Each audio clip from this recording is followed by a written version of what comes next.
Twitch. Okay, I think we should be live. Should also be live on Twitch. Make sure we're live there. I'll check it out. I'm live.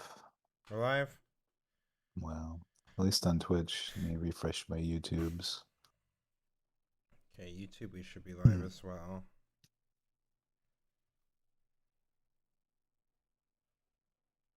Yep. What is up, chat? We are live.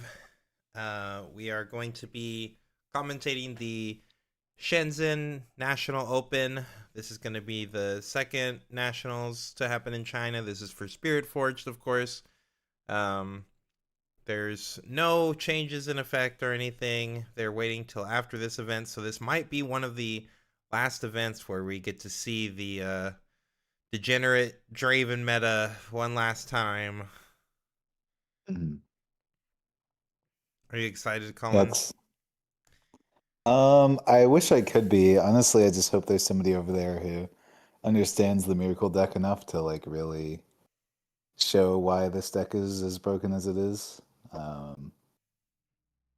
At least historically we have not seen anyone. I don't think we've ever seen a miracle deck on cam actually. Maybe there was like one or two over in China, but that's a match I would love to see, is any sort of miracle deck. Yeah. But I think that's one that they've historically avoided.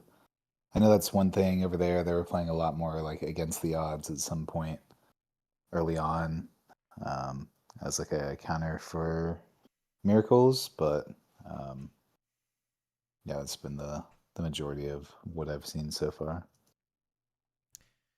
Yeah, So it would be interesting yeah. to see. I don't know if they'll. I mean, I'm sure China does keep up with what our meta does and things like that. So wouldn't be surprised to Mhm. see some people playing either regular miracle or maybe even some of them trying to play detonate.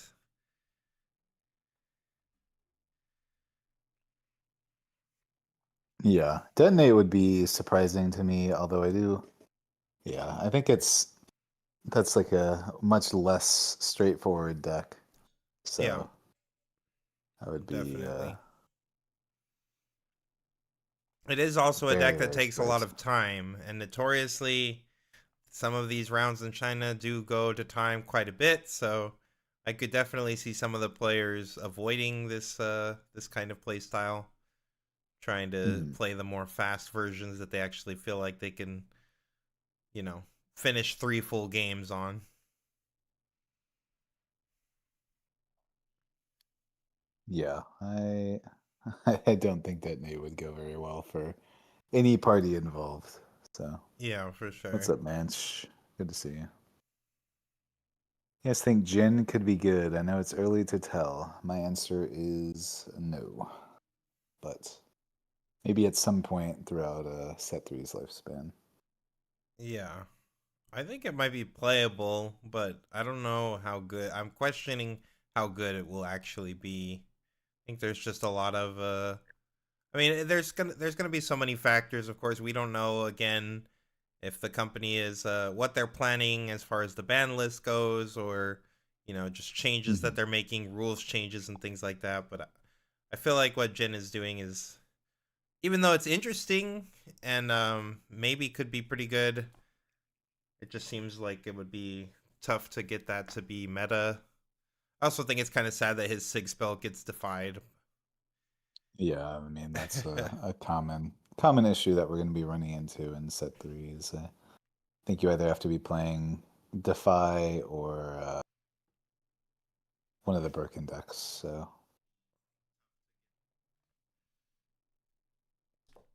at least that's been my take so far from what I've seen. So Yeah, that what's the tracks for me. go-to deck for set three? There's a few options. I might be a little boring this set to be honest, or this stream, just because my take is that like until we have a full spoiler, it's really hard to know for sure. There's a lot of stuff that we're missing. Like Lilia clearly has some sort of synergy with temporary that they're trying to do, given her leader ability is reduced by temporary and such. But we haven't actually seen any extra temporary support yet. So there's still a lot of support cards that it feels like we're missing. Yeah, we just Uh, haven't really seen a lot of her package so far, right? Like, I don't think we've seen a lot mm, of support for temporary stuff. I guess we've seen a decent amount of like. Well, no, the birds aren't even temporary, right? They're just no, regular the birds tokens. are tokens, yeah. Yeah, we I haven't think seen it's like all just any been on sprite. the, yeah, exactly. It's all just been on the LeBlanc side, and there are some like LeBlanc crossovers that also work with it. Um, that could maybe work, but we still have yet to see exactly what the full set list will look for that. And Lilia is in the right color of you can be in green, I think, and be okay. But yeah, the degenerate stuff that currently exists between Aurora and either Rengar or Heedless, I think is probably where I would lean right now. Why play a fair game when you can play an unfair game?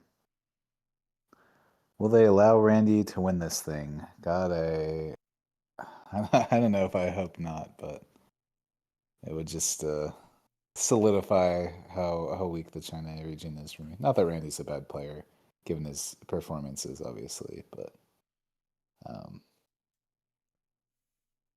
Yeah, I mean, we'll I see if the the judges actually play fair this time around. I mean, I'm not accusing them of anything in particular, but it definitely seems like whenever there's a Westerner over there, they're under much heavier scrutiny than the Chinese players.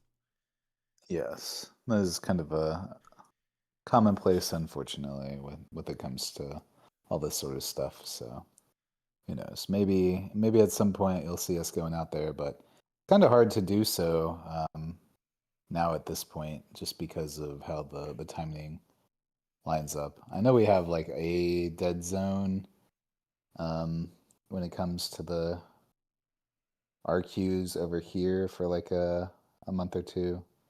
I see that like there's just nothing during July and uh, yeah. So after Vancouver, it looks like there's nothing between July and August. So maybe if they have some events over there, I'll see if anyone will want to go to China with me. Pumpkin, you don't think Bryn here looping sounds lots of fun and interactive gameplay? Yeah, you hope it's not meta viable. Yeah, that makes sense. I think it's gonna be hard Yes. to not. It might not be like infinite looping of Bryn here, but I think this combo can still be like kind of just thrown into the deck because all of these cards individually are pretty good. Like Ferris Forerunner is pretty good. Bryn here by itself is pretty good or crucial in certain matchups. And then so you're already playing these cards even if you throw some mind splitters in there to sack two, like you and this other card is also just completely reasonable to play. Like if they're trying to rebuke your forerunner, being able to like crack that and pull another forerunner back or pull a brain here out or something like that seems still pretty good. So Yeah, we're still waiting to see exactly for sure. But obviously, y'all are subscribed to the right channel. We will be letting everyone know what our findings are as soon as the full set is spoiled. And we have a lot going on here in this next week or so. So it is exciting times for Riftbound. no, for sure.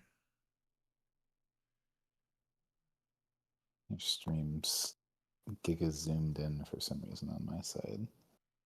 Nice stream. See if it. I don't know if it is on the live. It doesn't matter. I'm just watching that. Oh yeah, I did tab over to some documents such on the Oh live yeah, stream. okay. I was trying not to do that, but yeah, it did. Oh well. Um, but yeah, I think it'll be a fun time for Riftbound coming up. So miserable, prison deck suck. Yeah, I don't know if I'd describe it as a true prison deck so much as, I mean, I guess it kind of is. It's not like a true complete lock, right? Because you can like do some stuff on your opponent's turn, but Yeah. it does create these situations where you can loop. And depending upon which version of the deck you're going against, I think it'll be extra problematic. So it's like if someone looked at their IO prison deck from MTG, and what if I made an aggro deck? Yeah. I think this game is, I don't know. We'll have to see. There's a few different possibilities of things that'll exist next set. I think the LeBlanc deck will be decent and just as an aggressive deck that can apply a lot of pressure. And it'll be kind of tough to keep up with. Um, I do think this deck is not super consistent, even though it is in purple. Um, we at the very least are obviously expecting a cold shot ban. So I think a lot of their consistency pieces will be out the window. And at least to do the infinite loop, you need access to 2 copies of Bryn here. And that's not going to be super easy to do while still trying to set everything up because you also have to get one into play and stuff. So um, if for some reason they don't ban anything, then you can just like slot this into a miracle deck. Then like yeah, obviously that deck's going to be broken. But Yeah, I can't imagine that we don't lose some of those consistency uppers. yeah, for sure. Best thing about the CTCG Discord is just found out Alex donates his money in poker. Yeah, exactly. We're trying to do poker nights and little things like that in the community. So Yeah, if feel y'all free to ever take worried all about of the Alex's price, money. yeah, just come in and take Alex's money. And that'll pay for your sub for however long. So there's a better matchup in a detonate, Kaisa control or mid-range Draven. Uh, it's a good question. I haven't really played detonate much. I assume Kaisa's not bad into it. Given how that deck operates. But I think the detonate deck is a bad deck, to be completely honest with you. So I'm detonate's biggest hater. Not that it is like a completely bad deck or anything, just that it's much worse than the traditional Miracle list into like a field where everyone is playing perfectly. I think that deck very much so punishes players for making mistakes and is not the most optimal way to play. You guys leaning towards Hook for LeBlanc or some other version? So it's pretty difficult for me to want to lean towards Hook in general. I think it's a very slow, very inconsistent card that forces you to make your deck brick out while in a color combination that does not have any consistency pieces in order to find said hook. So, um, for me at least, we will be definitely be writing a LeBlanc guide, and I'll most likely be trying to give people the options. But I personally, should I show up to an event playing LeBlanc, will probably try to steer away from the hook version. The only time that we recommended hook was out of Fiora, and that's because we felt like that deck was not strong enough to just play the normal mid-range version and really have any sort of shot into the metagame. We felt like you needed the high roll in order to have a chance out of regular hook. But LeBlanc at least looks inherently powerful and inherently aggressive enough that she could maybe make it work without the inconsistency. So I'd always want to be on that side.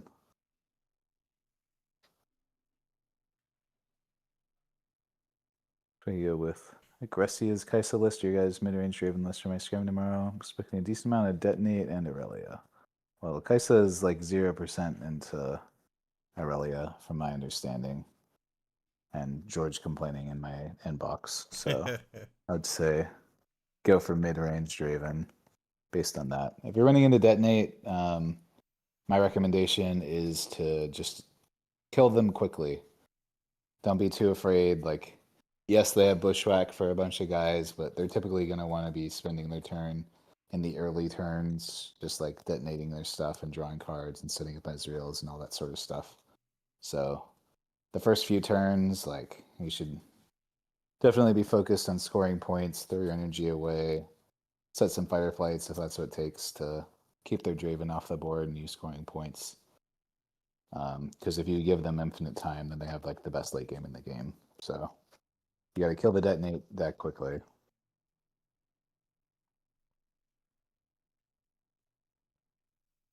Well, we started and then we went straight into commercials and this Yasuo tutorial. So Disconnected and missed your LeBlanc take, so no LeBlanc Hook in my opinion. Yeah, there's a chance that LeBlanc Hook is still the version for what it's worth.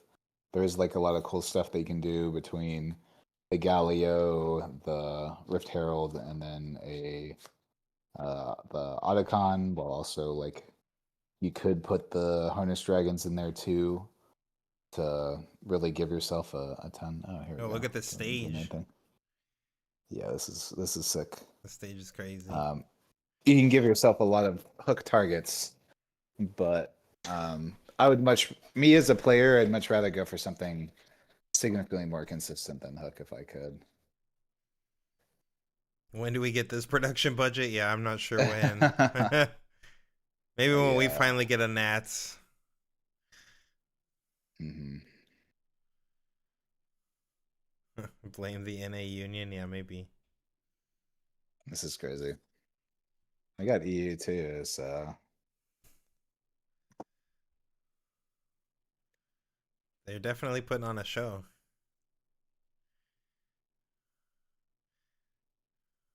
Oh, it's Orn. Warren. Okay. Okay, Orn's our countdown man. He's just hammering away. Dude, I just want to go to China to see these crazy animations in person and stuff. Oh, sick. Look at the ring coming up. Oh my god, that's so sick. That was epic for sure. Oh yeah. In case you guys didn't know, the official rings they give out in nationals are forged by Orn himself. So Yeah, they take him up to the mountain or whatever. yeah, some high quality relics. Yes. They get upgraded and all that. They All right, actually Anton, when found we go into a use for China, Orn. we gotta get one of these. We gotta get one of these Dude, we rings. gotta get one of these rings, right? Hmm. Big flexing. Yeah, I mean, I think Yeah. next set might be fun to do. I think, like you said, I think once we get the sync up, it's gonna be harder to make their events because I'm sure we'll have events for the same set going on, like probably close to the same time. But maybe for set Yeah. three. Yeah, I mean, there'll always be some breaks in between Yeah, no, for things, sure. and we can find the right flight, and then maybe we'll make it work. The Lotto system's the real issue, so we gotta hopefully talk to Riot and see if they can get us into some events over there. I think that'd be great for them. Yeah, there is a lot Phenomene of told people. Minotaur plus Vilemaz turn the early matchup into Kai'Sa's favor. Seems Wildly's the best player now. Yeah, that seems suspect to me. But I mean, I think he can have a decent matchup into early with like the get excited version and stuff. But I still would never be happy to sit across the table from early on Kai'Sa.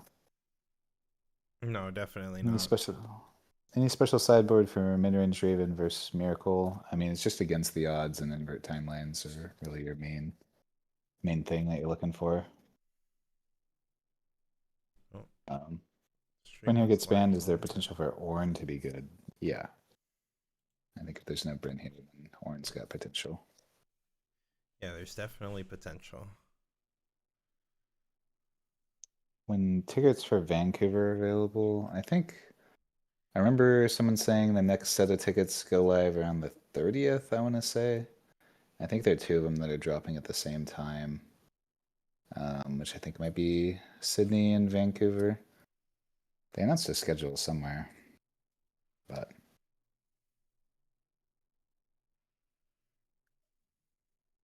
don't know it off the top of my head. I probably should, seeing as I need to get tickets myself for both. But Yeah, March 30th. Yep, end of the month. yep, there you go. I don't know what time, but it is March 30th. You think we're gonna be? I think we might, honestly, because of the timing of this event. It'd be pretty cool if we get some spoilers during the stream. We might be Oh, getting I'm sure some. there will be some. Yeah, I would imagine we It might has get to be some new right. spoilers. Yeah. Because it's your partner's birthday. It makes sense.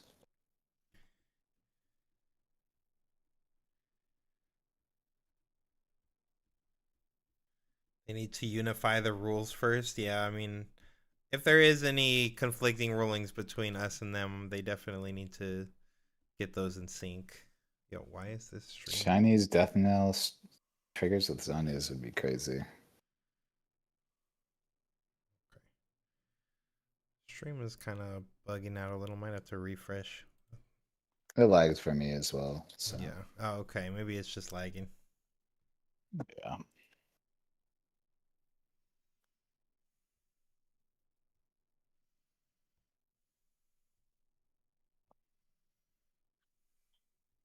All I want is a ring. Is that too much to ask?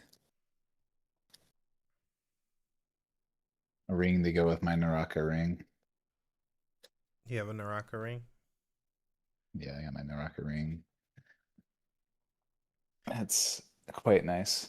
My cam's too small to show it off, but You don't mind Zanya's being more powerful, but both rules need to be the same. Yeah, I mean Zanya's is already really powerful. Zanya's is already a card that But should be banned. let, So let me tell you, if I it's a can good get deal my on one. tasty trigger and still keep my tasty, that's crazy. I'm gonna veto that one, sir. Not allowed. I'll allow it, chat. Negative.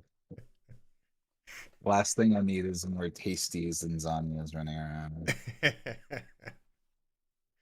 So, yeah. More reasons for me to continue playing purple, I suppose.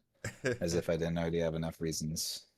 Yeah, like it has everything, answers to literally everything. Yeah. Hey, but all my spells get defied, so What is our thoughts on Elder Dragon? I'm a fan of Elder Dragon because I like big bomby cards. I think that like if you have a 12 drop in the game, that's what I'd like a 12 drop to look like. And I think that like because they put the 4 power cost on it, like you're not just able to chain these back to back to back every turn, which is pretty good design, I think. It does seem really, really, really, really powerful in Aurora though. So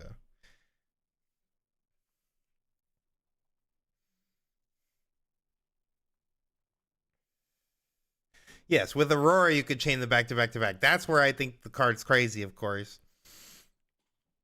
But I think that the card is like even outside of Aurora, like let's just say we get an Aurora ban. I still think the Elder Dragon is actually like a playable 12 drop, whereas I think Volibear, like you never felt good playing Volibear from your hand. But yeah. like you don't feel bad like tapping out to play this guy because you're removing 2 or 3 bodies off the board on like 2 bodies probably on average, three bodies on a depending on the spot. So like yeah, like if I'm clearing 3 guys and developing a 10 my unit, I'm feeling pretty good about tapping out. Like I don't mind as much. For sure. I think Taylor Dragon is a cool card, and at least on the reanimator side, I think it works well just because it does have the quad purple, and like you said, with all of their reanimator spells, they've been at least a little bit careful to have you still have to pay the power costs when it comes to reanimation. I think Yep. that's their balancing factor when it comes to reanimating these big guys, and I think it works pretty well for Elder Dragon. So I'm not too worried about like the harrowing for Elder Dragon and such yet. But that being said, Aurora for Elder Dragon is obviously ridiculous. I'm just So refreshing this real quick because it's definitely lagging a good bit. mm.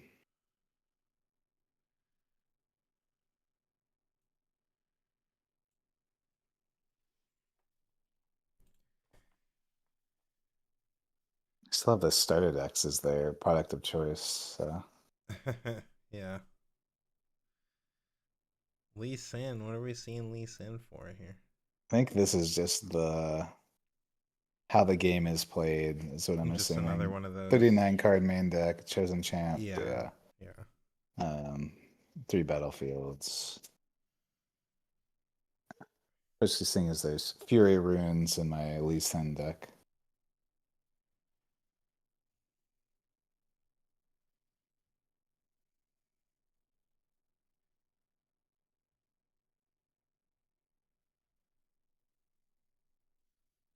Yeah, if they send my Elder Dragon back to my hand with the star card, that kind of hurts for sure since I can't just replay it. But at least I mean, at least with Volley, like, or with the dragon, at least I got some value out of it. Well, I guess if they hit me with the star right away, I don't get any value out of it, right? I just Yeah, I don't that's to get to be kill in anything. response to the trigger. So Yeah. I think that's one of the. Um, I laugh every time I see these schedules and be like, yeah, huh? Yeah. An hour and a half per round, huh? A likely story. It's you're gonna have that exactly, huh? I'll be really surprised Um, if we're getting out of here at that time, chat. I'll be honest. I'll be really surprised. Seven yes, rounds today, though. Seven isn't that many, honestly. yeah. Is it 7 rounds cut to? There's no way it's 7 rounds cut to top 64. Is it 128? X, They're paying down to 128 here. It's showing. 500 yuan. Can't imagine that's that much. Yeah. Yeah, I do know that Maybe with this nationals they did change up the format, chat. So it is it is 72 bucks. pretty hard to actually make top cut. Like we were doing the math and it was looking like even X1s can miss. So Yeah, might be pretty tough. yeah, it'd be. God, if I were to go out to one of these events and go X1 and miss, I'd be sick.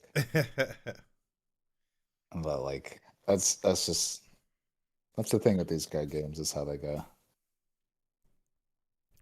Yeah, these very cool Ezreal prize cards that we'll never get in America. Look at them. Dude, don't even get me started. I'm gonna close my eyes. I'm not paying attention. They're showing us all the stuff we'll Yeah. never get there. Like, here's an Ezreal and a ring, right? Into the same Oh, graphic. is this Oh, the is this player breakdown? Yo, already? Uh-huh. yo. Oh, 386 interesting. Draven, I'm 241 just, Aurelia, and 218 Kaisa. that is surprising to me. That's crazy. Kaisa is not that playable. There'd be Hmm. so many of them. They're just saying they're never going to see Aurelia. Yeah, the 241 Aurelias that are here. Yeah, they won't see a single one. They'll never pair. Or maybe they're on Hmm. the Spice, dude. We don't know. They're on the Super Brinier Kaisa deck. Yeah, I I don't don't know. think. We got legitimate business person in our chat. I can actually read Chinese over in the Twitch chat, so that's nice. We don't get the Yon playmat. I know we don't get the Yone playmat. That was really sad. Instead, I got Yeah, I this think that. map.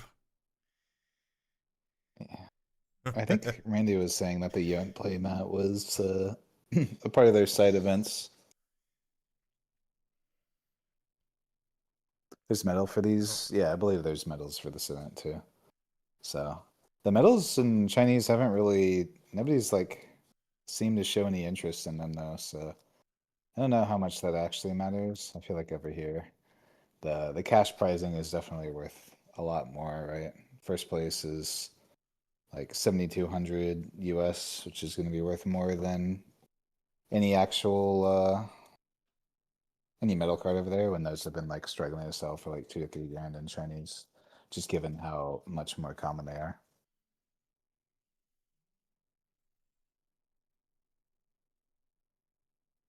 yeah, I mean there is a world where Kaisa can beat Miracle, but the Aurelia deck is definitely more of a pipe dream for them.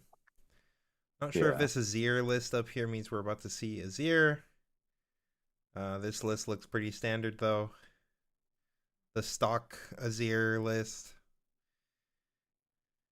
I'm not sure if they were just showing that us that for fun. Hmm. Oh, new player recommendation deck. See, good thing we got you reading the Chinese for us. Appreciate that. Legitimate Yeah. business Okay. person. I mean, I guess it makes sense. They are still. I know, like Riot China is very different than Riot US, but obviously, anytime you're starting up a new game, like your big thing you're trying to work on is new player acquisition, right? Yep. So I'd consider building Azir if Arise weren't so expensive. Yeah, but that's like literally the only card in the deck that like costs any money, right? yeah, The rest of that deck is super I cheap. mean, Arises even are like super cheap now, Yeah, I isn't think. like all of Spirit Forge just super in the gutter right now? Like what is an Arise Yeah. running us these days? I mean, you can get English copies for $14 right now on TCG Player, Oh, $15. that's like yeah, that's like half what it was before. And yeah, exactly. It was like 35, 40 at some point, but yeah, it's everything Spirit Forge is kind of taking a dip, at least on the playable size. So you get your three arises, and then everything else is like commons and uncommons. So it's probably like a $60 deck. Yep.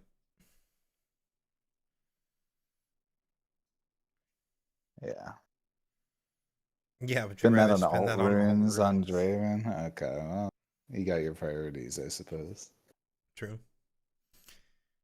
I'm not an alt rune gamer, to be honest, chat. If I had Hmm. the Spirit Forge ones from Nexus Knights, I might play those because I like Spirit Blossoms and stuff. But I don't. I I've have got not been able to go to a lot of Nexus Knights. Yeah. I've got Min's mat that he left in my car from last time. That was kind of nice. Maybe I'll just steal that and use that until we get our custom mats. The next set runes, yeah, the next set runes look pretty cool. I like the alts for set three. Yeah. Yeah, everything set one is like kind of infinite right now. Auroras are like a hundo a piece. Time warps are still like 80s.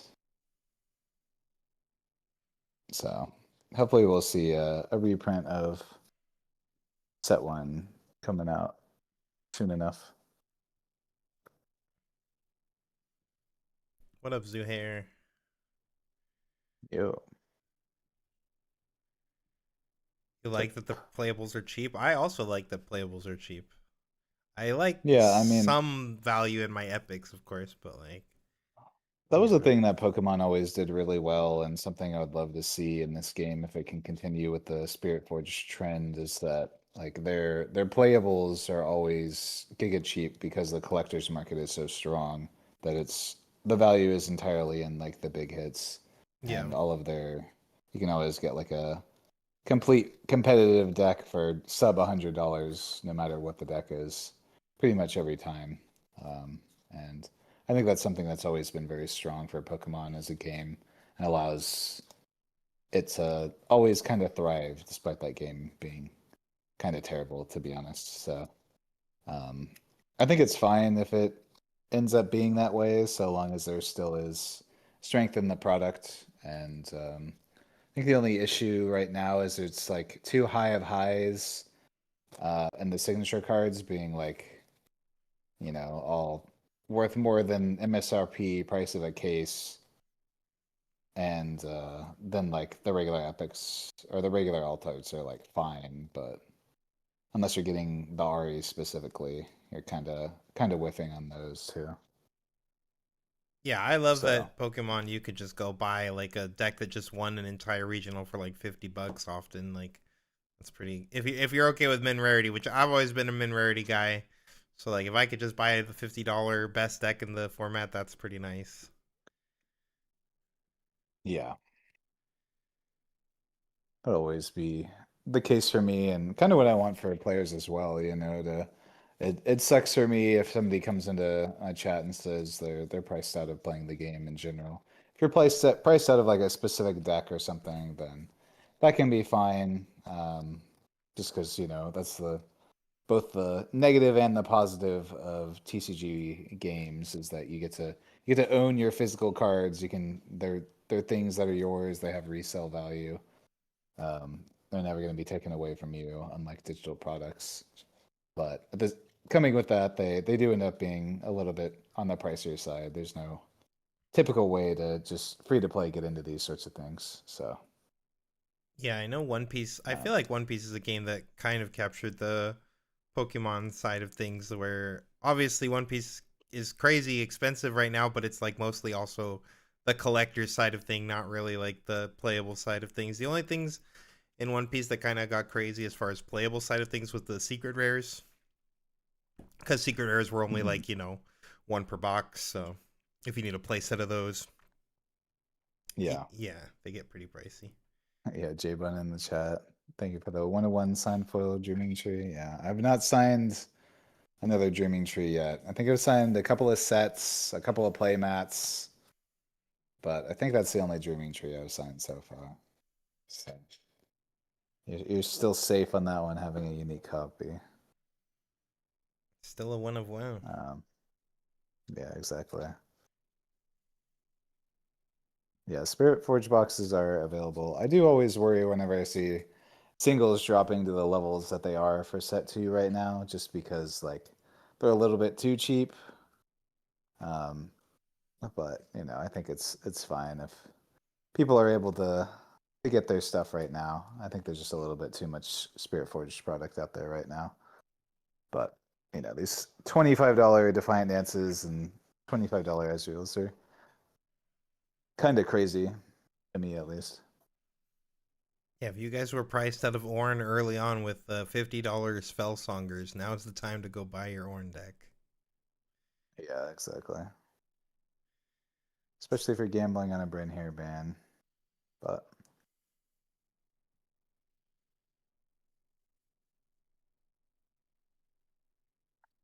Yeah, there's I mean, definitely somebody's really cheap deck.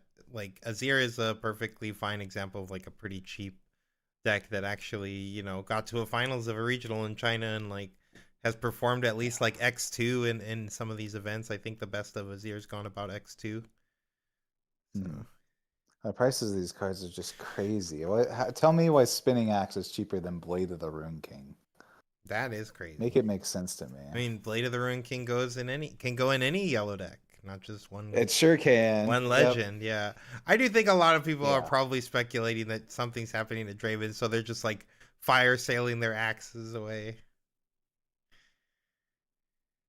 I suppose so. I do expect Spinning Axes to kind of go back up, but yeah, it can go in the block. The issue is that it's just a terrible card. Even I don't even know that the card's playable if you didn't have to sack a unit. Because it costs a power to play and then a power to equip. Like that's so heavy of a cost. Nothing even including the fact that you have to sack a guy. Like You have like 17 of the orange signatures. Yeah. yeah. Don't buy good cards, only buy Zenith Blades. That's fair. I mean, Zenith Blade has been a staple of set one that is held for God knows what reason. Yeah, Zenith's Blade has remained like decently expensive the whole time, right? Yeah, Ezreal is $25. That's the lowest price on TCG Player. Those are probably Chinese and they're probably closer to 30, but still, like, yes, if you want a completely playable Ezreal is totally legal, then you can just buy your Chinese Ezreals for 25 a pop. Call it a day. The issue is the set one stuff, like Seal of Discords, are still like 60 to 70. So all the seals kind of got bought out too. Should have bought them while they were cheap to at least have my set. Zenith Blade is But definitely the best card in Leona. That is true.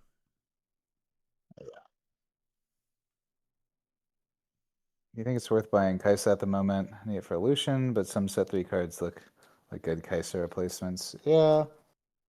I feel like that card is so strong that it's probably never gonna get fully replaced. So I would be more on the side of just like bite the bullet. should you need your Kaisas. I'm also in a point where I don't have my Kaisas yet, so I need to get it set myself, but I'm being very cheap and lazy on it, but I probably should get my set soon. Someone asked, "What do we think about the new leaders?" I think we saw someone in the chat earlier ask, like, with the cards currently shown, which one we think are the most meta viable.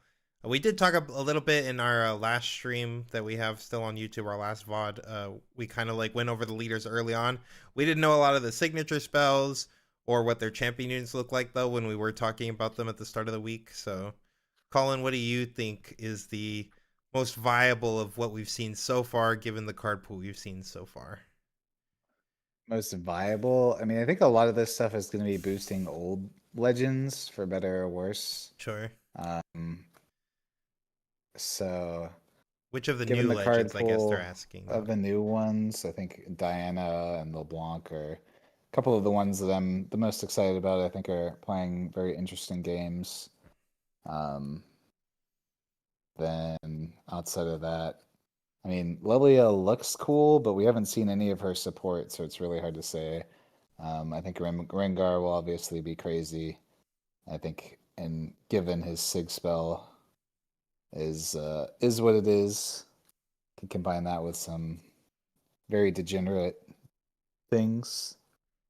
Um, so yeah, probably if it has to be a new legend, I'd probably say either Rengar, LeBlanc, or Diana.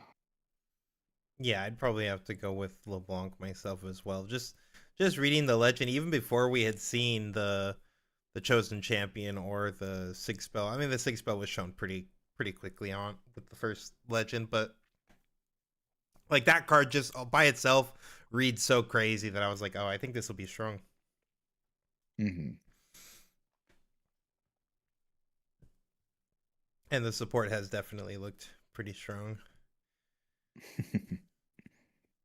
Yeah. I mean, the chosen champ's crazy. Yeah, we've talked about it before on this channel for sure. But any legend who just has a 4 for 4 that doesn't cost a power, like you just get to as you just play your 2 drops. You always have this as your turn 2 plays, and then you can play whatever you want beyond that point, and it just adds so much consistency to your deck. Like being able to just make the your 1-2 play really early and get a lot of tempo from that. And LeBlanc gets a ton of tempo for that because every time she conquers with her champion, like she's doubling up on the amount of might at that battlefield. And those tokens don't actually have temporary because they become copies of her, so they keep themselves alive as well. I think it's just really strong. Mm. It's an Elder Dragon 2 OP with Aurora. How do you even counter that? Yeah, I mean, you just have to hit the Aurora out of their hands. You've got Sabotages, you got Ashes. I think there's the blue one that also like I don't remember its exact text. It's like if you've got XP or if you've gained XP this turn, then you can look at their hand and make them discard one and then they draw one. Yeah, someone also mentioned earlier the star card. You can reaction speed once their dragon comes in to like target everything for its ping. Then you can reaction speed use the bounce spell, bounce your one of your creatures, bounce their dragon, and then now they don't. The dragon is no longer on the board, so the damage dealt is not actually lethal damage. That's a Mm. pretty good counter card as well. Some say forward Challenger TCG Jin Guide incoming. Yes, we'll definitely try and have a ton of guides out for this time around for set 3 and forward. For everyone who's looking for all that sort of stuff. Yes, we do plan to have a Jin guide, probably a LeBlanc guide, Diana guide, and more. Yes, that's definitely the plan. Do you think with the new cards, it's viable to shut down the opponent turn with Thunder Song? Yeah, unfortunately, I do think that it'll probably be viable. I don't know if it'll be quite as broken as everyone thinks, just because Defy is still a card that exists and it shuts down a lot of the combos, especially with the Heedless Resurrection. Can be a little bit dangerous playing that in any deck with counter spells because I think sacking is a part of the cost to play the spell. So if they counter it, then that is really bad for you. Yo, Nibs, Oh, thanks for sweet. the 2 months with Prime. Nibs said, let's be honest, Ivern and Friends tier 0. I hope so. That would be nice. The Menagerie Ivern deck. Let it be so, Riot, please. So I think that's how actually if so as the additional cost cards, do those like when you play them, it says when you play this kill a friendly unit. Is that like upon casting it? I still don't actually know the ruling I for think that if you play is counter it if supposed you to still be have to a take it. resolution, right? And maybe on resolution, so maybe it's better than I thought. That one I don't actually know.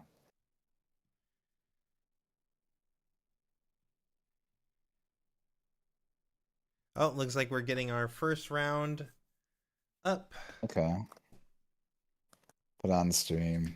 No, they look nervous. This little lady looks like she's pretty young actually. They asked her to take off her Yeah. watch. I guess so. Maybe it'll have some She's got branding like that the they're super always trying to avoid. the super Yeah. spy watch. Her buddy's like texting her Yeah. Apple Watch what's in the other guy's hand or something like. Yeah, that'd be crazy. Oh, she's on Aurelia. Okay. So we've found Montreal Discord at 350 people. That's pretty good. Yeah, Grinton is our boy.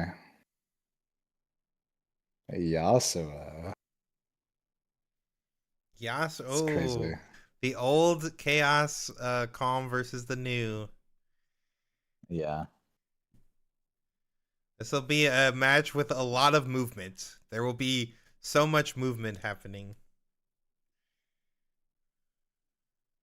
What year is it? Yeah, exactly. Yasuo, what year is it? Hmm. We This left is that guy behind in interesting. the big 2025. Yeah.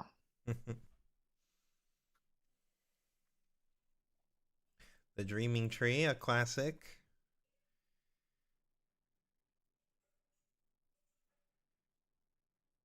Aurelias don't always lead on the tree. I do think it might be. Oh, Oh, the Rockfall Path. Rockfall path. Oh, they have a Oh my whole God. animation for it. Oh, we need to get that as like a GIF Oh, or something. The animation. oh my God. It's so over. Uh, the rocks literally falling from the text was so good. Yeah. Yeah, that's sick. Okay, well, Yasuo with the Rockfall Path, not one I was expecting to see out of Yasuo, I'll be honest, but Yeah. maybe this guy's on the. He's got the goo. He's cooking. Quick get Alex in. Yeah, Alex missed the Rockfall Path. Freaking round one, game one. Don't worry. I'm sure there will be plenty more Rockfall path animations to be seen, given their absolute love for this card. Yes, they're definitely stepping it up with the graphics and stuff. Pretty cool. Yeah, it's crazy.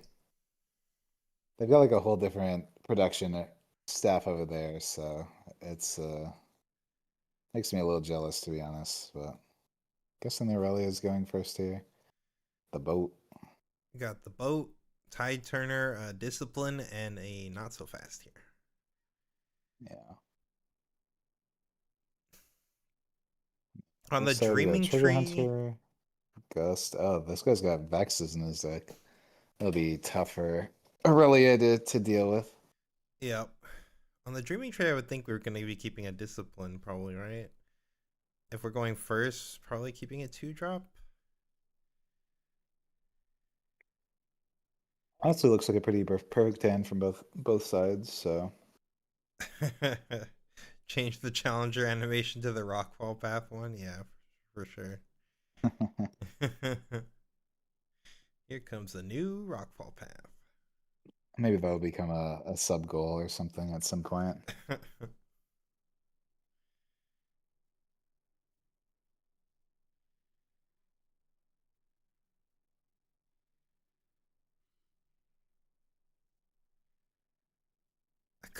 A classic martial arts matchup. Yeah, sure. Crouching Tiger, Hidden Dragon, Oh, everybody just flying around the board. God, these events are so slow. Without Yeah. you all, chat, I would not be able to survive through these things. So thank you all. You're gonna just see me fall asleep in my chair at some point. All right, here we go. Another cool animation to start. Looks like a fighting game.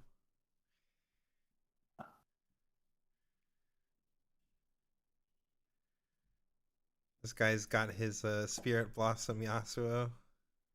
Wait, are we on Yeah. purple Yasuo? Oh my. Yeah, we're on purple We're doing Yasuo. the triple Yeah. move shenanigans. Guys really going for He's it. cooking. Hmm. All right, playing our turn What is two. this? Kept the What tide is this turner. music they got going on? I can't even hear it. What do they got going on? I muted it a little bit. I don't know. It's like some techno beats. I Some don't know if techno it's beats. worth. Let's see. Let's see. Yeah. Oh wow, they do got some. Yeah, this is too intense for a card game. I don't know what they're cooking. Dun, dun, dun, dun, dun, dun. Yeah. You gotta respect the Yasuo grind. It's true. You do gotta respect it. Hmm. I mean, I'm just surprised so many people are going for metal cards here. That's really my thing. But All right, looks like we're moving over to the Dreaming Tree. Taking our Conquer, I would imagine. Oh, he's playing a stack deck. Sure. I was about to say, there's no way this guy's going for the gust. That would be. I would. I'm gonna be honest. I would just walk off immediately. Stream title boys. That was our Twitch chat room. Oh, if you can edit that, Colin, I appreciate Yeah, it. I can I do thought that. I Thank you, Zuhair. yeah, it didn't give me an option to change the Twitch one like it usually does, so I'm not sure what it named it, to be honest. This says CCS/PPG recap stream. This is why you're my goat, Zuhair.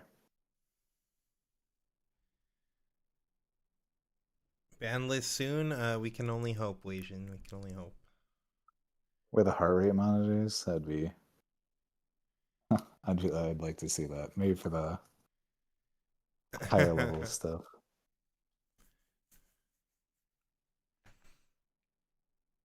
Yep, and we're moving it back with the boat, developing the boat here. Yeah. I doubt we'll be scoring an extra point. I think, yeah, we're just taking our point and Interesting. going back home.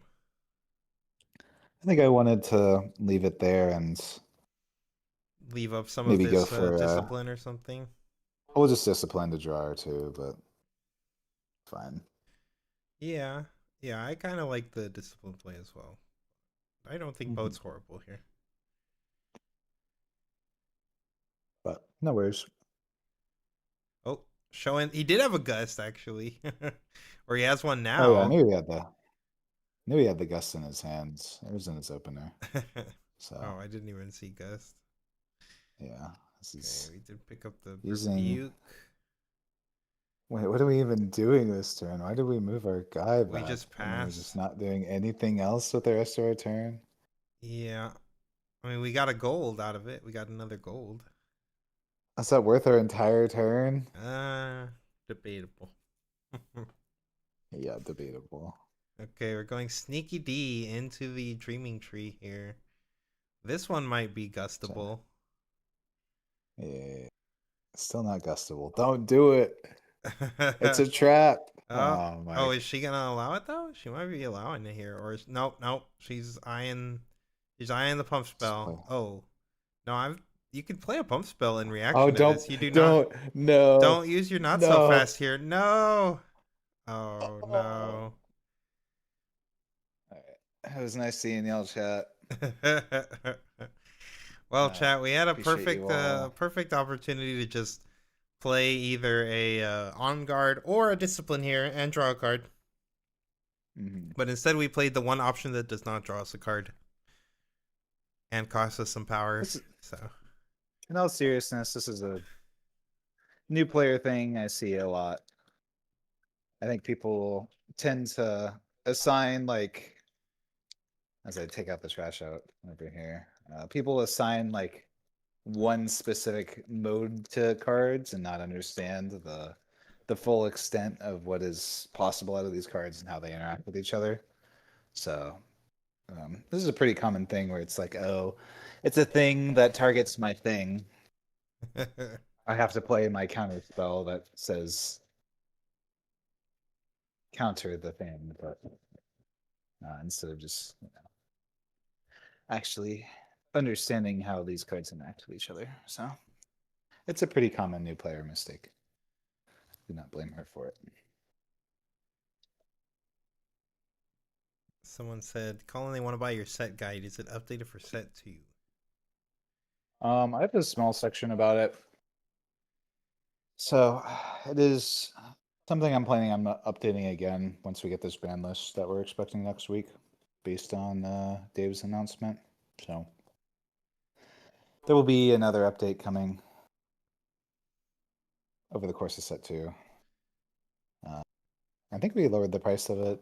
Yes, we did Compensate because drop the price for our set 1 guides. All of our set 1 guides are now half price, and we did still update them yeah. with set 2.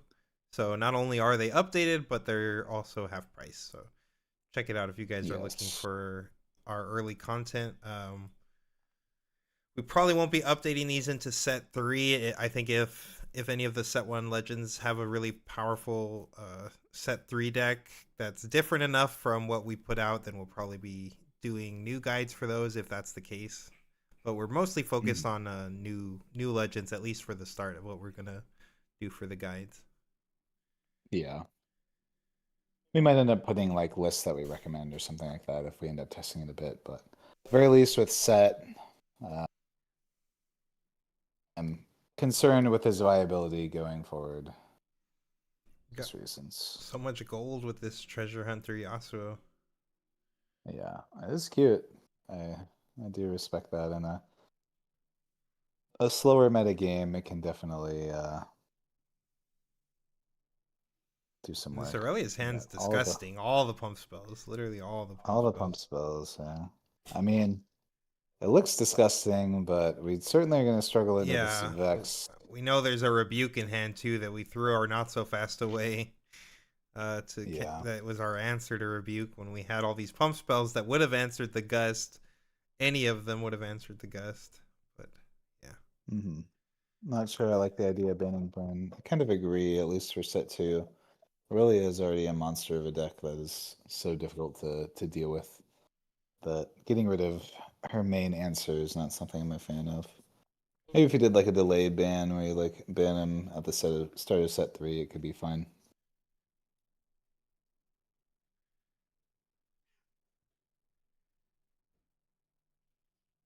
I'm probably going to be playing our Aurelia champion here, I would imagine. Yeah, that makes sense here. And we could use the boat to pull one of these back. I would imagine we might be doing that, right? Unless we really wanted to hold up double interaction. No, maybe I think it looks like we just pass without using the boat. I can't tell because they changed the angle. Old Chinese chat complaining about the music too. Yeah, it's just like I had to mute it. I can't. I'm sorry. I just can't go with like this intense techno music You're for a bunch of new players on the Chinese stream just having fun. Like it ain't that serious. Yeah, we did leave them both here. The thing about this is like you're not going to be able to use these spells because they have a Vex. So this is why I feel like we should have just pulled one of our units back with the boat. We can use at least. I guess we can use We it can on the go. other side, Yeah, but that and if we we can don't put get to them get off of, value out of our dreaming tree then. yeah, that's okay. At the very least, if we can get them off of scoring with the boat too, that could be quite beneficial for us. So Someone in the chat asked, "I don't know. I am a noob. I don't know. Are these players new to the game or are they pro?" Some of these players could be new to the game. You'll notice at the very top, underneath their names, it actually shows a little rank. So this guy looks like he's a platinum player on the right side here, but it looks like this new player is either like unranked or bronze or iron or something. So it does look like they are pretty. She's pretty new to the game. yeah. There's one cool thing that they have over there for their LGSs at least is they have like a ranking system and such to kind of keep track of this stuff so we can understand at least relative to everything else the level of play here. But Yeah, Tasty um, Feyfolk is definitely a lot to handle here. She's gonna have to burn like two pump spells actually, or she could go for a so, trade with the six spell. yeah, I don't think the trade is worth it. Um, just because we're trying to deny points here in my mind. So Right, that won't deny a point because yeah, we could still get in afterwards with our treasure hunter. for sure. So Now, if they use the on guard as well, um, okay, it looks like she's considering dropping the on guard here. yeah, I think if you're Now, going for this line, then you definitely have to do it this way. So yeah, so this will wall um, out the Tasty, plus also continue to wall out the next point from the treasure hunter. Oh, we also have an on guard though to answer the on guard, so it is going to be a trade here.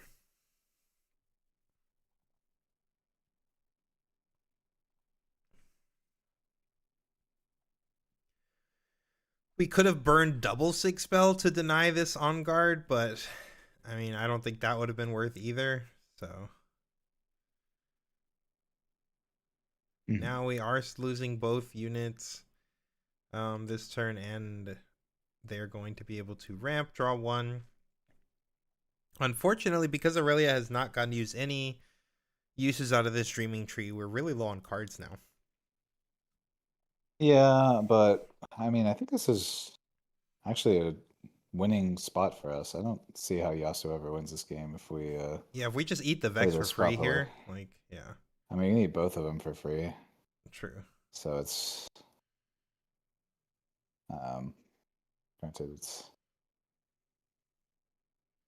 Charm. charm, not a bad one, but yeah, we can just discipline our Aurelia, move her in, boat her back, ready A, I conquer think both, go to 6, and be pretty safe. I don't know how you feel exactly about this, but I think in this position, I'm willing to pay the power and the extra energy to get an extra draw off of the Dreaming Tree, off of the Discipline. Hmm. What do you think? She got a lot of ruins, and we're just so low on resources that I think it might be worth running into the Vex and using the Discipline at the tree, even though it costs us a little more. Yeah, I think so. Yeah, like what are That we makes doing sense with to all me. these ruins otherwise? Anyway, like, Hmm. Yeah, so looks like we get she's to considering a she charm doing that instead thing. here. Oh no, okay, she's No. boating. She's boating. Okay, we're good. And then now we could And use our Aurelia here. Are we going yeah, to be using Aurelia? Yeah, she's looks like she's hovering yes. over her legend. Again, new player, just making Hmm. sure all her triggers are correct. The judges are really Yeah, strict at these tables too. We've seen this quite often, so she definitely wants to make sure she's doing everything correctly, and I'm sure they're making sure she is as well. yeah. So this is good. We don't even have to use any of our buff spells, so Yep, we just get to eat both these guys for free. and just eat here. Don't yeah, we don't really need to use the discipline if we're just eating here and staying there. Hmm. Yeah. We get to go to 6 here. I mean, I this think is I a would be of tough the spot for the opinion. Yasuo. Yeah, I think I would want to retreat our Aurelia out here, but it's kind of a heads up play, so I don't really. It's just because, like, if there is a white flame protector or something like that on the other side, it can be really bad for us. We know the Yasuo has a rebuke, and we don't have the not so fast in response, so that'll be True. tough. But Yeah, we do have so many runes that probably have enough to next turn just replay her and use the buff spell to do hmm, everything, even if they were to rebuke us here. Okay, moving in with the Stellacorn Herder with Yasuo, drawing one. Yasuo's got all his runes, but he's gonna need to play. Okay, he's going for a discipline here on the tree to get some extra draws. That's still, I mean, it is putting us above the Aurelia. Of course, Aurelia can discipline and response and draw two themselves. Hmm. We're drawing some not good stuff for the Yasuo player here. Yeah, don't really need the not so fast. I guess it technically it can negate six spell from Aurelia. Hmm. Yes. So that being said, we just have the discipline here, so don't see much of a reason to do anything other than that. Yep. Drop the discipline, bring our Aurelia up to a 7, which walls out the herder by 2, and we get to draw 2 cards here. Hmm. Quite good. And let's see, we got a Draven. And we're seeing if this one's resolving, making sure if Yasuo might have a Defy or anything like that. Yeah.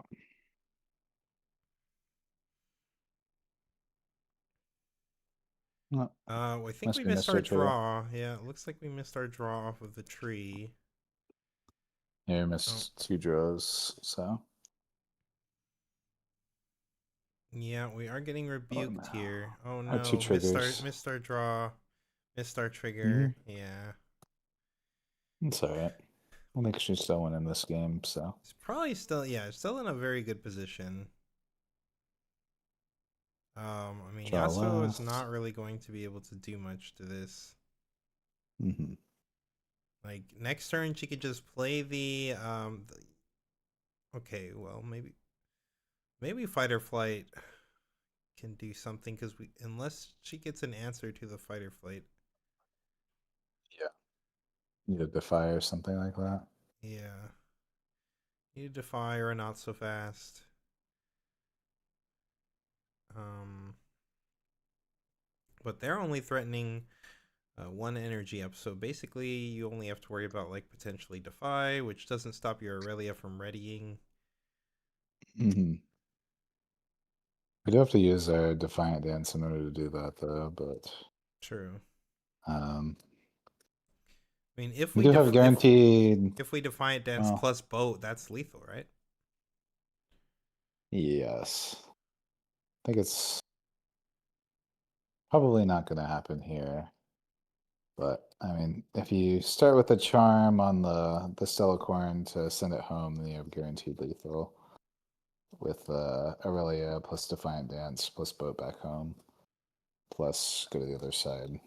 And we Yep. know that they don't have the Defy, so that would be guaranteed lethal. But Looks like she's eyeing the Draven or the Herder instead. yeah, I mean, the guy's on 5, unless you're expecting the Yasuo triple move, which I guess just like a single Ride the Wind does it, right? And you can be patient here, but yeah, it's guaranteed lethal if we just play the charm. So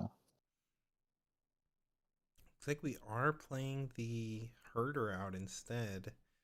Could still go for the charm play. technically, Okay. It is going for the charm play, yep. Sending the Herder back home to burn the hidden card. okay, it's Yes, very I heads think up. that the charm play is very heads up. Make sure you burn this hidden. It's the only unit they have there. You can bait out their defy. Oh, and we're doing it ourselves to draw a card off of the tree. Yeah. Makes sense. Hmm. So player's going to get 2 draws. I chooses to only Unless draw one. he also missed his trigger. Sure. Yeah, No, we did not target with the charm, so we cannot use our yeah. She's relief just getting here. ahead of herself. You gotta Yep. use your use your Use Defiant the Dance. Defiant Dance here. Now we're going to be pumping, shrinking his guy. Hmm. Then we move up, draw a card.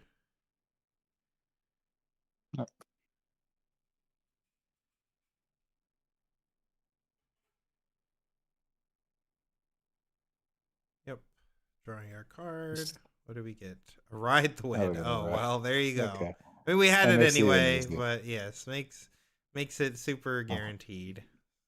Yeah, I don't think the guy has a Defy, so throwing the wind works too. You can obviously do it without having to risk a counter spell here by paying 1 for the Aurelia to untap her on her conquer effect.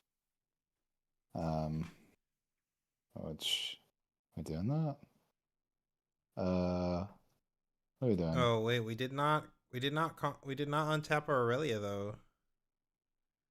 Wait, Oh, oh, um, wait. let's I see. mean, we still have the ride the Okay, wind, we just so it play the doesn't ride the matter. wind. But like, yeah, just play it. We know he Uh, doesn't have Defy because he could have Defy here. Chat. This was definitely not the correct yes. sequencing, but yes, because okay, yep, we're going to the next game. Okay. Pretty sloppy in there. We did Uh, get a lot of missed triggers from both sides, both players missing a lot of triggers, but she was able to finish it out in hmm. the end. We have a new player here getting to win on cam, so good for her. Yeah, it was definitely better to boat. I agree, chat, but Yes. I think she just got bailed out, and that's okay. She was Yeah, I definitely mean, in the position to win, but yeah, if they had to defy, she would have been pretty sad there. hmm.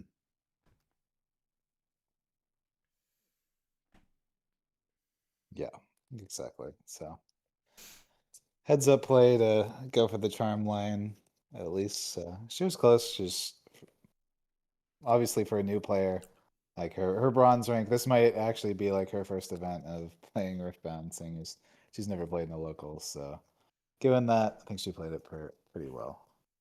It's best of three. Yeah, you should all be best of threes. Yeah, they just always do this cutaway thing in between rounds or in between games where we have sideboarding and all that sort of stuff. So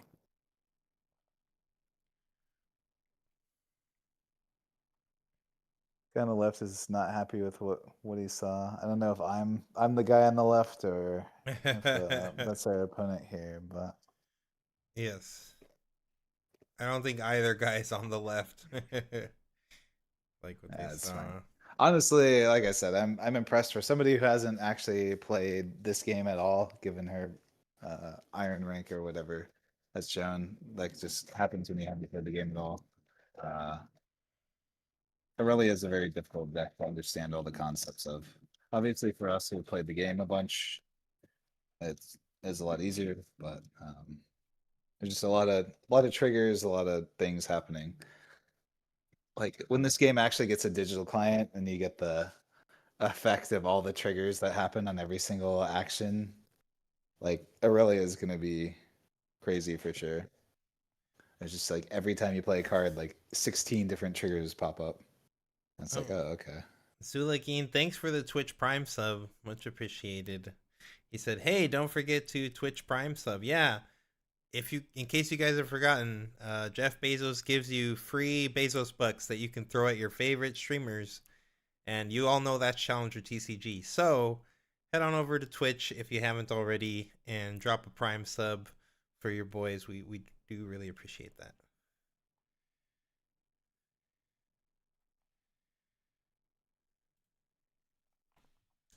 Card games can be tough. That is true.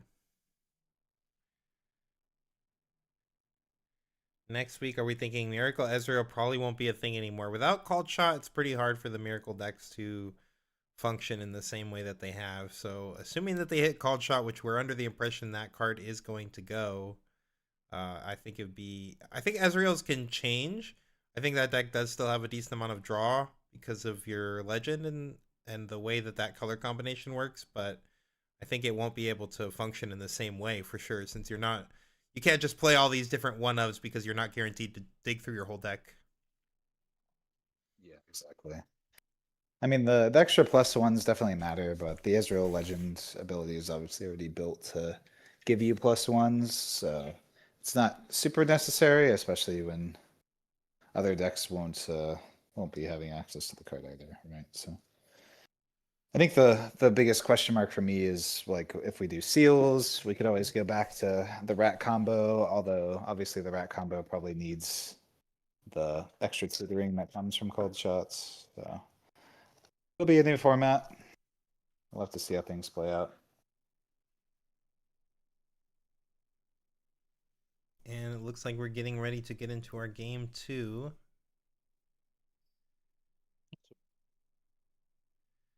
In case you guys are just tuning in, the matchup is Aurelia versus Yasuo. Aurelia is up the game.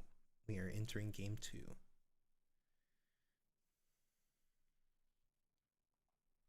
Someone said something about the way I say runes. What is it about the way I say runes? They said it was Runes? like ASMR.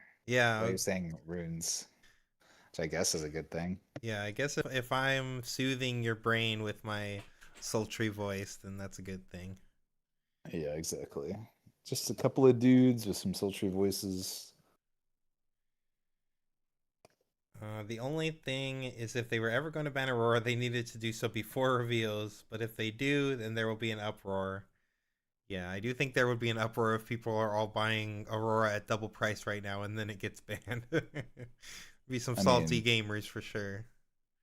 that's on them, I mean, that you're not wrong. That is on them. to be honest. Okay, we're getting an obelisk here and a dreaming tree. So the Aurelia is very happy to see that the Yasuo is giving them a second crack at a dreaming tree. And it does look Yeah. like we have a Stellarcorn Herder turn 1 in the hand. With the Also see a obelisk, sneaky. yeah, we could play sneaky. I'm tempted Uh, myself to just drop the herder and let that thing start mhm. riding. Yeah, I think Um, I'm on the herder plan as well, personally. it's So, just the most mana efficient thing we can do as well, and like the sneaky can just let us go to 2 points next turn. mhm. Does look like she's gonna play the Yeah, sneaky just though. going for. She looks like she wants the sneaky here. Okay, Okay.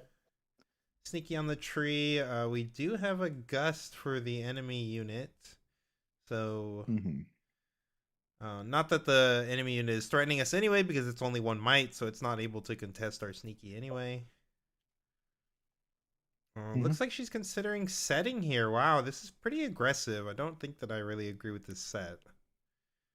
Yeah, this one's unnecessary, but it's okay. Still holding up for the gust. Oh, what? No, no. You are only allowed to target things at the battlefield. You can only target your own units. Yeah, Yeah. she's just unfamiliar with how this is played. Yeah. Yeah, just Anyways, there. goes to Yeah, hand. It's an illegal target. yeah. Or you'd have to like target your own thing, which is there's you'd have to burn your own sneaky. Oh Oh God, no! Wait, are they gonna make her do it? they're No, gonna make her they made do her it. do it.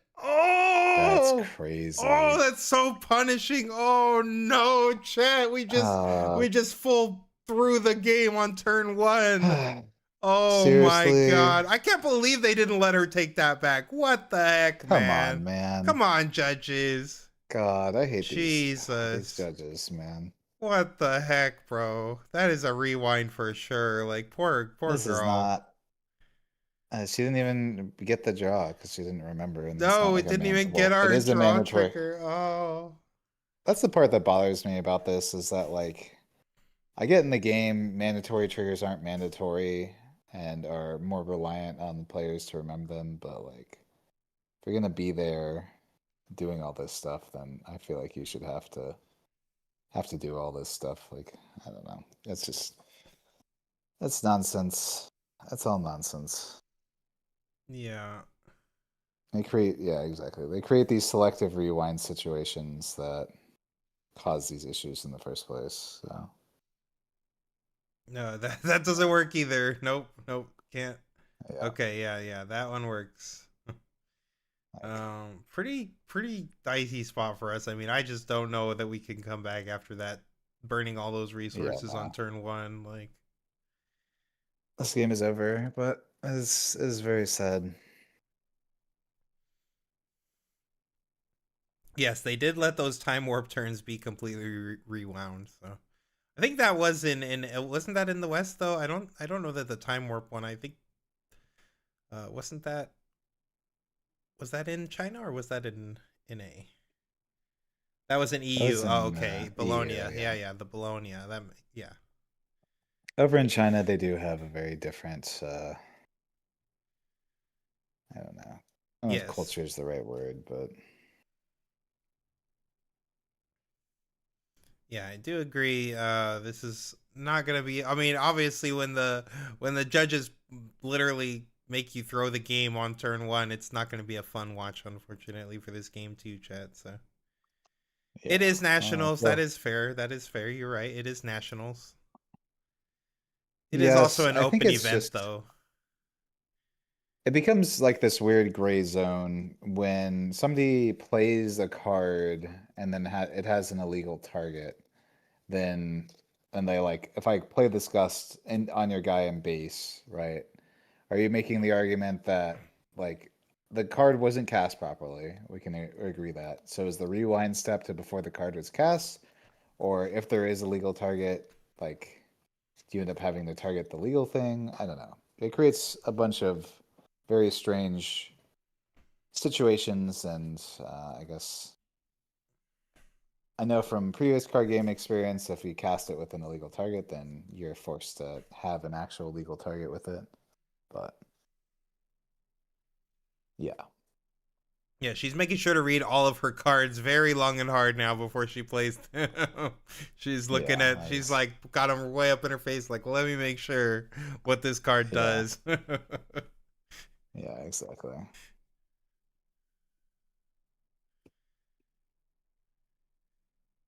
Yeah, I mean, if I was the judge there, chat, I would definitely give this player the rewind. But I do agree with Yeah, of y'all that, course. like, yes, the mistake is the mistake. I'm not completely saying that the judges are in the wrong for doing this or enforcing it this way. I'm just saying, like, I do think it's pretty harsh. Hmm. Yeah, I think from a new player perspective, it's tough, especially given that like how that this system I think is based on like a lottery or whatever, right? Is how they enter. So they kind of just give the benefit of the doubt to anyone who wants to play. They're like, oh yeah, come on in. Just lotto entry, nothing actually matters. Um, so it promotes like newer players to be able to get into this as opposed to our system over here where you obviously have to know about these events in order to even get into them in the first place. So Yeah, I maybe do being more agree. strict Someone before in said, the like, event. I don't think so. no, they've been this strict from the jump. Wait, before Yeah. Randy was even playing over there, George G was dealing with a bunch of stuff from these judges, and we've just seen so many things with the judges, like stopping plays, making players rewind to certain things, like touching all the players' cards, asking them for hand counts. Like these judges are just very strict. Hmm. Both these players are gonna drop after round five, so it's whatever. It's I mean, harsh, but you're not I wrong. mean, there's a lot of players who are gonna have to drop round two. I think if you lose round one, like you're already dead for top cut because some X ones don't make it. So it's like it's a brutal event. Yeah, I do know MTG recently. I think it was even might have even been at Worlds. Like this is at the World Championship of one of the largest games. There was like a big scandal because people were upset that there was a rewind, and it was just like, Mm. yeah, like that Magic literally words their tournament rules so that rewinds are allowed because they don't want things like this to just happen where players just instantly fumble the game because they like made a mistake in a game action, Yeah, exactly. especially one that's like very easily rewindable. Yeah. There's certain things that I agree shouldn't be rewound. Like, if you declare an attack into a Yi hero power, whatever, then like yeah, them's the breaks. But if you cast a card illegally, then you cast a card illegally. Like Yep. that's how that Getting goes. hit with the not So so fast on the rebuke here. We have no freaking runes, man. yeah, we used all of our runes.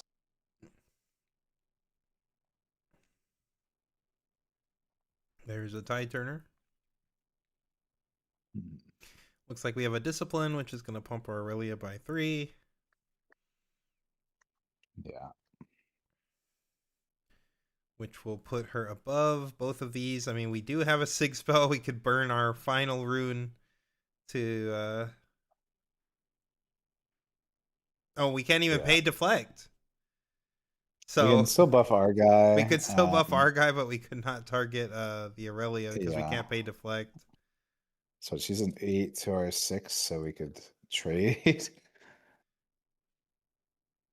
Wait, no, Yeah. she could definitely play that. That is a legal move. Yeah. Yes, you just can't target Oh, the if Aurelia. we rewind now I'm gonna be No, pissed. no, no, no, no, no, no. Yeah. Yeah, she has to Just target target the. the Yep, Chihuahua. yep. That's the only thing that she can target. Yep. You can target the Chihuahua in the back, yeah. The And play then now we dance get the animation. animation. She's being a good sport Mhm. about it all. She's honestly being a really good sport about it. Yeah, she seems like she's having fun with it. So that's not a big deal.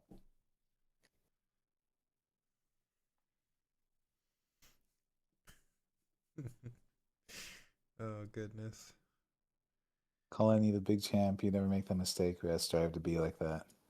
Yeah, but there's different people have different goals when it comes to all this sort of stuff, right? So like obviously if I'm playing, then it is within whatever is within the rules is the rules are the rules. And I think it's honestly you need situations like this in order to fix the rules, right?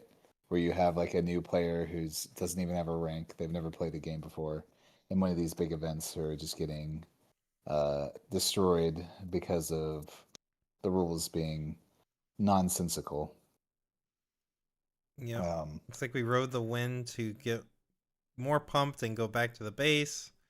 And now we're yeah, coming back in even stronger than before, so we should be able to clear both of these units. The Stellacorn yes, will return to base because there is a GA attached.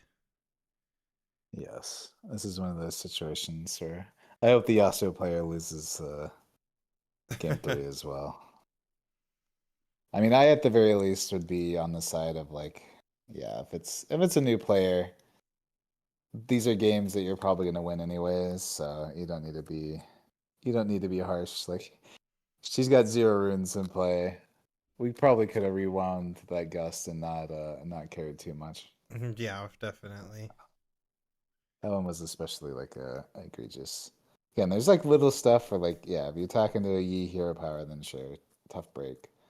That's just the one that I can think of off the top of my head. But like you set up your turn where you go for the sneaky set your fight or flight and then you play the gust afterwards, like it's just like you literally couldn't come up with a worst case scenario. And then you also Literally. you also don't remind your opponent of your dreaming tree trigger. Like, come on, man. At least give her the dreaming tree trigger if you're gonna make her sack all of these things. Chad did point out that she did remember her Dreaming Tree trigger when she used her last rune here. She did Yeah. actually get it this time. So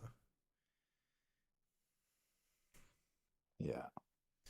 yeah, I mean, The this is rules just seem we're very walling her out. selective. There's nothing she can do here. Like she could Yeah. take a draw here and just trade with Hope for the the best. treasure hunter. Oh, another defy is not what we needed. Yeah. Yeah. I mean, yeah, this thing just dies, trades with the hunter, and our turn is over. Yep. Yeah, we should probably just go next game at this point. It Yeah. shouldn't really matter. I don't think these decks are really going to go to time, but we are getting close to about 20 minutes left for the final game. I mean, it's on the Yasuo player. Just pass, bud. You don't have to play anything. Literally, you don't have to do Just anything. say Why are they pass. checking her Stop tapping your trash? land. Why are they checking this girl's trash? Oh, Leave her alone. Just leave her alone. all of you suck. Did they let you concede on the stage? Yeah, you could concede at any time. Yeah. Let's see. This dude has all three has Aurelia fragments in play. Like, what are we doing here? Yeah, we are just Just going for the sick rubbins, okay. like Literally all we can do is just yeah, she just passed. Okay, let's go next. All right, let's go next. yeah, God. She's enjoying the moment. Yeah, she's on stream. She's having a good time. She's at her first tournament, probably big tournament. She's like, "Hey, Yeah, I'm on exactly. camera, mom. Hi." Yeah. It's awesome to see. So I'm glad she's a good sport about Yeah, yeah. I'm gonna be real with you, chat. If the judges did me dirty like that, I would not be all smiles. I'll be real with you.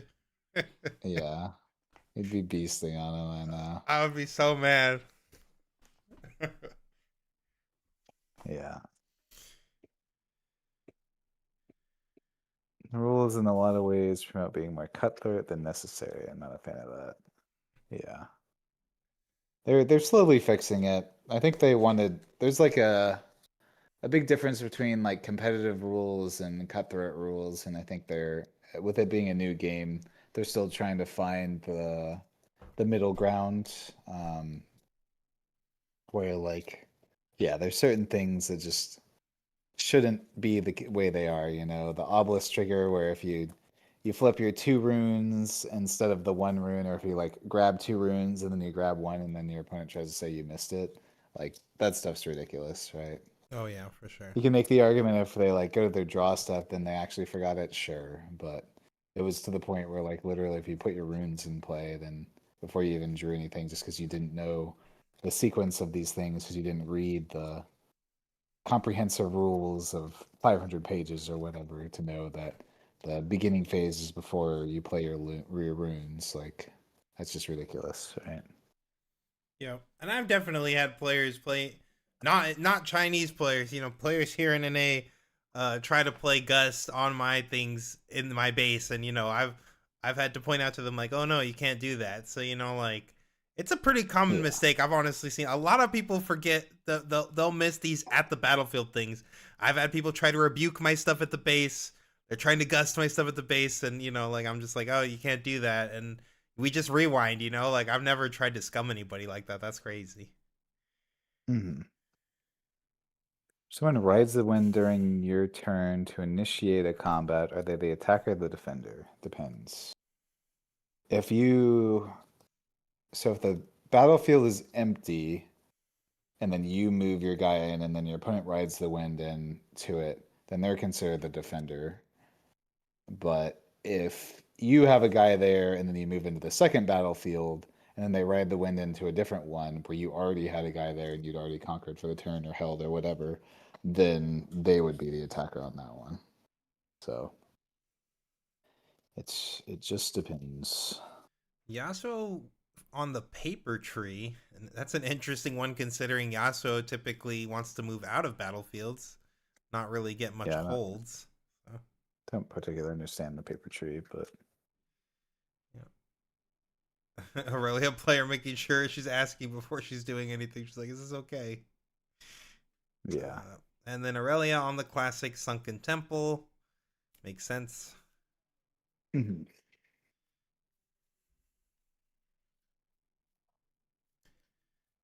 Try to play spells that are not actions. Exactly. Yeah, you see that one all the time too. Excuse me. People just trying to play spells at action speed or spells at reaction Yeah, speed that are just action. Like I've seen it all. yes. Paper tree is probably for opponents that hold the LP ramp. I think that's the theory behind all these paper tree decks. I don't know that there's any real validity to it, but I do think that's why people go for it. Yeah, Yasuo going. What are we starting with? Looks like I saw a sneaky D. Oh, we're sneaky D straight to the paper tree. We could get a hold this way. I mean, maybe That that's what is, the paper tree is there for. Literally, for your going second game, you always hoping to hit the sneaky on the paper tree. Like live the dream. what we I just get Just get mauled blown by this out by a discipline here. discipline. Yeah. I don't know. I can get behind this one, but Yeah. Oh, it looks like we are going in. Yep, and just running the discipline. yeah, might as well. Yep. Deny them an extra point. Deny a ramp.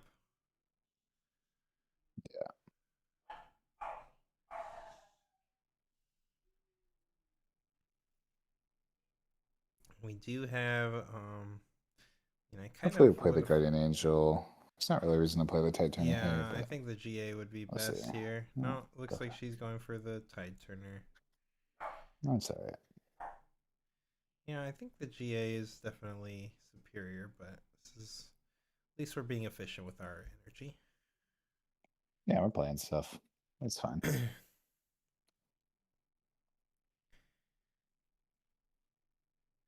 Miyaso's playing. He gets the untap first. Yes, I think that's the theory behind it. Yeah. Oh, Play what are we playing here? Oh, Vex. Vex. Okay. Definitely a good card into Aurelia. Ooh, this Vex animation. Hmm. We're getting a hold, which both players are now getting a paper tree trigger. Yes. There we go. Got a paper tree trigger. I draw a card for turn. I mean, technically, by putting the Oh. sneaky there, you're guaranteeing a paper tree trigger either way. Because if they do run you over and it's not a trade, they are getting a hold. Mm. Yeah.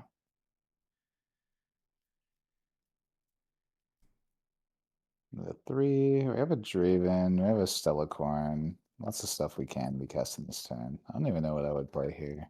I mean, Stellacorn plus GA makes sense to me. Yeah, I like Just playing the Stellacorn Draven GA. also makes sense.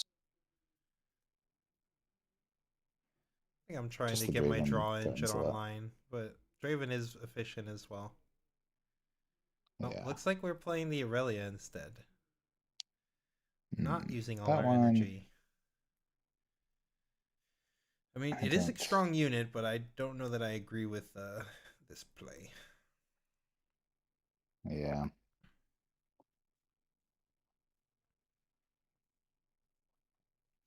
Vex having plenty of runes to work with now. Just picked up a Zonia's, which will make this Vex even more annoying to deal with.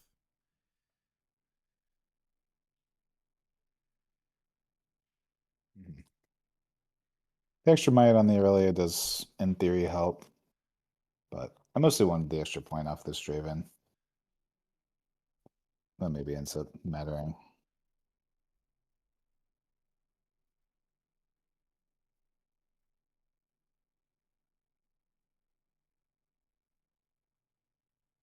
Yeah, I don't know if I necessarily even wanted to do the discipline play on the sneaky earlier. I was kind of just wanting to play the herder way back then. Did we have the? I don't think we had the herder in our. I feel like we might have had it in the opener. Maybe I'm wrong though. I think we drew it off the discipline. Oh, okay. Is Alex gonna become an Iron main and try to make a dog tribal? Doggo tribal. May, I don't know if he's gonna maybe. be an Ivern main, but he might try to make dog tribal work. Yeah. The wolf is a pretty good card. That wolf, it's a good doggo. Mm. All doggos are good doggos. True. Hmm. So we have a flash here. Okay. Want to make sure we announce our Aurelia trigger. I don't think that she did. Yeah, that one is not necessary to announce with how Oh, things okay. work. So we could still get the +1 no matter what. As per the rules, plus might is not something that you have to announce until it becomes relevant. Just because it was becoming annoying with like Raven Bloom student triggers and stuff like that. But Sure. that being said, whether or not they'll play by those rules in China, I could not answer you.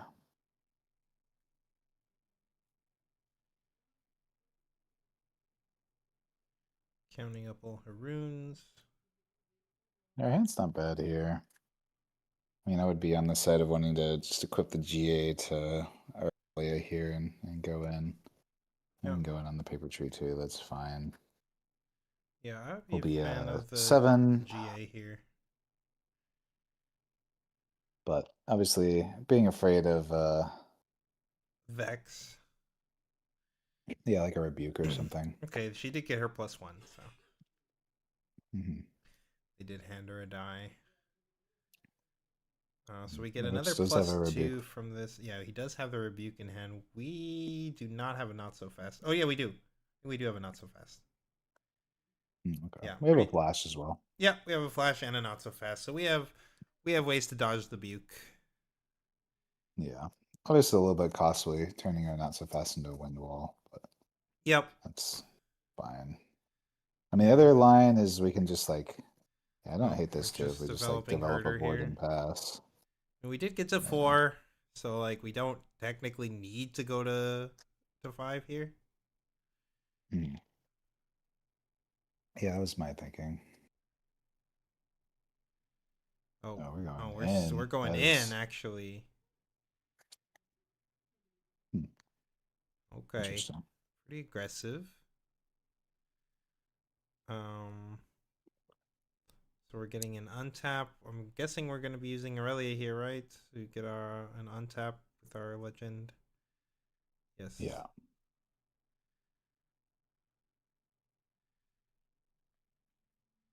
Now this is 2 above Vex, so we'll be able to run in. Hmm. We're also mighty, so even if this conquers, we could get a draw off of the sunken. Oh, charm's pretty broken here. Yeah, charm's very nice. Hmm.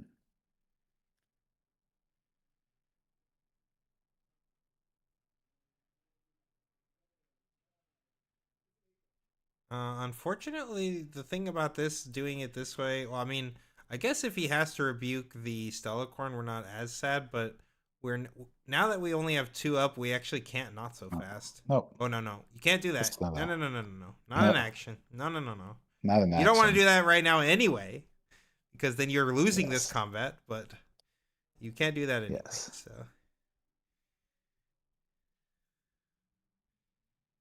All right.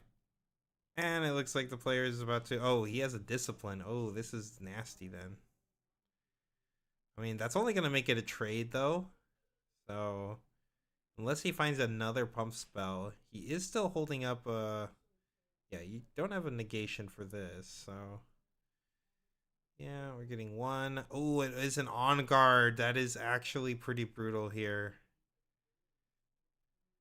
Yeah, so we're going to be able to beat this herder. And then we're also going to be walling out this Aurelia now.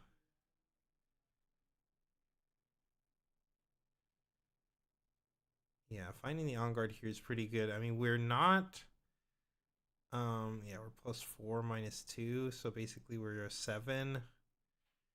Yeah, we don't really have any way to do anything. We can't play the flash because everything costs an extra energy. We can't play the not so fast this turn. Yeah. That is rough. I mean, Yeah, we can trade our GA for this Vex, which maybe is worth it at this point. yeah, we would trade, right? We would trade with GA. Yeah. Unfortunately. Um, yeah, it looks like she's looking at the GA. Yep.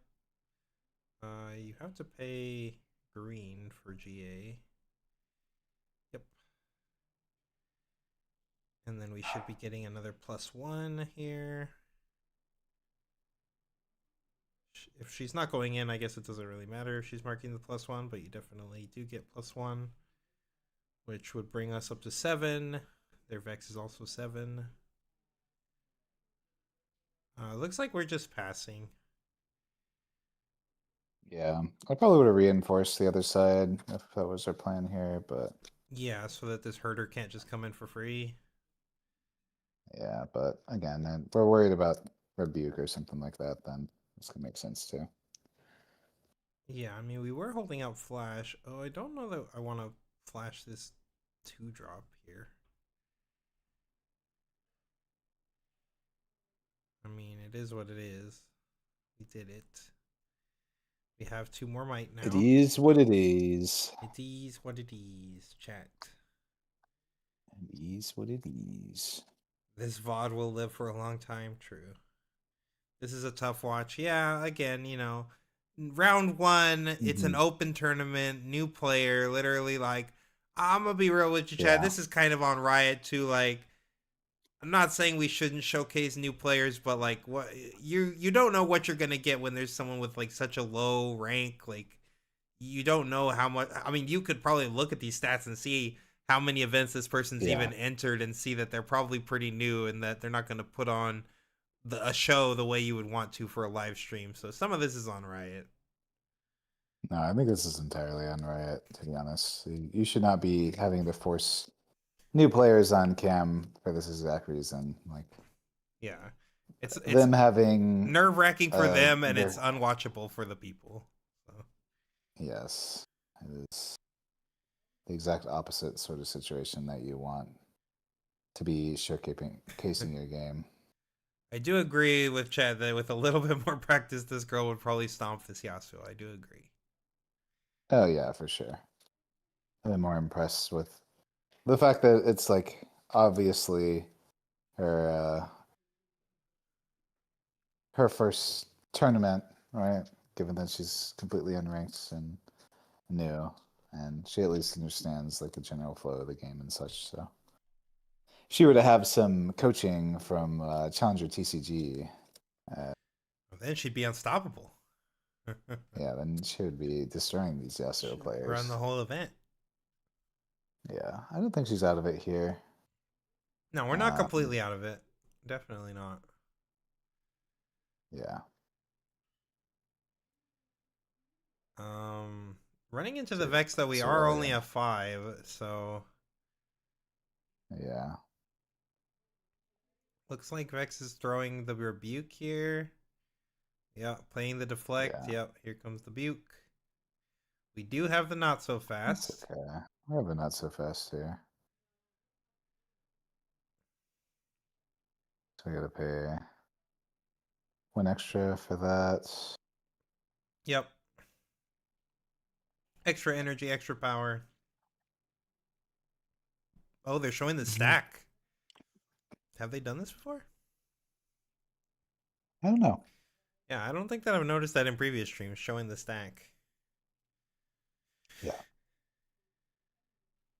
Hope to see her with a Challenger TCG buff. True. yeah, we'll get her. We'll get her in Challenger TCG merch.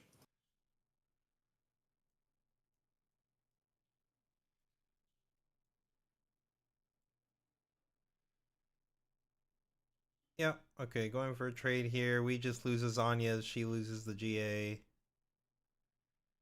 Mhm. Um, Now kind of a tough spot. I mean, we can go to 5 with this Tide Turner. Don't really have a way to break the other side though. Yeah, unfortunately not. Just a little bit too far behind at this point, I'm afraid. Yeah, we For really needed hero. like a buff spell, or probably to trade on the Vex last turn. Probably was Mhm. a much better spot for us to do that. Now we're just kind of Yeah, dealing with all of this. if we had reinforced the paper tree with our Aurelia, then it would have worked out. Especially because if even if we had gone for the flash afterwards, our Aurelia would have untapped. She would have been higher might. She would have been able to conquer over the sunken temple, and as we 6 to 5, and we'd have drawn an extra card off that, and so on and so forth. So Yeah, we just rebuked here. I'm not really sure what this rebuke did. Um, oh, I'm not sure what we're charming either. I don't. Just to send it back home to burn. Okay, it's a Zanya, so we're not burning anything. We're just giving them a draw. Yeah. Yeah. I think this is a very common new player thing where if you have cards to play, then you'll play them whether they're relevant or not. So Yeah, she's just throwing out all her that's a spells. yeah, that's a pretty common thing from new players that I see a lot. There's the Challenger Codex coming out soon. TM. We're just finalizing a lot of the designs right now, so um, we're trying to get it out as soon as possible for people because we do think it does look pretty nice. So Yeah, we're they're happy with how it pretty went. sweet. Yes.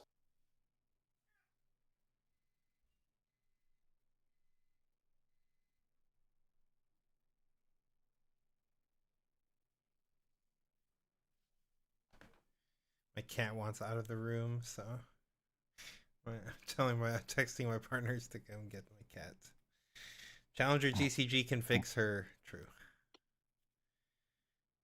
Challenger TCG can fix anything. Yep. We are unstoppable. Everything's better with Challenger Man TCG. out. Appreciate you stopping by, Philip. We will be running this all night, and by we, I mean Anton and Alex will be running this all night. He'll give me for probably one more round, if I had to guess, Yeah. and then we'll tag Alex in.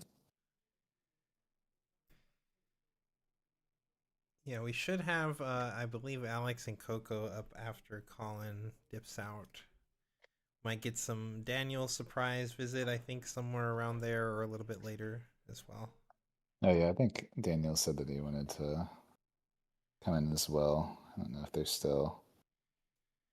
Looks like they're I do still down agree. there playing poker night. Nib said people watch competitive events to watch the best of the best do their thing. If I tune into the NBA and had to watch Greg from Ohio miss 18 free throw shots back to back, I'm turning off the TV. Yeah.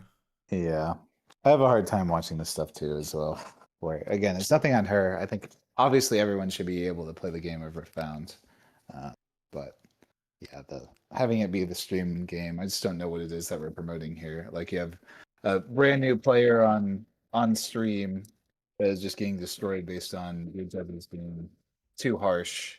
Like, how is this a welcoming experience for anyone that's looking to get into Earthbound?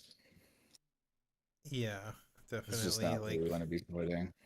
yeah, we're here trying to give you guys the best analysis that we can, competitive analysis, and make it interesting to observe these games. And when there's just brand new players making actions that definitely don't make any sense, we know from like coaching new players and playing against so many new players, playing TCGs for so long, like this is just very common. Obviously, this player is very new because they have a ranking system. We can verify that this player is very new, and yeah, it's just kind of like we want to sit here and analyze the plays, but we know that there's not really probably a lot of good fundamental thought behind these plays being made. So it's just kind of hard for us Yeah, to exactly. sit here as analysts and not really be able to give you good info on why people are making these decisions because there's not good plays Yeah, being made. So of course. But that's why I appreciate you all here getting us through. We can get through the cringe that is Riot Games CN together. yep. This is definitely a far cry from the Colin versus Allen match in Vegas. That was the best game Riftbound I've ever seen. At least based on views, it's the best game of Riftbound's recorded for sure. So I think Rossum's game in the top four of the PPG was also pretty good. That Ezreal match seemed solid. That was also something that we did for as a VOD recap for our Diamond viewers. It was quite a nice game, but there have been some good ones for sure. But I'm glad that was one that I was able to win on camera. And I made a couple of mistakes, but that was also my first time playing against an Ezreal deck. Literally didn't even play against it in testing before, so Yeah, I mean, uh, you hadn't played a yeah, lot of Miracle in general too, so you're playing yeah. Miracle for I like go, the first weekend, and you're playing into Ezreal for the first time. Like, yeah. So I think Prismat rewatched it, and I think he said he made a couple. I made a couple mistakes, so if I make two mistakes on Miracle, then in that match against Allen, then I'll take it. yeah, the tournament How runs long's for this two tournament run? days, Yeah, it's so we'll be doing 7 rounds today, and then we will have, I believe, a top 128 cut. Could be a top 64 cut, but I think it's top 128 for these 2,000 man events. mhm. Best analysis you can have with it is what you would do. Yeah, we try to cover what we do in most of these situations. I mean, I think that the Aurelia player definitely could have won all three games just with a little bit of different play. But that's the most important thing is just kind of seeing all the lines, making sure. That's why we mentioned like reinforcing on the paper tree rather than sending it in and all that sort of stuff over the course of the turns. It's important to see all this stuff from a different point of view.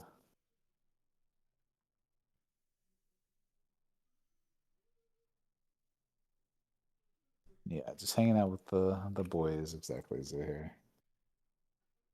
How have you guys been enjoying the set two format so far, or not enjoying? Chat. What have you guys been doing? Have you guys been conquering your local skirmishes? What are you guys seeing at your skirmishes? Talk to us. We got some time for sure. Yeah, this is gonna be a minute, so I'm sure in between rounds. Any questions people have? We are hopeful that this will be the last weekend of Miracle Draven based on Dave's posts, but um, who knows? Maybe they'll just let it ride. especially because it's unlikely that it'll win this Chinese event. So maybe they'll be like, "Ah, it didn't win China." So It's clearly, fine, yeah. Miracle Draven is perfectly fine. Yeah. Zuhair with a skirmish win and a top 8 at a 5K the same weekend. Pretty nice. Nice. Kind of done with set Not 2. too Looking forward to shabby. set 3. Yeah, I mean, I'm kind of there with you, but we've still got 2 more I think regionals of that's this set, so. Yeah, I think that's a pretty common sentiment that comes when, especially when it comes with like all those spoiler seasons, is the game tends to drop off in the weeks leading up to it, where everyone just sees the new call cards, especially when we have new legends that are entirely new archetypes and stuff. People want to play with the new cards, so it kind of demotivates people to. It's like going back to your 9 to 5 after the weekend, where you see all the new shiny stuff, and then you're like, "Oh wait, I can't play with any of this going into my local tournament. I got to play with Draven again." And it's like, all right, I guess I'm clocked in. It's crazy. So Pumpkin, that's an interesting question given that you're talking to me and Colin, because I think me and Colin have discussed this in detail. What are your thoughts on Alan saying Draven should play Targon's Peak Game 1 in the mid range mirror?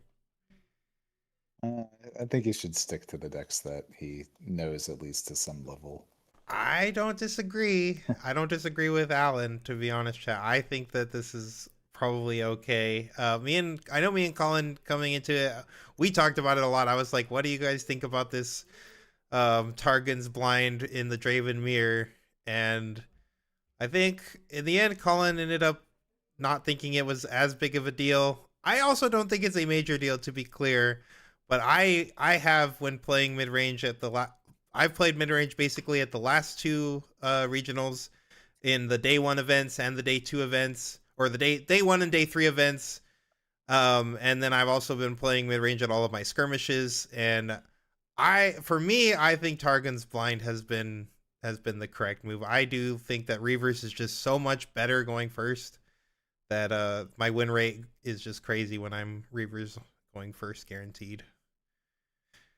Yeah, I mean, I can agree with the post-board games. Your game one does look at least a little bit stronger. Um, I don't know. I just feel like with how I've played the matchup specifically and how I got used to it, I feel like a little bit more confident on the game one Even if you're going second. being double reavers, even if I'm going second. Yeah, because it's like fine. We have Kaisa to accelerate in, and then other than that, you just kind of have to find your point to hold. Um, but targets just feels I don't know. It's honestly something I haven't really had much time to test, so I can't make too much of a comment on it. But I have at least I think part of it for me is I feel very confident in my games 2 and 3 plan, where even if I lose the double reverse row in game one, then I'm pretty much a lock to win games 2 and 3, just because I know that those are games that come to a lot more skill. For sure. So for me, I think a lot of my reasoning behind it is more so just like I hate this reverse row card. Let's both throw it out. We'll roll some dice to see who wins game one, and then call it a day. So maybe there's some skill that can be had with the Targon's Peak game one. Um, Yeah, I wouldn't say but I've noticed yeah. anything necessarily like super better or worse for me, but like I said, it's something I've been testing. I've kind of been testing it, but also doing that in my events, because like the only time I'm playing mid-range Draven has been when I've been playing these like pre-regional events, which I've done pretty well in, like X1 or basic undefeated, like all of them. I haven't dropped any games at my Mm. skirmishes. I'm 2-0ing every Draven Mirror running the Targons blind, but I do feel really good into the, like you said, especially on like the Obelisk game. I just feel really good on that game. Like I know my game plan, and I just feel like I'm really comfortable in the mirror. So I haven't tested enough on both sides to really give a strong opinion. Colin definitely played the deck a lot more than me. So. Mm. Yeah, I mean, like I said, I think it's fine. Is this an animation for what could have been done in the game or something? I guess so. Oh, we're showing the charm play. It's interesting. And then this is what we did instead, where we chimed out, and then These are all like the yeah, we're cards are showing all all the glitching different, and stuff. yeah. I'm assuming that we're showing all the different lines and different ways that we could have won this game on this turn that we did end up winning without using the ride the wind. Um, this is like a visualization. I don't know if this is, I mean, I guess it's fine. Kind of an interesting little visual thing here. Give me 1 second. I'm gonna let my cat out. Sure. Um, for the band heading after this, we can have you more in mid-Draven for regionals to win it all, or more in on a metal chase that no longer has to play into all the broken stuff. For me personally, I'm definitely more on the competitive side. I want a legacy that shows that I'm one of the best, if not the best player in this game. I think I've got a lock for number 2, and I'm trying to get that to be the best player in the game. So my competitive side will make me want to play something that I think has odds to win the event, and I don't think I will ever be able to convince myself to just go for a metal card chase as much as I would love a shiny metal card as well, as I think they look pretty cool. Um, but yeah, I'll always be on the side of probably playing something I think is competitive. So it just depends upon what the ban the list is. Um, if all that gets hit is Miracle Draven, then I'll gladly go back to mid range. I don't think that deck was that bad. Um, but yeah. What decks do you think rise to the top if Cold Shot gets banned? Yeah, I mean Aurelia is definitely a strong contender. I don't know that her issues really necessarily were Miracle Draven. I mean, it definitely wasn't like the best matchup, but I think of the decks in the format, I think she probably had the best Miracle Draven matchup out of all of them. So, yeah, I don't necessarily know that that was her real issue. Um, so I think she'll still struggle into just like her general inconsistencies and hopefully, honestly, I think the Aurelia deck was also too good, so I hope some stuff gets hit out of her as well, but we'll have to see. I love that they're showing us round 2 was supposed to start like 12 minutes ago, but then it says Yeah, next in 8 minutes. So yeah. So we're only 20 minutes behind schedule, y'all. So that's good. no worries. I think she wins the game with the Stella Haste line if the Yasuo doesn't hit a spell off the top of the discipline, TBH.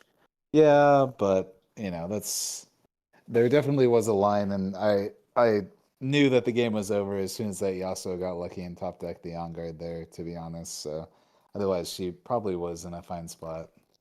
There were plenty of other lines that didn't involve risking all that. Like we didn't even really need to go into combat there. We could have just like played our Driven and base and passed. But again, that's like a very common thing with new players is they feel like they just have to play all their cards in any number of situations, right? So Yeah, she at or least just like understood how all of her cards interacted, but she never like stopped to think, is there ever a point where I just like don't turn off the gas, yeah, And that again is like it's a very common. exactly what I was gonna say. I think that's Yeah. like a very common mistake. Is that I've seen a lot in this game is that players don't know when to take a turn off. Like sometimes you don't just need to be on the 2 4 6 8 plan. Like sometimes there are board states that you cannot swing into without risking the game, and you just need to take a turn off, develop your board a little better, maybe reinforce the other side so that you can keep them off of the even points. But like just slow it down a little bit or just develop a little bit more and then try to like keep them off of scoring both sides that turn or the following turn. Exactly. And I mean, that was a situation where she was already at 4 points. She didn't have a reason to go for all that, right? Agreed. So, um, but again, it's new players don't really think about playing around cards. They just kind of play things because you don't know all the cards and how they interact and what it is your opponent's is going to be doing. So there's a lot of stuff like that. Those metal overnumbered seals, I think they're just the regular ones from Spirit Forge. I don't think there's anything crazy like that. Show us your 8 pack. No, I got fat. Unfortunately, we're getting back into the gym, so we'll get back to getting swole soon enough.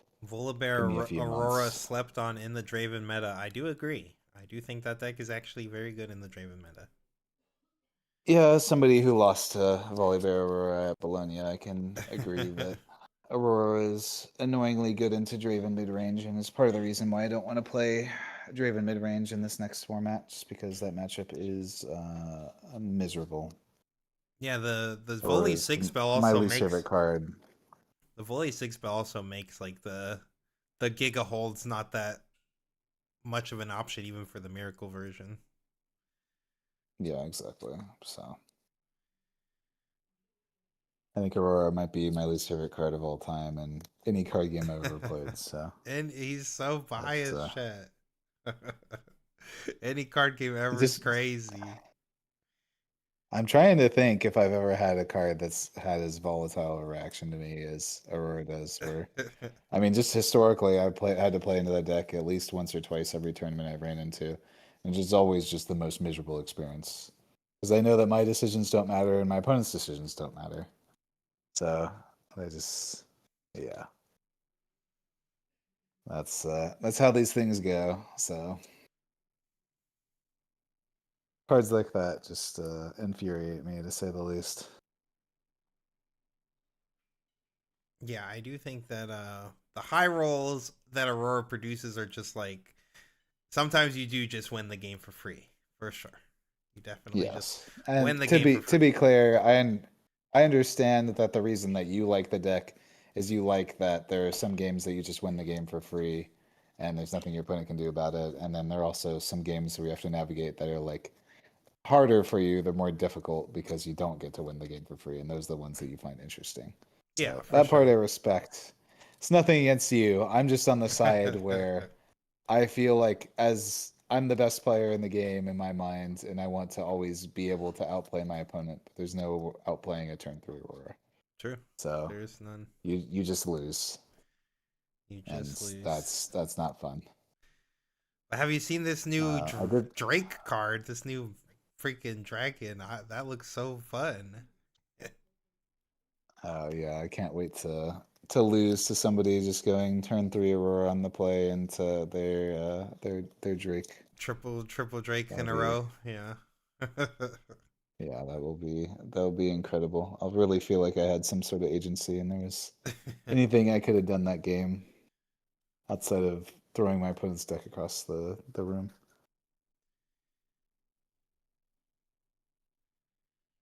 Um, I did have to play against Volley. I lost to Volley in Bologna.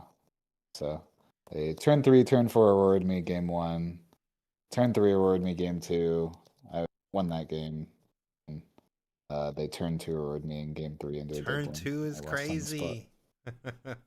Yeah. Chance of an It Aurora was ban.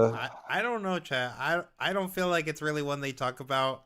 I don't know that it's really one on their radar because the deck hasn't been really doing much this format, but I would imagine you can't just like ignore that card forever. Like they did say in set 1 that Aurora was performing better than they had tested it. So I do think they were at least aware that Aurora is very powerful and more powerful than they had anticipated. So that's something they'll probably have to keep in mind.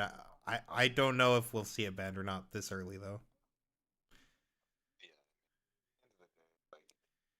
what I would love to see more from the devs is a proper understanding of like fun gameplay sequences and stuff for the health of the game. It's not necessarily how powerful the deck is or how consistent the deck is. But we've seen it from like other card games previously where even if a deck is not the best deck, if it's creating toxic play patterns and is still able to put up decent results like Aurora has, this card would have been banned ages ago in any other card game, just due to the toxic play patterns that it creates. It reminds me of like the magical scientist FDK in Yu-Gi-Oh! Once upon a time, where it's just like your opponent can't do anything if you draw it. Is it super likely that you draw the combo? No. And is there some game to be played if you don't draw it? Yeah, there's still some game, but there's also just the the the chance that you just open the nuts and your opponent just loses, and there's no combination of cards in their deck that they can do to to have a chance. They just lose. So They need I some think that's better something you deck always want to builders. avoid. as testers. I do agree, chat.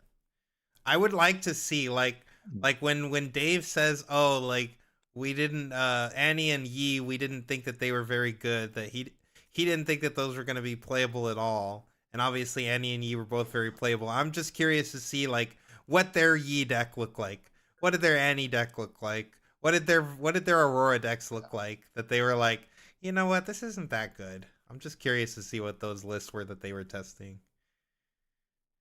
Yeah, I'm no. I'm hopeful that moving forward they'll be able to iron out some of the kinks. Still think it's a great game. There's a lot of reasons to care about Riftbound, and we'll continue to play it and support it. We just care about it so much. We want it to be the best game that it can be. So we want to see all these little things fixed and figured out. Yeah, I That's just all it don't really comes want down to for us. I don't want players going to locals and, having their opponent take like 20 game actions a turn while they're playing like one card a turn. Like, this is just crazy. Yeah.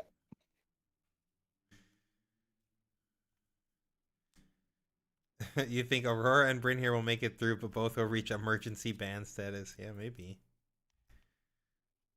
I mean, having a card that just says your opponent can't play cards at all and then putting a bunch of like reaction speed ways to blink this thing just seems like a recipe for disaster. Like not even from a perspective of like this thing will be the most broken thing to do, but like I can't imagine a more negative player experience at locals than like you just getting Bryn here looped and like your opponent's literally like, no, you can't play cards. No, you can't play cards. No, you can't play cards. Like you're just 3 turns, you're just passing because your opponent is like looping you. This just seems like I can't imagine anything more toxic than that. Like, I can think of one thing more toxic than that. oh, what is that?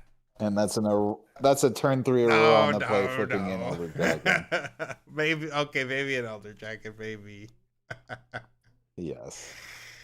Because at least in that You already knew he instance, was you gonna can say it, still, chat. in You knew theory, it. play cards on your opponent's turn. There's still stuff that theoretically can be done. There is nothing that can be done once that Aurora is in play. It is insane. But yes, you all already knew what I was gonna say. But I mean, you can loop you can reaction with Bryn here to stop my Elder Dragon. It just gets yes, and, banished and and then I that is that's cry.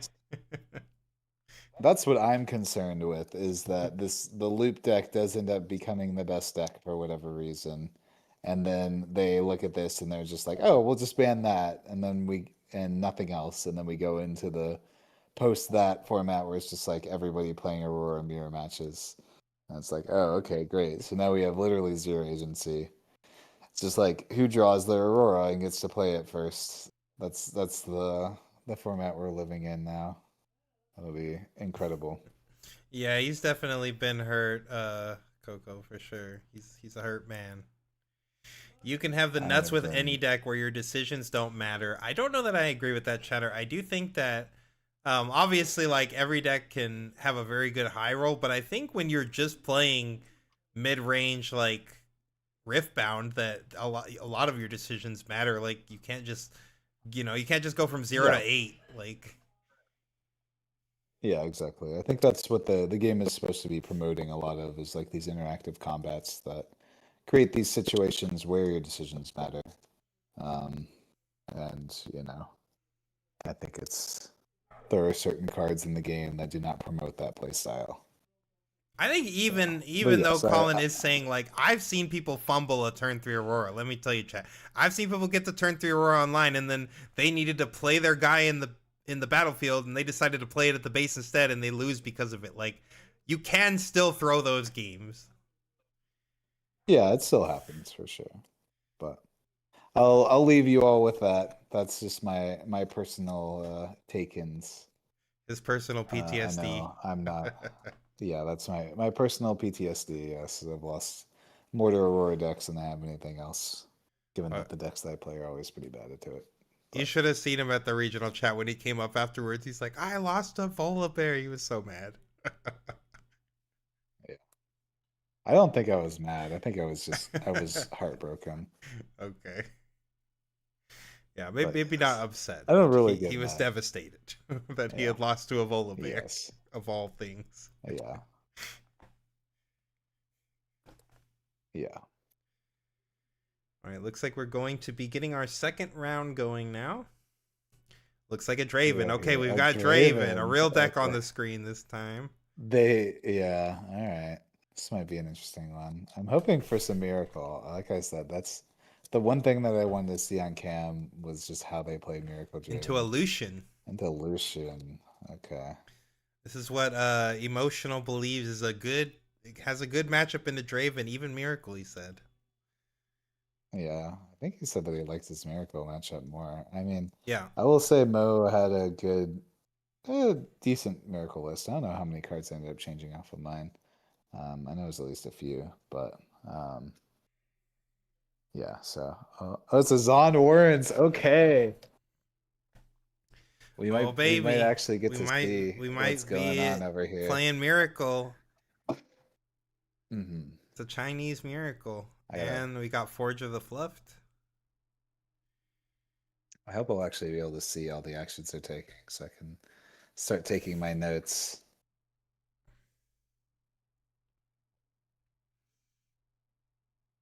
So trying to make Dragon Volley work. Yeah, Dragon Volley is a cool deck for sure. So Yeah, I mean you'll be able to bring down that Elder Drake really early if you're playing all those early like reduce a dragon by 2 cards and stuff. Could be fun. yeah, I think it's cool.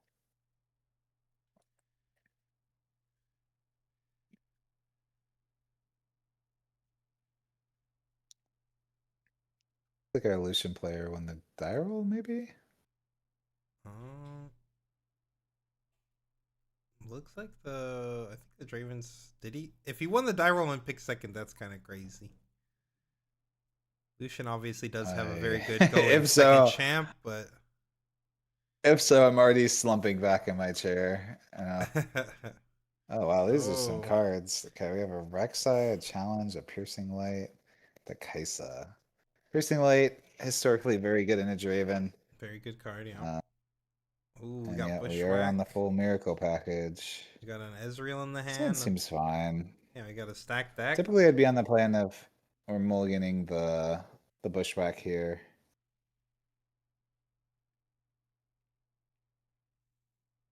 You think we're Probably just keeping sending the the Bushwhack? rest. Yeah. Looks like he's sending a Yeah, I second one. mean, looks like we Looks like he's mulligan just keeping the the Ezreal battering and the ram. yeah, he's just keeping the Ezreal and the stack deck. That's fine too.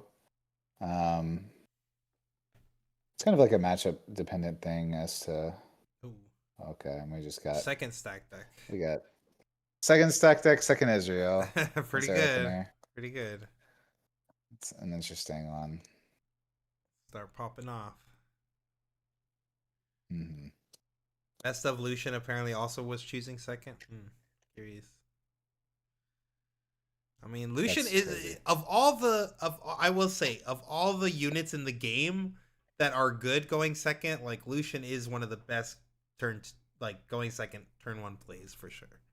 Like that unit is very good. Yeah. Okay, it did look I like mean, he picked the if your play. deck is just yeah, if your deck is just built in such a way that you don't have any turn one plays or something like that, then sure, I Ooh, guess. drawing a Mm. nocturne, not what you want to see.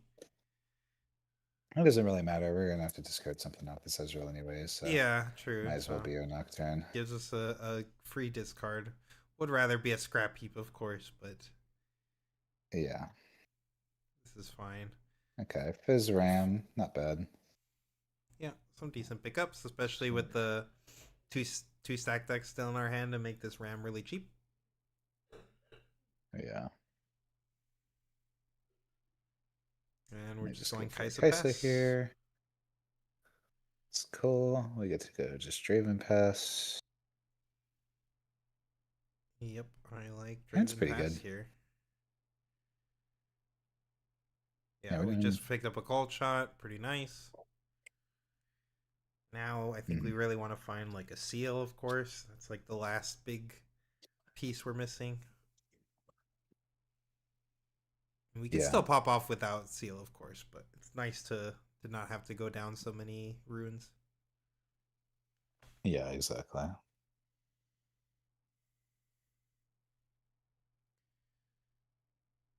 Kaisa getting a draw, and oh, is that just a pass? Are we passing on 6? Oh, okay, no, he's No, no pointing toward. way. Okay, he's pointing towards the Kaisa. Now, okay, he's pointing towards the Yeah. Kaisa, making sure he gets his draw. I was No, like, there's yeah. no I'm way we were expecting like passing. a longsword challenge line here or something like that. Looks Okay. like we've Trinity got Force a also works. Triforce. We could, Yeah. yeah, we He's could just gonna equip. equip and then challenge Yeah, off he's gonna use the the Draven, Forge I'm of the guessing. Fluffed for a free equip, Yeah.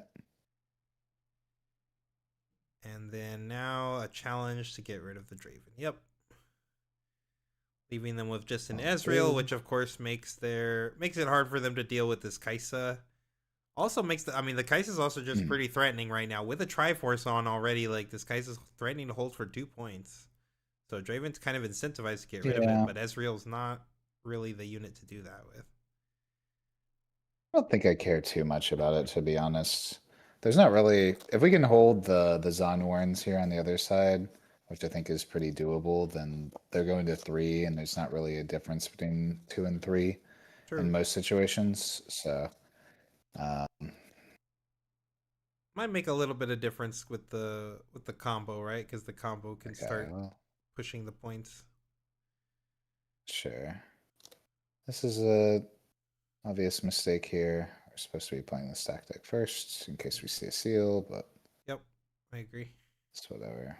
And a Rasa or a Rasa. Obviously, we're taking one of these Rasas.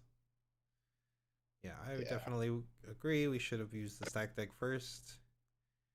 I mean, we can use this floating energy that we've got from playing this call shot to use the stack deck now. Yep, Mhm. and that's what we're doing. Seeing if we find a seal Oh, is it a here. Another oh, Ezreal, okay, a it's our Merchant, merchant. and Okay. another Ram. Still no seal. Get the ram. 7 cards deep, no seal. This can Yeah. happen, of course. Yeah. We have another stack deck though. Surely that will find it for us. Yeah. Another stack deck into seal, into a second called shot, into like a bunch of Rams this turn could be pretty gross. Hmm.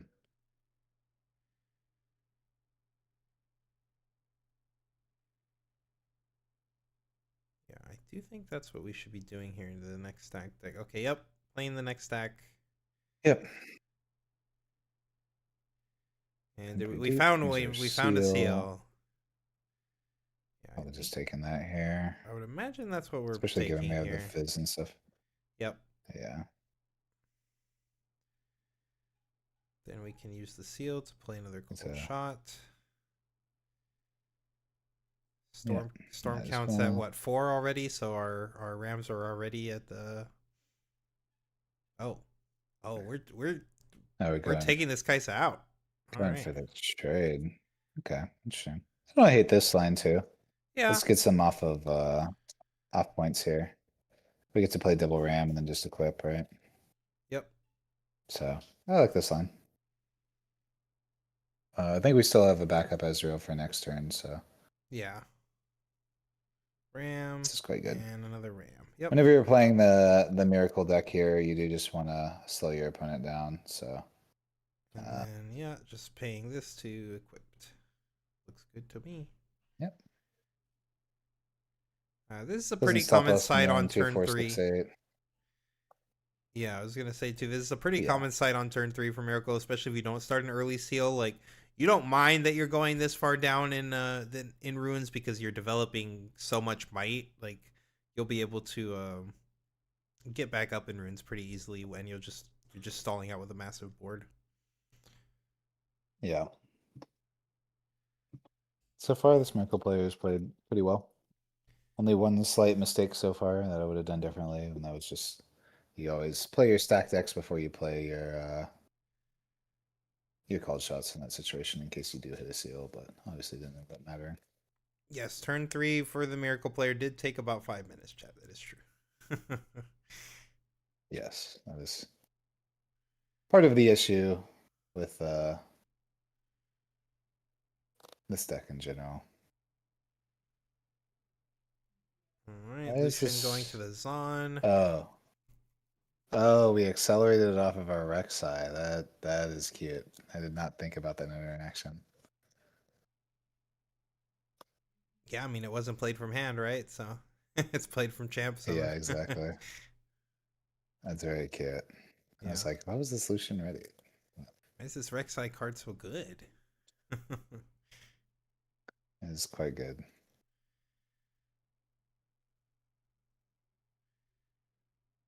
All right, going into our following turn, probably expecting to see an Ezreal played this turn.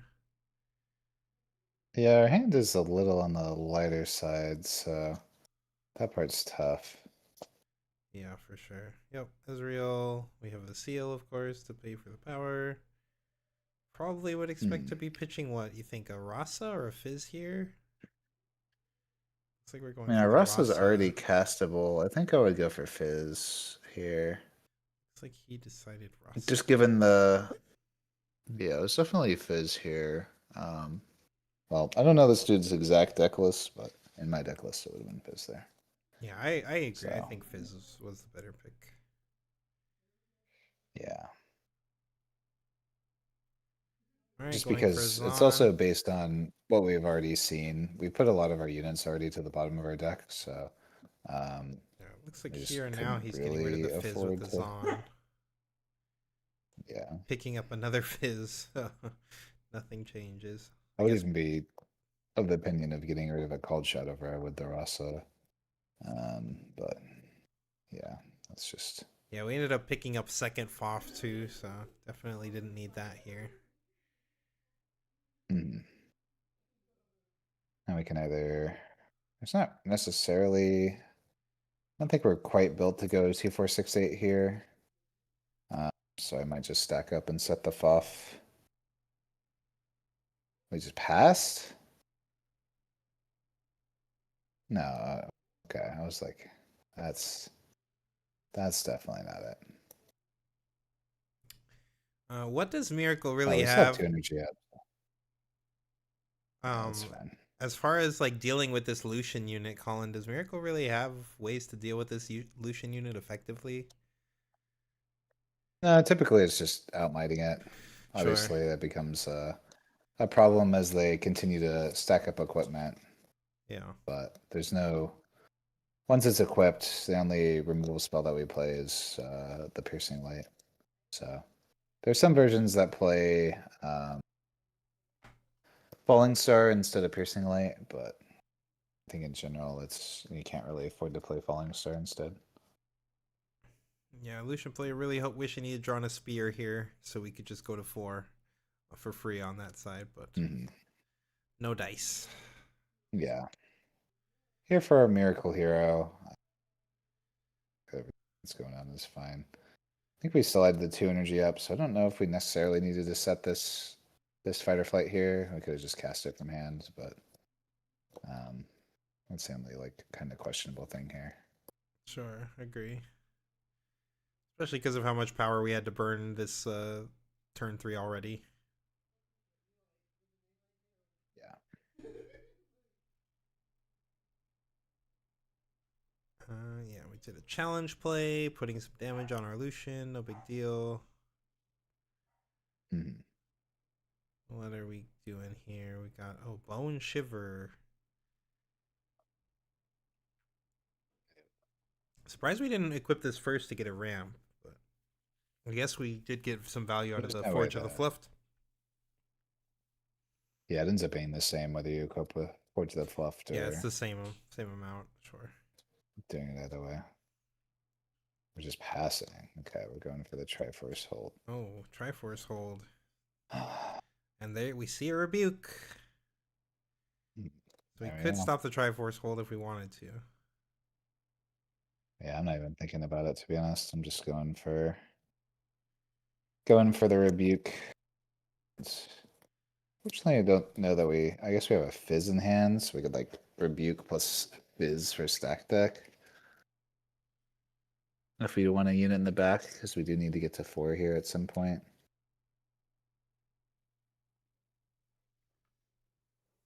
But obviously, Oh, we're I going mean, Foff on our not We're going axe for the unit. combat one. Hmm. Okay, The so we're axe unit trying beats to it go to. naturally by +1, but I guess we're just using the rebuke anyway, so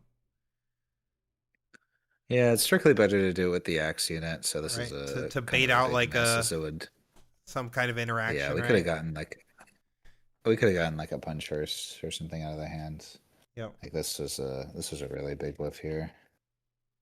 Yep. No reason to not swing with the 8. Yep. Get an extra draw, get an extra point. Drew a nocturne. Drawn our second nocturne. Unfortunate. Yeah. 2 challenges down is scary if I'm Lucian. Yeah, true. That is one of your best cards in the matchup. Hmm. I mean, we have our Foff. I think we have a. Did we discarded our Rasa? So we just don't We have did like. discard our Rasa, yeah. So we haven't really been able to develop anything here.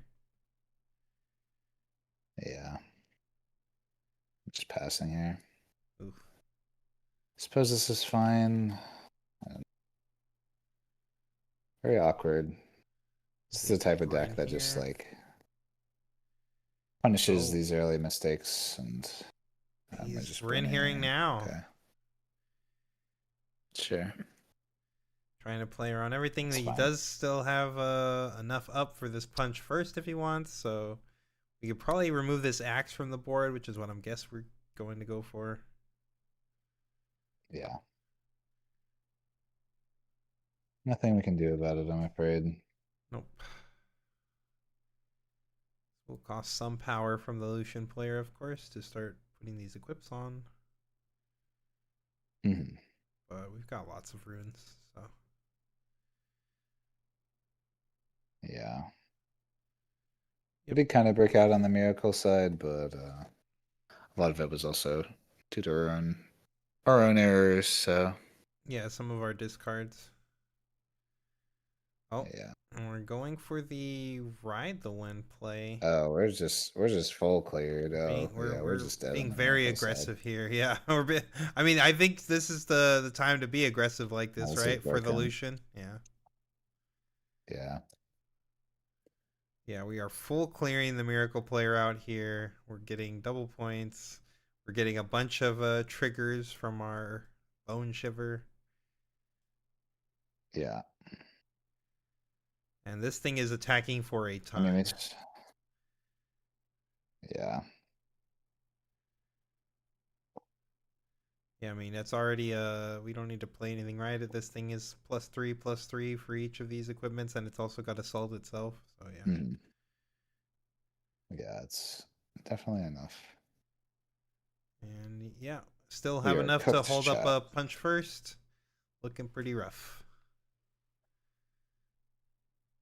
We get a Zon trigger. Yeah, Another that top deck Bryn here was brutal. yeah, I mean if we hold here, we literally hold to 7 and then Bryn here can take the other side. So the Draven player is gonna have to probably spend his rebuke here and it's just terrible. I mean, we can. Oh no, we used the rebuke already, Yeah, we right? can. On the Lucian. We used We used it. we Yeah. could fizz rebuke. Yeah, we could fizz rebuke. But that does not get us onto the battlefield, so pretty tough. Yeah, I think we're dead. Yeah, it's looking rough. Too Do many you mistakes. do you need to have Too an many. open equipment to play the spell? No, it does not need to be open. But you do need to have an equipment somewhere. You do need to target an equipment for Lucian Sig spell. It is part of the targeting. Okay, looks like we're just burning some call shots here, even though it's really expensive. But we're just trying to find something, hoping and praying here. There is a falling star in the Draven player's deck. And it looks like there's a Rasa. I don't think that's going to get us anywhere because we don't have Bushwhack.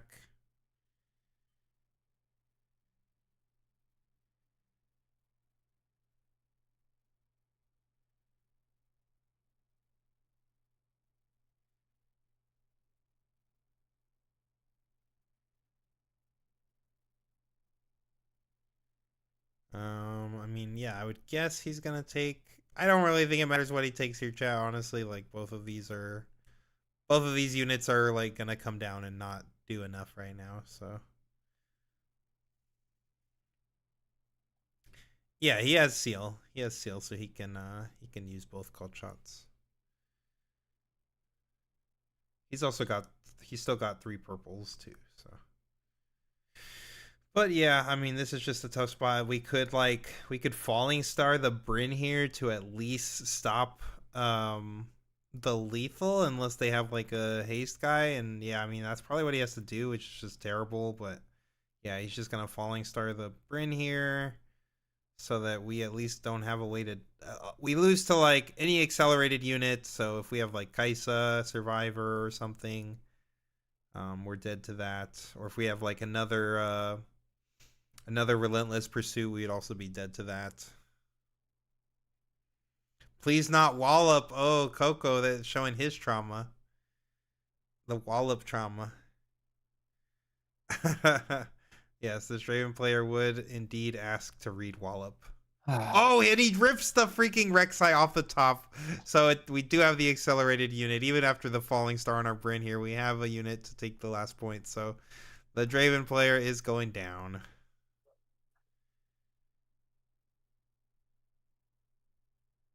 Guy knows how to rip it off the top, huh? This is how you win with Lucian, baby. Who needs to draw a million cards when you just have the perfect card on top every time? Yep, true. Props to the Lucian player, though. He did play very well. I think he played. I don't think I saw any mistakes from his side. So Yeah, seemed like he was playing it well. I agree. mm. Chat was saying. Yeah, no, chat. I don't know if you guys have read Rek'Sai Breacher, but Rek'Sai does not give everything accelerate. He gives cards that are played from anywhere but your hand accelerate. So units in your hand are not given accelerate by Breacher. Yeah, Yes. so it literally has to have accelerate. So it needed to be Kaisa or Breacher itself, which he did draw. Yes.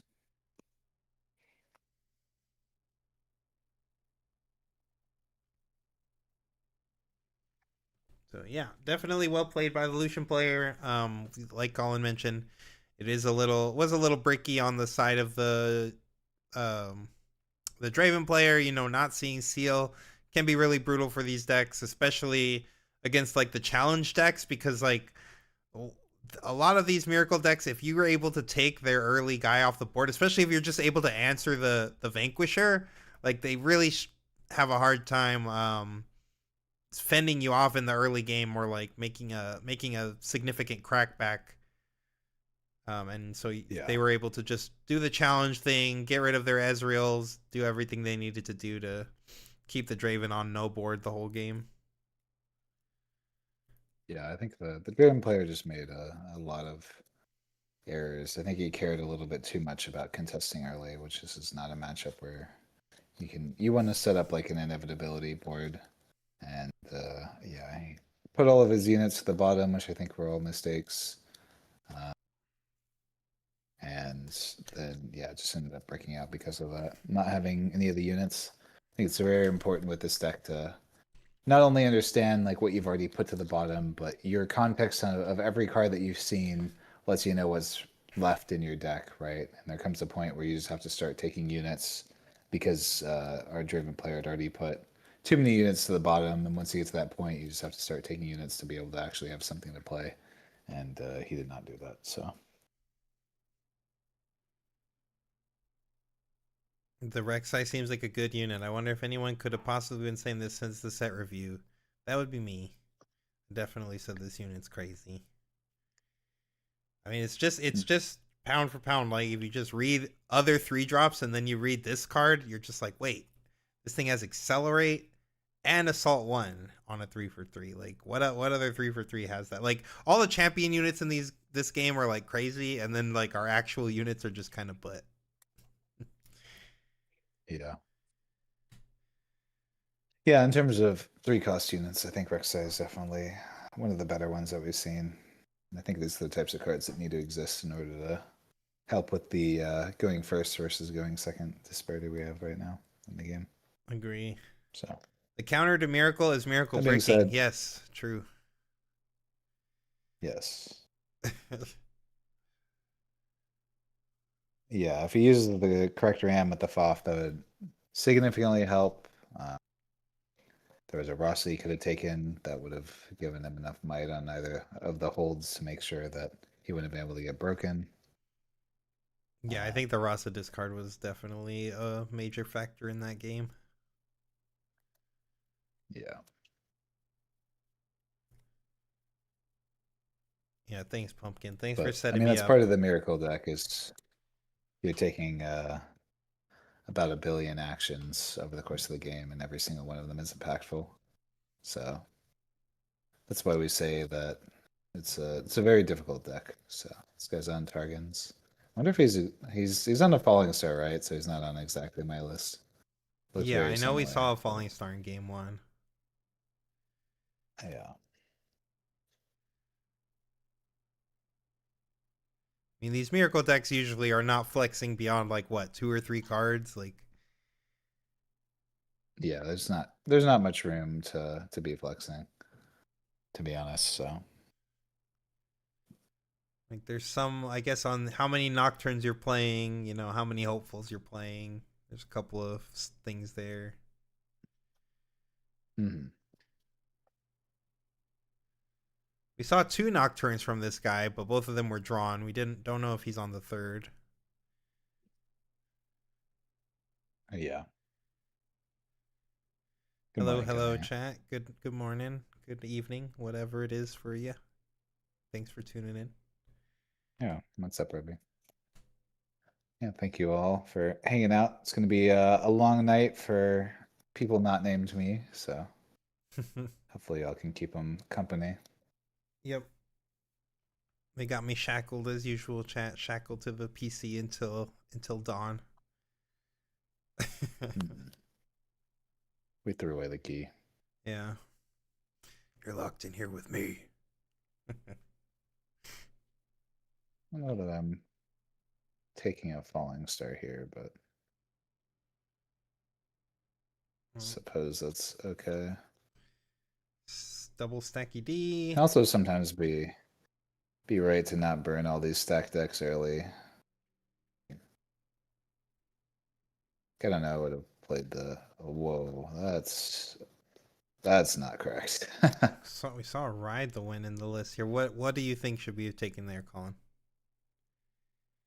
We definitely should have just taken the scrap heap. I don't think we have a heap right now, and there's no reason that we're trying to get this rebuke this early on. Yeah, we know there's an Ezreal, right? Part of the Ezreal in power the of the hand. Miracle deck is, yeah, I know we already have an Ezreal, so part of the power of this deck is just the ability to kind of cycle through its entire deck multiple times, and we need to facilitate that. Oh wow, we have a okay, we have a Yep. Forerunner as well, so Ooh. this is kind of a different post board Yep. game plan, which is something that we've seen from a couple of the Miracle lists.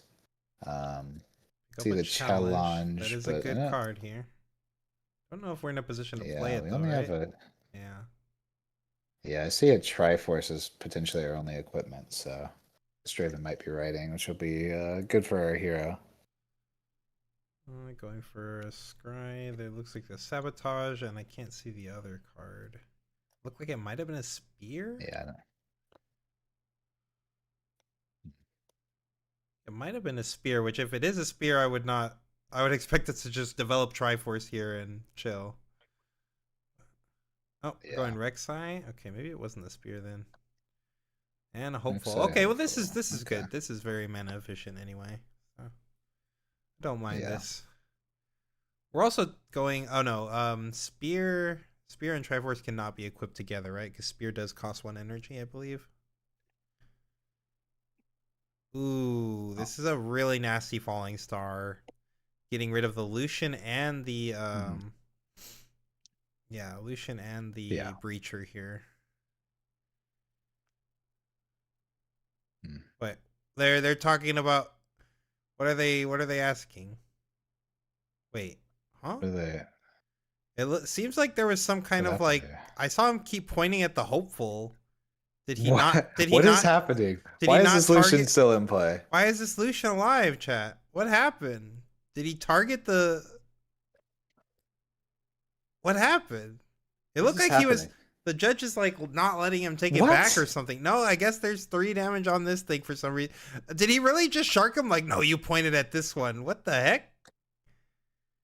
Did he? I don't know what happened I don't here. remember I seeing honestly that. don't know what happened here, chat. Like, I just saw the players start like pointing, but like, I don't know what they're saying, obviously. But like, obviously, he didn't mean to target this one. What the heck is going on? Well, I mean, this is brutal. I mean that's game You losing. think he Like said hopeful? Yeah, he that's might have crazy. said it, but like, man, again, what is up with these judges today? Like, that is the easiest rewind. Nothing's happened. Like, yes, I meant these 2 targets. This is what I meant. Like, clarify it. What the heck? Yeah, that's absurd. Okay, well, chat, we've got to see Well, like 2 we've non-games basically today. It's because of these judges. yeah, Absolutely crazy. Oh, it was a spear on the yeah. top. Yeah. To be honest, playing the Falling Star, I don't even know if I would have done it had I been able to kill the 2 3 might units. To be honest, because I have this Forerunner in our hands that like feels like we want to develop it, but I mean Yeah, I'm kind of in maybe that same not. boat here, but he was tapped out, so it did look kind of appealing right before the equipment's come down. Yeah, and then now he shows us the combo, which is Yeah. brutal. Just not what we want to see. This man's got combo on the board. He's got Yeah, Bryn here in the hand with combo on the board. Like, oh no. yeah. Yeah, I definitely would have He gets called to hit head a 4 judge, here if chat. he I would have wants. called head judge instantly. I've been like, nope, appeal. Yeah. So is he going to 3 here? Okay. Looks like he's just going to 3 with an untapped 2. I guess leaves up the challenge, so not Yeah, horrible. no, Don't really need not to that be that going to really 3 here. does that much. Yeah, I agree. Don't think we really needed to do Yeah. this.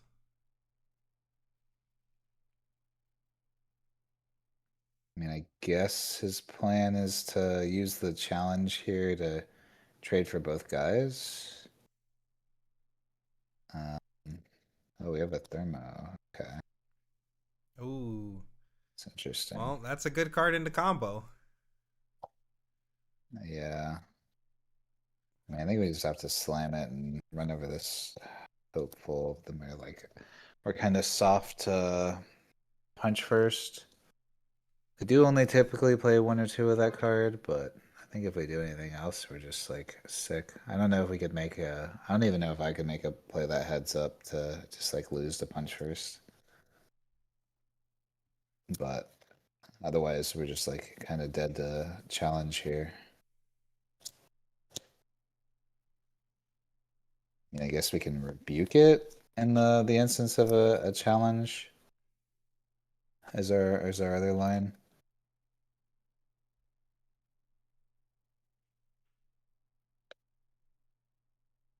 God, our hand is just so buns from these weird lines. This is also, oh, okay. All right, we're just doing it. Rip it. Killing the Cool. combo. Nothing the opponent can really do. I mean, we could run into a punch first, right? If he has it. Yeah, you just gotta YOLO it. All Yep. right. I mean, Okay, at we, this we point, maybe this is still have a our game here. this is our move. Okay, we've got a challenge. What is he challenging? He's challenging the I'm Draven off. the Okay. Draven. Yeah. Makes Just a some trade. sense. Take the Draven out. We still get a draw. Yeah. And we We get get our untapped we too. get an untap too. So it's a hold of Yeah. this rebuke. Yeah. I mean, we It's always still have a something. game now, at least. Yeah, we have a game. Still gonna be kind of tough because they're Yeah. going to 4 for free here. But yeah, taking combo out is very important though. For sure. Is that an unyielding spirit? That's crazy. Whoa, Oh, he's traumatized by that falling star in game one. He was like, That's oh. bro, you don't even need an unyielding spirit. Your judges are the unyielding spirit. They're just gonna side with you, apparently. The unyielding judge. All right, getting hit with the Sabo. You don't get the no, you get the mana from Targons even if you don't hold it. It's like a delayed conquer trigger.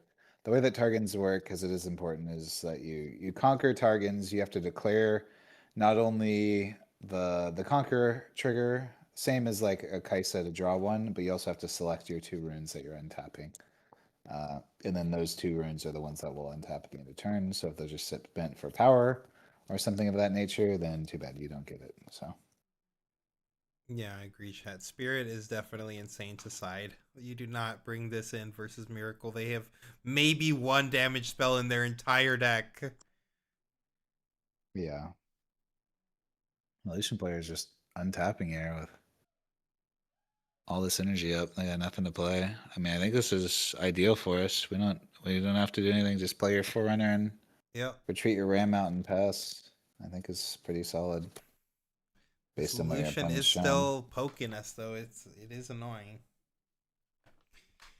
Yeah, but it's pretty unlikely that he's going to be able to double conquer here through the Forerunner here, right? Sure. Even if he does, then we can maybe establish a hold next turn. So I don't do need to hate the retreat out this Forerunner Ram so here we can get a either 4 though. next turn. Yeah, I agree. But oh, come Oh on, no, we're man. passing. Oh. What are we doing here? Yeah, I don't think this is right at all for sure.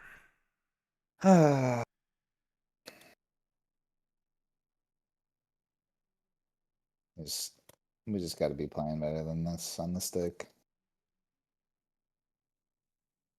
I would just have no way to punish this guy for coming in. Yep. Not going to. Getting I'm a going to be down on getting a points. scry into a selective draw.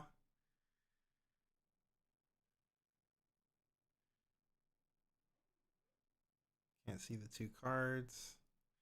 We know he's got Bryn here in the Nicholas now have hand. 149 main. This is game 2. I'm assuming there have been some that have boarded it. So Yeah. I would imagine he came out of the board.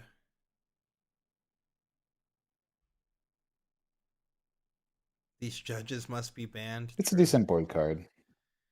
Add the Chinese judges to the ban list.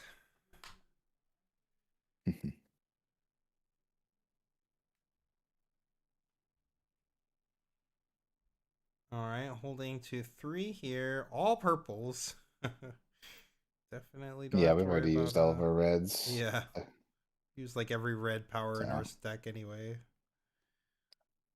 yeah, fortunately, I think The the no last seals again turn have been not retreating a brutal. ram out just gives us. I think we just have no way to win the game now. I mean, we can Yeah. establish a pretty big hold here, or a pretty big board. Maybe? Actually, I don't even know how much energy we have, because we gotta what? Oh, we're using 2 What? power. We don't need to call You shot have an twice Ezreal here, in right? play, Yeah. brother. Yeah, we don't need to. Okay, well he's still saying he's got one floating for some reason. He didn't need to float this, but okay. He's Okay. pre-committed to casting both of these called shots no matter what, I guess. Taking the Sure. bushwhack, okay. Well, there's a red that we can't spend, so yep. Yeah. And another called shot. Bargain or Yeah. Foff. Buff's good here. And shovel or second Foff. Shovel. It's Looks like definitely we second went buff, second but Foff. yeah. Yeah, All not right. Well, we get to establish a board here. yeah, not sure that It's this not is a over. shovel matchup, but we did decide to do that. Uh, Wait, what's just happened to our Foff? Are we okay. playing a So I guess. Foff on? Oh, on our Forerunner. Sure. Yeah, we're just Okay. casting Okay. it. And then going into the Kaisa makes sense. This lets us go to Yeah, 4. This that's lets fine. us draw an extra card. We're just missing our. Wait, scrying? Okay. Okay, and there should be no reason to keep this ram there. Do you think? Right? Hmm. Probably not. I probably just have to let him go to 6. He's not threatening. Has to go to 7. Or he's not threatening to win the game here, so probably just fine to go double ram on our forerunner here.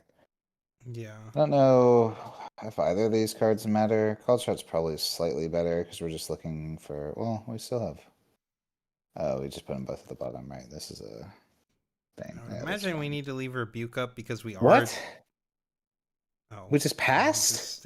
stayed there. What? I just don't understand. It's, does he not have double ram in his hand? Um, maybe he really felt like he needed to leave the Rebuke up to play around like combo, Like, ram what? combo plus There's Relentless nothing. Pursuit. Triforce Relentless Pursuit. We lose, right? No, I have 16 might on my battlefield. Sure, That's not sure, even close to 16 might. sure.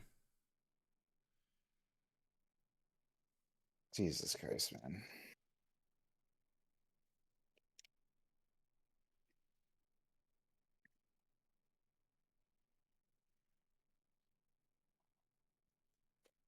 Yeah, I don't know Bro if is he's just on life 100% tip from mad that for the falling falling star line star. or Yeah. something.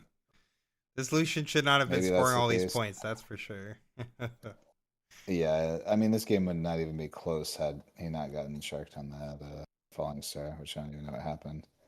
So now we're just getting Bryn here out of the game. Yep, because we just didn't play our double ram. Like, Yep. And now ridiculous. we get to eat the ram for free because we stayed there at the battlefield. Yeah.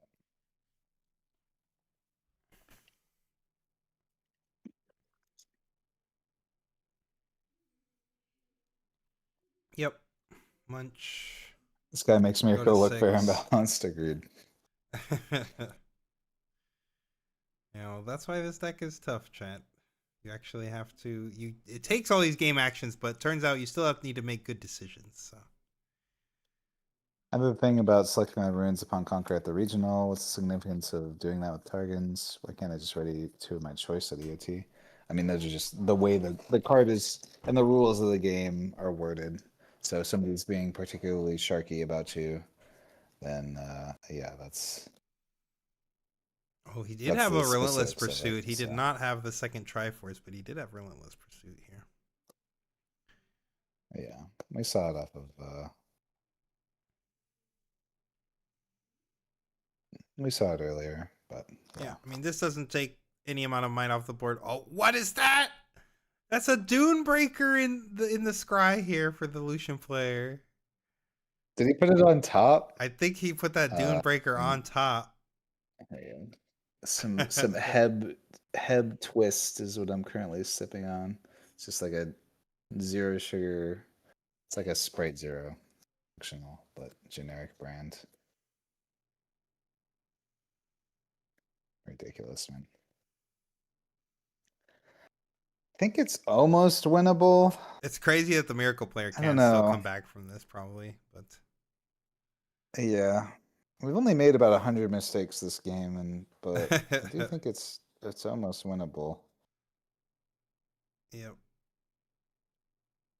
There's a Vi and a stack deck Fine, Alice. in the scry. I saw a Ride the Wind, so playing via the Wind in this list.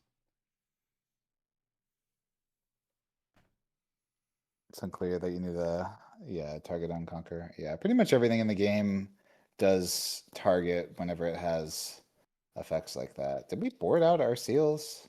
I know there was one seal that we saw early that we didn't take for some reason, so that we could take the falling star that kind of just lost us the game on the spot. Um, I haven't seen any. It's crazy. It's the 101st mistake that matters. Yeah, maybe. I mean, we still got some life here. Bro does have half his deck, chat. You're not wrong. These Rosses are live. We've got a Bushwhack. Like we can make a respectable board Yeah. probably. I mean, we just need like a mild hold on one side, Yes, and then a and good Bushwhack turn next turn. probably to right. Also, to remember Targon's trigger here is probably pretty important. So, Yeah, we've still got one FOF, right? I know we used the one for the retreat, but I think we still have a second one in the hand. mhm. Yeah, and we have the rebuke We've that we got the took on rebuke too. turn one Yep. for no reason. That's just been rotting in our hand the entire game. Yes, Bryn here did But not yeah, let it be so. So he will always be known as the falling star guy. Yeah, that's rough. wait, he just passed. Oh no, he didn't pass. Okay, I'm tilting chat No. now. He asked to see the grave. He did like this motion. I'm like, what is that? And he asked to see the grave. Okay, he did. Yeah. I'm surprised the judges didn't be like, "Oh, you kind of Yeah, motioned you kind of there." motion I that you think that's a passed. pass. It's over. It's a pass, bud. Yep. GG. Scoop him up. I'm gonna tell you right now. I'm gonna tell you right now, Chad. If I went to China and these people were making these like gestures and there was a language barrier, I would think that fool passed. Yeah. I mean, I think based on what's in the solution players, the solution player only has one card in hand. Like, we That's why just he's about to Dune set Breaker. our FOF, hold the. What does that card even do? If you have two or less cards in your hand, it comes in readied. Okay. Big 7 So might our FOF unit. plus rebuke guarantees us the win here, so long as we don't mess this up. Yep. Where are you putting this, Rasa?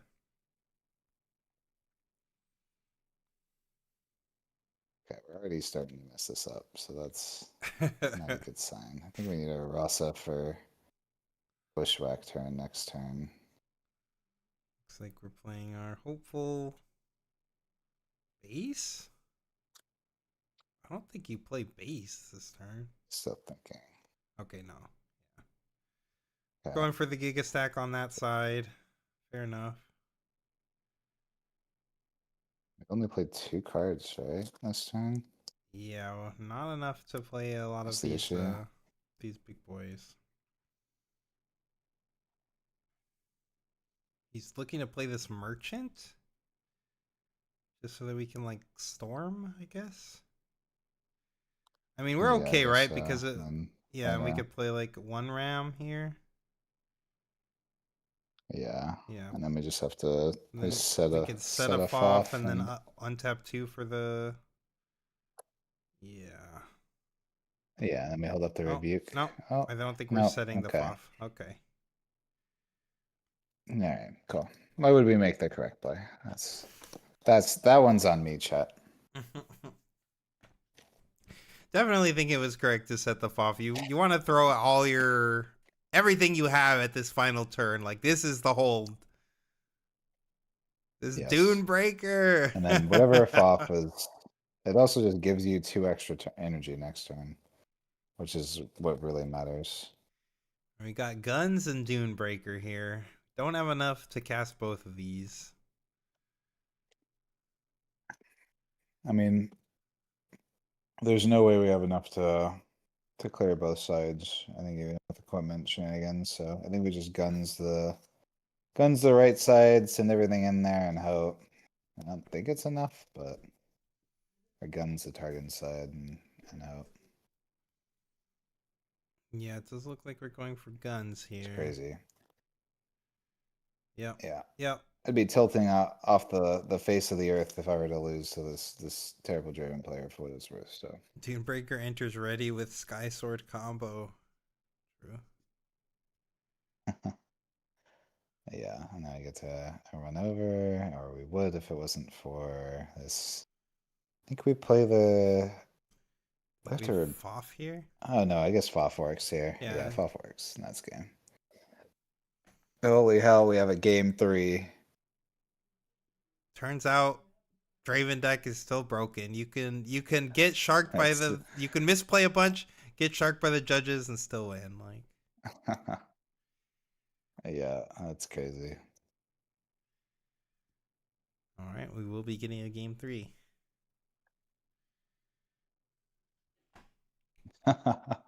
I hope this unyielding spirit just kind of gets us. I'm not gonna lie. This unyielding spirit's crazy. If he hits him with the unyielding spirit in game 3, I will give away a free guide. If there's a hand limit in a turn, would Miracle decks be more balanced? No, that doesn't matter. He could play around it. Unless the hand size is like 4. But The most anticipated game 3 of 2026. True. yeah. I mean, I'm excited for Miracle to stomp this event. But if this is the level of Miracle player we're getting, then I'm not hopeful. Do you know what that symbol is next to these guys' name? So what rank they are? That's Who's one thing asking I'm that? curious. Or are you Me. asking that? Oh. Yeah. Thanks by symbol. Let me Odds see. Randy wins it all and we just get an E-ban on Monday. Um It looks like these guys are both platinum. Okay. yeah. Both plats.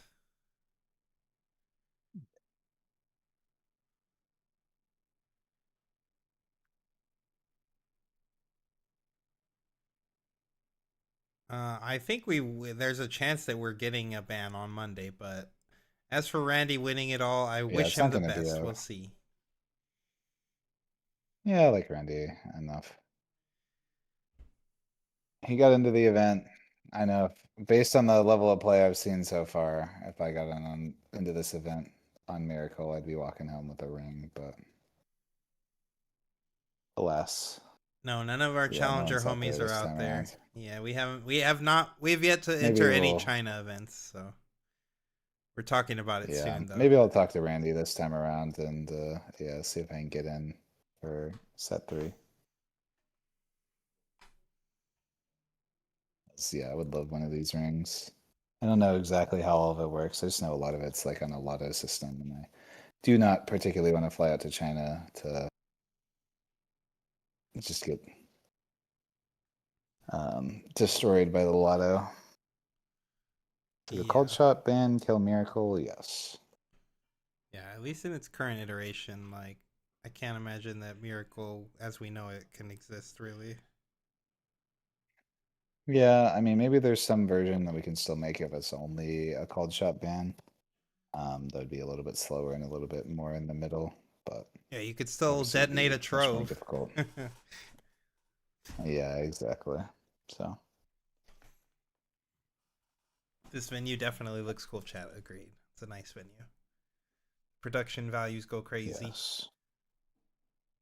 Through the roof with the production quality over here.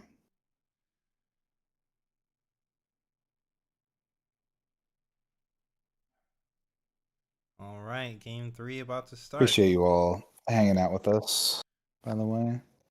Appreciate all of our chatters we got watching the stream. Hopefully your commentary is insightful. Saying Duvall was talking about the China trip in the future. Duvall, okay. I'll go hang out with Duvall.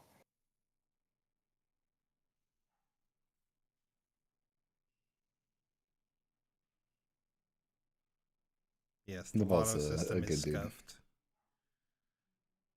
Yeah, that's definitely the part. Maybe we can reach out to as the content creators to see if we can try and get some entries. I think that would be excellent. But I know that like Riot China is a little different than it is over here in the US, so For sure. All right, here we go. Obelisk, obelisk. yeah, this is the classic. The classic double obelisk I think game. this is pretty good for a miracle player. I think that the miracle deck has a bit more of an inevitability.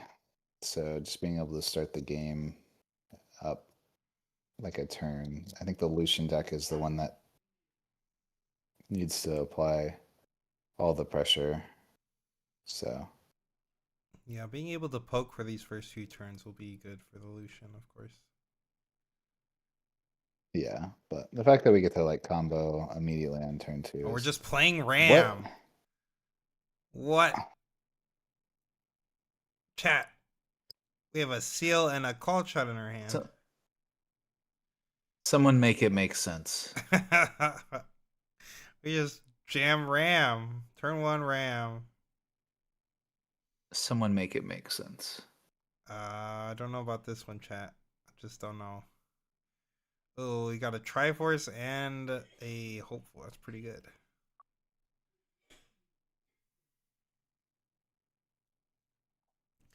Instead of Draven, yes. I don't know about I mean, it is more mana efficient of a play, chat. It's just not a good. It's not a better play, but it is more mana efficient. These Rams, I don't know if you guys know, it's but not mana more efficient. Okay, in the long run of the game, you're right. It's not. It's not because these guys are supposed to cost 1. So, we do have a Forerunner here. I mean, this is a strong start. It would probably be better if this was a Forerunner and a Draven for sure, but.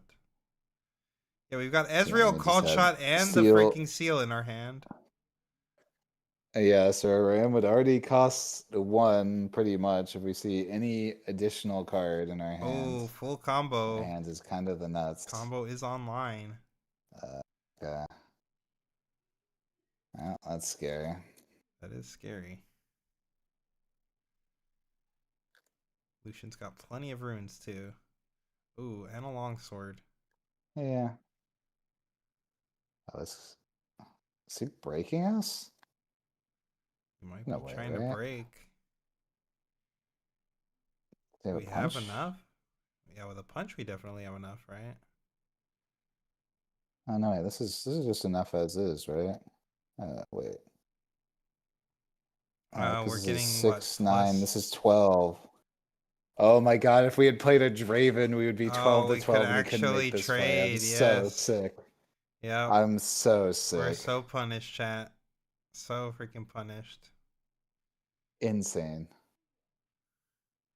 Mega punished. Yeah, I mean this miracle player deserves to lose. Let's be real. Do not go for the Nocturne. You're not called shouting for the Nocturne. He is not called shouting for the Nocturne. Do not even cease and desist. You're not him. You're not him, bud. Just accept your loss. He's thinking about it.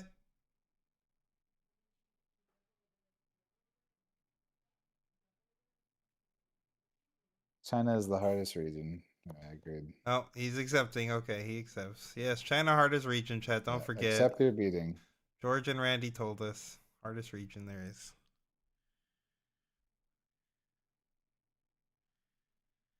Yes, Draven actually did make the difference. It is crazy. And yeah, we just get to go to freaking 4 this turn as the Lucian. Yeah, he's literally threatening lethal next turn with a Relentless. If we have Relentless, we actually could just win the game. Yeah. And we are way behind as our hand's nice. Yeah, our hand's so nice. We're just so behind. God, do not cast this Ezreal in the back. Oh, we're casting the Ezreal in the back. That's what we're doing. Draw last. Oh wait, he's got 2 energy up. Okay, maybe this is fine. Yeah, he's still got. We have like the beam. 5 energy here. Oh, beam. We can stop the combo. Okay. Okay, 2 tokens to kill off this Hopeful. Yeah. It's a traded token for a draw. Just accepting. Yeah, it's good. We do have enough that we could play this this beam here if we wanted to. I think you just have to play it, right? I mean, otherwise you are literally just risking losing to Relentless Pursuit on the spot. Or even just like a first mate. I know it's action speed. We just lose to like first mate. We know that our opponent plays Bryn here, so I think you have to. Wait, what, we just passed? What the heck? Oh, we're gonna action speed it? I guess or we're just like okay, whatever. We're action speeding. So we just risk losing the game to Bryn here on the spot. Yeah, or a sabotage. For funsies, we could have just got sabotage for lulz. Yeah. But Sabot or Bryn here for our entire existence. It's all of it. Yeah, I mean, this was definitely not the way. I mean, the beam is fine here, chat. The beam is not a problem, but oh yeah, he did have the combo Yes. here too, so we would have actually been dead on the spot. Yeah. Yeah.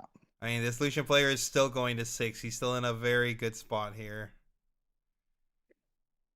Again, a second combat. Had we just played the Ezreal on the Obelisk, this combat would have never happened. He could not have gone to 6 here, but you know. Who am I to judge the greatest region in all of Riftbound? Guys, this is crazy. Guys, I don't know. I don't know how many China streams you've seen, chat, but it's pretty par for the course. Yeah. All right, starting off with the I'm called not shot going to the here. battlefield. Taking a So stack we made a deck. mistake this turn in case we hit a Nocturne. No punish. Or Yep, no punish. Never nocturne.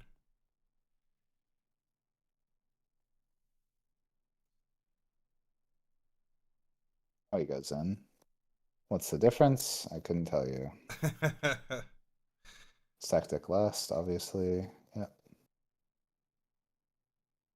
Still no nocturne. Did he just not play the Nocturne? No, He that just wasn't didn't a play the no. I Nocturne. think it was the last rites. I thought it was a nocturne, but I think it was the last rites. Oh, okay. I'm losing my mind here. It looked like a Nocturne. It did to me too. It did to me too.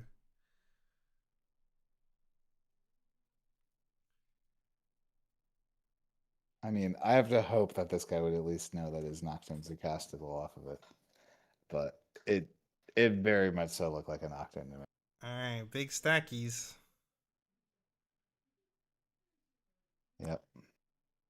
And setting it looked like we set the bluff bush. The bluff whack. The bluff Yeah. whack. Yep. Yeah, that's fine. I don't hate the bluff whack here. Yeah, we want to make it a little scary for him to try to contest us, right? Okay, we're still foffing him to keep him off of 7. Don't really know why Okay, that's just a terrible I don't know play. why we're foffing to keep him off of That's 7. we're just The performing Dune actions at random Breaker! here, chat. The Dune Breaker's coming in. Timmy cards go burr. Wow. It's incredible. The Dune Breaker. This is our true hero, chat. The Dune Breaker, Chad. Okay, Yeah. well, we're getting bushwhacked, of course. And this Vi can come munch on our Dune Breaker, sadly. Yeah, I think the issue is we still lose this game as if things go the way they currently are. Yeah, it's looking But pretty bad, I yeah. don't know that we have a.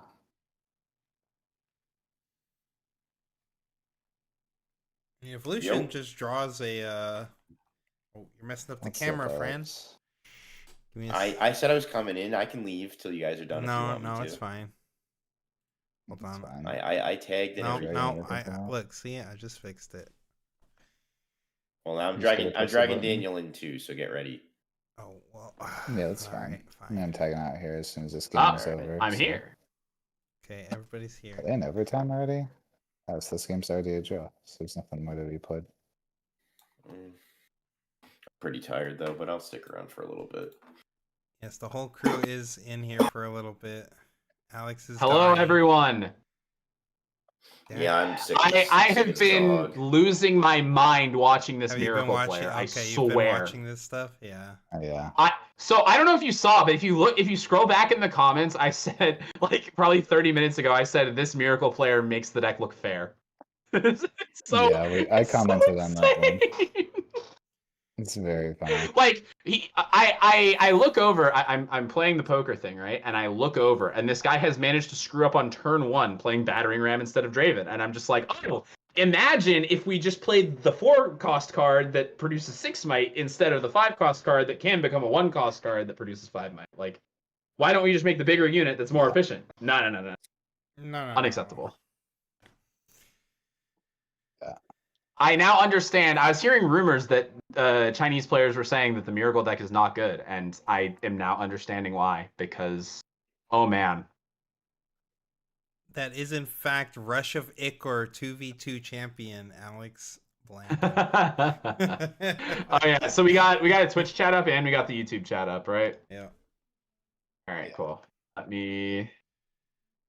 I was also working on the Ari guide during poker, guys. Don't worry, I wasn't slacking off. The Ari guide will be done before the ban list drops. Hopefully, like Wait, I just need to make a few edits when the list hits. Who so. said Rush of Acre champion Alex Blandon? That would be our man, Anton. Well, that was Acer Nation. He was talking about. He was saying Duvall was talking to him about going to China and stuff. So he must be someone that was there. Someone. Yeah. Yeah. Not sure exactly. All right. Yeah, and that's the game. And that's the game. We somehow Are we free? managed to lose this game. Yep. Miracle Driven is lost. Turns out Lucian it is a good matchup, I guess, if your opponent just. That is not. If your opponent doesn't know how the game works, like I guess, yeah. Said you had dinner Saturday night. Who did you have dinner with Saturday night? Yeah, it's I know who he is. It's Duvall. It was Duvall and his what's his Israel. Or Israel, I think is how it's pronounced. Weird. All right. Well, it is bedtime for me, chat, and everyone. You're better off than Thank me. you all for Okay. hanging out. Thanks, Colin. Thanks for hanging out. We will see you guys tomorrow. I think you'll be here for a few rounds, right? Yeah, of course. I'll be here for a couple rounds tomorrow. Usually I like to hang out for like 3 hours or so. About all I can do in my old age before I gotta go to bed. So Yep. I will see you all later. Later. So we're using Could turn the my stream camera in on, but Discord to watch. I'm dying. Is that our so setup? Yeah, I'm streaming it to you guys, but you can also watch it on your own if you want. I just have it in there. Well, yeah, just whichever one is like live. That's the important part, so it's not delayed. Yeah, the stream in there is live.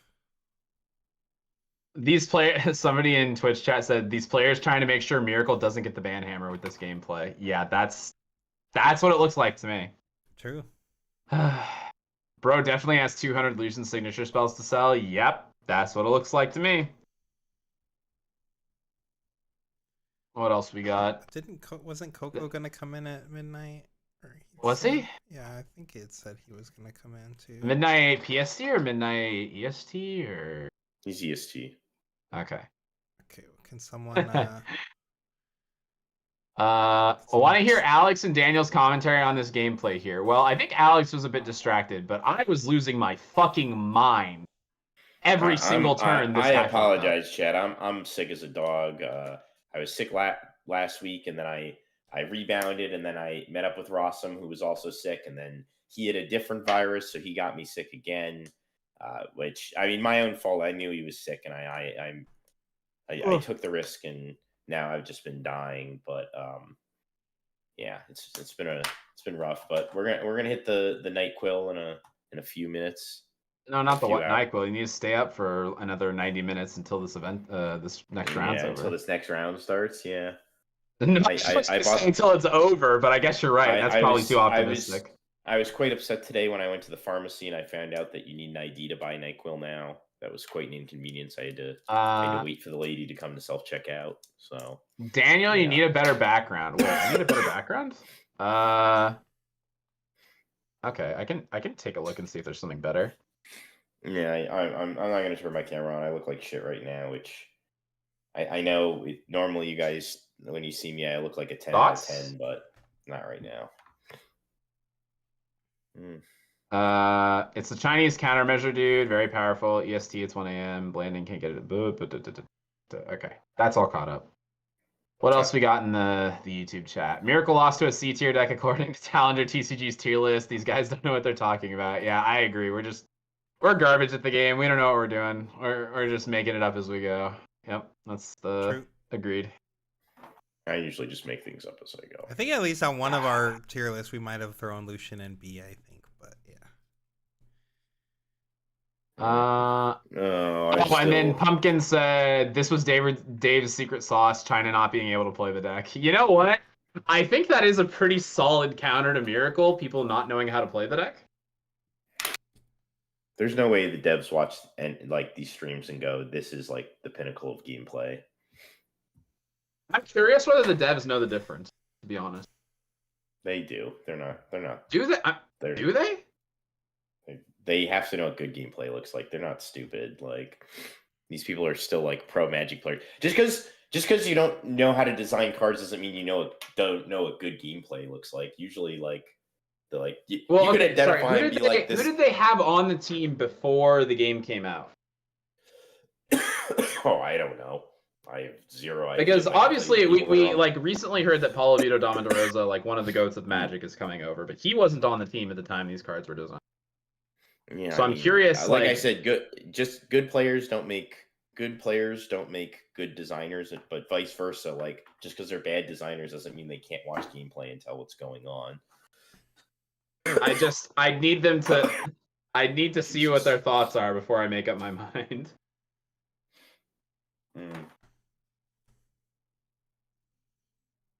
So, tell me, how was I saw that Yasuo beat Aurelia. Tell me about that, Anson. How did that go? I mean, the Aurelia player was like brand new. She looked like her rank literally said she was either like unranked or iron or something. So like she hasn't played at all. But she did get there was a non-game where like she literally got Giga Sharked by a judge because I don't know if you saw that, but she like played a sneaky deckhand onto a battlefield. Then she hid a fight or flight, which I already didn't really agree with the hiding, but whatever.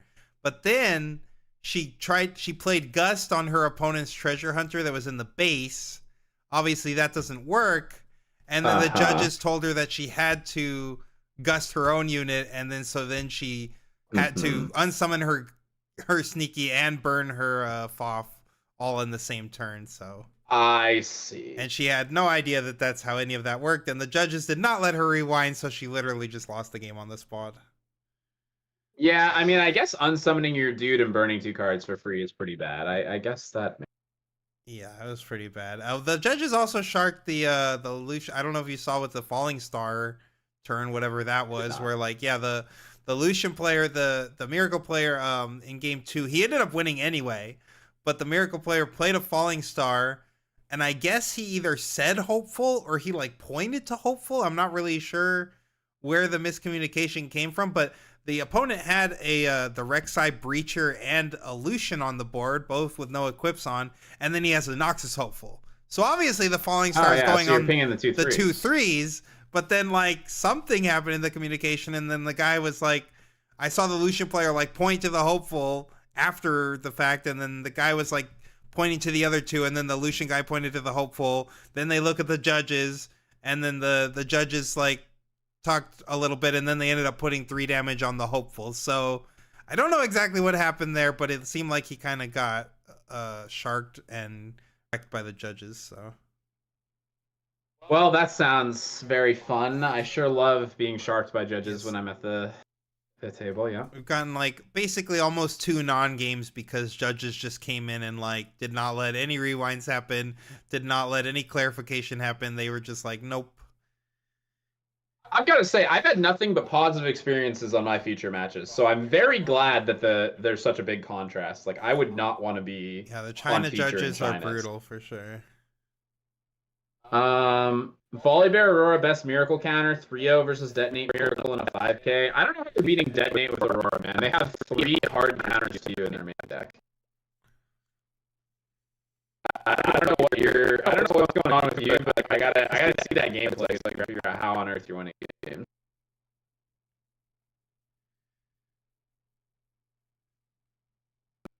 Check Twitch for a second. Oh boy, Min has been spamming. We want Alex Cam. We want Alex. We want Alex.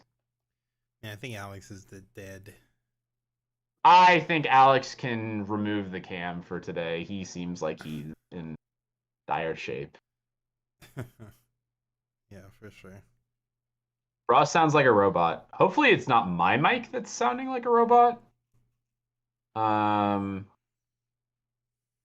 It was. Is it good now? Not anymore. Cool. Thank you. They said when you lean far back, it did, but now. Okay. So what I can do I'm gonna try not leaning back when the games are on, but I'm just trying to stay comfortable because we're gonna be here a while. Let me just try something real quick. So I'm gonna move the mic like a bit closer to me, and then I'm gonna lean back. So blobbity blobbity blah. Is it really bad, mic, or is it okay? That's good. Okay, cool. No issues. Perfect.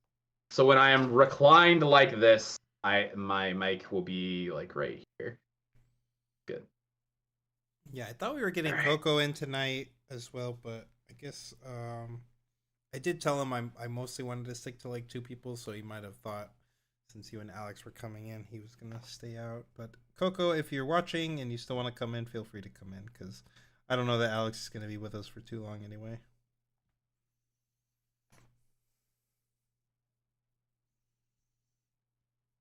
Let's see. Stormbringer and GG. Prismat and Dwally were there. I tied for top 8, but landed 9th on tiebreakers. Opponent legit cheated in round 6, so I'm 6-1, 5-0 against Draven. Interesting.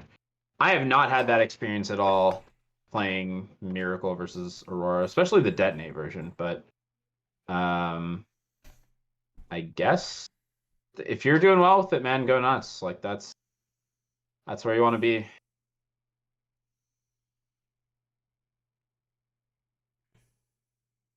Okay, so we got. How accurate is this timer, by the way? The 8 minutes and 20 seconds. For...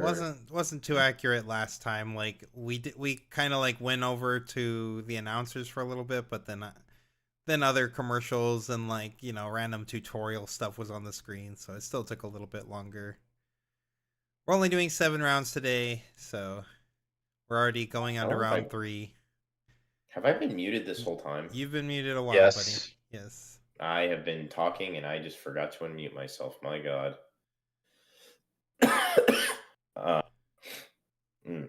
God, I'm dying. I might forego poker tomorrow night to sorry, I've been back for a while, but I might forego poker tomorrow night to be on stream, but there'll be no unhinged ranting tonight. I will probably not be playing poker or being on stream tomorrow, so yeah, I'll probably just focus on the stream. I'm still feel like shit though. Tomorrow will mainly consist of writing guide and writing more guide and then testing for guide. I ate half a Domino's pizza and I feel like shit, even shittier. Why did I do that? That is pretty reasonable when you eat half a Domino's pizza. I didn't even want it. I just wanted to see if I could do it, and I did. I didn't even want it. I just wanted to see if I could. No, what happened was I was joking when we were playing poker that there was nowhere open near me. I'm like, wait, there's a Domino's near me, and I'm like, oh yeah, there's one in Hillsborough.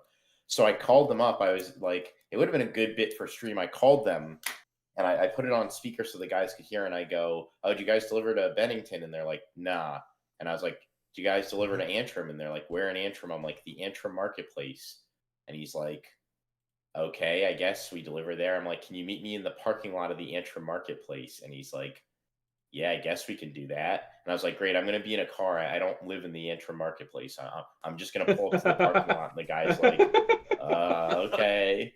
And I went there and I sat there and yeah, the guy pulled up and I was like, look, man, if this is good shit, we can do this again. And he's like, okay. So, and then I got the pizza and then I was like, well, I guess I should eat this. Like I said, I didn't even want to. I just wanted to haggle with the guy, see if he would meet me at this see if you could get him to do it. Yeah, see him to get if I could do it. It's just about the power, man. Yes.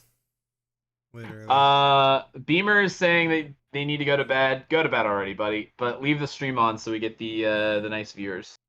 No, Hillsborough, New Hampshire, not. Sounds like a drug deal. Yeah, that's what we said too. Definitely. Discord cams broke too. Oh, yes. Is my cam broke? No, it was me. Yeah. Everything got. I thought all of the things started dying, but apparently I fixed it. So. Yeah, okay. Steven, if you want to share your Volibear list that's doing so well in the Discord, that'll feel free.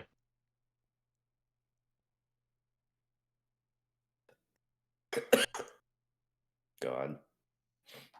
You gotta. Any questions, chat? Do Do you guys have anything Yeah, you perfect want to time for talk Q&A. about? Yeah, we can do Q&A. We can also like look at new previews. Oh talk yeah, about there preview are quite a cards. few previews that happened over the last few days. Yeah, for sure. We haven't talked about any previews since Monday, so I mean, there's definitely a lot of stuff we can talk Oh, about. there is quite a bit. Thoughts on the next set? I think it's a lot more powerful than set 2. That's for sure. So I'll just say the current things that are pulling my attention. There are essentially 3 archetypes. There's LeBlanc, who can very quickly score 2-4-6-8 like by turn 5 with not a lot of counterplay using the ganking battlefield. There's Elder Dragon Aurora, where you can just Raigeki your opponent like every turn off of Aurora. And then the third archetype, I don't know exactly how to describe this, but I will summarize it as skipping your opponent's turn using Brynhir Thundersong. That is archetype number 3 I am currently looking.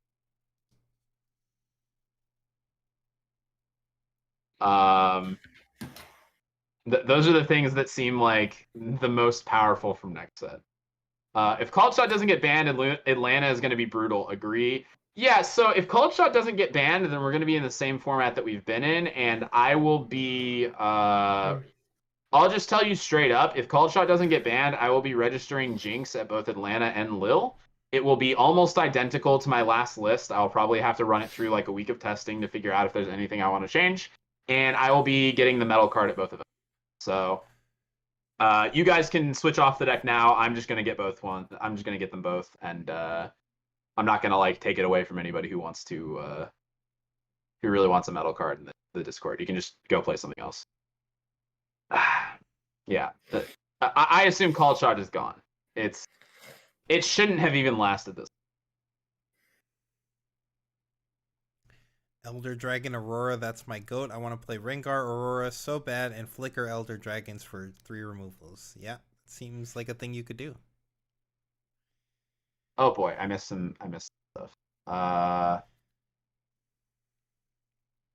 just wanted to see how. Oh, just wanted to see how far the delivery guy go. Is there any hope for Jin, or is he just worse Kaisa? I think there's some potential there, but I am kind of worried that he might just Kaisa, but worse.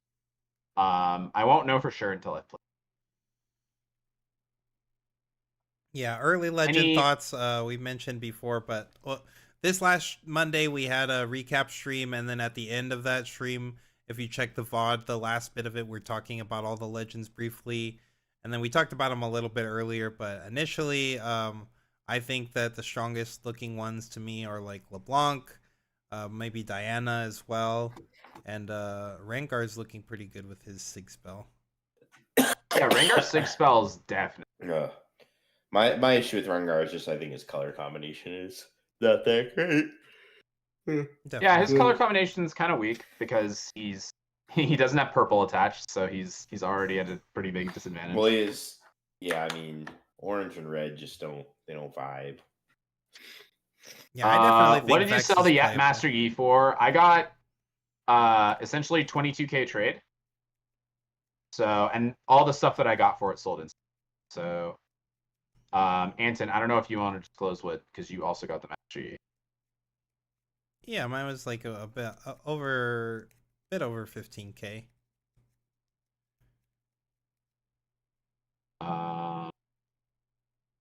That was when there was already 3 in circulation at that point. Aurora's going to be miserable to play against. Yeah, I think Aurora's going to be toxic in set 3. Elder Dragon's just really like way too good. This card, Elder Dragon is perfectly reasonable for a 12 drop. Like that's what a 12 drop should do in Riftbound. But being able to play it for free, essentially, like off your Aurora trigger, it's the part. LeBlanc looks nuts. XP looks bad. Well, so XP looks like fair and balanced, but like they're also printing a bunch of stuff that looks very unfair and balanced. So I think that's why that sort of.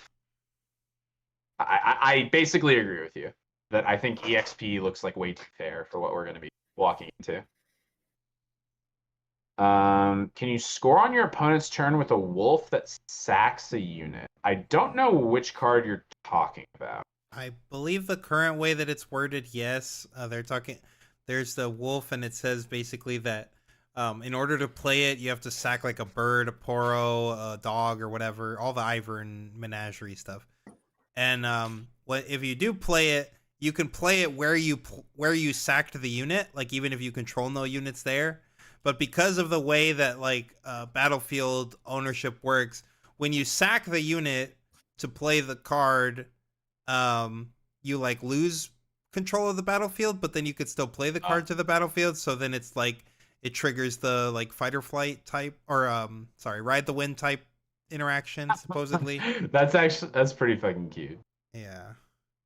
But then we don't have confirmed. Don't quote me on that, chat. That's just what. Yeah, we are going to get a rules update on the 30th, right? That's confirmed. Yes. So a lot of these early rulings are just the judges speculating. We don't really know. Do we think Aurora is being banned with Elder Dragon and Herald and Baron reveal? So at this point, I think anything is possible on the ban list. I think that they could do just a called shot ban because they know that one's the problem. Or I think they could go like full Scorched Earth and ban a whole bunch of stuff. I personally think that at some point Aurora will be banned. I think that's a sentiment that's mostly shared by the team. That Aurora will become too good at some point. It's just a matter of time. Called Shot is the one that's too good like right now. Like it is the most problematic right now. So that's the first one I want chopping block. Was that like a Secret Lab ad? They just like zoomed in on a chair and it was just like spinning around the chair, like showing you the Secret Lab chair. It was weird. Steve is upset with us for saying that red orange is a bad color combo. I think Volibear's pretty good, but I think he's carried by Aurora. Like if you play a non-Aurora deck in those colors. Yes, that is my issue explicitly, is that like, yeah, red has good cards and orange has good cards, but orange's good cards is Aurora, and if you're not able to be Aurora, then like. Yeah, I think what Alex is saying is if you try to play a fair deck in those colors, they do not synergize well. Yeah. If you playing, I think me and Anton have been saying that if Miracle Draven gets nuked from the earth, that Volibear and Yi are the two best the unfair colors in my mind are orange, purple, and blue. Those are the colors that possess the unfair things. And orange is actually a pretty weak color. It's really just Aurora specifically. Yeah, outside of that, orange is pretty butt. Like Aurora and Punch First are the two like OP cards. Yes. Yeah. Like that's what I think of when I think of unfair. I guess you could argue Catalyst maybe. The card's pretty strong. I think if we're talking about unfair strategy, well, if we're talking about unfair, we really have to think about like archetypes as a whole. And I think the two most egregious ones so far have been Aurora in set 1 and then Miracles in set 2, where they just violate like all the rules. And similar, tangentially related topic. Any beginning phase Battlefield in Rengar, you can flicker Brynn to fog turn, which is pretty hype.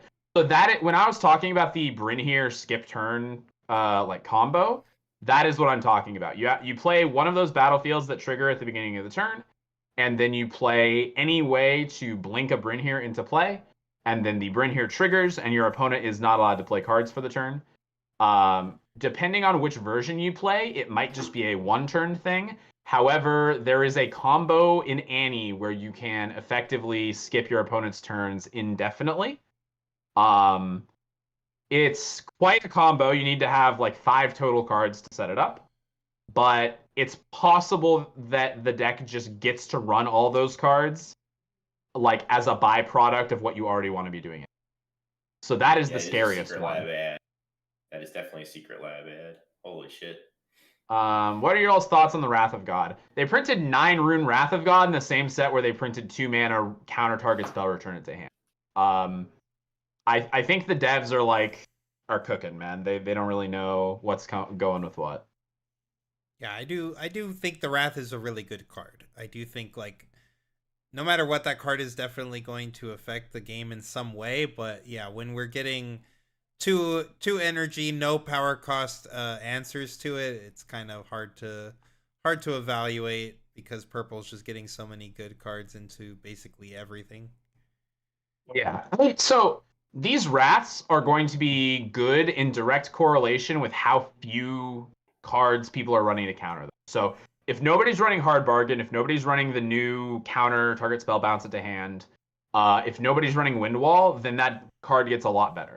If everybody's running some amount of those cards between main and side, that card gets terrible. So that's going to be like, it's going to be basically a metagame call whether that card sees any play. But in theory, if we aren't thinking about the cards that are just like 2-mana counters to it, it is a type of card that's pretty unique in this game. The only other card that did a similar effect would be Downwell. And I think cards like that can be effective when Miracle is no longer in the format. Because when you actually have to pay runes for your cards, bouncing them all back is pretty, or taking them off the board is pretty reasonable.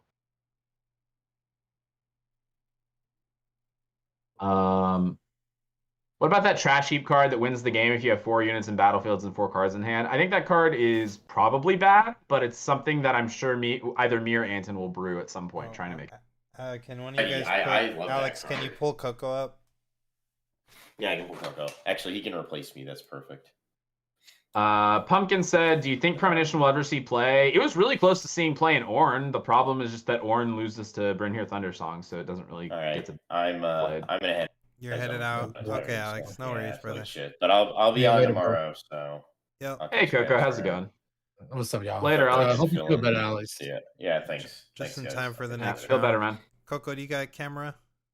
Yeah. I'm coming right now. Oh, there he is. Okay. So I'm just gonna like blitz through some of this Q&A stuff. Red Orange OP, we just saw it beat China's best Miracle Draven. Yes, that. Yep, true. It's broken. Punch first feels really unfair. Yes, agreed. What's your opinion on Rengar having a 7-might guy always accessible in the champ zone? It's pretty strong. But like, it's just a big dude, right? It's not. It's just like slightly bigger than most dudes at that size or at that mana cost. So like, in the grand scheme of things, I think it's just like a fair deck doing something like slightly bigger than normal. Looks like our matchup is going to be Aurelia into Azir. Okay. Typically, Aurelia is not really happy to see yellow decks on the other side. They do not like Call the Weak. Yeah, that makes sense. An Azir with multiple Arises in the opener. That is their strongest card. Oh, having to mulligan one of those kind of hurts a little bit. But I think you do want to hold this salvage. Because obviously, Guardian Angel is one of the biggest pain in the ass cards for you. So. Definitely on board with that plan. Oh shit, Gunny, no you. Big it is that gets bounced down. Oh. Okay, there are a few questions from the chat that I grabbed that we can talk about either between games or after the match is over. Cool. Yeah, couldn't see the Aurelia player's hand, so we were able to see the Azir player's hand, but I'm not sure what the Aurelia player mulliganed. What do you guys snack on while watching this? This vape juice. That's what I'm snacking on. I had a fruit smoothie and I had a sandwich for dinner with a bunch of meat on it and some cheese. I don't really snack during the thing. I just don't really. Usually when I'm very interested in something, I forget about hunger. It's only when I'm very bored that I end up like needing. There is a Call the Weak in the Azir player's hand. I just saw that. So Azir hand starting off strong. But the lonely Poro. The loneliest Poro. Oh, the lonely Poro is gonna take one for the team, man. Yeah. All right. Well, that's a sand. We could just double Sand Soldier here. We just picked up the Desert's Call. Other than that, I mean, we don't really have a ton of stuff to do, so I would imagine we're just double Sand Soldiering here. Didn't see any equipments or anything. Oh, or we could, we can also just champ from Champ Zone. That's fine too. That's not Champ Zone seems kind of mid. I think it's a little more mid than the 2 tokens because like this guy has Accelerate, so like next turn theoretically. Oh no, what is going on? It's loading. Uh-oh. Okay. Oh no. Okay. Got it. Lonely Pearl comes in. Oh man, I'm gonna lose my mind if this Aurelia player just taps out to play Aurelia. Surely he's not. I mean, yeah, that would be really bad. Okay, he did not. He did Okay, not. okay. He knows. He's aware. He's He is a aware. knower. He's a knower of the yellow gamer stuff. Yeah. He has read the card Call of the Week before. Thank God. Yeah, he's also sitting on a I Defy was- in the hand, so we do have answer to call. And we know that from watching the Azir player's hand, there is no Defy to counter the Defy. But no equipment from the Azir player is just really tough. Like, okay, we do have a Doran's now, so we do finally have So one we do equipment. start to generate the dudes. Yeah, this Arise is a good card, but when you don't have equipment, this Arise doesn't do very Yeah. much. So Such a strong signature spell that almost every game this card is spawning 2 or 3 tokens, except this one where we have 1 Dorange. yeah. All right, making the token.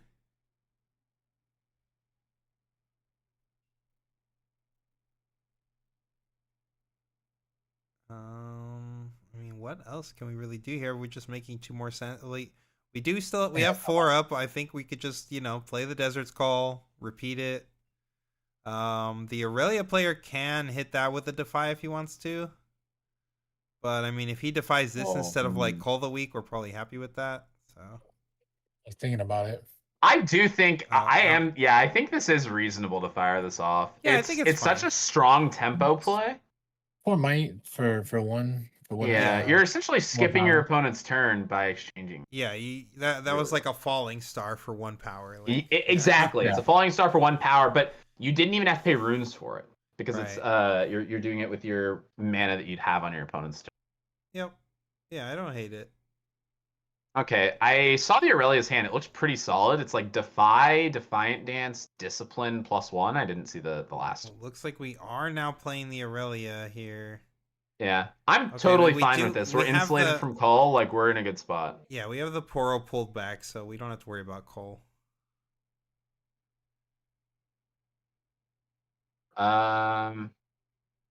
All right. Yeah, Azir's hand is looking real bad. Like, yeah, it's just if we just had like maybe 1 or 2 more equipments, his hand would be pretty gas. But with so little, Especially like a equipments, GA would just be perfect here. Slap it onto the Azir. Yeah. Okay, I mean 3-2. We give the Aurelia a draw here, Yeah. and throwing away basically one of our only actual units. Yeah, I mean this is just a tough spot for the Azir. Azir His hand here, look- yeah. Not like a lot of guys. His hand is just really reactive. Yeah, I mean, Yeah, it's a bunch of spells. Not proactive, yeah. maybe you could even consider just running this discipline here to draw 2, but that feels pretty So bad. my thought was, with this Azir, should we just pull the Sand Soldier over so at least we're in the same battlefield? Makes it harder for Aurelia Yeah, to I think conquer I would over. have done that. Yeah, I think I would have done I that. mean, there's merit to keep it on the Valve Mall, right? Just so you can try to trap the Aurelia there if they don't have boots or something. Yeah, that's true. I guess that's true. Yeah, I if they think don't that's have a boots, the pretty good bottom battlefield line is for him, good so. here. Yeah. Yeah, for yeah, sure. exactly. So, and the portal can't get over it by itself, so it's like The Aurelia also player just, is like, even if debating it on was whether better he's for going to Azir, it's counter so this. easy I to assume eat he's that going to let it go. side. Oh my goodness, what is going on with this Oh, video? yeah, I don't know what's happening. Hold on, let me try to refresh.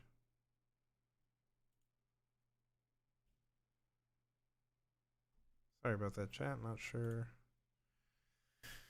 Not sure what happened. Hopefully the refresh fixes it.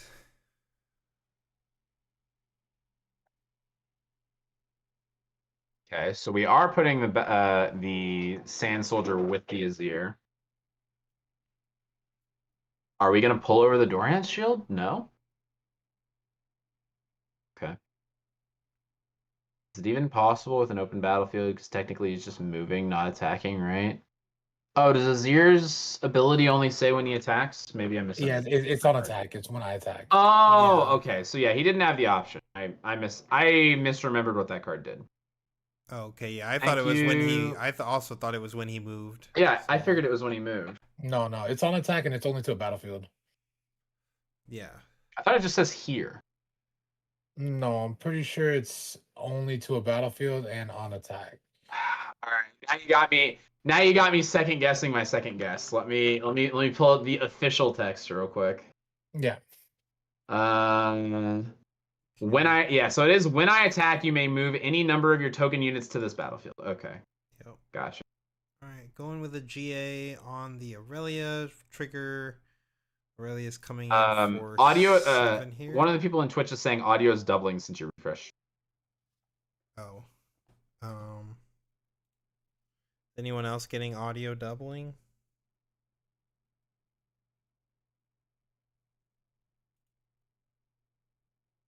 No, everyone else saying no. Yeah, okay. I'm not sure what's going on for you, chatter.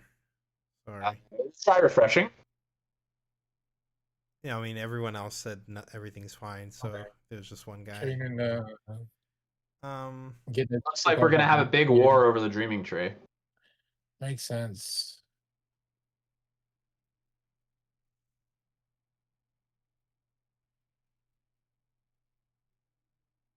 Say, what did Aurelia fire off? What did Aurelia fire off? Oh, he just equipped. The Went Really's plus hand looks two. so strong as that does. Yeah, the Aurelia's hand's Alpha nasty. Defiance Dance. Yeah, so Aurelia's at 7, and he's just got to figure out which of his 15 different ways to destroy Azir's board looks Was that the double discipline in juiciest. hand? I believe he has Discipline Defiant Dance. Dance. Okay. I don't. I'm not sure what the Discipline, Defiant Dance, and Defy. I'm almost positive are in his. I believe. I know he had that's what I Defy saw. earlier, but he used it. Yeah. No, he had a Did pick Defy up another after one? the first Defy. Okay. Oh, okay. I didn't know he picked up another one here. So using the salvage on the GA here. Yep, that does work. So we will get a draw. Oh, now he just picked up a Defy. Somebody said your audio's doubling for me, but that's because I'm standing outside your window. Oh, well. That works. Well, that might be the Oh, reason. hold up, buddy. Hold up. Yeah, he's like, wait. Yeah, I I could can defy remote you. I that. could defy you here. Granted, you're not stopping the targeting, so she still does get a trigger. She still goes +1. Yeah, so no matter what, she's going to be sitting at 7 right now, which still notably is not enough to kill the Azir plus token right now. Yeah, it's not enough to win right now. This hidden on the Azir, what was this hidden? Is it the It's one a that- hidden blade, I believe. Oh, it's a hidden blade. Okay. Yeah, All he right. is deciding So our to Azir defy player is here. deciding to defy the discipline. Interesting. Yeah, I mean, we still do get a draw, and we still get a +1. And now we're just gonna. I on guard. understand why he's doing it, but it does feel like a very Discipline? desperate move. When you have the hidden blade there, I'd much rather just think I go for the Aurelia and try to counter the not so fast. We already saw one. Oh, I fight would. gone. I think I would be running the hidden blade as a reaction to all of these draw effects, like with the dreaming tree trigger on the stack. So that way he has he has the least amount of options to draw defy. Yeah, but then we just hold our defy to try to stop the not so fast, right? Or the defy, yeah. Or the defy, again. Yeah. Now, I mean, the opponent yeah. has defy, but you already seen. Well, I think there was a sequence here that would have resulted in a better outcome for him. Like if he had held the defy for the Aurelia's defy, it would have worked out a lot better. Yeah, that's what Cook was saying. We're just agreeing. Yeah. Yep. So Azir loses his whole board for the discipline. I don't think it was a big deal here. Like, if we're planning to use the kill spell anyway, then like it being +2 is irrelevant, right? Well, okay. I mean, are we just hoping that he doesn't have anything? How many? He's got 2 cards in hand. I mean, we don't have a way to. We don't have a way to kill this Poro, right? No, yeah, you don't. If we could kill the Poro and then hit him with the call, we'd be nice, but. Well, I guess not. You won't be able to do both. You can do like the signature spell to go clear the Poro, but kinda. I mean, that's hoping he doesn't have dance as well. Yeah. But it's almost exclusively dance because he's already burned 2 on guards. Yeah, exactly. And you might have to kind of put him on that, to be honest. You might just need to go signature spell, and then you could send both. You could go with the Aurelia, to be honest. I mean, I'm just probably. He likes that line. He wants to run. He wants to. Yeah. Because you get both of them ready, right? Oh, you only get one? He only gets one. It's based on the number of equips you have. Okay. Well, this is Yeah, much worse. brutal. But yeah, this is Aurelia does have Defiant Dance. I think This is not realistically actually- here, I wouldn't fault the Azir for just going. No, I think he has to do this. So I don't fault him for doing this. It's just unfortunate they have to dance. Yeah, I mean, so I talked about this in the guide a little bit as well, where that versus Aurelia, when you're in a bad matchup, you sometimes have to take a gamble, and sometimes it just doesn't work out. But that is your best course of action to win. I agree. Yeah, it was just a tough game for Azir all around because they didn't draw their gears. Like that's the toughest part about this deck. It's like when you don't draw the gear. I think he had a little bit more EV if he had correctly done the sequence versus like with the Hidden Blade. Yeah, for sure. But ultimately, once we're getting into this spot where we have nothing in play, I do think his best line to potentially win the game is to Arise and try to swing over. Oh yeah, for it just didn't work out. Just put himself in a bad spot. But yeah. Game was lost when we defied a discipline. Yeah, I agree. I think the correct line was to react to the Dreaming Tree trigger with a Hidden Blade targeting the Aurelia. Aurelia player is going to jam Defy, and then we should be able to defy their Defy and get it through.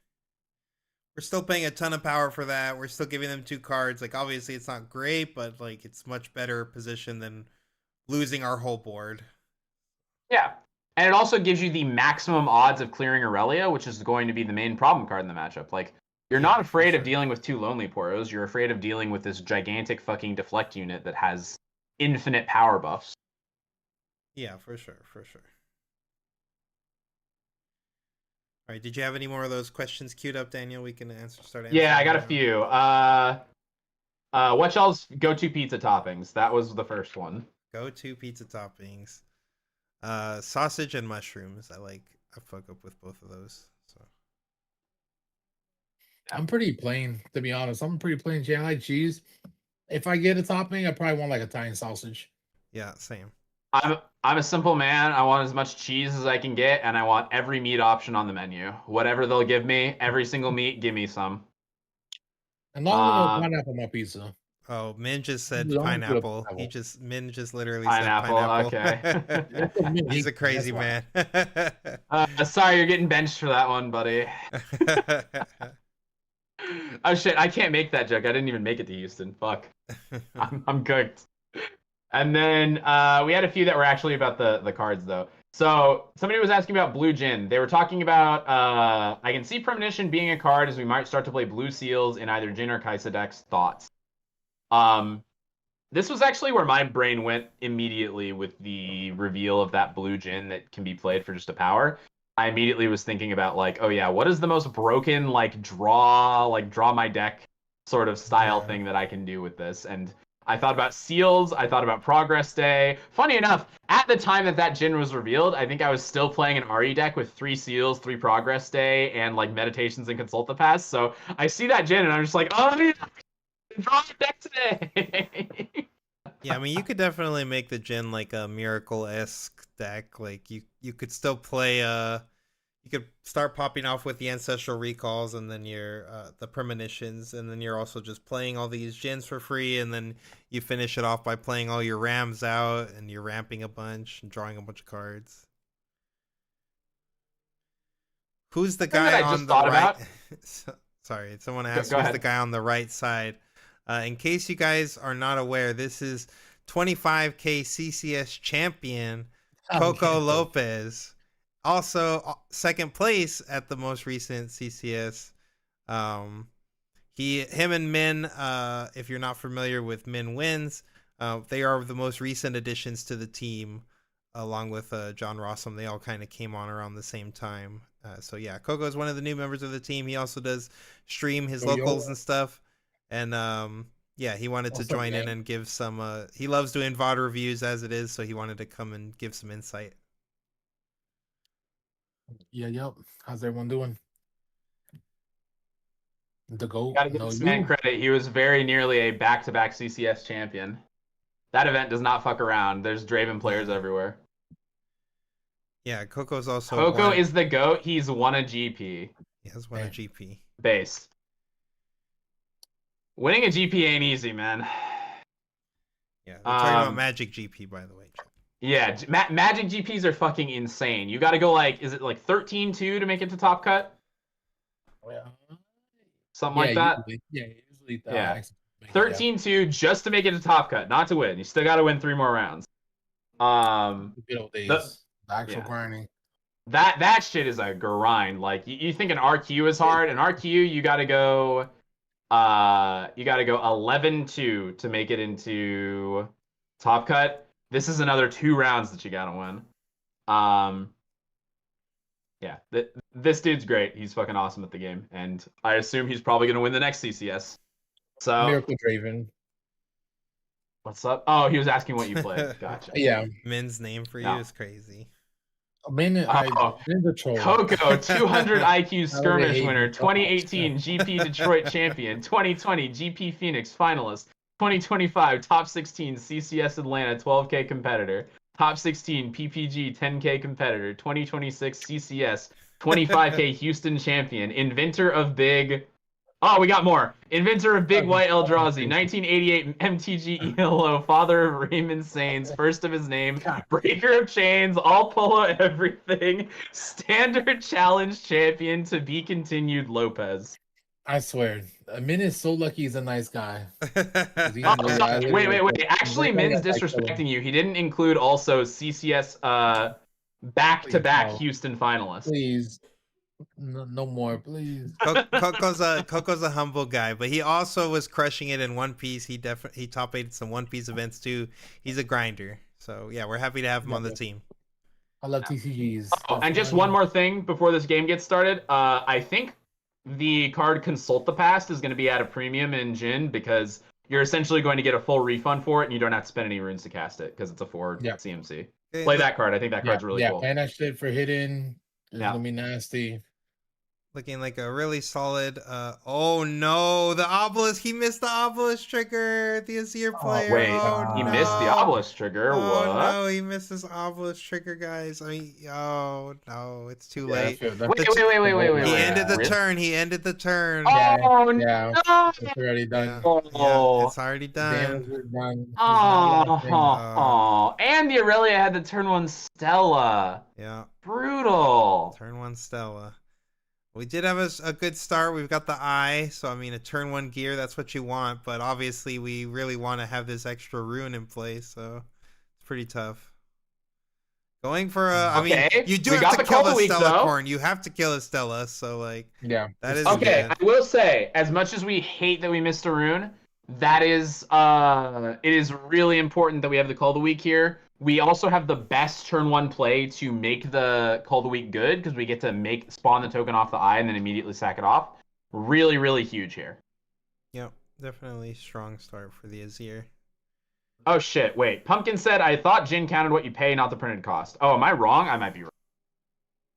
If I'm wrong, that's my bad. I'm not actually sure about that, but we should look it up. Let's see. I'll look it up. You guys look at the game. Okay. Yep, I'm dead wrong. Whoopsie. Sorry, guys. I misremembered how that card worked, or how that leader worked. Just when I thought I had it. Aurelia player literally just has a grip full of spells, so this is his only unit right now.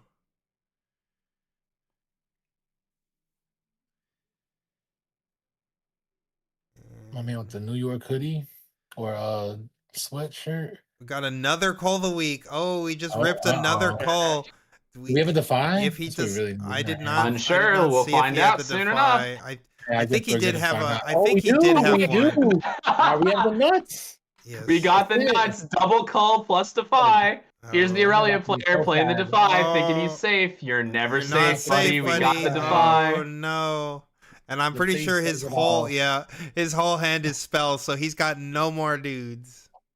This is how I beat Min in a game like, I think it was either last night or 2 nights ago, where he was playing Aurelia versus me on Ahri, and I just go, okay, kill your first dude. You try to stop me? Nope, I got the Defy to counter it. Kill your first dude. Now you got no dudes. Now I'm scoring points for free. Sure, I burned all my runes away, but it doesn't matter. No, I think this is pretty heads up, too, from the Azir player here. He had a Desert's Call, but he opted to not play the Desert's Call so that he could actually get 2 tokens out of it next turn. He's really low on resources, so I think that's actually a lot better than just making a 2 here. Yeah, I agree. I see a GA. Yep. there's Did a we also get a GA. creature? Nope. We No. played a discipline Nope. on his guy to I draw think a they card, drew and then we the played the GA.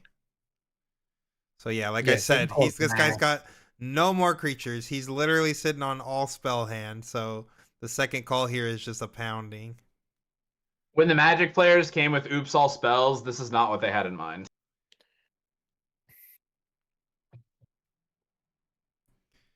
Yeah, absolutely brutal. I mean, the Azir's just getting to collect all the points for free here. Another discipline just to try to draw something. Oh my god. We need something. Yep, I need a dude. Please help me Is get a it dude into I play. couldn't see if it was a dude. Survey says it's a disarming rake. It's a disarming rake. Technically oh a my. dude. It is a dude. It's not a very strong dude. That's a dude. It is a fragile dude, but it is a dude And we got nonetheless. Nazir.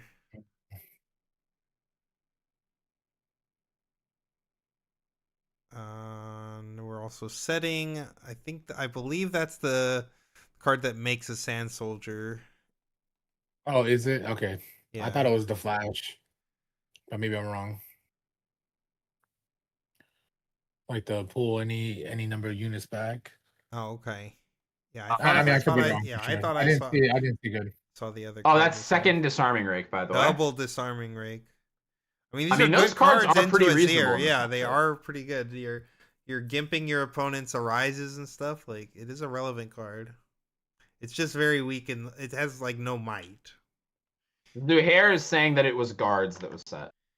Yeah, so I believe that's the one, right? Guards is the one that makes this. That's the 3-mana token maker. Yeah. Yep.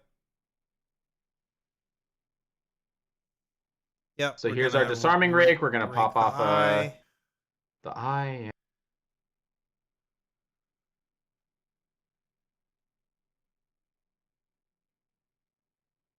I mean, this could still go south for Azir, but he's in a pretty commanding lead.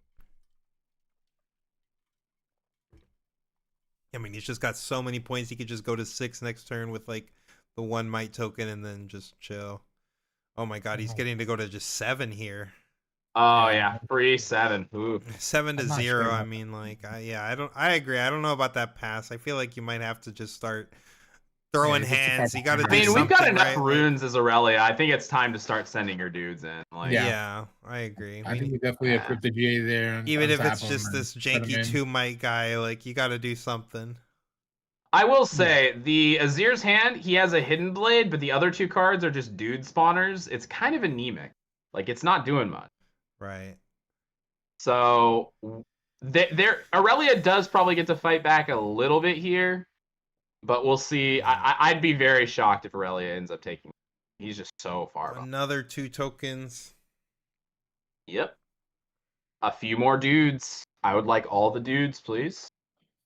Guy says yes. He's not happy about it, but Yeah. I believe I saw something from somebody. Zuhair said that's a face of tilt. yeah, I couldn't for agree sure. more. I'd be sick as the Aurelia Looks like player we've here. set another guards. Maybe the other one is the one that Coco set then, or maybe he. No, just I think drew the a one that he second set just now cards. is Hidden Blade. Oh, did he No, set a no, blade? it was a green Oh, card for sure. Like, Really? I'm pretty sure, but maybe it's yeah, late. he and finally tired. picked up another character here, but again, not a great one. It's the What do you Lonely mean, bro? Poro. He has all the so- disarming rate. and he just picked up a Lonely Poro. Yeah. Ah, yes, the least lonely Poro. He's friends with all the disarming rakes. All right, 2 to 1. 2 to 1. What you got? 2 to 1. Let me see And a trap I card. think it's a guard. Oh no, it is a hidden. What is it? blade. It is a hidden blade. Okay, so we just Yeah. put our own unit here. I'm the biggest Yeah. of brains. Kill our own guy. Draw 2 cards. Seems pretty good. We could Yeah, just maybe. kill his guy. We could try. I mean, he did send it in with not with the Oh, GA. there's the yeah, maybe we'll Arise, got but we GA on don't it. have we don't have any gear in place, so the Arise doesn't do much. Emperor's Divide is the flash, Mike. Yeah, we still need to contest the other side. We are holding for lethal here. Yeah, Lonely he had the Poro. Riddler had a ride to win, right? He does have a ride, yes. Okay.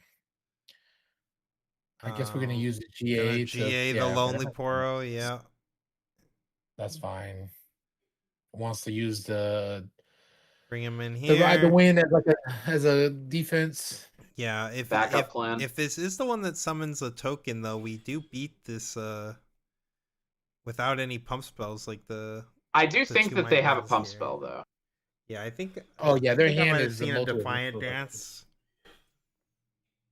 I do remember seeing a Defiant Dance. I'm also like 50-50 Oh on no, whether it's or not- another hidden blade. blade. It's another blade. Oh, is it Hidden Blade? For some reason I thought it was a guards. Interesting. Oh, I think that's. I think somebody in chat said I it's think guards. that's It's not my game. fault.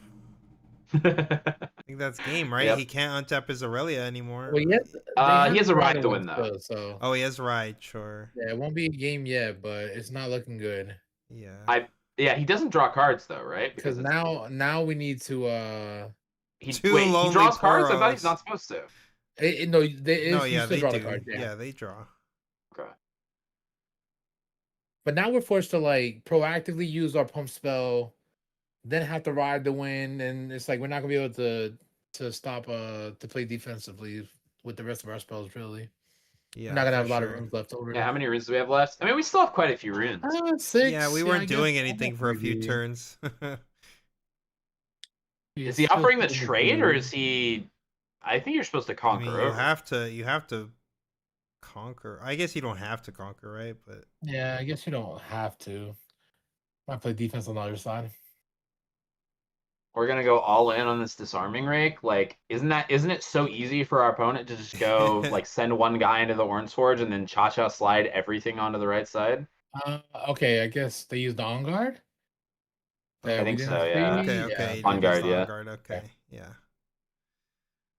Have another Poro. I mean, this is still a tough spot, right? Like, yeah, we just gotta play some of this Oh, might. just one Defiant Dance. Just oh, one double dance and Poro. then double Poro rake. Yeah, it's not. Lonely Poro, not so lonely. It's not Yeah, looking good to be honest. It's not looking good. No, it's looking pretty bad. I mean, you have to play your other Poro too, right? Just play all your might. Yeah, and just hold up the dance. Yeah, hope for the best. No, all right. I mean, He's keeping the ride the wind up. Yeah, they might just honestly try to play a mind game here to have opponent maybe like go all to one battlefield. Yeah.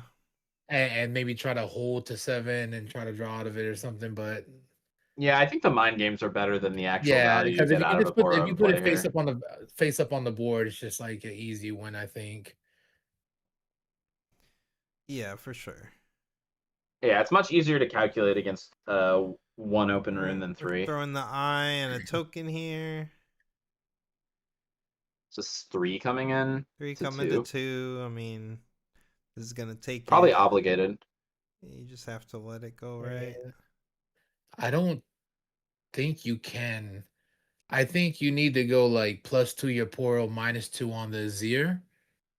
Yeah, so that sounds you're reasonable to offering me. you're offering to eat the board now, and he needs to use resources to try to conquer both. Yep. Because now you're holding with 4 on both sides. That's what he's doing. Okay. Yeah, I think this is the actual correct play. I didn't expect. I agree. I think this is the correct play. This is what I was leaning towards. Min says good night, boys. He's too tired. Hey, good night, bro. Good night. Have a good one. See you later, man. One less lonely Poro. Aw.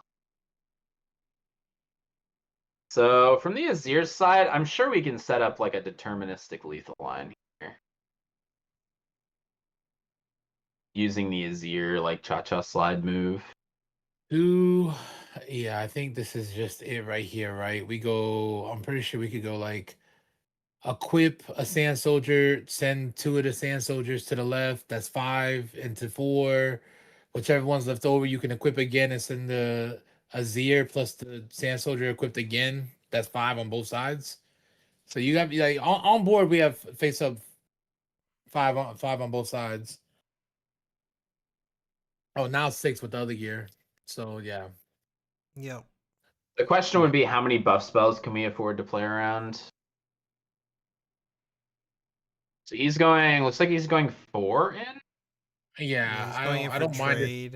I think this is fine also because if we trade with the Poro, I mean, I guess you probably go to the right side to be honest. First. Yeah, you go to the side that's not giving a draw. Yeah, that's not giving a draw. You go 4 into 4. If they trade, Okay, this Oh no, this yeah, you definitely This are seems like supposed an. to Oh get. wait, am I missing? No. This seems like an error. Yeah, you're No, not this supposed is to the give error them for a sure. draw. Yeah, you Yeah, don't give them a draw first. The yeah. opponent's ready to take the There's draw no reason to immediately. just give them the draw first. Yeah. Yeah. Yeah, I don't think this is correct. I think we're supposed to go into the side that does denies draw. Wait, what is happening right now? There's so much. Yeah, the GA. He was weird killing going the on. token, but he was supposed to actually kill the GA. So, and that is still on the other guy. Yeah, that makes sense. The token The should token be, at should the be battlefield, dead, right? Token exhausted, should be right? dead. Token shit was part of the Oh, trade. okay. Yeah. Okay. Oh, Okay. okay. We got our stuff in order now. Yeah, we're going here, and then we're sending we the get the conquer, Azir so to we the get other the side, everything's gonna go to and Azir to then the other everything side. to the other Yep, side. we're gonna do the cha-cha slide. Send everybody in. Yeah, this. We're attacking, so we can move this. We can move this. We can move this. We get an eye trigger. We get another token. Yep. Yeah. So we got 9 power to 4. GGs. Bye-bye. Yep. Okay, going to a And game 3. Power of Call of the Week. This matchup is really tough for them. If you can resolve Call of the Week, and this is the only like color combo that can Call of the Week and back it up with Defy to stop their Defy. So Yeah, it's super strong. really strong. Yeah. Yeah, this is the only leader in the game. Like, Leona is not a viable option. So it's just this one leader that has the level of, like, protection for Call of the Week that Azir does. Yeah, it definitely makes it really awkward for the real player, to be honest.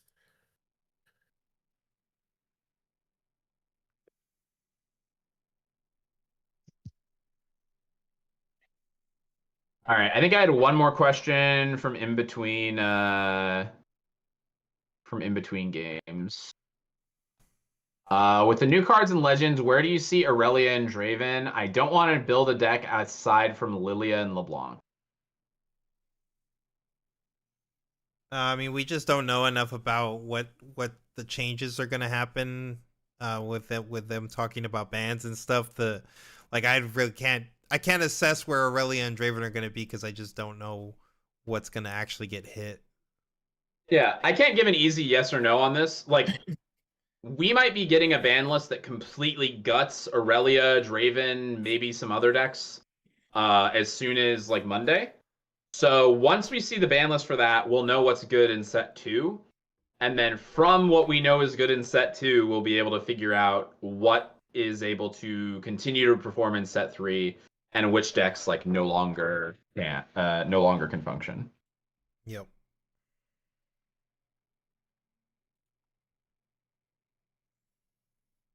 Looks like we got a few minutes in between games here. If you guys want to send in questions, I'll try to get to all of them. If we don't, I'll try and grab them so that way we can get them answered after the round's over. Yeah, I guess we're taking a minute to sideboard. Yeah, it usually takes a few minutes. Did they announce bans coming Monday? The only thing we know for sure is that Dave has said they're looking at it. However, we know that they will not do any changes right before a big event. So if they're going to do changes before Lil, it's got to be within the next week, I believe. Yeah, I mean, Dave specifically said that no announcements would be made until after this event that we're casting right now. So they were waiting until after this event if they do make the announcement, which, I mean, they've already made an announcement about an announcement. So yeah, I would they've really done the think announcement of the announcement. Yes. Yes. So I would think we're probably getting an announcement, but we just don't know exactly when. You know, we just know that it's going to happen after this event at some point. I wonder if they're really debating doing it or not. Just because, why would you not, if you know the list of cards you're going to ban, why not just announce it now and just set it to, a day after Nationals if you're worried about like Nationals or anything? Well, like, that's like what Yu-Gi-Oh does, right? Right. Yeah, like to let players know, like, okay, like, listen, these cards aren't going to be legal now. That's what One Piece does too. Yeah, One Piece. And just so people can start brewing and getting stuff ready now, it's like it's better for the players to know ahead of time than to like keep it in the dark, unless they're not sure they're going to. It's like the only thing I could think of was like doesn't sound great. My assumption would be that they're still undecided on something. Yeah. I don't know the specifics on what they're undecided about. Maybe they've got like maybe they know 2 bans, but they want to ban a 3rd card. Maybe they've got 1 ban, but they want to see based on nationals in China if they want to ban anything else. Maybe they're constantly arguing, and this has been like the entire discussion for the last 2 weeks straight. 12-hour sessions where they're just like, which cards can we ban? Like, we got to figure it out. We really don't know. We don't have. Unfortunately, I don't work for Riot Games. My dad is not John Riot, so I will not be able to give you all of the information until it is public. So, sorry about that. Pretty strong start from both players. We've got a Lonely Poro turn 1 for the Aurelia, and we've got a Gear plus a Sand Soldier for Okay, both doing guy. what they want to Yeah, do. looks good. Looks like our ideal start on both sides. Yeah, ooh, a Stellacorn Aurelia Herder. has the Stellacorn, which is the best turn 2. Yeah, it's a very good turn 2 on the play.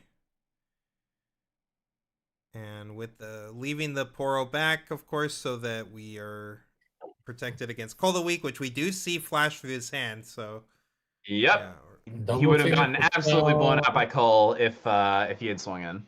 Yeah. Facebreaker, double signature spell, Cold of Week, and then what was the last card? I think I saw an Arise. Oh, wait, no, you said six. Two Arise, two Arise, Cole. It looked like the headbutt one. What's the Facebreaker? Yep, that's the one. Facebreaker, Desert's Call, and Call of the Week. Oh, gotcha. That's it. Yep. Man, this guy like never draws more than 1 gear. I feel like he always just gets. I wonder if one. maybe he's running a different configuration of them. Yeah, I think so. We haven't seen Brutalizer at all yet, right? I haven't seen a Brutalizer. Yeah, but he's got to be playing Brutalizer, right? Like, you would think so, yeah. I haven't seen it the sword either, so I'm not sure really, to be honest. Maybe he's not playing that many, or maybe he boarded some out. Right. Yeah, I haven't seen sword. Yeah, true. Another Lonely Poro.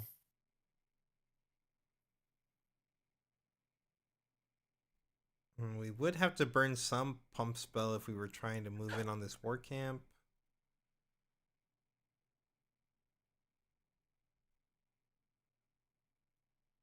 I'm not sure what the Aurelia player is tanking about. Okay, he's playing the GA. I mean, that's like yeah, the GA is pretty free. We could also GA the Stellacorn here, and then this just eats the guy on the war right, camp for free. Yeah.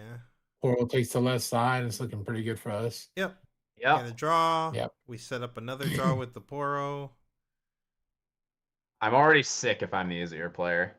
Yeah. This is like super ideal opening for Aurelia. It's really tough. Yep, 5 cards in hand still. It's like decent amount. Going straight to 2 points and capturing both. Yeah, exactly. And that's going to be so hard. And following up with another unit, this is going to be so hard to overtake. Yeah, it's very, very tough. Okay, we need a good draw here. What did we get? Hidden Blade? Was it Hidden Blade? Yep. It was Hidden Blade. Yep. Also, just like not ideal into GA. Like, yeah, for sure. Just feels super bad. I guess. I mean, Azir's removal is lining up real poorly this game. Yep, it's looking tough. Yeah, we're not getting a lot of equipment, so these Arises are not looking too appealing. Cold Week obviously is just gonna eat a Poro.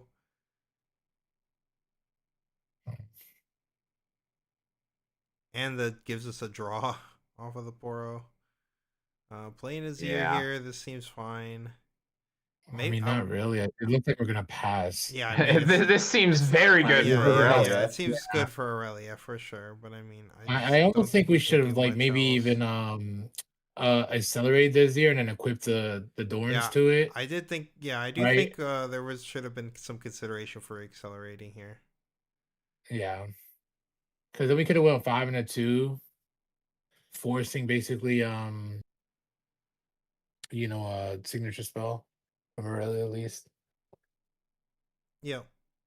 Looks like they're debating about whether or not he paid his power cost for this Dorans, which I'm pretty sure I saw him do. Oh, yeah, I saw him do it too. Okay, yeah. Everything's going forward. Cool. Okay. Sending both, that's fine. Send both Also, to I play guess. around like a pump spell. This line works the same, but if he actually does have the sig spell, he doesn't instantly lose We the do game. give up a token for free this way, of course, but No, we've got Doran's shield on, so we oh, don't we, give up we anything. tank. Yeah, we tank. Yeah. Yeah, that's true. This line I is forgot slightly about that. better. Yeah, it is. It is. I forgot about the tank. Yeah, to be honest. I did do. Yeah, for sure. I assume we're probably setting this face Yeah, breaker. we're definitely Yeah. setting this down. I'm pretty sure.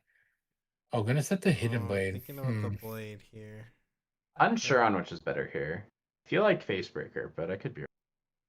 Yeah, I mean, this blade is definitely going to be a draw 2 for us. Like, I don't think this is ever hitting anything on that guy's side. Oh, but this herder is just riding, man. When this happens, it's just like so brutal. Yeah, I mean, when I Herder guess rides, you're giving a deck that is like very Just picked up a mana dance. efficient with its buffs. You're just giving it infinite cards, and that's never gonna work out well for you. I guess I don't mind hiding the blade there just because you can always play the face breaker from hand this turn. Right. Oh, I guess Like that's where true. if you want to represent both, then you're spending 2 power this turn versus spending 1. So it's slightly better to do it this way. Yep. Sure, I'm on board. I'm doing a Defiant Dance here. And this is going to be enough to full wipe with the Poro. I assume this will be. I assume that the stun will be coming out. Yeah, the face breaker Given this. here. Yep.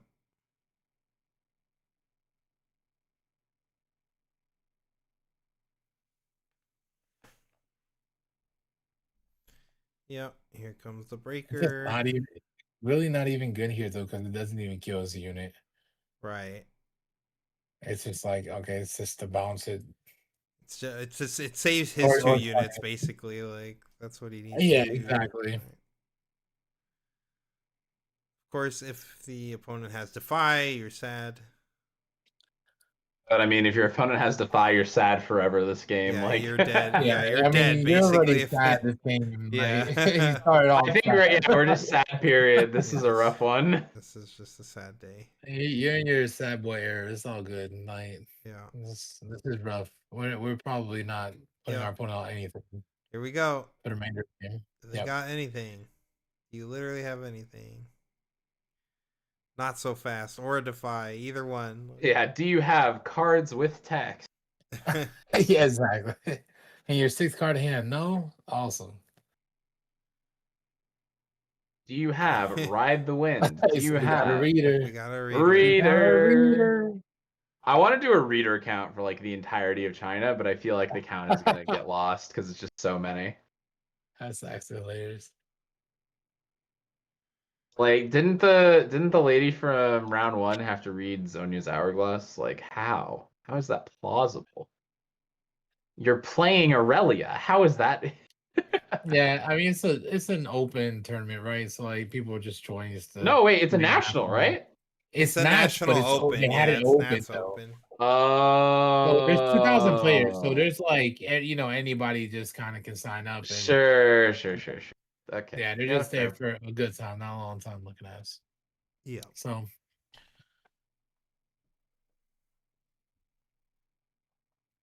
These 2 players, at least as far as the Elo system, one is Emerald, the other one's Plat. oh really? I didn't even know their Emerald system was like that. That's pretty cool. Yeah, they actually do have like the league ranks and stuff. Like under their name, you'll see like the little symbols. Oh, Yeah. interesting. Yeah, I hope. Oh, I yeah. wish. Apparently we in could get Vegas, something one of like the that. judges had to read Baited Hook. That's a rough one. Yeah, That's funny. we need to get those kind of elos so that everybody on Challenger can get Challenger rank. Yeah. I mean, what's the criteria for Challenger rank has to be like top cutting a major event, right? That's so like I think we're pretty close to everybody having one of them. Pretty close. We've got the Hidden Blade coming out. The Stellacorn Herder came over with the Ride the Wind, I guess. And are we hidden blading our own guy? Yeah, we are. Surely. Yep. I think I saw Death Grip. Not sure what the other. Salvage. Yeah. It's actually pretty solid against the Stellacorn, but we don't have Yeah, so we beat this. the rune up for it. And then we can move Stellacorn back. We can draw another card. Oh, is he thinking about this charm here?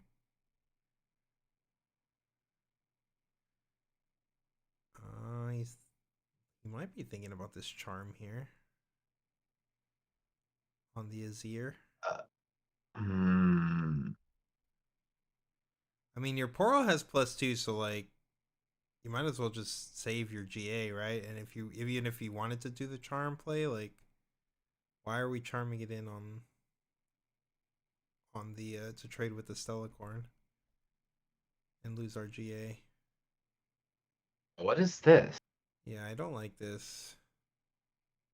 Wait, this actually. Oh wait, no. There's only one rune. Yeah, there's only one I was rune, gonna so say. there's not a lot he can Yeah. do to this. But I still don't really like this. Like, why are we threatening? Why are we giving him the option? Poro is stunned. Poro's stunned. Oh, it's done for the That's turn. the reason why he can't do this. Sure, yeah. sure.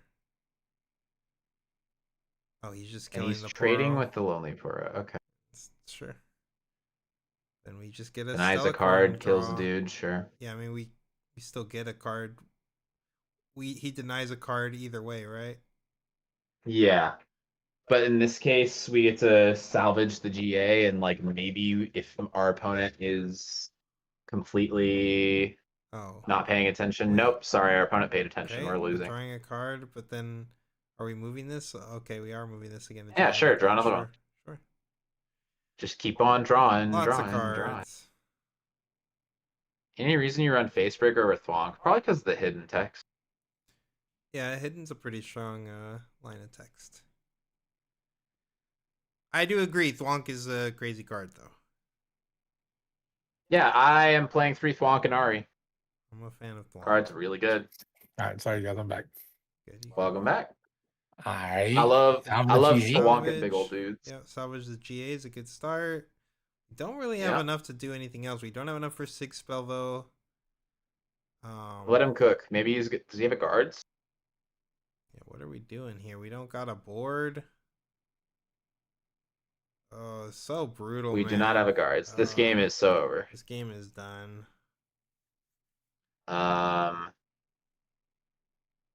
He's just passing. Yeah, go to 6 for And free. pass. Yeah, that's the face of a Go man to who just. 6. Oh, Get this is a look at his sad face. I would feel like that too, bro. I would feel like that. I feel too. bad for this guy. Why are they zooming in on his face so much?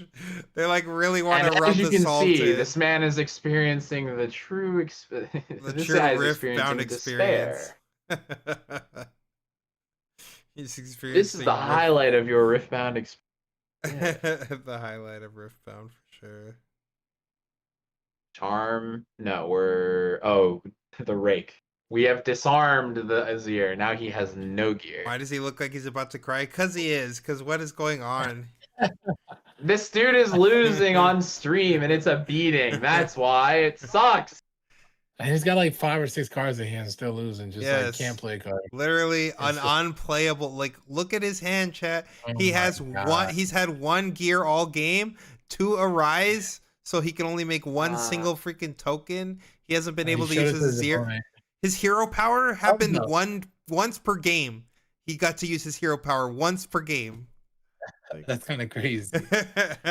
I mean, sounds like a deck building issue, though. To be honest. Yeah, I mean, the fact that I never saw like any equips from that guy, I'm concerned. So I really want to know how many equipment he's playing. Yeah. I do. Where is equipments? Either he's getting unlucky or he's built his deck wrong. We don't know for sure. Because wouldn't you treat it the same as like, like as a unit? Like if I don't see equipment in my hand, I'm mulliganing 2 cards, right? Like, Yeah.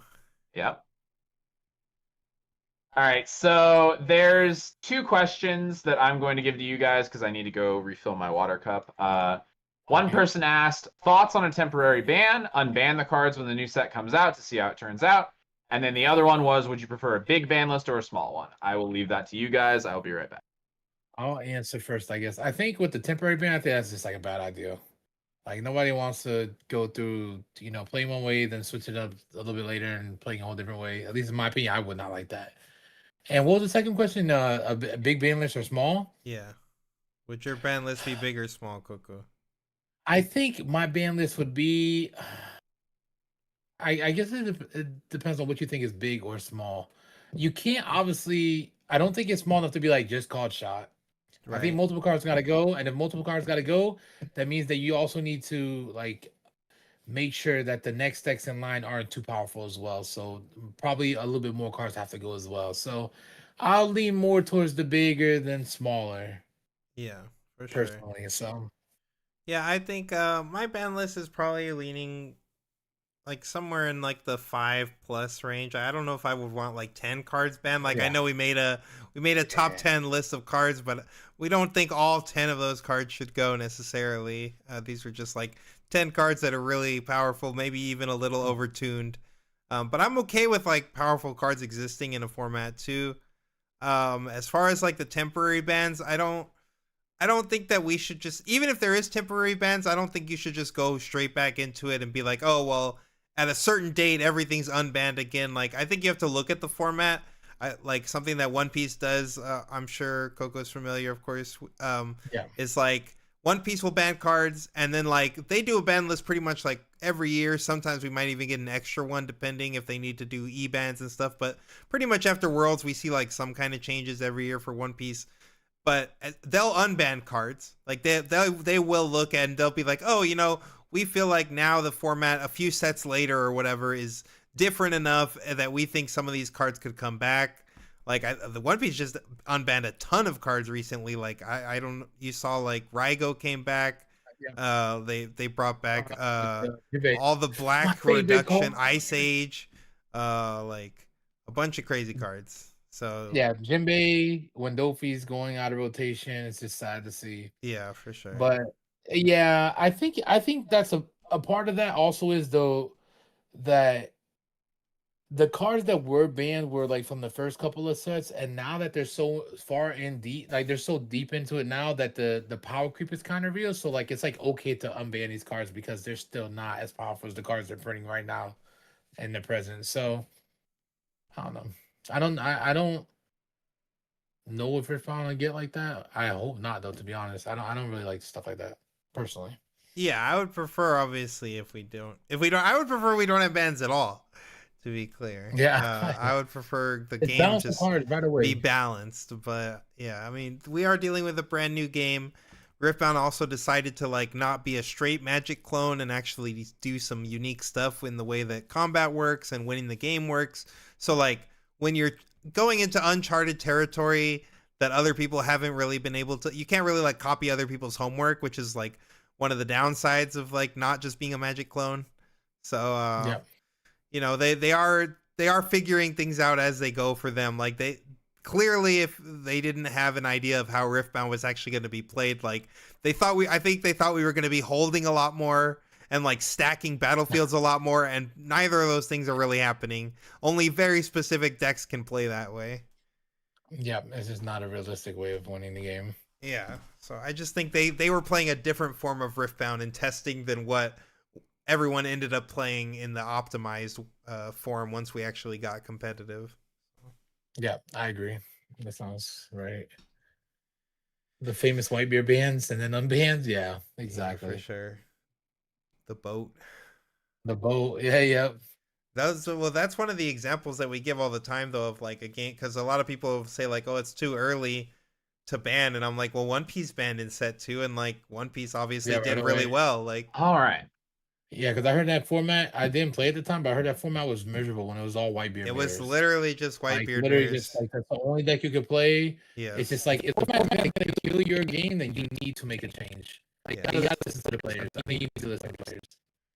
Yeah, for sure. I think it's just important, even if like I don't mind playing tier 0 formats. Like I've played card games where I've played tier 0 formats and I'll play the same deck as everybody else, but like there's no way anybody can ever make an argument like, "Oh, this is good for the game." Like no, it's not. Like you go to Yeah. locals and this guy like plays 3 rounds every locals, and he's just playing against the same deck, and he's trying to play his fair little mid-range thing, and you're just like miracling off on him every single time. Like, he's not having a good time. He's gonna put Riftbound down. There's so many options nowadays to go play other games. Like, he does not have to spend his time getting miracled on like all day. Yes, unforgiving. Sokka and Law made me leave OP. Yeah, red purple Law was pretty crazy. That was a crazy deck. Yeah, red purple law was crazy. Exactly why I got banned though. Sokka, I don't know. I like Sokka. I have fun playing Sokka. So The D-Gen. No, that deck was fine. I thought, honestly. yeah, and then they unbanned Sokka too, and he was ass. Yeah, he He's was okay, not but good once he got as good. unbanned. Yeah. Yeah, I mean the Ice Age and the other card Gecko. that they unbanned too recently. Oh yeah, Gecko too. But I was saying the 2 reduction cards. The one that was like Greater -2 draw Reduction. card. Yeah, that both of those cards were a big part of why Sokka was busted too. Those cards were busted. Like, Yeah, Greater Restaurant was actually insane. yeah. Ice Age 2, just clear everything every time. Oh yeah, I agree. Like, it should probably be not like 10 cards plus. Chat. I agree. I think like around 5-ish is the sweet spot probably for like max amount of cards we would hope to see banned in a set too. Like, One Piece, for reference, only banned 2 cards.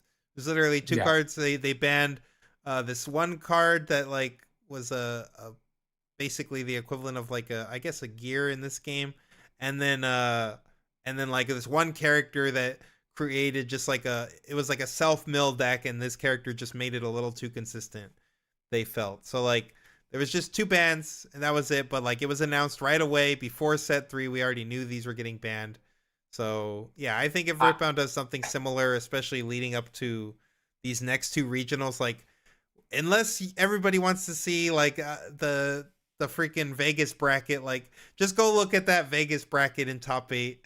Look at all the non-Draven decks immediately get wiped out, and then it's just 4 Dravens into 2 Dravens into Draven wins the event. Like, if you want more of that, I guess we can do that. For I mean, another, I don't know if you guys noticed, but 2 of our month. teammates got to fucking finals last weekend playing Miracle. Like, and then if you look at the top 4 at CCS, it was all 4 Draven. If you go to an event where you're not incentivized to grind for a medal leader, the event is going to be like 40% Draven. Yeah, that's true. Even if you look at it, Vegas too. Vegas was top 4, all 4 Draven. Yeah, Burger King said, we ran off Meta Knight locally. You got extra prize support for playing the bottom 10 decks. Format rocked. Seeing what Rumble and Leona on the table was great. Yeah, that's fun. Like, that's a good way of doing it locally. Yeah. It is cool that locals are doing that, but even the fact that locals have to do that to like make players interested is like something that Riot needs to take notice of, right? Because like I know I had locals here saying they were doing the same thing. Like, people were not showing up for skirmishes during the end of set 1. People were not showing up for locals as much, and then they're like, oh, well, what if we ban like Annie, Kaisa, and Yi? And like they were running that as tournaments, and people were showing up more because like people want to play with these like janky little mid-range like Leona decks and whatever. Like, they want to play their favorite champs, but like, yeah, like at least more than half of every legend, every set are like unplayable because they all want to do this fair, normal Riftbound gameplay, and then every other deck is just like doing super DJ and shit. Yeah, well, like if you look at the top, basically, like if you look at the top 5 decks in the format, like 3 of them are Draven. There's like number 1, like there's Draven midrange, which is just like every single broken card in purple and red put into a midrange pile, and then you have the best leader in the game, the best chosen champ in the game, and the best Sig in the game. And then the other 2 best Draven decks are Draven Miracle, which is entirely designed to shit out every single creature in your deck as soon as possible. And then there's Draven Detonate, which is trying to draw its deck by like turn 4, and then put all of its cards back in a configuration that is most beneficial so we can play them all again. And then just do that over and over and over again. Like, that is not the type of deck you should be playing in a set 2 format. What the fuck is going on when one of the top 3 decks is I'm going to draw my deck, then I'm going to put my deck back so that I can replay my deck? Like, what the fuck is going on here? Yeah. Yeah, it was pretty absurd. Meanwhile, yellow orange decks are like lucky to see 15 cards in a game. Like, Yeah. Yeah. Meanwhile, That's fucking like fucking Azir. yeah. Set Like, has to run 3 draw battlefields. His battlefields are locked. Every single one of them has to say draw a card, because if it doesn't, he's never going to see enough cards. Yeah, someone said, I asked earlier, but it got lost. Outside of being confusing, what are the cons of limiting cards instead of banning them? I'm not a fan of limiting cards myself, but I want to hear from top players. I'm pretty sure most of our answers are going to be the same, but my take on it is just limiting increases variance. So like Yep. if you keep the card that you obviously are acknowledging is overpowered in the game, but then you limit it to you can only play one copy of it. Well, now the player who draws their one copy becomes advantaged, and not because they did anything skillful or because they made better decisions than you, but simply because they drew their one of that is you're acknowledging this card is overpowered enough to the point where you have to do something about it. At that point, if it's me, I'd rather just have it banned so that variance isn't a factor. yeah, this is 100% I my answer also as think well. that you should not be doing things like limiting called shot. You should just take that. I mean, trying to do anything except banning this card is ridiculous. Like, I don't know how many games we have to do this in, but how many times do you have to print a 0 mana draw card before somebody just like makes it a game dev rule? Like, if you're going to print a 0 mana card, it cannot make mana and it cannot draw cards. I don't care which dev you are. I don't care if you think that this time it's different. It will never be different. It is always a problem. Stop trying to print broken 0 mana cards. Like, take it out of the game. It will never be fair. It will always be a problem. It is bad for the game that this card exists. Like, it will never be a good thing for 0 mana to draw 2 cards. Just get it out, reset the game. Maybe you can have a reasonable format without a 0 mana card. And like exactly what Anson is saying, like if you take the Miracle deck and you say, okay, you're only allowed to play one called shot. First off, the person who sees the called shot first is going to be incredibly advantaged. And then two, the second thing that people are immediately going to do is they're going to go, okay, how can I abuse this called shot card the best? Well, this Fizz card's pretty good. It just lets me recast called shot from the grave. I'll play 3 of that. Or like, I'm going to now play, instead of playing Draven Miracle, I'm going to play Annie Miracle, because Annie Miracle has a chosen champion that immediately lets me add back called shot, so I can guarantee to have a second copy as soon as I see one. You're not, it'll make the deck less consistent, but it won't solve the issue of what Miracle is doing in the format. It's just going to make it feel worse when it happens to you, because like, this asshole I'm playing against got their one of called shot. I'm so sick. Like, it's just a bad beat story. Yeah, anyone who played Yu-Gi-Oh, like I'm sure Yu-Gi-Oh players are used to limiting. One Piece did limiting like one time, I think. They did it exactly one time, and then they reverted it later. They took all those cards off of the limited list, and I don't think that they've limited since. But yeah, it was kind of silly when One Piece did it. And I was not happy with there was basically this one card in One Piece where you could counter for 4,000 for 1 energy, basically. Like, imagine you could like basically have like a punch first, and it was basically just came down to like you're normally calculating in terms of 1,000 or 2,000 defense that they are able to pump up, but you had to calculate this. Did they draw their one of 4,000 defense spell, and it was just crazy. Wait, 4,000 defense spell? Which game is that? That's One Piece. That's One Piece. Oh, gotcha. Yeah, so like in Yu-Gi-Oh, there were a bunch of cards that they just kept limited over the longest span of time.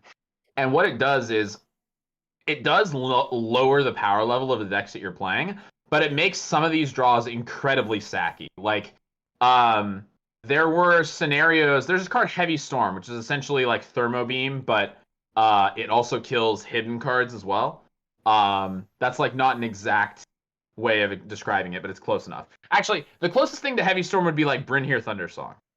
It just makes it so that your opponent cannot react during your game push, right? And so what would happen was you draw these hands where you have like multiple trap cards, and you really need to set them so that you can stall your opponent. And then your opponent just flips this Heavy Storm card and kills all your back row, and you instantly lose the spot.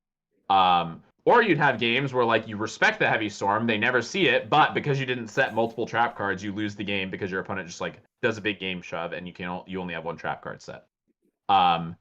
I don't think limiting cards is almost like it's rarely the solution to the problem, and especially not with Called Shot.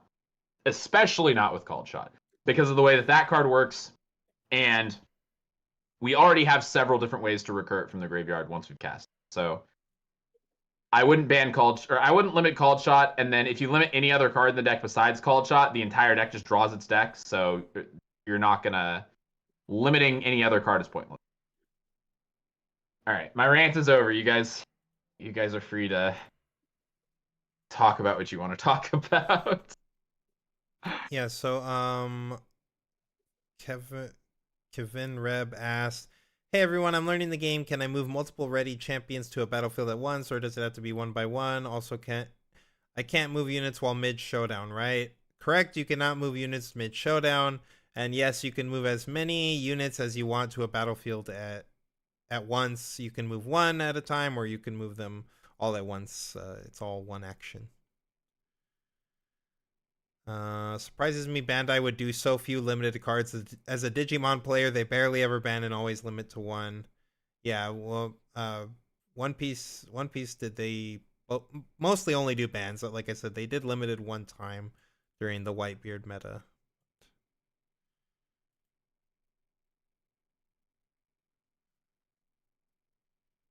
I think you could maybe limit a card like Aurora, and that would make the deck a lot worse. Yeah, at that point, just ban it. Just kill it. Yeah, exactly. Like, if you're admitting the card is broken, you should probably just ban it. Yeah. I'm also not a fan of people arguing Aurora shouldn't be banned because it's expensive. Price shouldn't be a factor in bans.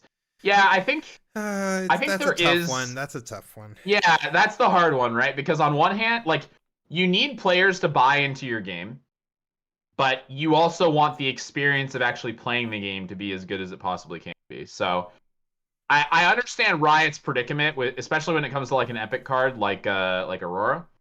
Like, that's one of the most I think that is currently the most expensive epic in the game. And banning that card would be like a pretty bad feeling for a lot of players who are like really excited to play it. That being said, I think Aurora is going to get banned at some point anyway. So they should probably find like a good time to pull the band-aid off before it gets too bad. Like, Elder Dragon already looks like a really insane hit off of Aurora in set 3. So I think maybe this card ends up going away in set 3 if that's like if the devs are willing to pull the trigger. Yeah, I think it just comes down to in the future when they which we talked about it a little bit in the ban list video that we posted on the YouTube, but it basically comes down to like, if you're gonna print cards like this, like, don't do it in the epic slot. Like, if you're gonna push the limits, I know that like it kind of sounds counterintuitive because you think you would want your most desirable cards to like be in the epic slot, and I do think to some degree you should use the epic slot to like experiment and do like interesting things, but your most powerful cards, if you put them in the epic slot, like, you just have to be considerate of like, oh well, I am putting this in one of my high rarity slots, I only get so many of those per set. Is there a chance that I'm gonna have to ban this card in the future? Like, how far am I pushing the limits for this card? And if it's like too far, you might actually just want to make that a rare or even a common. Like thank God Cult Shot isn't an epic, because people would be really mad and they probably would have spent a bunch on this card, right? But because Cult Shot's only a common, it doesn't feel nearly as bad. Like, it is still a factor, even though I agree. Like, if a card is a problem, it doesn't matter how much you spent. It does need to go. Like, but Riot needs to be wary of where they print their most busted cards, or where they try to push the limits in the rarity slot.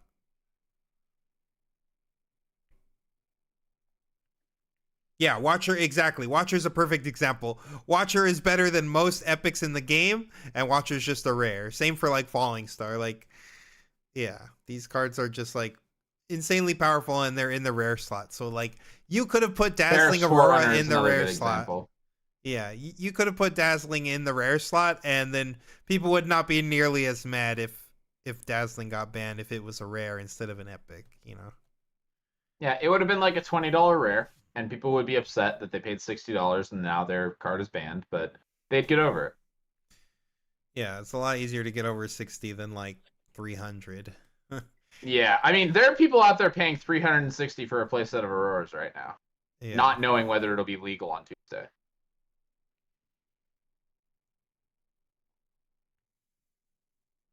So. Yeah, says we'll get in 8 minutes we should have a new match hopefully starting soon.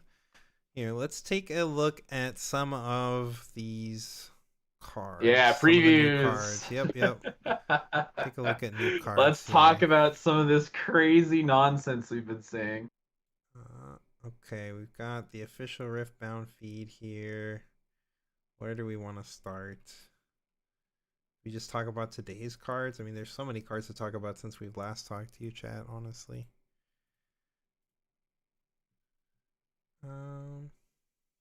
Wait, let's talk about Existential Dread. It's a very nice name. This card was revealed yesterday, and I think it got a lot of people upset. So this card is for 1 rune and a purple power. You stun an attacking enemy unit. If it's already stunned, you return it to the owner's hand instead. So this card effectively reads, it's either a 1 mana, 1 power Thwonk, or it's a 1 power, 3 mana Rebuke. This card. So, if this was like the only copy of this card that you could play, this card would not seem as terrifying. But this card effectively means that you can now play between this and actual Rebuke, and also there's the what is the name of the bounce spell that we've been complaining about? The 3 mana one. The new one. The star. Yeah, from set 3. Star something. Oh boy. Star. Yeah, basically the TLDR is you can play 9 Star Rebukes Crossed. now. They just let you play 9 Rebukes now, and I don't think we'll actually play 9 Rebukes, but the mere thought of having to play against 9 Rebukes over the course of the game is like, honestly, that could not sound less fun to me. Like, that sounds horrible. Starcross, thank you so much, Burger King. Yeah. Jared, just real quick. Wait, why do people think Aurora needs to be banned? Yeah, it's strong, but consistency is the problem, no. If you don't hit, you just lose, no. So, that's actually a really good thing to talk about. So, let's talk about, there's 2 different parts to that. Consistency is the problem, no. The current MF Aurora deck has a 75% chance to hit Aurora on curve going first, and it has a 50% chance to hit Aurora on curve going second. So MF Aurora currently should have somewhere between like a 60 or 70% win rate, assuming that those stats are accurate and that you're not getting disrupted in any way. So MF Aurora is very consistent right now. Now, when Called Shot gets banned, it goes back to being a gambling deck. Agreed. So now I'm going to talk about the other 2 Aurora decks in the format that are popping up. Aurora Master Yi and Aurora Volibear. So Aurora Volibear, I'll just briefly skim. This deck, it probably has around a 40% Aurora rate. However, it does get to play the game without Aurora in a lot of cases. But I will more specifically talk about Aurora Master Yi because I played that deck. Anton also played that deck, but in Houston specifically, the event where I got second place, I kept track of all of my game wins and losses. And what I found is that I only hit Aurora about 40% of the time. I won 13 out of 14 of those games. However, when I look at my win rate without Aurora, it was still positive. It was like, I'm going to say it was like 16 or 17 to 14. So I am still winning over half of my games without Aurora, but I am also winning almost every game, like we're talking about like 90% of my games with Aurora. So the consistency issue only applies if you lose the game when you don't hit. And for a lot of these Aurora decks, the way that they're being constructed, you don't lose. You just keep playing like a normal deck when you don't hit Aurora. So I would say no on both fronts. I would say ultimately, the way this Aurora card will be banned at some point because there will just print a card that is too good to play off of it. I don't know if Elder Dragon will end up being the card that gets Aurora banned, but right now it feels really like it looks really scary. Did you sideboard into mid-range Yi? So I only sided into mid-range Yi against Annie, against Victor, and against Darius. In all the other matchups, I stayed as Aurora. And also, this is set 1 meta, so it is slightly different. That makes sense, but you ban based on a certain deck or decks being too prominent in any given meta, right? So far, Aurora hasn't been that prominent or overpowered from what I've seen, at least. I mean, it's certainly overpowered. Like, just play games against it to get a feel for that. So you're saying you think it'll be banned eventually, not saying it should be banned right now. I think in theory it can probably like go a little bit longer without being banned if we want to be like in the most strict sense of word, we only ban it when it gets too egregious. But this card is a net like whenever you print a card that lets you cheat on mana every single turn in such a you're essentially going to like the turn you play this Aurora card, you're going to get refunded 9 mana for the cost that you paid for it. And then every single turn it rides, you're going to get refunded another 9 mana. Being able to essentially like this card essentially reads like take an extra turn every turn that it's in play. The way that you get to abuse the mana system. So it will eventually be banned at some point. I think Elder Dragon looks really, really good as an Aurora target. I think it's potentially good enough to get the card banned, but only time will tell whether or not that's. Yeah, I don't know if they will though, because I think if Aurora gets banned, I think like all the payoffs that Aurora has, like they're just all unplayable, right? Like it's just like part of the game. It's like there is like no real like ramp deck, like otherwise, right? Like it'll all just be mid range or just aggro for tempo. Like you just like all the big units are just all useless. Because I can't see just playing them without Aurora, to be honest. So I don't know if they Well, can I think the main I would say the main reason why most of these big units are unplayable is because of review. Yeah, well, I we got think that, 9 like- of those now, so we're not Yeah, unless we got ban those. all three. Yeah. Unless we ban all three. Okay, well that's yes, it is a like the fact that we have 9 rebukes is the problem, not the fact that like Aurora is a card that will like permanently constrain what they're allowed to print as expensive creatures. But yeah, I just think like whoever thought it was okay to print 9 rebukes fucked up somewhere. Like what you want if you want there to be multiple viable archetypes in your game, you don't say like you don't give one color the ability to shut off every creature that costs 6 or more. Like what the fuck? What the fuck, man? Yeah, for 2. The rate is crazy. Colin obviously thinks I'm biased. I don't think Aurora needs to go right now. But I could definitely see an argument for it needing to be banned at some point. It really depends on how much more consistent it gets. Like right now, all the other Aurora decks that aren't like Yi still are just playing with like 6 ramp spells and no other consistency uppers in their whole deck. So like they do feel like you just hit or you lose if you're building them that way. But then like Yi of course is a little different because like we have 9 ramp spells, so like and one of our ramp spells also says draw a card, so it's a ramp spell and a consistency upper in one card. And then on top of that, you've got a lot of really good payoffs in those colors for like big boys that you get to play. So like even if you're not playing your Aurora, you still feel pretty good just playing really big dudes and saving them with Zanyas, so you're getting like double the might out of them and stuff like that. So I do think like Yi is one of the decks that it's just like one of the decks that I feel like is almost pushing the limit because of how much consistency and ramp it does have. And if we were to get like another 1 or 2 either ramp spells or like really effective consistency uppers, then like the deck might be a little too consistent, right? I think it gets to it's just a matter of how consistent does the deck get. If it stays at the current consistency rate, then like it's probably okay, even though it is still really overpowered. Yeah, like the games where you hit, it'll feel like absolutely degenerate, and the games where you don't hit, you get to play a fair game. But like, I also don't think that's not really a healthy space for a deck to be in the format. But One thing I will say, and Pumpkin put it really succinctly. Aurora is broken, but purple is a bigger tumor, so we have to remove that first. Yes, that is a very succinct way to put it. The current problem, like we're talking about future cancer. The current cancer that is killing us is this called shock card. Like, I don't know how this card's still in the format. Like, it should be gone.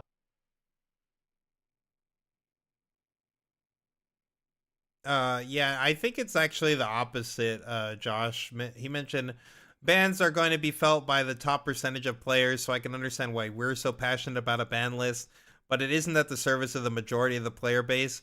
I think it's actually I think I care less. Yeah. I personally care less if there's bans or not.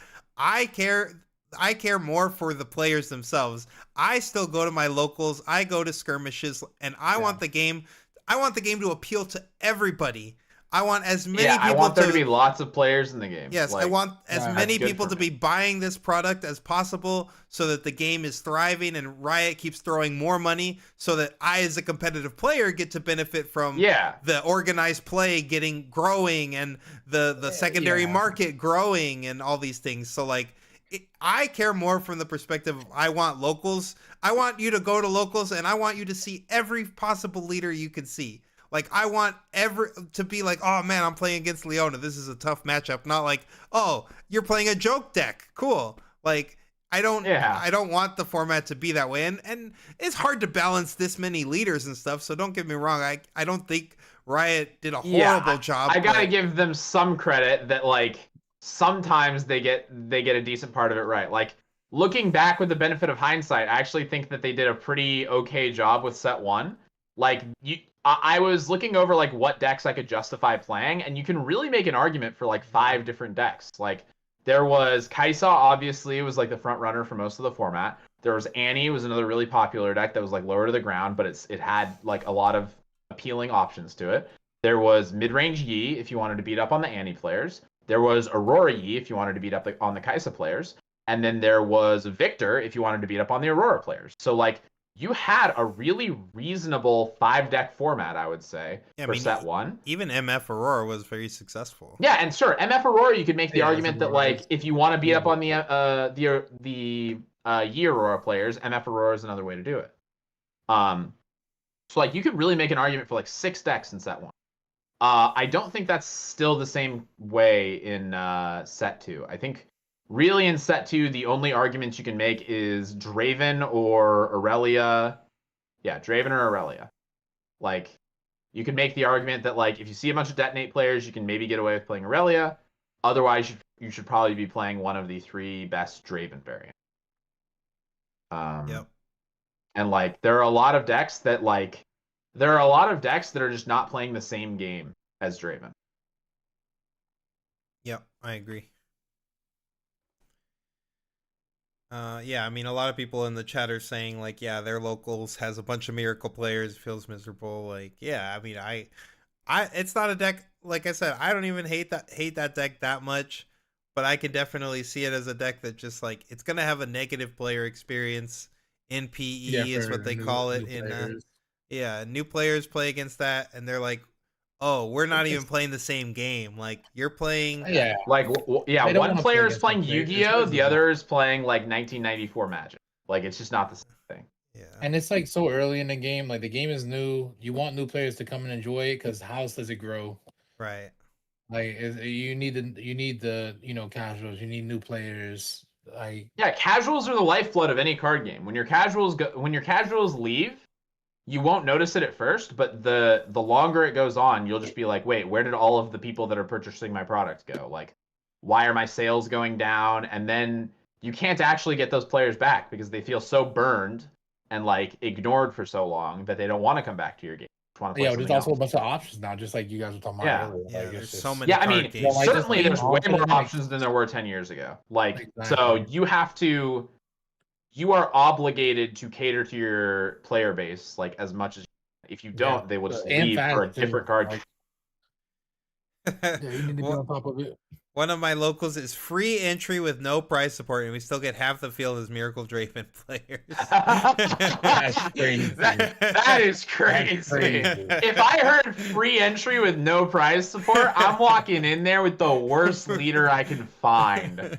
I'm walking in there with fucking like I'm gonna pull up LS's Teemo deck from the Vegas event, but I'm gonna take out all the win cons and just see how long it'll be till people notice. Like I'm gonna be the absolute fucking like the worst possible deck I can find. That is really funny. Jared, Green Yasuo is actually one of the tech pieces people are recommending for beating Vex in Aurelia. So if you're looking for an excuse to run that card, I might take a look at Aurelia. I bring Leona there and it is not a good time. I played against a Leona player at the Bologna skirmish.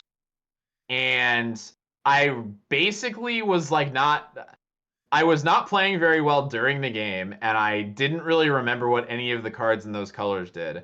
And I won anyway because Miracle is just that good.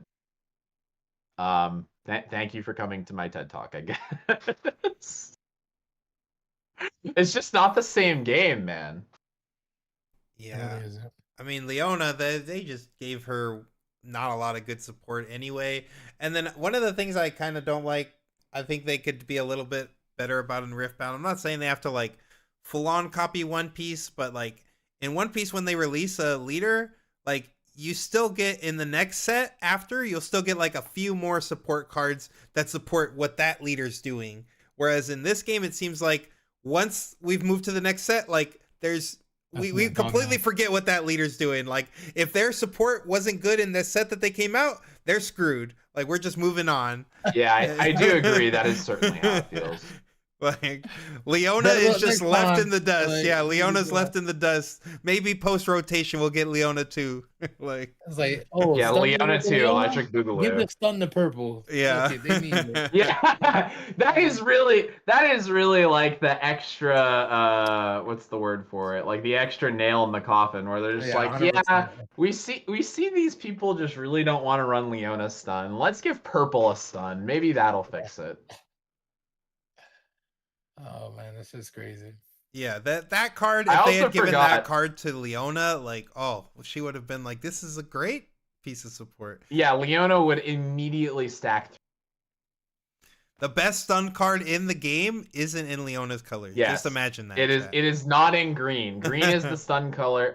Green and yellow are the stun colors, and they do not have the best stun. The best stun is now in purple. Yeah, it's crazy. Would you guys like to see combat clarified so things like Rebuke or Foff don't proc Draven Legend Champion? Yes. I think that'd be good. I would just like that you only win a combat if damage is assigned. I think that reflects like what combat is supposed to be in the game. It would definitely tone down Draven a bit in terms of power level, but I don't think it'll solve all the problems with the game. I think Again, I feel like I'm beating a dead horse, but once you deal with Miracle, you'll be back to a format where you're going to be playing mid-range Draven versus Aurelia, and then Kai'Sa is like the third deck. In that situation, changing the rules regarding Draven's leader ability would be a good step forward. It's not going to solve all the problems, but it would help. Yes. Just like the best counter spells are no longer in green. Yeah, exactly. So like the best removal spells are in purple. The best counter spells are in purple. The best draw spells are in purple. The best discard is in purple. The best stun is in purple. We are progressively getting to the point where all of the best things you can do are in purple. I think the only only ones they have no buffs yet, and then also most of their units are understated. None of them are overstated. So I feel like all leaders should be a tap to use. Yeah, I was laughing about that earlier. I was thinking about all the leaders that have tap to use, and then I thought about Draven, and I was just like, oh yeah, they gave Poppy this card where you have to spend 3 EXP to draw a card. That one they were worried would be too good unless they made it tap. But Draven, no. That one can Yeah. proc as often as you want.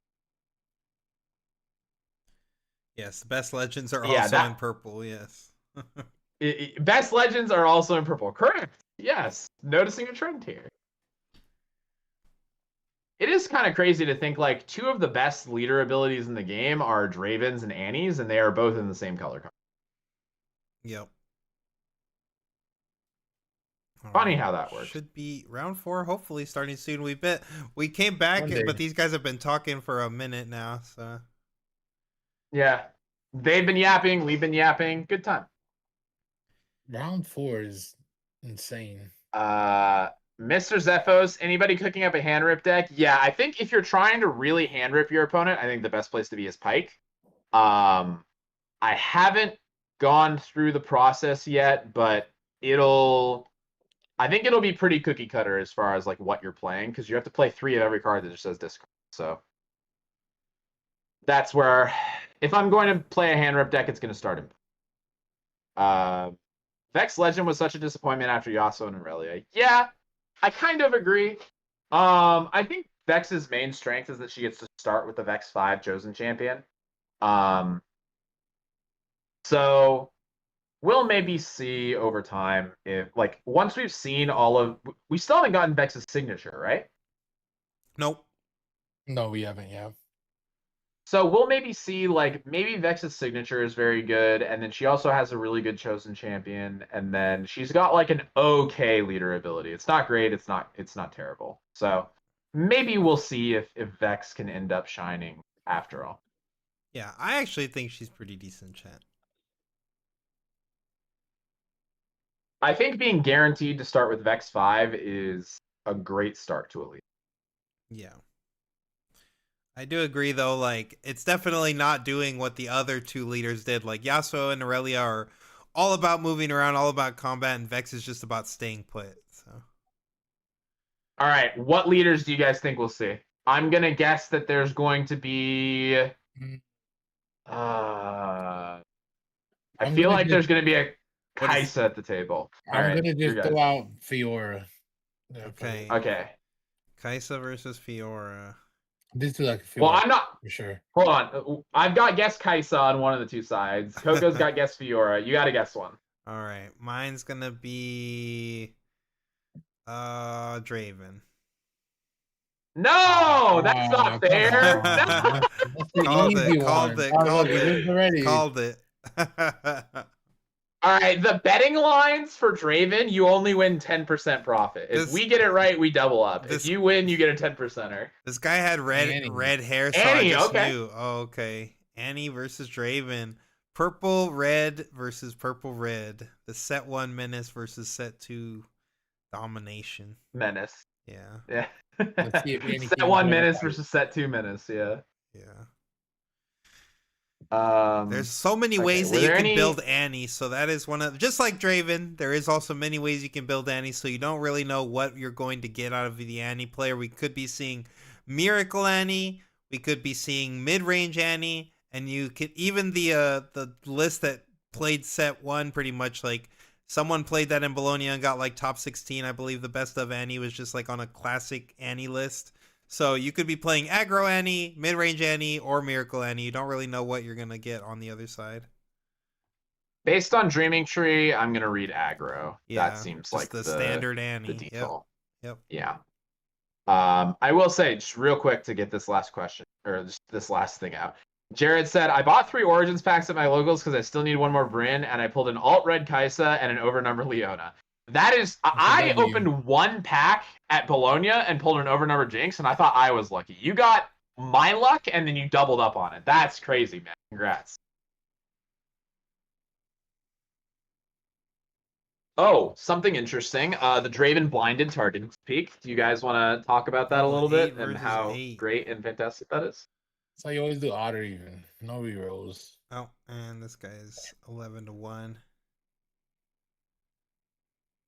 Draven player's got a signature on his Draven. I wonder what the sig is. Maybe voice actor, maybe like voice actor, artist, or something. All right. All right, Looks so like the Draven player is Draven's currently looking like missing a 2-drop. Mid-range Mid-range Draven. Draven. Yeah, Yeah. definitely mid-range. The Miracle deck, let's see. I mean, what do Annie, we we've just got bottoming Annie's got and- a Draven in the deck, so looking like a Yeah, mid-range looks like we're Annie. pretty aggro. Yeah. I also saw Piercing. Very nice. Bottom 2 cards Good in are this matchup, probably too. what, like Cloak and Okay, we got a 2-drop. Tuperu. Yeah, that makes sense. Yep, Draven's happy. And we've also got a 2-drop on Okay, the Annie side. And a Draven in hand too. Yep. That's pretty good. So we got a turn 2 play. We got our turn 1, turn 2. Both players got a standard. Are they curve. going to reprint Proving Grounds? I don't know. I would like to be able to said hear yes. Daniel talk more about the Target's blind. What's up? They said yes. They are reprinting Proving Grounds. Oh, perfect. So Pumpkin's asking about Targan's blind. So I'm curious if we'll see it this game because it doesn't look. We didn't see the card that is the most relevant for it. But one of the worst things that can happen to you when you're playing Draven and you play Targans is that your opponent just sneaky deckhands to it and steals the ability for it from you. Now Annie does that even better because she's gonna get to untap at the she's gonna untap the full 4 rune. But the thing about Targan's blind is the vast majority of the time, if you run this thing blind, you're not going to get it's going to be bad for you. If you lose the die roll, it's going to be bad for you. And then even if you win the die roll, 50% of the time against Annie, it's going to be bad for you because they play sneak. So this play just running this blind just doesn't make any sense. Yeah, I think. Why aren't we saving this for when we're going first? Yeah, we talked about this earlier in the Draven mid-range mirror. I do think in the Draven mid-range mirror there is validity to running your Targans as your game 1, but I think in Annie it doesn't make as much sense to me.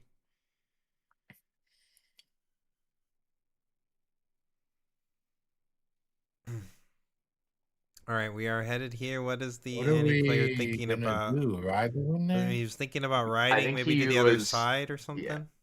That does seem like the choice he was. Yeah. That he wanted to ride. Play Draven here, protected with the axe. Yeah.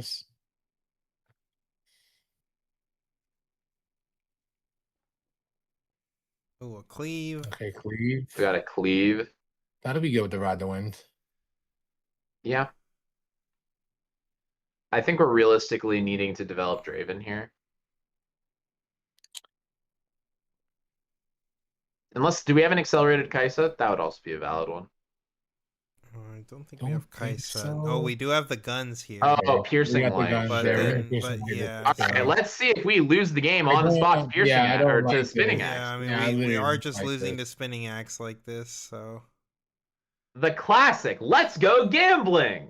Yeah, this is. Oops, I lost the game on the spot. Pretty bad. Yeah, you now have no development this turn. You just spent 2 runes, and all you did was clear a 2-drop. You can't even send your own 2-drop out to take a point because the Draven will eat you for free, and you will lose and they'll draw a card. So let's go gambling. Looks like he is thinking of still sending out. I'm pretty surprised by this, honestly.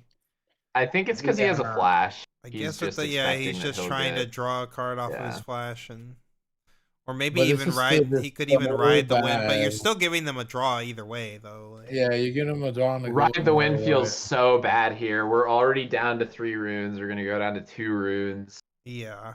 All right, Draven player needs to, before taking any action, he needs to walk the Draven in. Yeah. Before there's no need to do anything right here. Yep. Just. This is correct. Just go swing. Very good. Walk in. Yes, very good. Correct. Yep.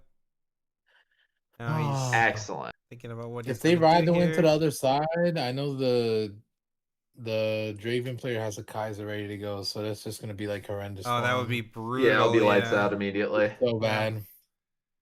Personally, after playing a bunch of low rune Annie, I would never ride the wind here, but I would have never sent the unit in. It's not even worth the flash. He's going for the ride. He's going to lose on the spot right here for sure. This is excellent. I love losing the game. It's crazy. Yeah. Oh yes, give me all the free losses in the world. We get a Oh, Like I'm draw. not I'm losing hard so enough. happy. That's it. We get a gold. Help me lose harder, please. Look, Draven player is so happy. He's ready to go. Draven player's Can't even thrilled. pick He's up his like, hand. Like, man, guys at my the front, fucking ready to opponent's go. on 2 runes. Like, Yeah. And we Oh, get we got another axe axe. to protect. Oh my god. With the Kaiser, with the Conquer. Oh my god. Yeah. oh, also he's gonna untap 2 for targets. By Yeah, the way, that's what we're talking about. Yeah, Yeah. literally free. Yep. GG. GG, friend. Draw 2. Oh, did he miss the Dreaming Tree trigger? He did also? miss the Dreaming Tree trigger, I think. Someone in chat had mentioned that too. Oh my god. Yeah. And 2 runes. Going to 3. I mean, this is all she wrote. Like, Yeah, it's be a whole different game. and he's going to spend a full turn recovering, and then it'll be 5-2. Yeah, just gonna play a Draven next turn, just so far behind. yeah, we're so Yep. far behind. Draven's just gonna hold to 5. And I mean, Yep, and pull the units back, add more to board, be at 5-2 with a Draven that can't even contest anything really. It's just that's so sad. yeah. Yeah. I mean, I'll just. There are a few things, like a few very painful decision points. Like there was the piercing light where, because the Draven had the axe, you instantly lost the game. Yep. And then there was also the choice that you had between flashing out or playing Ride the Wind. You played Ride the Wind and you got heavily punished for it. I mean, essentially you had like 2 major decisions this game, and on both ones you chose wrong. So Yeah, I mean, And there's a Forerunner and a yeah. Thunder Song. So just like the next 2 turns are just Yeah, done. we just pull back. We just play our Forerunner with our gold, and we're just chilling. Yep. Actually just chilling.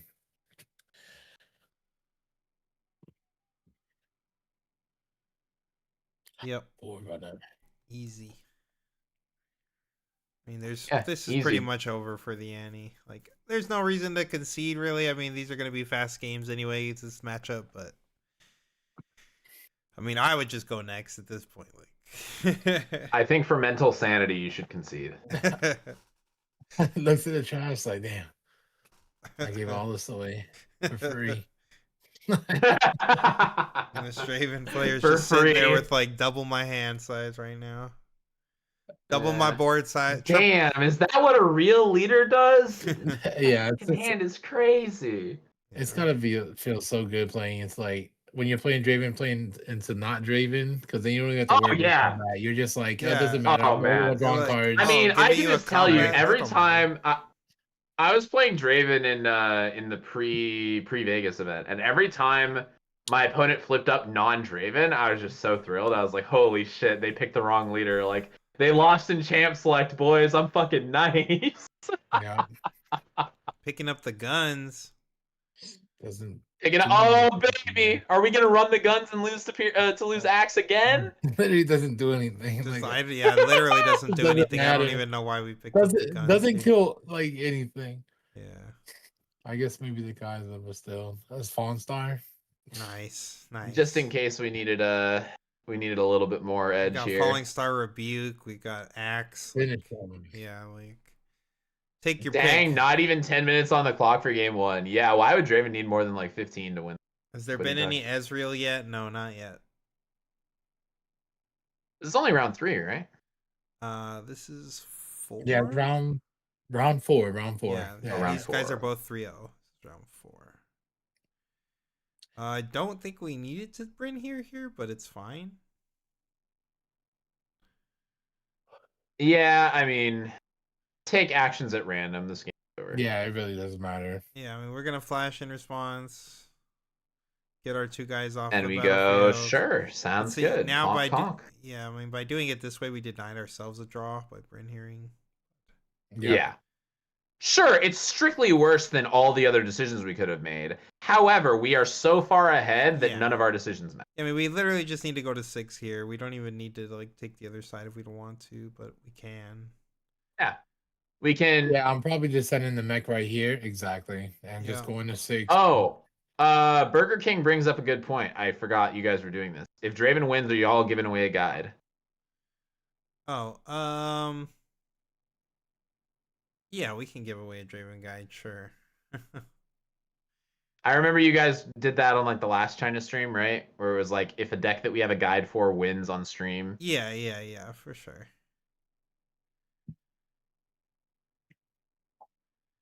Is I mean, scoring to 7 correct here, or should you just go to 6? And the five. Depends on like. I think that it's fine to score. Like it's not necessarily bad. Yeah. But Yeah, with the fall protection is fine. yeah. The make you don't care if it dies. The Draven you care obviously because it has the axe on it, but if you got it protected by a fall, it just doesn't really matter to be honest. Like I personally think I would have just saved my Bryn here and went to 6, and that way I'm just cleaning him next turn, like for sure. But like since we did commit to the Bryn here at that point, like yeah, sure, go to 7.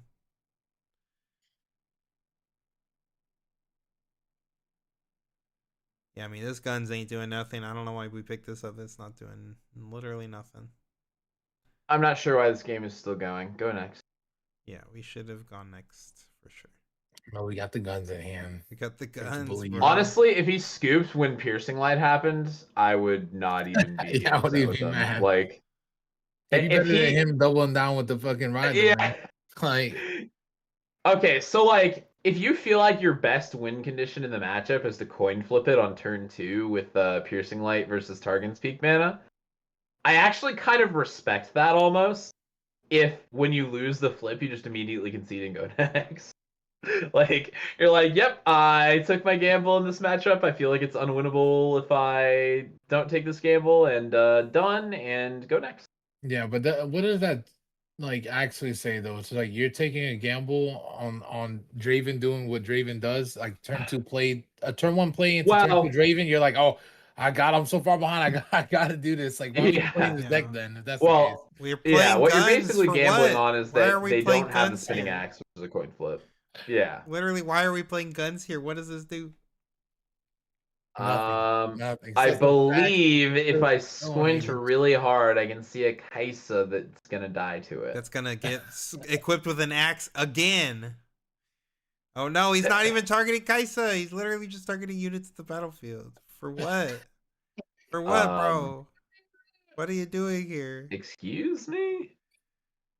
4 and 4. Okay. Okay. Where are you? I guess we're trading our board into this board. You know, like you can't even do that fast. because one side will heal. That's Yeah. what I'm saying. Like this is ass. This looks. Bro, wait, can't we just use Draven Pump here to be even wait, bigger? What? For free? Yes. I was just Yes. Wait, no. Why are we sitting No. like Oh my this? god, he Not can't like read. this. I mean, he's gonna cleave, right? He's gonna cleave. Oh, right. He's got the cleave. Okay. Sure. Yeah, let's add another card. Well, yeah, for sure. Yes. Oh, we get the. Oh, plus- it's an X. Wait, but we didn't do the +2. Oh, we didn't buff ourselves up? Because the edge by itself is good enough. Yeah, it's I fine. guess. But the cleave beats the Yeah. the edge, right? Well, don't we have another axe? We did, but he didn't play it. Trying to help the opponent out. We just give it. He's just trying to. Yeah, he's trying to give him a chance. Not You know? making a game. Yeah, Trying to make it a game. he's trying to make it a game. Wait. Now he's saying. we he's got saying, Stacey wait. Baxter. He said, "Never mind." I take it back. Stacey Baxter. Apparently, Wait, they're gonna allow this? apparently they're gonna allow this when the brand new player who like just was who never played the game before. They're like, nah, you chick, No. I'm making you Gus your own unit, but like this Welcome to guy, Riftbound. nah. That's it. Nah, we're chill. This guy scoops his cards up, puts in the trash, and he's like, "Wait a minute, hold up. I might have done something. Let's take it back." Hey, can we go back like 32 turns so I can see if I had a better line? Bro, we're just He's like, "Wait, what happened to the 4 damage that's over here?" Yeah, that shit's gone, buddy. yeah, do you not know how healing works, It's like- buddy?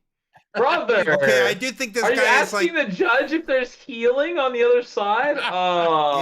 Yeah, he didn't know how it worked, guys. He didn't know how Yeah, it I feel worked. so bad. I feel bad for Yeah, you. he concedes. Okay, Yeah. okay. I think to me again, if you look at the ranks chat, this guy is like a bronze. Okay, so he's like he's Honestly, going 3-0 at bronze is pretty good deal though. he's 3-0 and he's bronze. Give him a break, guys. I'm scooping all 3 games and getting lunch if this is me. Yeah, true. Taking a break, resetting after that. You got I'm it. getting a corn dog, man. I need it. Yeah. Yeah, just don't run piercing. I mean, obviously the targets looked great for him here. Like the guy Yeah. just threw piercing light out and you won the game for free with the axe. So These Chinese players making my analysis look bad because it works out. Like it's so ridiculous. I'm going to gamble in this way, and the opponent goes, I'm going to gamble in this way, in a way that really gets fucked by the way that you're gambling, and the Draven player goes axe, and then the game is over. That is the entirety of that game in a nutshell. Just like, I'm gonna gamble. No, I'm gonna gamble. Well, my gamble was worse. Okay. We need the league ranks here in the States. That shit is cool. Yeah, that shit is pretty cool. I like it.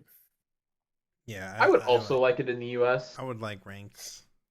Give us an elo system. Give us a Mainly leaderboard. so I can see myself tagged Top with 250, Challenger. whatever. Yeah.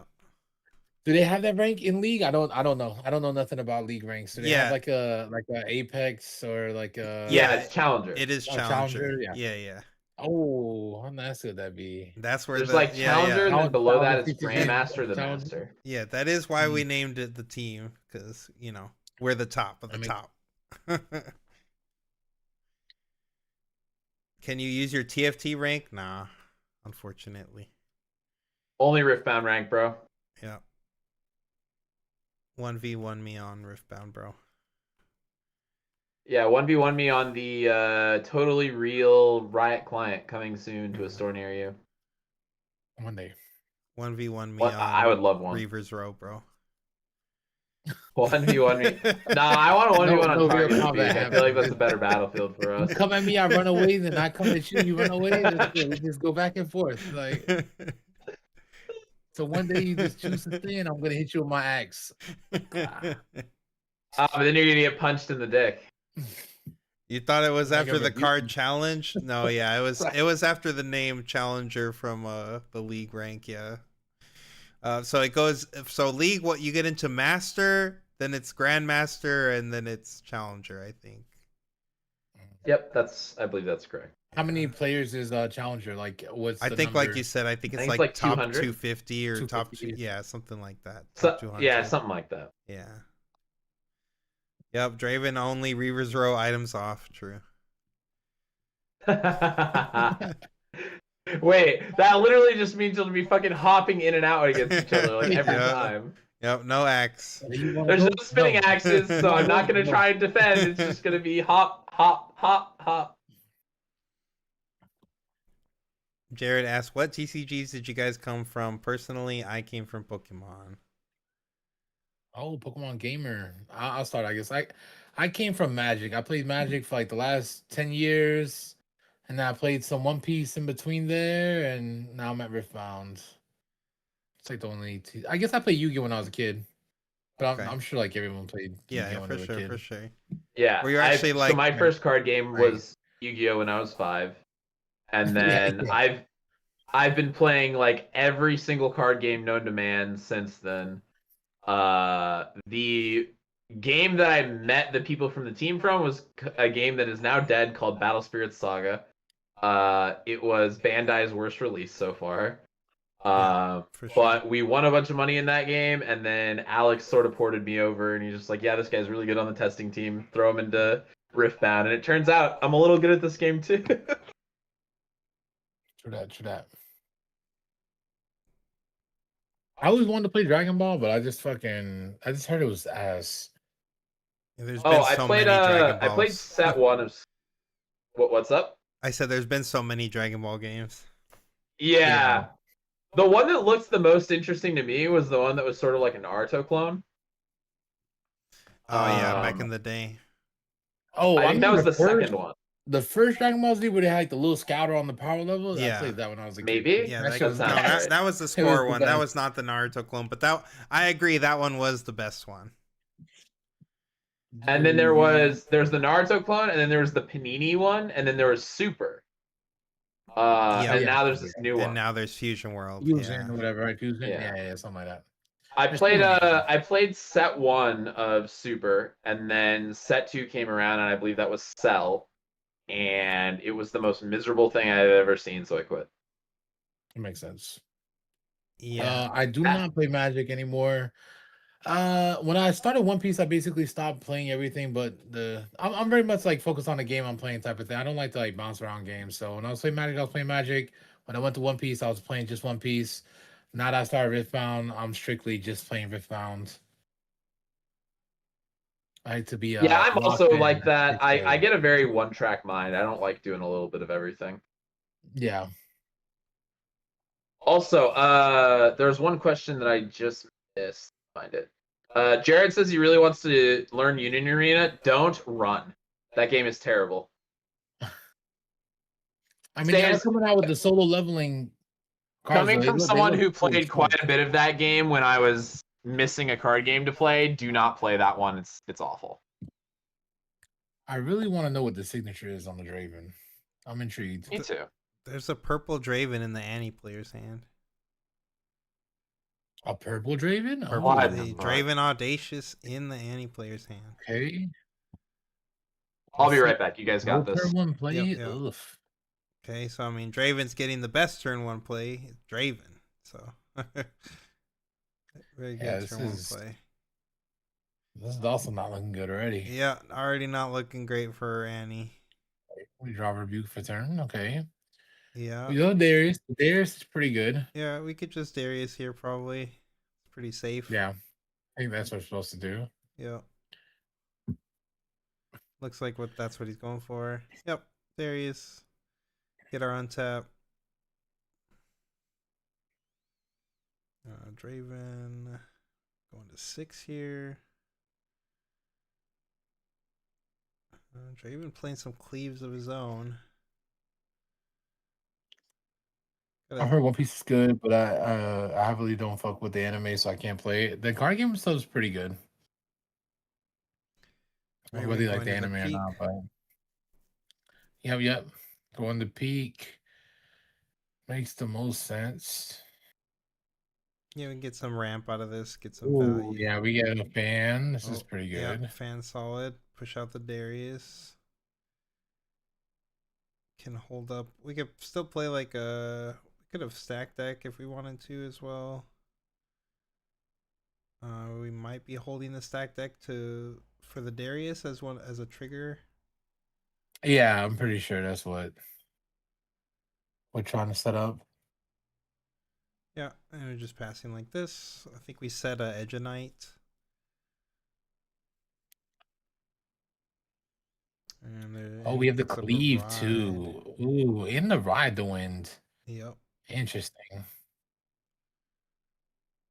Yeah, I mean we could like use this Darius's trigger plus like ride the wind and stuff if we wanted to just keep coming back in. Yeah, I think we're definitely gonna like. Yeah, but this could give Draven a lot of draws, theoretically. Oh, we have the rebuke up too, Yeah. but I think that's fine. I think we use the fan here, right? Yeah. I think we're using the fan and then we're also pumping. Oh, this is kind of Okay. this is fine. It's Yeah, no, this is fine. This is it's fine. a I little think this is- defensive, but it's fine. Well, you just know the Draven. You know the Darius is coming back in, right? Right. You know so Like- you want to like, be so able to I pump actually think above this is him, the correct play. but you're Yeah, gonna have to exactly. spend so You much wanna be power to able to- do this, right? You're gonna have to spend double red. You do, but I feel like you committed to that line when you see the face of Darius and you play into it anyway. So it's like I feel like he already made that decision on his turn when he played the fan there, Sure. because we know that Darius walks up for free, and we're always using the fan there, or we're just taking the fight right then and there. Right. Oh wait, he's just gonna play Audacious now? I don't know if I like that, to be honest, We just because they all we did was then the pop a fan Draven, and give him a card. yeah, because the Draven will just go to 2 and pull back, so then it'll make the Audacious like not even good, and Right. I Like don't this really deck doesn't understand have a that. charm or anything, so this audacious, like, Yeah, you know, it's not like he has combat a lot of the whole ways to get pathway. combat. Yeah. Yep. I want to see a 2v2 Riftbound regionals. I wish they had like a 3v3. Like high level play would be pretty awesome. 3v3 has always been like so fun. Yeah, we know that there's supposed to be an official 5v5 format. What the So fuck? yeah, dude, like so in league 5v5. it's actually a 5v5 game. So I think that's what they're trying to Sure. like they're trying to imitate the so it's supposed to be 2v2s and then a 1v1 and then it's whoever wins 2 out of those 3. That makes sense. Yeah. All Okay, right, we have the Darius. cleave here. Yeah, we rode back We go to in 10. with the cleave.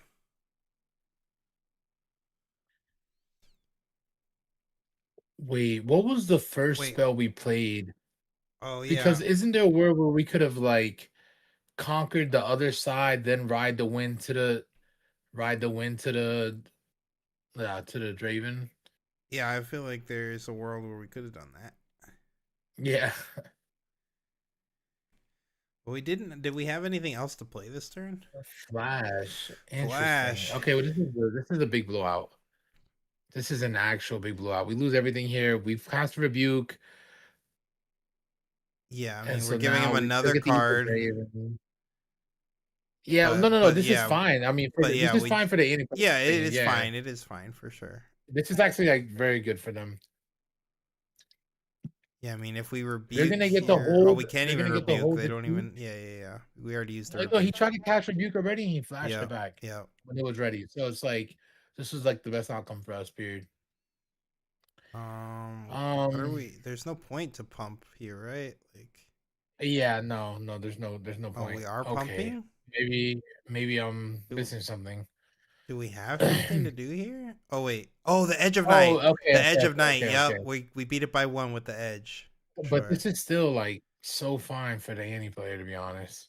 Yeah, it's not bad for sure, but Yeah, it's still not with no great. Oh, we're unit. trading. It's Yeah, not well, great. it's not. That's Oh, what I'm saying. You're trading, so it's like you're not yeah, losing yeah, the combat, yeah. and you're down to 1 rune. Like Yeah, now you're kind of behind, to be honest. Because you're gonna go to 3, you're probably not gonna do anything. yeah. I was Which is like that. not doing the math right. I did not know we were trading. If we hit like a whole full 2-drop here, though, we're right back in the game. Yeah, And the it's tie, 2. the tie turn is fine. The tie Yep. turn is fine because we have Kaiser next turn, so we are kind of just right back in We it. can accelerate right back in. Yeah, I mean, Annie definitely has the development advantage. She can play a lot of cards next turn. Yep. But does Annie have a lot of cards is the question. We used a lot of cards that turn. Yeah, that is true. Annie's not drawing cards like Draven, so. Exactly. Yeah, we got. Yeah, like, we're at 4 cards. we could play the 4. Audacious, which looks like that's what they're going for here. Yep, just playing Audacious. Oh, we get the Still is 0 Audacious points though. animation. So Draven's like not even in a rush. Has so much time, to be honest. Yeah, we got lots of time. I mean, you can't really just send this 2-drop out though into the Audacious, right? Oh no, for sure. You're just gonna add to the back of your board and pass. Yeah. Probably the Kaiser is what I see. Is Cleave Kaiser? Yeah, I would think it's Kaiser. Is that a maybe a Darius? I think that's a Darius over there. Oh, if it's Darius, I'm definitely playing the Yeah, Darius. we could just play the Darius here. Yep, 100%. Yep. Darius and Next turn we have Kaiser Cleave if we need it. Like Yep. Pass is good here. We're not just giving up points for free. The Draven missed 2 gold triggers. Yes. Oh yeah, he should have had more gold. Yep. Unless for sure the one with the fan. The one with the fan, I think. Yeah, the one with the fan. Yeah, the one with the fan was. Or did he ride right after the fan? No, I think he rode right after the fan, so that makes more sense actually. Okay. But after the flash, he got one. Yeah. Right, because he had the flash it, then push back in. Yep. So he definitely really missed at only least missed 1 gold. Yeah. Yeah, he missed at least one. which would have mattered for the Darius here. What are the league ranks next to their names for? Is there a ranking of Riftbound? And In China, yeah, yes. they in China they have it by ranking. Yeah, that's bronze versus. I'm not sure what the other one is. As I don't really play League. Yeah, that one's platinum. Platinum. Okay, Yeah. bronze versus plat. Yeah, so like it goes gold, then emerald, then plat. So that's like okay. it goes bronze, silver, gold, emerald, plat. So they're like rank 5 that versus like a rank 1. Oh, that's kind of fucked. Yeah. This elo system, as far as I understand it, is based on like official like bigger events. I don't think you get any kind of points for like playing locals and stuff, but if you go to like any of these larger events in China, then that's how you start to get ranked on these.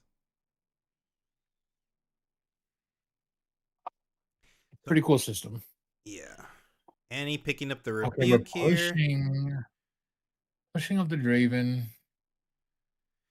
Yep. We have a hopeful too. We have a Okay, then we hopeful. untap 2.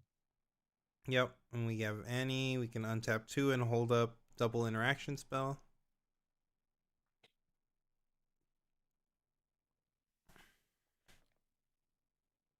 I think that's all we're going to do. Oh, no, we're going for a hide. Okay. Yep. And then now we're untapping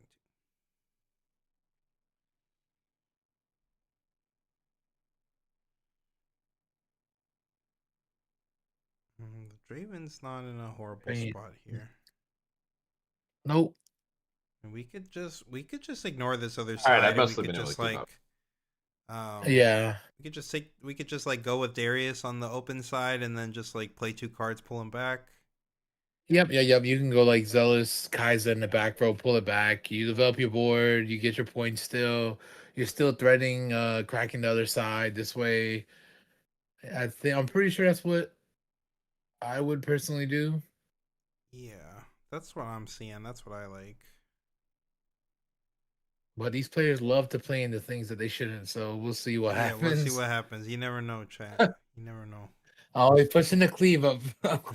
he's in battle mode. He's in battle mode, Coco. He's ready to fight. Playing with fire. Yeah. Playing with fire. Yeah, he's ready to fight. Okay, no, he's going to the open side. He's going to the open side. Okay. At least this player learn from their mistakes. You have Brynir next turn too. Like this is such a good I think you just all you do is you play your guy, so you play your 2-drop and you're chilling. Yep. Pull your guy back. Yep. And then we set up for next turn. There's the 2-drop. Chilling. Play the Kaisa. Yep. I like this. There we go. Yep. Good play. Time walk thing. I mean, not time walk because they did develop too, but right. Don't get to do nothing with that 4 extra rooms. Yep. And they are now ramping 1. So. Yep. That's fine. Yeah. A lot of runes on the Annie side, but they don't have a ton of cards because they don't draw cards. So.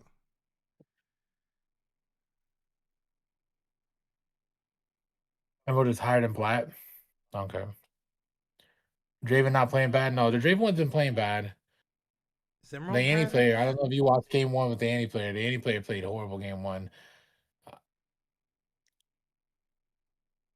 Oh yeah, I'm probably wrong then, chat. It's plat, then emerald, then diamond. Yeah.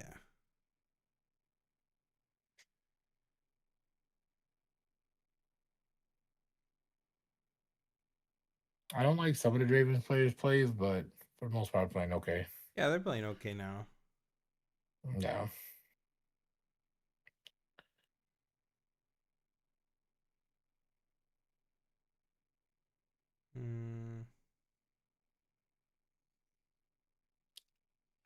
Kind of a tough spot for Annie. Like you don't want to pull this stuff back because you've already committed a hidden here, but then like what else are you doing? Yeah, I mean your hand is fall and flash and what else? Yeah, and I think you're probably okay sitting here. Rebuke, right? I think we picked up the rebuke. rebuke. Yeah. we're so chilling sitting here. I don't think I'm pushing up this ante though, because Giving going to them 3 another with this like a draw, 3 yeah. do. Going to 3 and giving them Yeah. another draw doesn't do much, I don't think. Yeah, so I think we're just passing. Unless you want to like push the ante up and pull the hopeful back, like I'm not sure what's happening. Yeah, or maybe if he wants to like reinforce on the hopeful side or something. Just throw another Yeah, 3 might maybe. on there. I don't really like that either, but yeah, maybe that's what it is. Yeah. No, he's Okay. passing and he's untapping. Yep. Alright. Interaction. Interaction. Yep. And they're about to meet Mr. Bryn here, Thundersong. Yeah, that's true. A fair card. Oh, I see you have 6 mana up there. It'd be a shame if Yeah. oh no, 8 mana up over there, yeah. Yeah. Be clear, 8 rooms.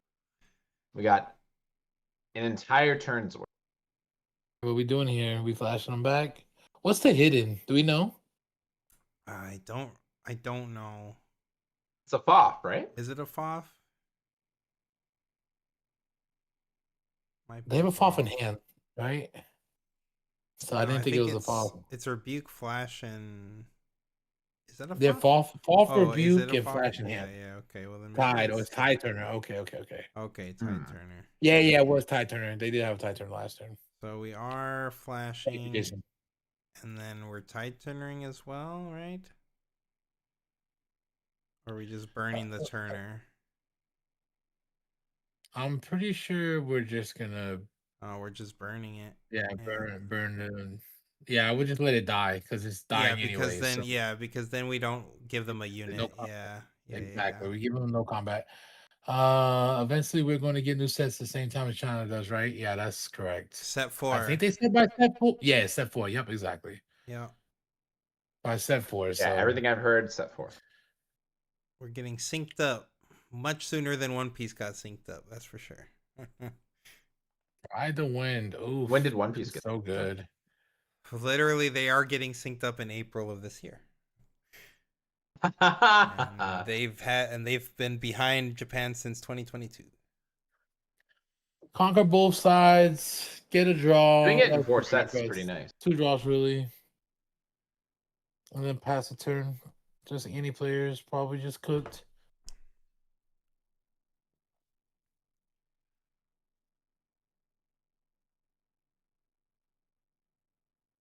Yeah, I mean, I don't know what this any player can do really. Like, oh, okay, well, I mean that's a good card. Forerunner's a good card. Yeah, it's a strong one. Yeah. They just have I mean, so much might on the other side, though. Like, yeah, we're gonna have to hold.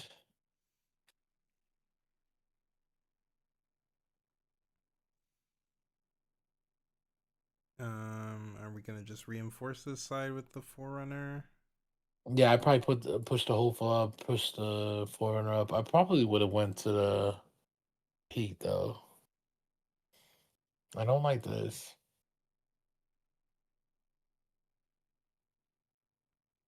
It's okay to like try to slow the game down here and just reinforce, and you don't have to go to 4 because you're not really winning this fight. I feel like.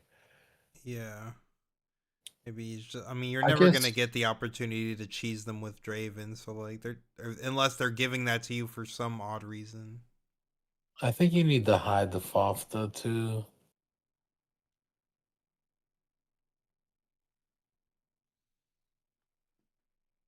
Okay.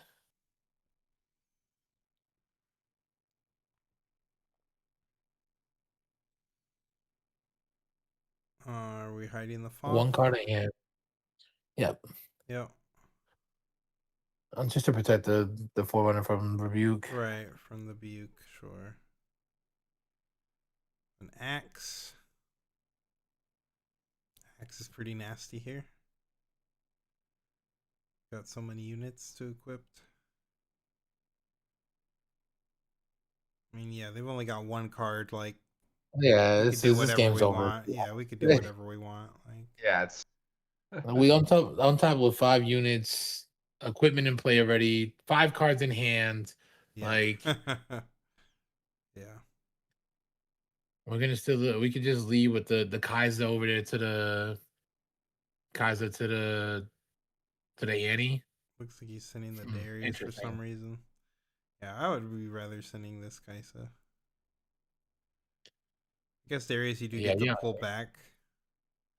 yeah. But are we not gonna rumble with the other side? Oh, double Foff Double now. fall. Oh my goodness. Hmm. You could even like fall to Darius back if you really want to, but I don't really like that. Yeah, I I don't don't know. think you need it. Our hands so like we could literally press buttons at random. And I think we're just gonna Yeah, win. we're gonna do whatever. Oh, he is Foffing. Oh no, he's Foffing Okay. the Forerunner, I'm guessing. Yeah. Yeah, probably. That makes sense. Yeah, no need to trade 6 Might of ours away to let them keep 6 on the board. And then we're just going in with like Bryn here. Oh no, we're equipping this Kaisa now. 6 and a 4, sure. Yep. What are we doing here? I mean, if he foffs, like we're okay with that. We don't really care. Rebuke. That this unit has accelerate, so It doesn't do anything. Yeah. doesn't do a whole lot. Rebuke. Thank you, sir. Instead, how about a hasted Kaisa? So he's gonna foff the Bryn here, and then Kaisa Yeah. just comes. Oh no, he's foffing his own guy. Okay, so Well, still gonna draw for we the were Bryn gonna here. do that. We should have done it. We should have done it Yeah. when we rebuked the Kaiser. When we rebuke the Kaisa, yes, exactly. Because I mean, we know that he could just walk off for free, and we're rebuking the Kaiser, so we know he has the Kaiser to go over anyway. So we're always just foffing our own Right, guy. we should always have done So we're it just giving then. an opponent a card for no reason. Yep. Yep, just gave them a draw for free. Literally no reason.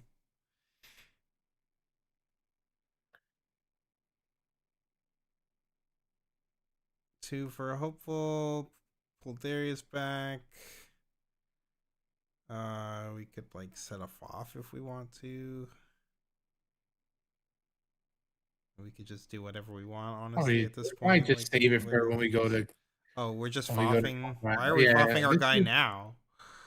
Yeah, this is like a little weird to be honest. I guess it's more mana efficient. We don't have to spend a power, but I like saving it for the Forerunner. yeah, I would like using it next turn for combat. I agree. Is that a Vi as his only card? Yeah, oh, he's dead. Yes. Let me think about it 35 times. Gives the point to Draven, right? What do you mean? Oh, he's saying. I guess he's saying the audacious could just run up on the. Yeah, it dude. doesn't matter. Yeah, you do. You would give them an extra point, but yeah, they can't win. So, Vi. Okay, we're gonna try to We get get a draw. draw. Yeah. Draw our last pathetic card.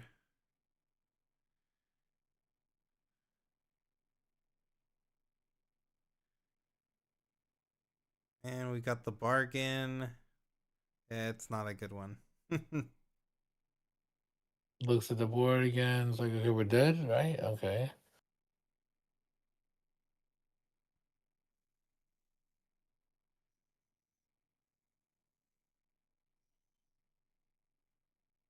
Yeah, I mean, the bargain isn't doing anything here, buddy. You know it. We all know it. So 16.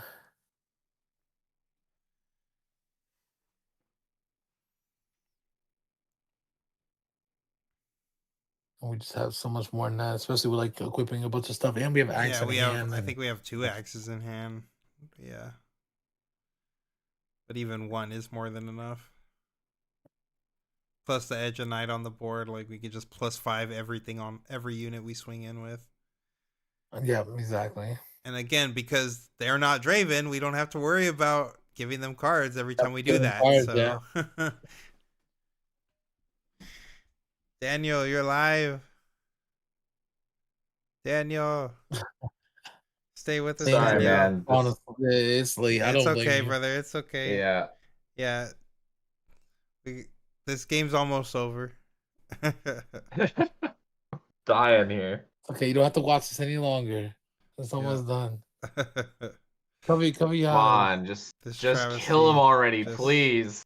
Let me fall asleep. Put him out of his misery. Let's count our runes. And Okay, let's think. we found another. No, no Foff. more counting. Math is for blockers. It is double. It is double axe in the hand. Yeah, this is over for sure. For sure. Yeah, get this Forerunner Math is out for of here. attackers. This guy's like, dude, you're dead. You know you're dead, buddy. Just pick it up. Take Just actions at random. Hit him with the fist bump. You know what time it is.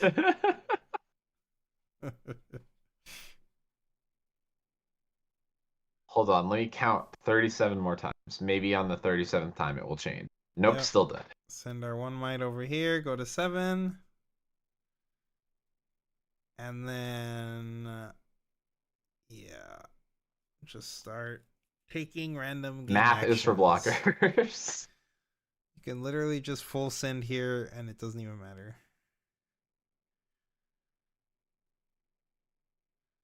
Yeah, okay, Edge of Night to one of our units.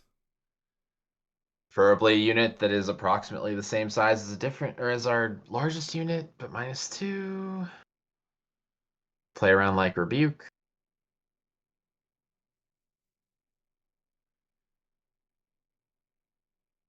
Yeah, Just press probably- buttons at random, like actual. Yeah, I mean, we probably Come on, should have man. put this on like the Tide Turner, but it is what it is. Doesn't really matter. Oh, he's gonna add the axe. I mean, he right, only to has make one it card in fun. hand, right? So this is So fine. Yeah, it's fine. It's no matter what, it's Yeah. fine. But like, yeah, you don't want to stack all your equipments on one guy, because if it is a FOF chat, like they're gonna take yeah, away well, a lot of might, right? Oh, I see. They Whatever. We're tack just them on sending the one s- at a time. We're just Yeah, sending but one with at a time. Cleave another axe in hand, it's like there's just Yeah. Oh, I even if see. it's a problem, it's fine. Yes. It's all fine. Literally, we could do whatever. We could send this Darius now, like by Yeah. itself. We don't need to do anything else. Literally, just the Darius ends it. Okay, sure. We could equip more stuff for fun. Homie's just letting him, like, look at what is he doing? Is he watching, hoping he can like Concede. Oh. hit him with the angle shot at the Concede. end? Like, oh, you didn't pay your power, buddy. Okay. Get him, Judge. Okay, man. I needed to see this Annie player die. Now I'm going to go crash. 2-0, 2-0 dead. Yeah. Okay, I'll see you guys tomorrow for All the right, next Daniel. one. Thanks for hanging out, brother. Have a good night, bro. Later. Coco, you still in here for another round, you think, or what? I'll keep it real with you, Anton. I don't know, man. No, it's I gotta okay. get up early. It's okay. I feel bad leaving you alone. No, it's okay. I I do this every time. It's all good. my man's a real champ. Chat y'all too for hanging here with him. Yeah, I gotta get up early, so I was probably gonna crash after this too. All right, brother. Well, thanks for Alright. joining us. That was Coco Lopez again, everybody.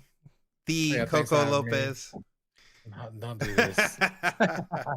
Y'all have a good night, everybody. Later. You have Later, a bro. good one, Coco. Later.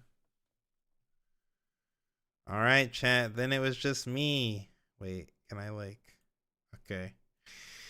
You're locked in here with me. All right. Well, we still got 3 more rounds to go. Hopefully they get these up pretty quickly. I mean, that was a 2-0, so I imagine the break's gonna be pretty long this time around. But you know, hopefully we still get something going on pretty soon here. Pass out to the sweet ASMR of what the hell is that play? Haha. I mean, true. What are any of these plays? For real though. Okay, let me go back and chat real quick and see if there's anything. Yo, wake him up. Yeah, my man's was crashing hard for sure. You guys are troopers for streaming this at this hour.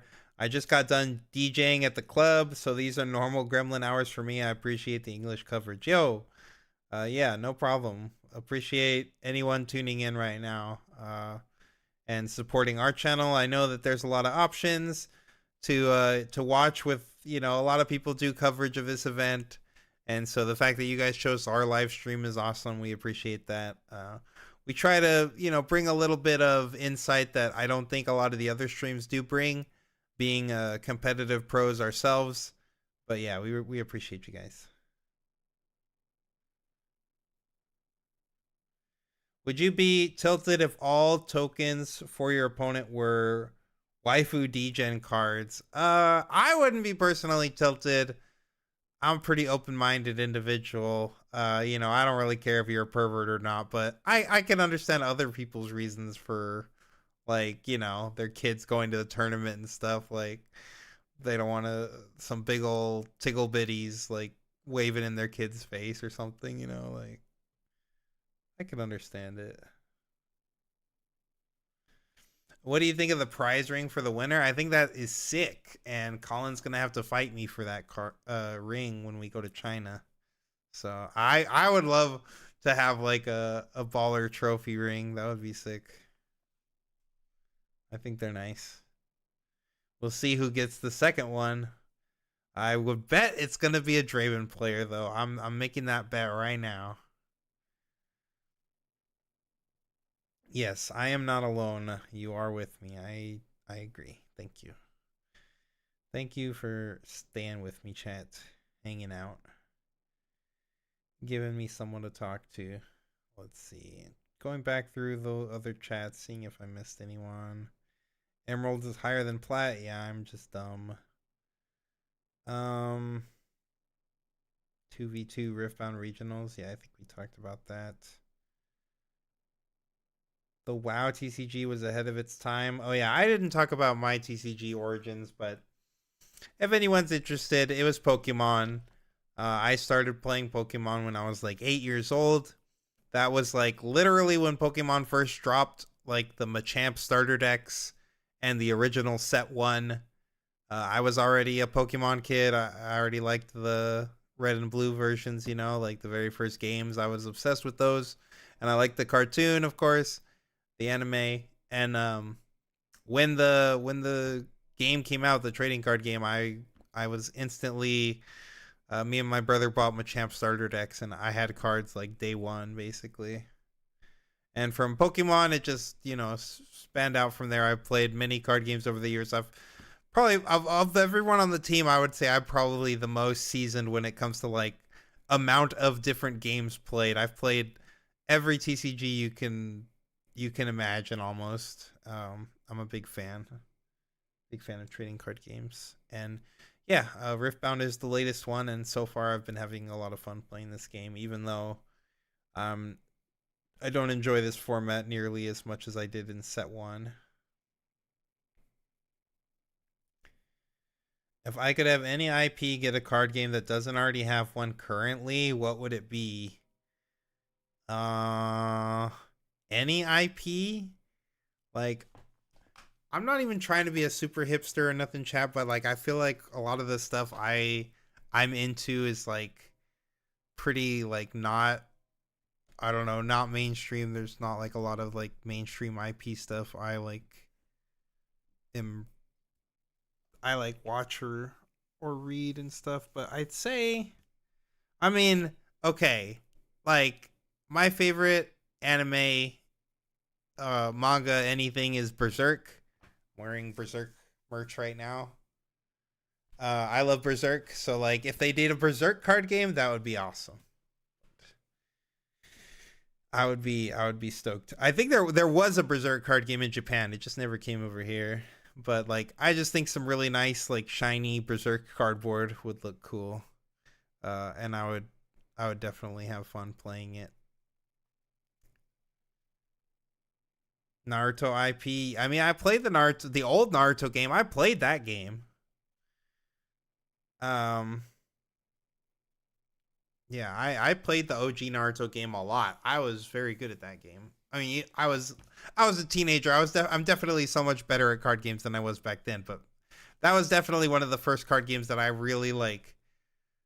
That game and like the Inuyasha TCG, those were like really when I started to become really good at building decks and like understanding synergies and like actually breaking games, cuz like that's I'm pretty notorious for like getting a card banned or, you know, making a deck that just like no one saw that coming. I've done that in quite a few games so far. Haven't done that in this game yet though.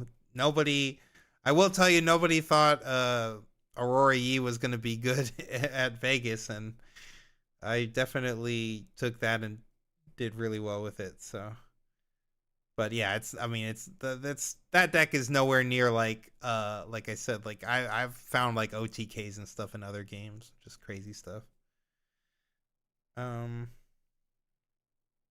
Isn't that in Union? I don't think Berserk is in Union Arena. I don't think it's a Bandai IP. I mean, if it is, that's sick. I should get some Berserk cards, but I don't think it is. What TCG do I think has the best resource system? The best one?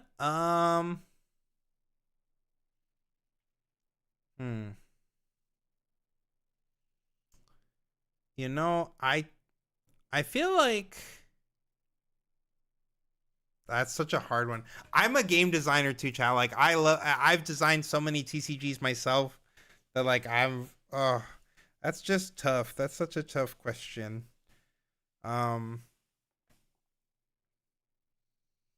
Best resource system. I mean, I feel like Hearthstone is like classic. Like it's just very simple, and it's technically the Hearthstone resource system is just a revamp of like the Battle Spirits resource system. Like Hearthstone actually based their thing off of Battle Spirits. But just like the games where you just get like mana every turn, and where your hand is just all gas, or like all different, you know, interactions and stuff like that. Like those are the games I tend to enjoy more. It's hard to say that it's the best, but like, cause I even like Yu-Gi-Oh's resource system. I think Yu-Gi-Oh, the game itself, actually like, I think that they broke their resource system. Like obviously they put way too much special summons and all this other nonsense in the game, but just like the base idea of what Yu-Gi-Oh is, just like play a card, like just really simple, you know, not like, oh, tap this and count up how much I have, and just like, no, just I can play one card a turn and I can like play all these other cards from my hand. Like I kind of like the Yu-Gi-Oh, like Pokemon, just like very simple play, and not have to worry about like costs and mana personally. I just think that the games obviously went very degenerate with it, because like you could just take infinite game actions in Pokemon, or in Yu-Gi-Oh, like you can bypass the one normal summon per turn by like vomiting your whole hand multiple times in a turn, you know. Release the game everywhere, please. Which game? Riftbound? I agree. Should come out. The Digimon resource system a lot. Yeah. That's one of the ones I missed. I did not get to really play a lot of Digimon. So like I didn't get to try the memory system that much, but I do agree that like it does seem like a really cool system. But I played like OG Digimon way back in the day, like almost when the Pokemon card game was coming out, like the Digimon cards were coming out, the old Bandai game. I played some of that in my youth. But that was a very different game than modern Digimon.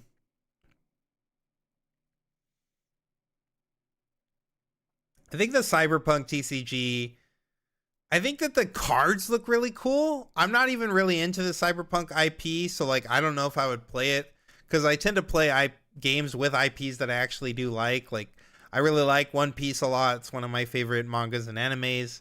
So like, it's one of my favorite mangas. Wouldn't say the anime was my favorite, but I really love the manga. And so like I was very happy to play One Piece. Though I didn't really like some of One Piece from a competitive standpoint. Like I didn't like playing best of one, and I didn't like some of the mechanics. But like Cyberpunk, I don't really know anything about the IP. I do think that the cards look really cool, but to me the gameplay does not look very cool at all. Like I'll be honest, chat. Like the gameplay for Cyberpunk to me looks kind of booty. I'm not a fan.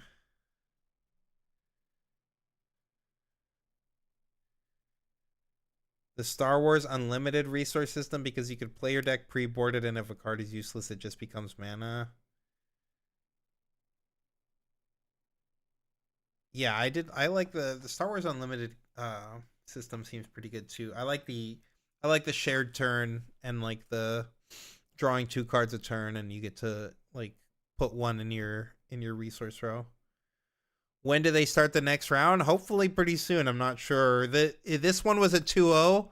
So because it was a 2-0, you know, like other rounds are still finishing their game 3s and stuff. So might be a little bit longer of a break in between. I'm hoping it's not too long though.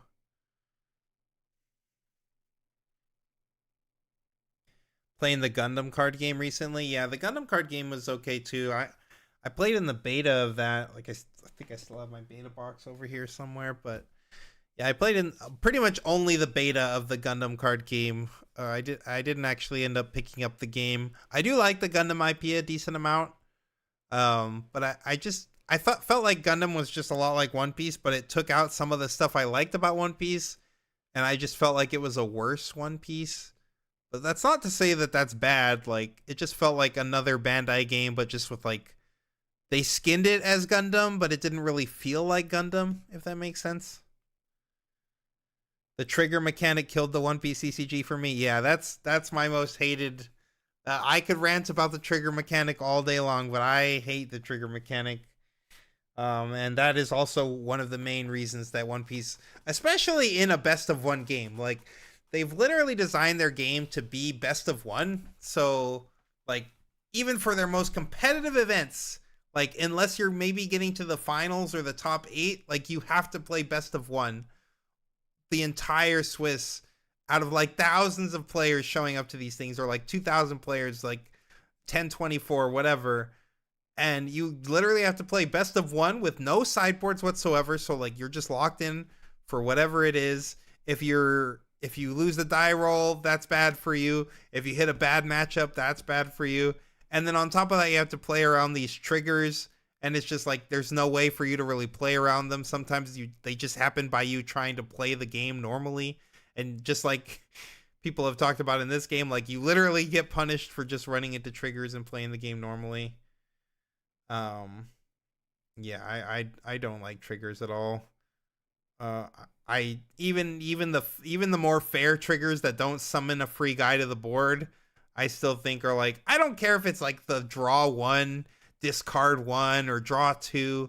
I don't really care about those as much, but yeah, I agree. The ones that like summon a guy to the board, or like negate a, beige, where it was like, oh, choose a guy it can't attack, or Red Hawk, choose a guy, give it minus 10k, stuff like that. Like those are the triggers that I'm just like, oh, like this invalidates an entire attack, or this like summons a 4 or 5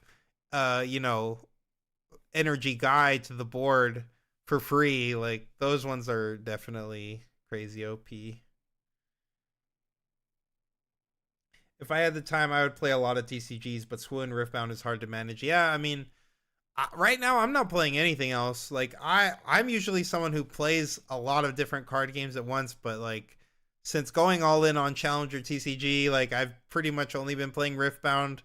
I sold out of One Piece. Like I sold all my One Piece stuff right around the time I jumped into this game at the Houston Regional. Actually, like guy who was there, a vendor who was there, I like sold him all my One Piece there, and I've basically only been focusing on this game, though.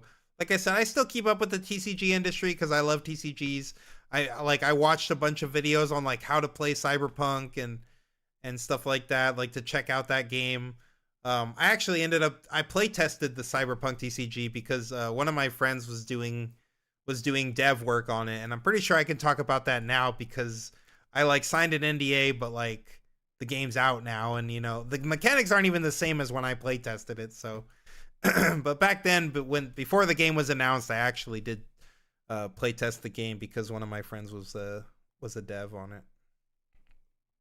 But anyway, even when I play tested the game back then, I kind of thought there were stuff I didn't like about the game, and all that stuff kind of stayed in. So, like, yeah, I have actually played the game a little bit, and yeah, to me, a lot of the same issues that I've had with it are just I'm not really into dice in my card games, and there's like 6 different kinds of dice. That just seems crazy to me.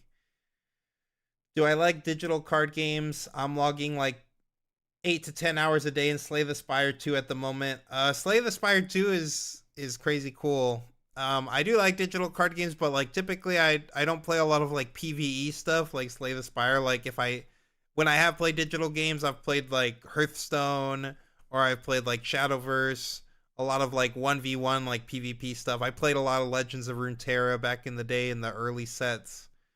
So yeah, I like digital games too. I do think that physical games have like just kind of shown that they're here to stay versus digital. The main thing being the secondary market for like physical games is so much better than, I mean, you can't really do a secondary market for digital. It's very hard. So but I do enjoy digital card games. Like, I could just sit there and mindlessly grind digital card games all day. I still play Magic the Gathering Arena sometimes too. I'll do like drafts and stuff, limited stuff on Magic Arena.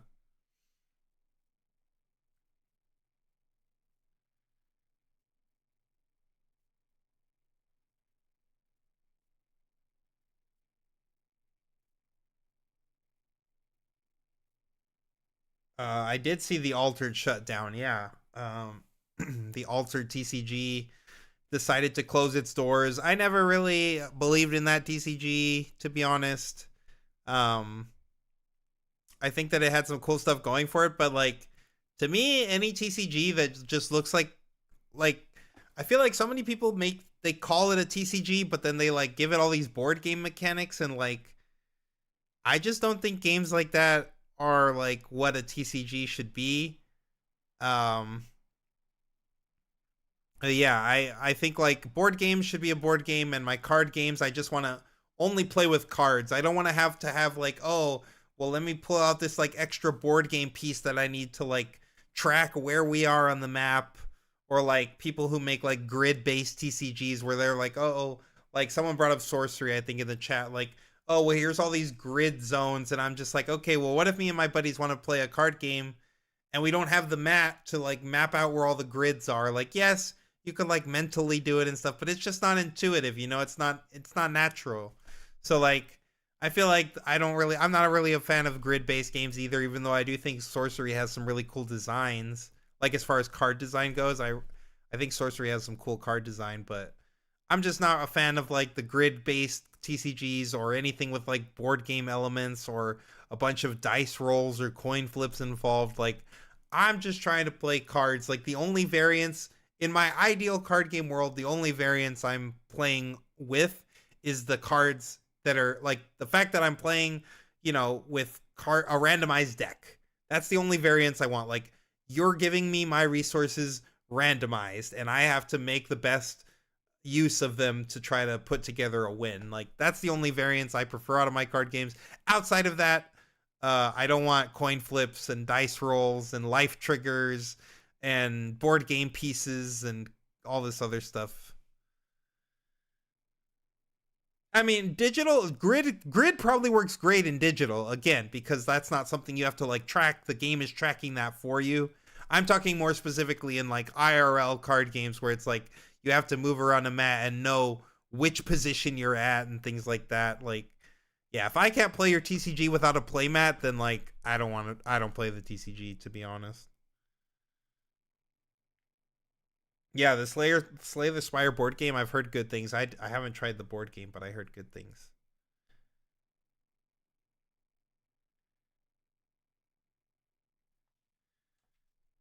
Someone said, I'd also love to get into Fab, but it seems super expensive and the community's pretty small. Yeah, it's mostly just like hardcore grinders at this point. Like, Cody on our team is a Fab player. He goes to like all the pro tours and stuff, but the game really isn't growing a lot for them. Mechanically, the game seems great. I tried Fab a bit. I liked the game. I thought that the game was really good, but I was also priced out of it. I was just like, I'm not trying to spend what it costs to like buy into modern Magic to like, go play Fab, like, especially given that like you said, like the community's so small. There's like doesn't seem like there's a ton of locals for me to go to and stuff. The worst thing about digital card games is the frequently used generate a random card mechanic. Yeah, I think that got done a little too much in Hearthstone. I don't mind it, like, to some degree. I think, like, it's cool. I think when you're building in digital, one of the coolest things about building in digital is that you can do, like, crazy stuff that you couldn't do in physical. You can make cards spawn tons of tokens or, like, randomly attack things or, like, do just crazy stuff that you couldn't really do it in physical. And I think that's, like, one of the design spaces that's really cool to explore. But I do agree that, like, when the design space becomes like just let's just completely just make a bunch of randomization and that's the whole mechanic and it's just nonstop randomization, it can get kind of crazy. And I do think that's what Hearthstone kind of leaned into a bit. Where did everybody go? Everybody went to bed. They abandoned me.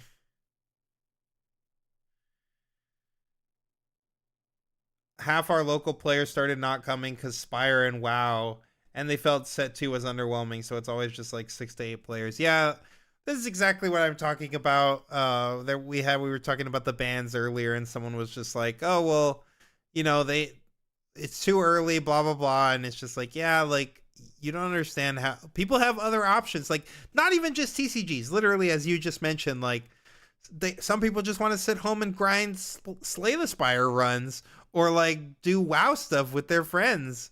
Like you're having to fight with like the attention economy of video games and other forms of games and like D&D with D&D night and like all this other stuff. Like there's so many other fun activities that people could be doing. So like you need to make sure that the game that you make is fun. Like you can't just, some people are going to be able to coast right now because of the TCG bubble. Some people are going to be able to coast on the fact that there's just so much money coming into these games and all the whales are buying up all your product and they're all trying to flip it to the next guy. And so your numbers, your sales are great. It doesn't matter. Your sales are going to be great no matter what. But in the end, when this whole bubble bursts and all the speculators leave, all that's left is players. And if your players don't care about your game, no one's going to play your game and your game's just going to crash and burn. Like you need to have both. You need to have the speculators and the collectors in the game so that they can be boosting the market, making your product worth something, blah, blah, blah. But you also need to have players who give a shit about your game, because if no one likes your game and the only people buying your game are people who are trying to flip it, then your game's going to crash and burn at some point.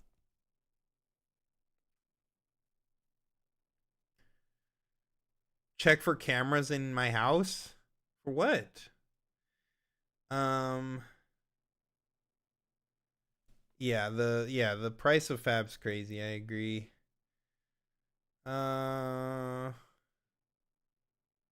guess what I'm doing? Slay the Spire runs. Yeah, exactly. Like, enjoy. You should be.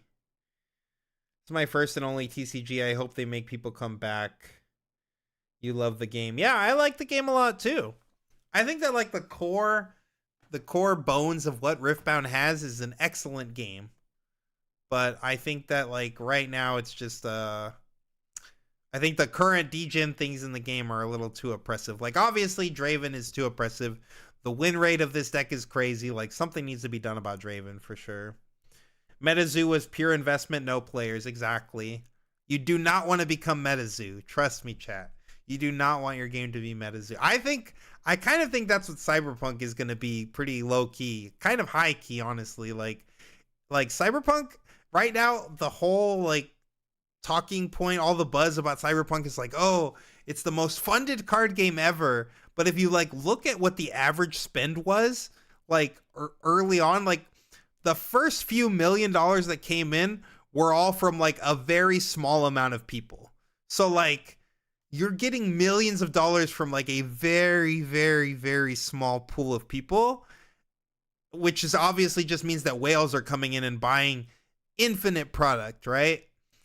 And obviously, from the perspective of the company who's doing the Kickstarter and selling all this product directly to players, like, they're stoked. But we know, or at least I know, and I'm telling you, like, a lot of this product that got bought out, a lot of those millions and millions and millions of dollars are all from speculators. They are not from people who are interested in the game. They are from whales coming in who are trying to buy a bunch of this product and flip it for a quick buck. And when the game actually comes out and all of this product gets thrown into the wild and everybody's trying to sell it to everybody else, I think it's going to crash, because I don't think the game is that fun. And I think that most of the money that was infused into it is a bunch of people who are speculating on it.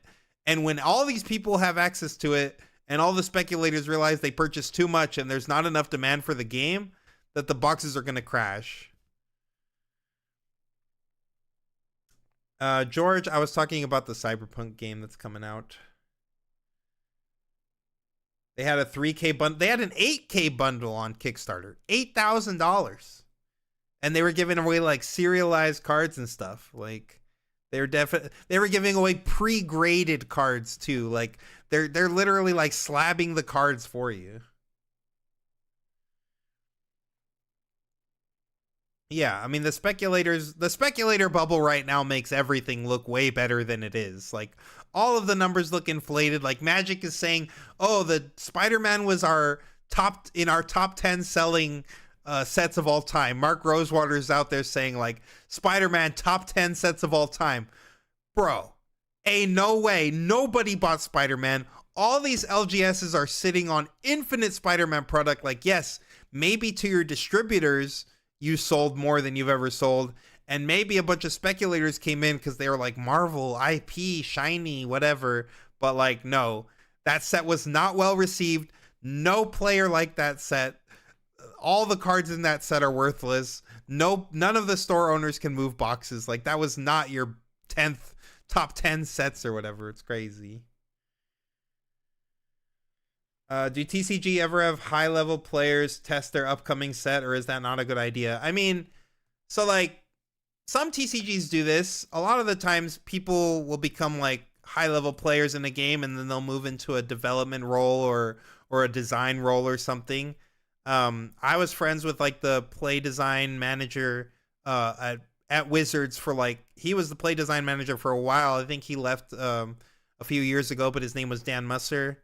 That was my homie for sure. And he was a pro Magic player. And I mean, it makes sense for Magic to hire previous pro Magic players. But from like the perspective of these smaller games, like if your game hasn't been out long enough to really know like who's the best of the best, then it kind of is like a lot of these games just hire people who were good at at other games rather than like the people who are good at their games right now.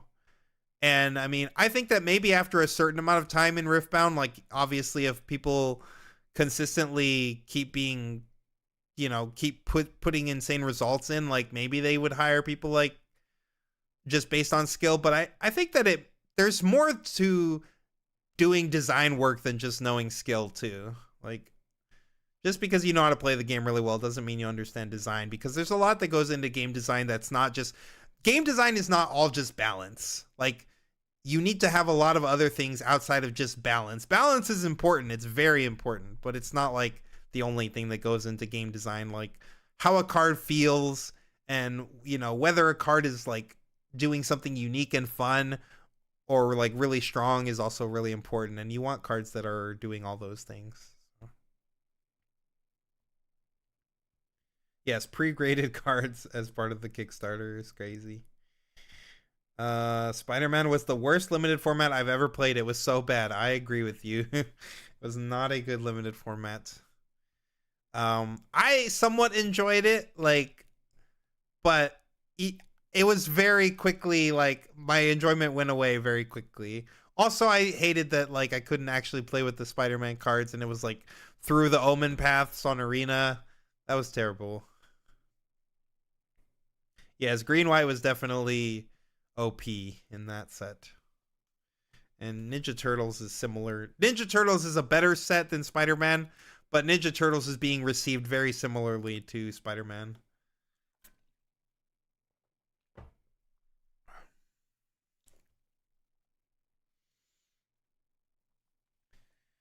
Steven says, I struggle a lot with the slab market, takes away from the players and causes shifts in the market from people who just want to play with their cards. I just don't get it, but it's probably because I'm thinking of as a player. I don't know. Grading just seems dumb to me. I'm a grading hater, chat. Like, maybe not everyone on the team thinks the same way I do. So I'm just speaking specifically as Billionaire here. But I hate grading. I think it's dumb. It's just investor bro speculator nonsense. It's literally just a way to, it's a cash grab. Like, all these companies are taking all your money, and some people are making money off of it. Some people are, just spending a bunch of money off of it. Obviously, a lot of money is flowing through this stuff, but I think, grading is just nonsense to me. Like, it's just more, it's adding more gambling, honestly, into the market as it is. Like, the market already has so much gamba going on, and then grading is just like extra stuff. Do I ever watch the Limited Resources podcast with LSV? Yes. That is like, basically, if I've ever, like, for instance, in Portland, I went and played in the Riftbound 10K and the 5K that happened in Portland a little bit ago. And while I was going to that, I noticed that on Sunday there was going to be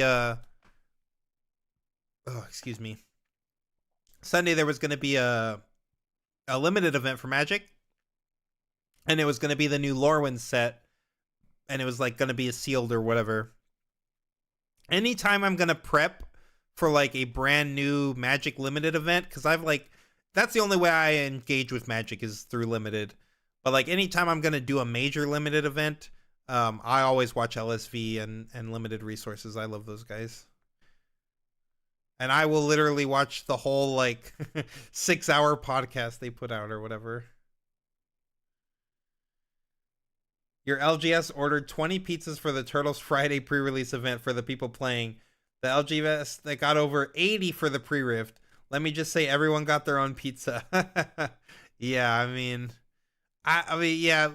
Magic is literally becoming Fortnite at this point, and they're just throwing anything in there, whether it makes sense or not. We've already went to Universes Beyond New York 2 times now. Like, we got the Spider-Man set, and then we came back to New York for the Turtles. So it's just like, I don't know. It's just kind of wacky. I'm not a big hater of Universes Beyond or anything. I'm not like I said, my first game was Pokemon. I didn't actually play Magic till later on in my life, so I don't have like this like boomer Magic nostalgia of like, oh, the planes and this and that. But I do think Universes Beyond is kind of silly, and especially like the little tiny sets.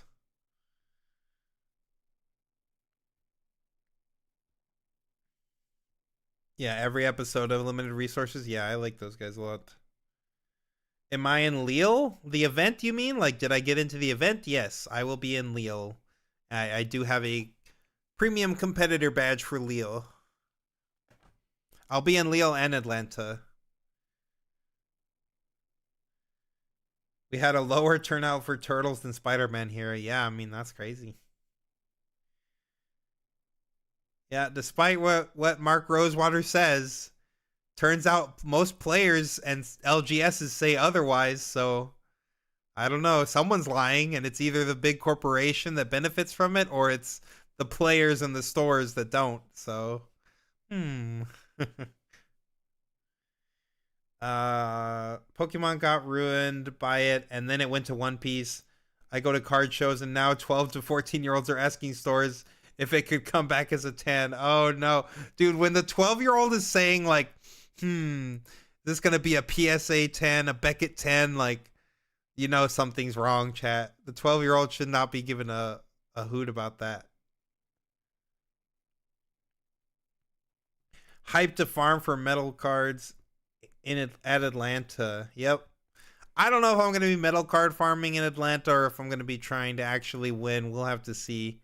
Ideally I could do something like both. Like Master E Aurora, I was literally 1 win away from making top 8 for locking top 8 if I beat Randy in that feature match. Obviously I didn't beat Randy. Randy's a good player, and my deck also crapped on me horribly, but like I was literally 1 away from a top 8 at like a 1700 man event with with Master Yi. So like I think that like my deck was still a good enough choice that like I had a decent chance of topping the event. I didn't think top 8, but like if the event was still like top 64, I definitely feel like I could have placed, I mean, I did place top 64.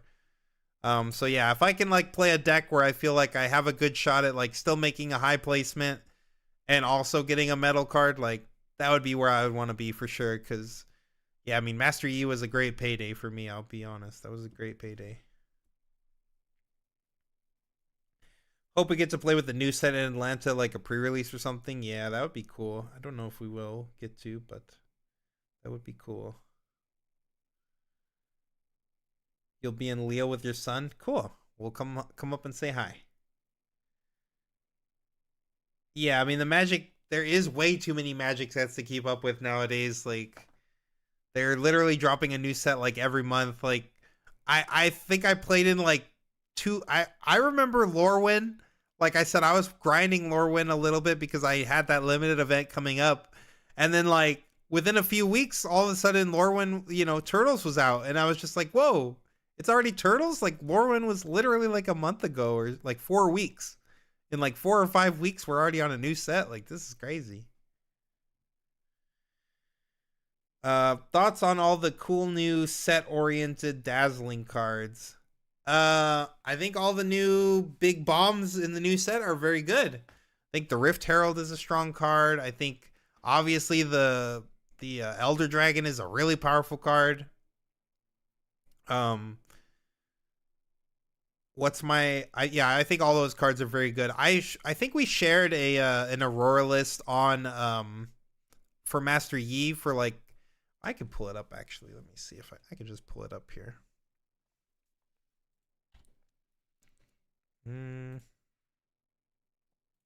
Sec chat. Let me just pull up my Piltover archive.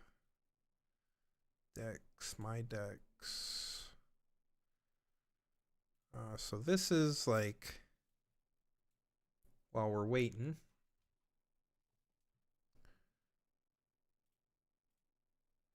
So this is kind of the deck. This is my take on Aurora Yi in set 3.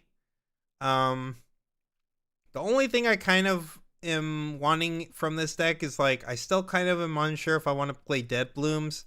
I still feel like I might want some amount of Dead Blooms. And then I'm not sure if like Alpha Strike needs to be a 3-of. I mean, this card is pretty crazy. But I'm also just kind of missing like Charm and or maybe not even Charm, but like Challenge, which I guess this Discipline and maybe another card could be like another challenge. But I do think Alpha Strike is insane, especially with the Elder Dragon.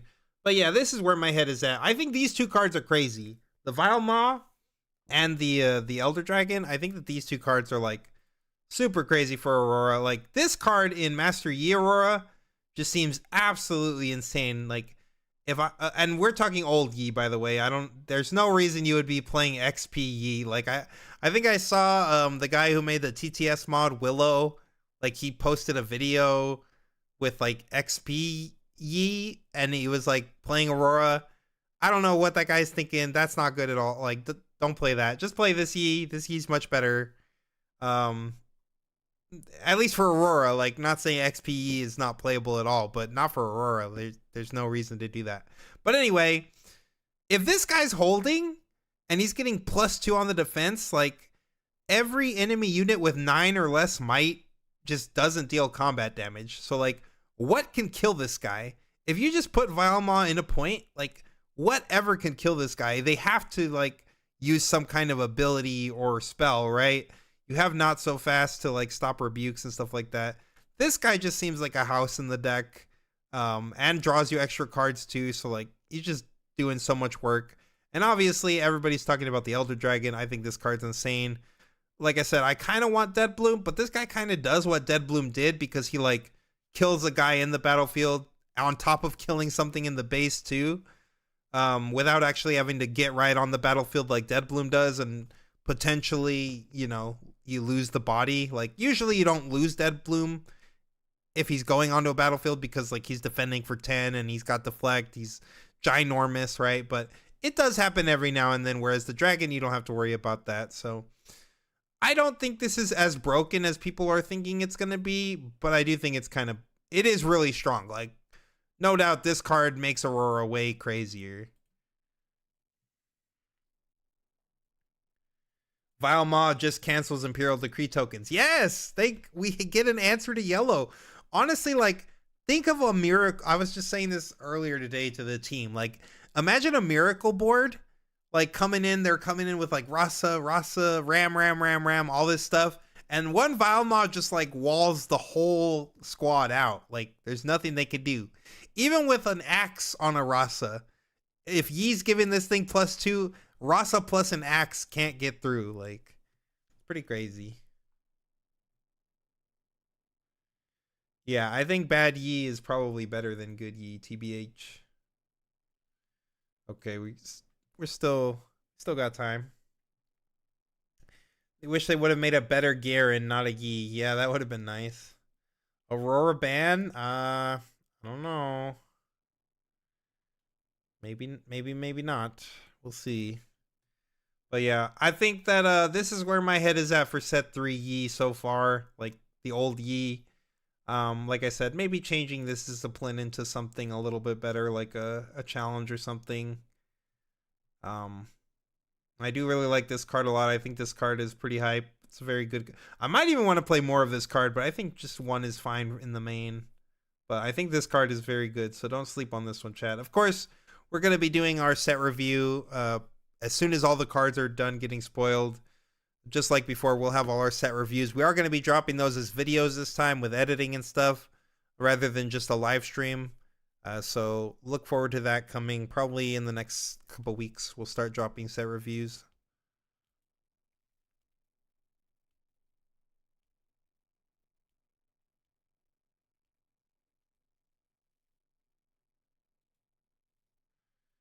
We're cooked once we get the yellow purple decks. Yeah, maybe. Might be cooked, chat. I mean, I'm sure they're going to edit the yellow purple infinite for sure. But what about TMF Aurora? Oh, what about MF Aurora? I see. I think that if Called Shot gets banned, which I expect it to get banned, then I don't think that MF Aurora is like nearly as good again. Like, you don't have any consistency cards again. Like, you could play the pack trove thing if you want to add a little more consistency. But I think that MF Aurora is a lot worse without Called Shot. So yeah. I don't know if that MF Aurora is nearly as good if that happens. Do we think Draven's combat definition gets changed? I think that Riot had a chance to do that already, and then they doubled down saying that is not what they wanted. Like, they doubled down and where they were like, no, this is the way combat works. So, I mean, they could go back on it after doubling down. That is something they could still do. I just don't know if that's what they're going to do. The big new purple guy seems good. Yeah, Baron's great, for sure. I do think there's like in MF specifically, Baron is very good because you can give it ganking. I do think that there's some conversation to be had though about like creating a third battlefield as an Aurora deck, because like pretty often your opponent gets to the point where all they need to do is like take one last point and like hold. And so like if you're just like giving them a third battlefield that they're potentially able to hold now, like now they can go between 3 different battlefields that they can like split up all their guys and try to hold one of them for the win, right? So we'll see. But I do think it's strong. Like, anything that can't be rebuked is strong. And especially in the current format, like we've seen like purple can now play like 9 rebuke cards. Like, yeah, it's a tough world for big bombs in the world of rebukes. I'm also thinking of how strong LeBlanc is and the synergies with tokens, and then Zillion got dropped. Yeah, Zillion's pretty cool with the tokens. I like the new Zillion. We'll have to see how good he actually is. 5 for 5 with the power cost. I do think it's decent. 5-card combo with Annie is in reality more like a 3-card combo. Yeah, for sure. Is this regional set 3? No, this is set 2. This is probably the last set 2 before a ban list, I would guess. But no, yeah, this is all... We're still in Miracle Draven mid-range territory.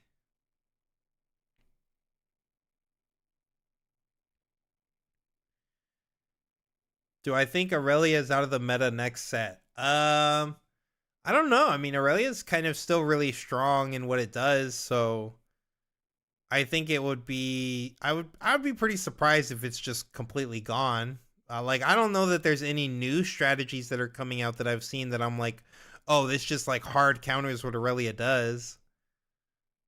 We'll just have to see.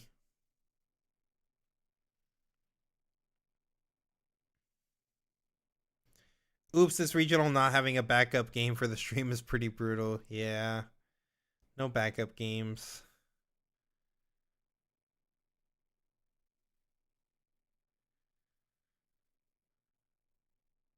All right, chat. I've got to take a restroom break real quick, but I will be right back, okay? Do not turn off your stream.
All right, never fear, chat. I am back.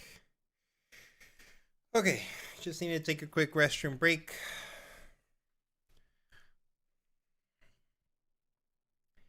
You have so many counters in green. Diana just cares about spells and gets +2 so strong. Yeah. The Diana seems okay. Playing Pike next set because he's my main in league, but I fear he'll just be worse than Draven. Yeah, I mean, possibly. I think Pike is like a cool champ in league, but yeah, I think he's... The Pike we've gotten so far seems a little underpowered. We haven't really seen any, like... I haven't seen any support that they've shown for him so far, which, granted, like, we don't need a red-purple legend to be broken again, but I feel like, yeah, compared to Draven, I'm looking at this Pike support and I'm just like, this is not it. Diana seems solid. Yeah, for sure. Every legend in set 3 aside from LeBlanc is a bit too fair. Yeah, maybe.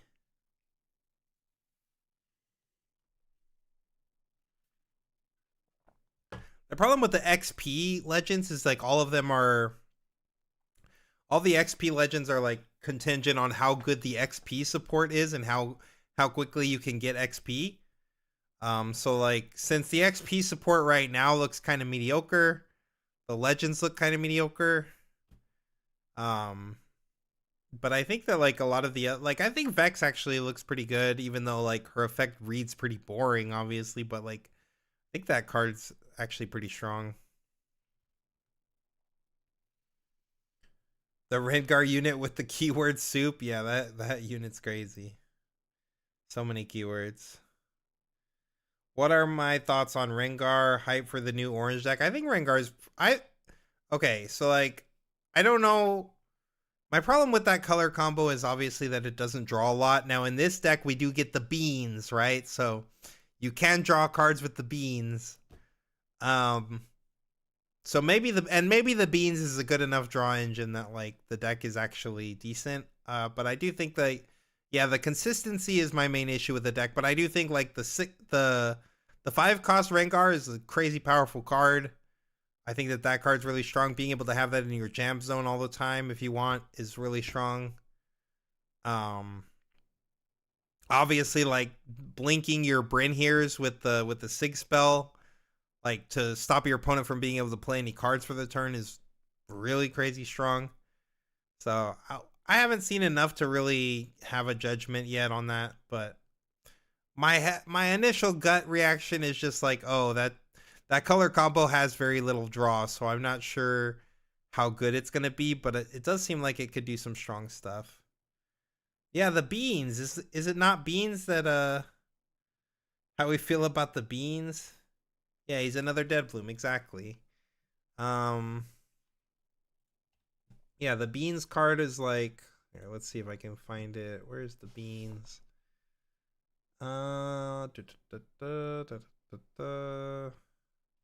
Fresh beans. When you play a unit during a showdown, you may exhaust this to draw 1. So basically anytime you use one of these ambush units, or like a card like the Rengar, the orange Rengar, to like just slam it on a battlefield, or even a Dead Bloom. Oh no, this is during a showdown specifically, so not a Dead Bloom.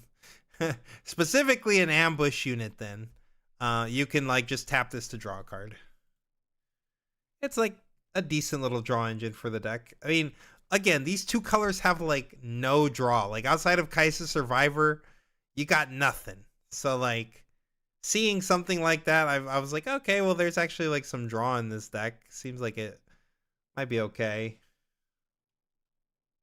I don't think we've gotten any new cards spoiled for the rest of the day. No. What did you guys think about this one? This one's crazy. Kill all units. I'm gonna be real with you. As a control player, I'm a fan, chat. I don't know if it's bad or not, because we got so many good purple counter spells now that just wreck this card. But this card seems like it could be really good.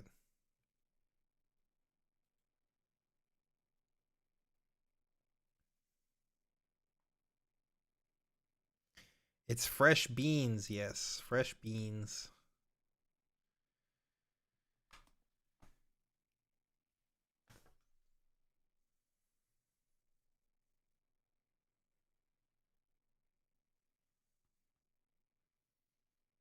So beans is a must play 3 of basically. Seems like it might be. I feel like it's a little too late, but it's still a great addition.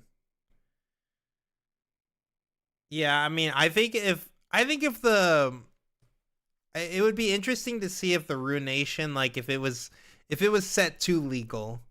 I wonder like if the Miracle decks would be as like they'd still be crazy, don't get me wrong. And these decks still have hard bargain.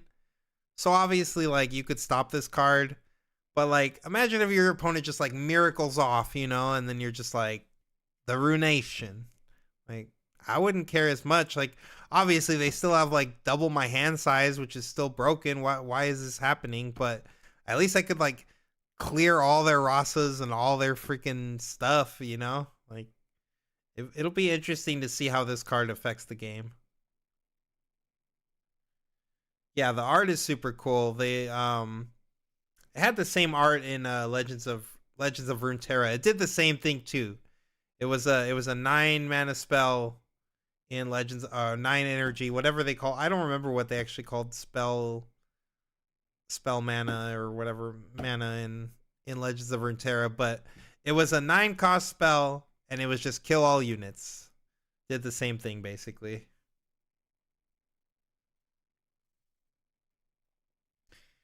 Oh my gosh, please bring us a game.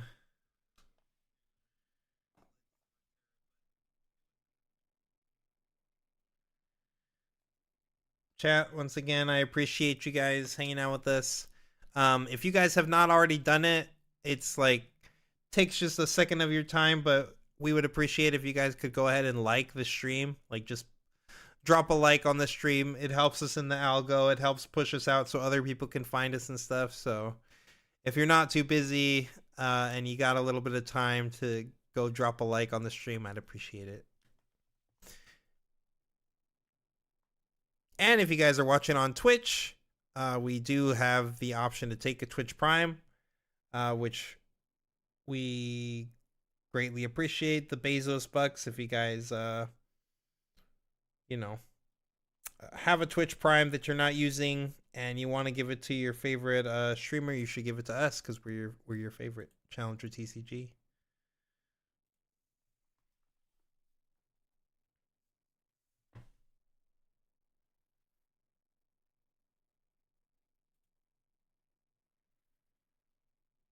Did I miss any primes? Let me see. Don't think so.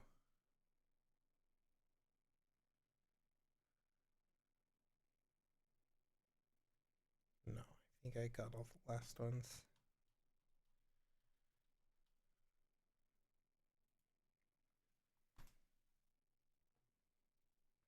Yeah, I'm a fan of the Ruination, definitely.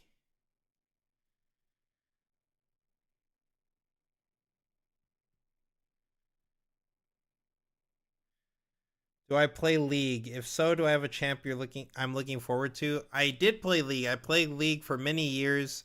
I don't play League really anymore. I play TFT every now and then for sure, though it's been like a set. I haven't played in like a set. But yeah, I do love this stream. Yeah, I know. I do love League a lot. I love the champs a lot. If there's a champ I'm looking forward to seeing as a legend, I mean, they're already putting Akali in set 4. I think Akali's a cool one. I'm excited to play with Akali. If I had to pick like a legend that I used a lot in League that I would like to see, I think like Singed would be cool. I also like Aatrox a lot. Aatrox was really cool. Hecarim would be sick. I played a lot of top lane. Yeah, I mean, any like a Cho'Gath, I think Cho'Gath would be really sick. Yeah, I would like to see more Void things, like in general, like Kassadin, Cho'Gath, and stuff. Those would be cool. Alistar, the cow, true. Yo, Celarius, thank you for the Twitch Prime. Much appreciated. 2 months now. That's a true fan. Cho would be cool. Yeah, I definitely want Cho'Gath. Oh, I love Cho'Gath. Oh, I'm so hyped. I'm actually really hyped for Nasus too. Like Nasus and Renekton coming out. I love both of those champs so much, and they're both gonna be in set 4. Set 4 is actually super hyped for me. Like almost the entire roster, I'm pretty hyped for on set 4. I love Akali. I like Shin and Zed. Like all the ninjas. I like all the ninjas. I like Nasus and Renekton a lot. Yeah, like I'm pretty hyped for set 4, honestly. Even like Mel and Ambessa, like I think that they're both cool characters too. Yeah, Nasus is gonna be dope. Give me a dog. Nasus should be the real dog tribal. Okay, that's the dog king, the god of the dogs, dead dogs or whatever. But still, people always say how great. Yeah, the production of the Chinese regionals is great, but I agree that the Western regionals are more watchable just because of how long some of these take to set up.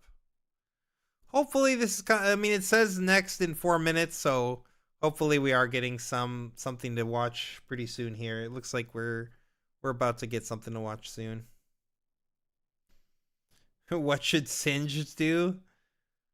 Damage units when they follow him to another battlefield. Yeah, I'm not sure how they would how they would incorporate his particular mechanic. Like, I would imagine he would like maybe make like some maybe tokens or something like that are poison, or maybe he does like poison counters, like how in Magic, when after you like accumulate a certain amount of poison you die. So like maybe Singed would just have a way to like put more and more poison, like add more and more poison counters to like eventually you get so many poison counters and like your opponent just like dies or something really good happens for you. I don't know what they would do it. Set 4, we're getting Zareth and Jace, calling it now. I mean, that would be cool. I'm surprised there's that much Fiora in China. Did they show how much Fiora there was? -1/-1 counters. Yeah, that could work too.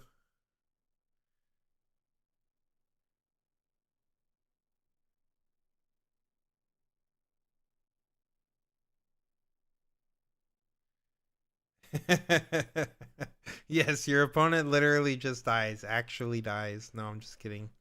Just in the game chat. In Minecraft.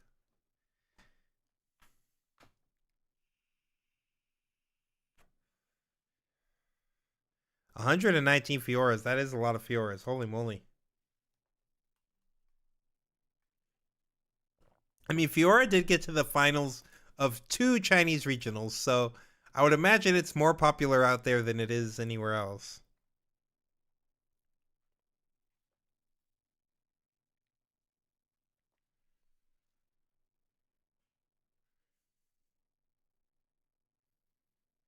See how busted Zed is? Yeah, we'll have to see.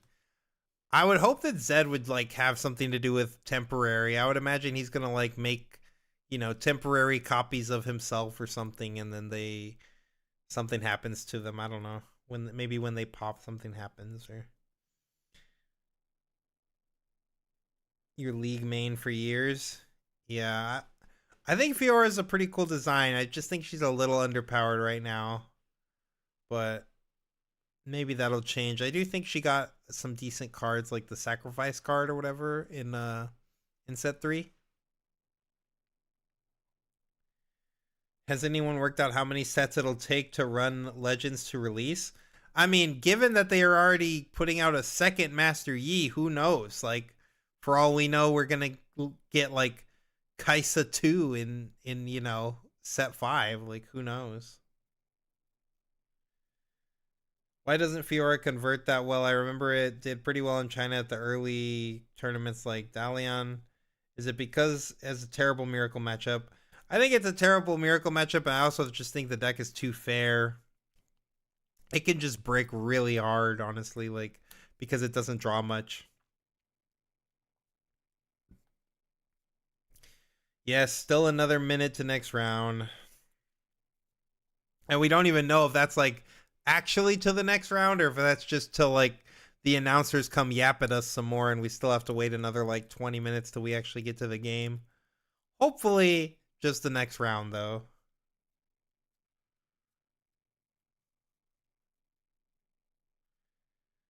Waiting for Kane and Viego Legends. Yeah, Kane would be sick. Viego too. Viego would be really sick. I hope we just get like a Shadow Isle set. Elise, I would be down to play an Elise deck. I like Elise a lot. Oh, Mordekaiser is a sick one too, and Vagar. I like both of those.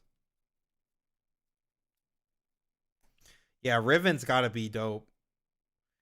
I would imagine Riven is something like you gotta like put all the pieces of the sword together or whatever, right? But if you have like all the different pieces of the sword, like does something broken? Yep, always holding down the late night. That's me. The last soldier. Braum being all poros would be cool. Yeah, if Braum could like break the rules and play like every color poro, that would be sick.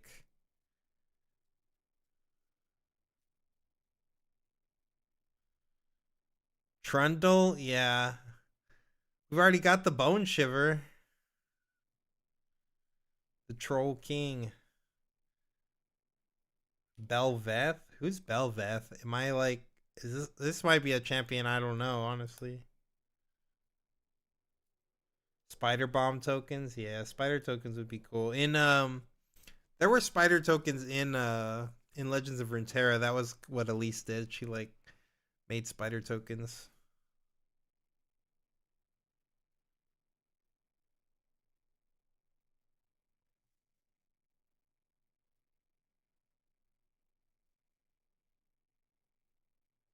Coral Tribal would be fun for sure. Yeah, see, so like we come back to the round, but then like it's still just the casters yapping. Like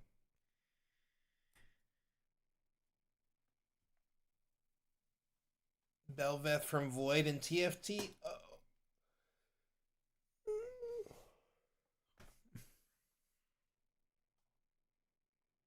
Yeah, that might be like one of those TFT characters that they like. It's part of the lore, but it doesn't actually have a champion. But maybe, like I said, maybe it does. I've definitely like been out of the newer league champion. No, yeah. The stage setup is crazy. I agree, Chad. It's super sick. Zach blob tokens, yeah. Zach would be cool too. I like Zach.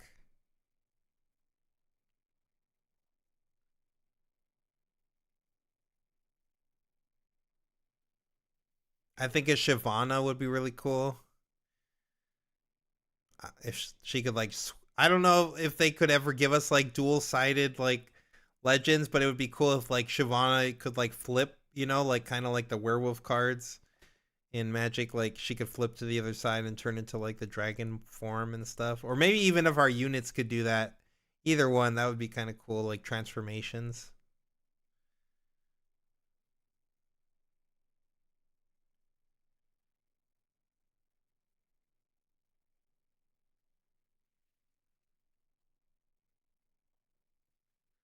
Hopefully we get a game starting pretty soon here.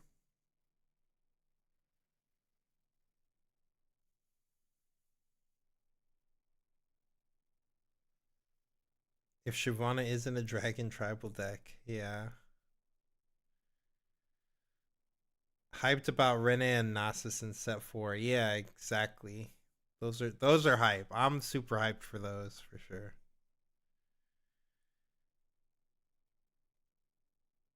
Kane would be cinema. Imagine it's like MDFC like in Magic. One side is Shadow Assassin, one side is Rost. Yeah, that'd be cool. Want Smolder. Oh, Smolder. Yeah, that would be a cool one too. Aurelian Soul would be cool too, right? Aurelian Soul's got to be some like dragon craziness.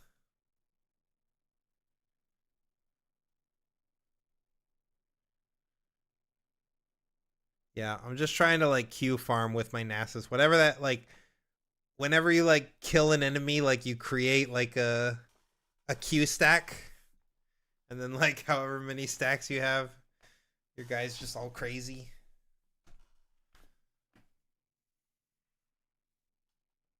Bruh, China, please.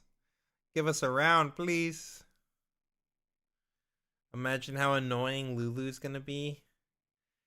Yeah, I wonder if we'll ever get like these like polymorph type effects, where like transform your guy into like a token that's just like a 1/1 with no abilities or something like that.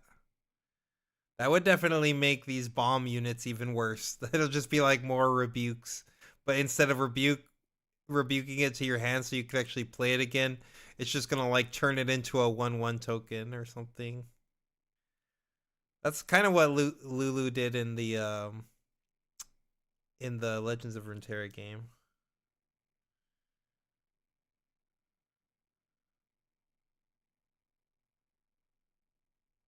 Lulu, the answer to Forerunner, true.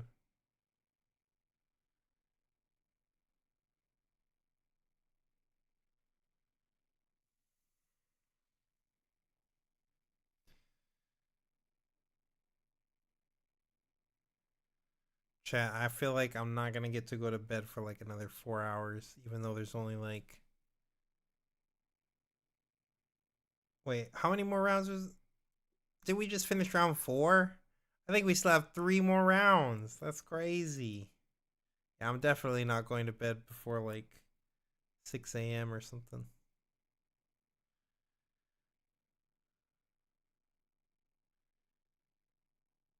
We've been live for what? We went live at what time was it? It was like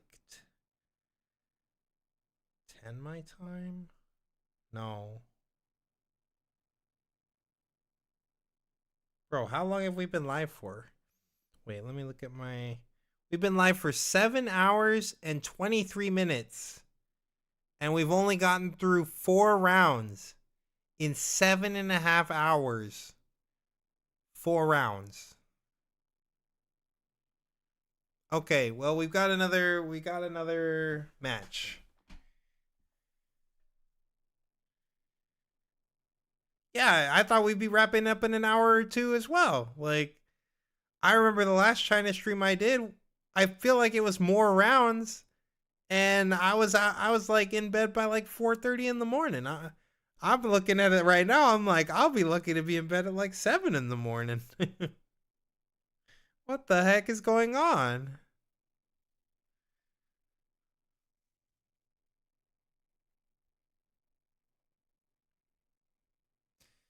All right, we've got a Draven. Hey, what do you know? Very popular legend, so they say.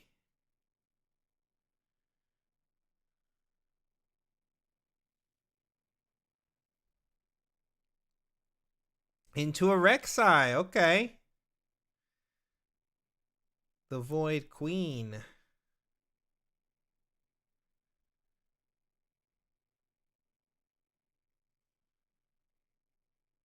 All right, we're now revealing battlefields, or we're presenting them at least. He's telling him like, hey, bro, push your battlefield up a little more.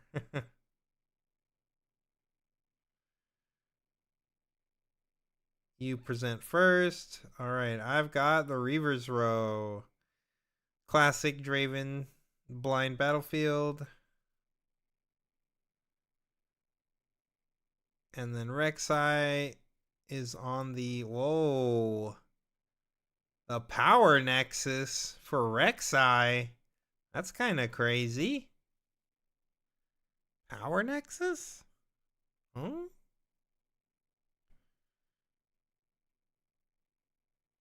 Imagine if they play Miracle decks, it would be a 24-hour stream. Yeah, true. That's true, chat. I mean, there's probably more Miracle decks in, like, popping off in China, which is why all these rounds are taking forever, because they're all going to time.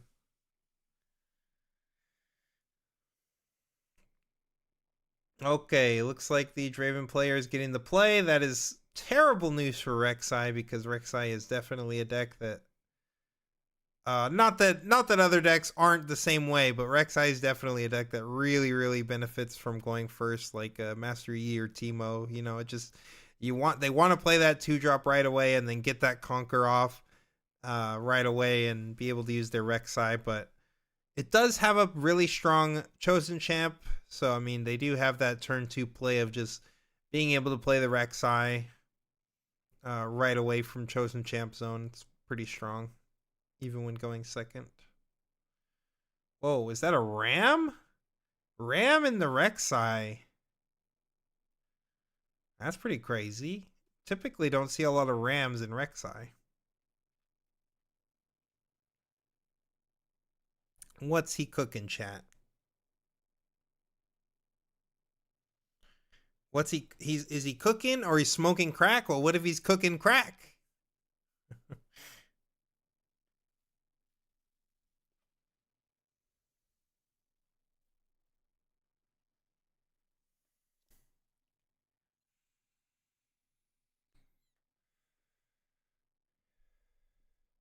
It's the Vegas Miracle Rek'Sai. I mean, this Rek'Sai is on something. Like, Power Nexus? Crazy.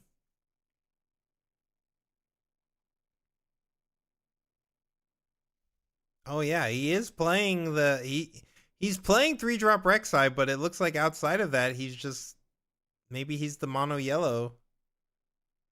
The best of Rek'Sai? Yeah, the best of Rek'Sai was playing a different Rek'Sai chosen champ though. Was playing the yellow one, right? Little bit of everything. Okay, I mean, turn 1 treasure hunter though for Draven is brutal. Like, just we get to go to the Reaver's Row for free. We get to get a gold, and then we could just play our Draven. Of course, if the Rek'Sai is actually playing red, then they could be threatening the guns here. I mean, this play is not good into guns either. They could just single guns us, but okay. Well, the hopeful, it becomes better into the guns. Yeah, I mean, 2-drop plus hopeful's fine here. I also kind of just like playing Draven, but this is definitely better into the guns. But again, this player is kind of showing us it looks like it's most likely that this is the mono yellow. Yeah, we even have the yellow seal, so not worried about guns. He did play Power Nexus. Well, true. He did play Power Nexus. Well, there you go. All right, we're just moving back.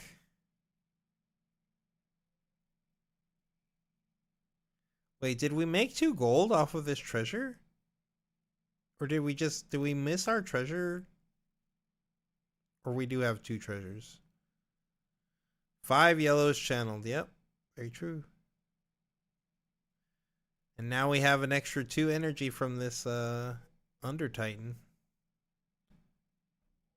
We didn't play a card, unfortunately, so it makes this... Oh, no, we did. We played the seal. So the captain actually... Wow, we're not playing the captain. Really surprised by that, honestly. We did play the seal, so we would get the Legion effect. So I'm actually really surprised we did not play the captain here. Good morning, Manch.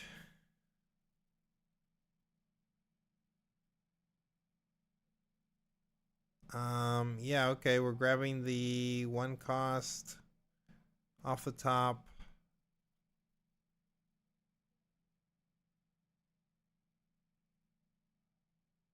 Yeah, I mean, the 3-drop Rek'Sai is still really strong.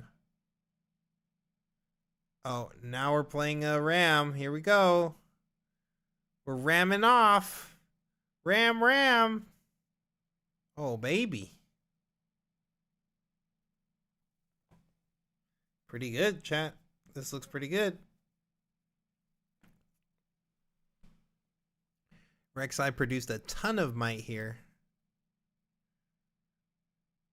Still pretty surprised we didn't grab the captain, but I guess in order to play all these Rams, we didn't have enough energy to play the captain as well.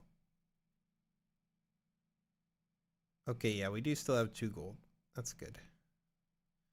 Yeah, we get a draw off of Draven, but yeah, again, like, there's so much might on the side of Rek'Sai.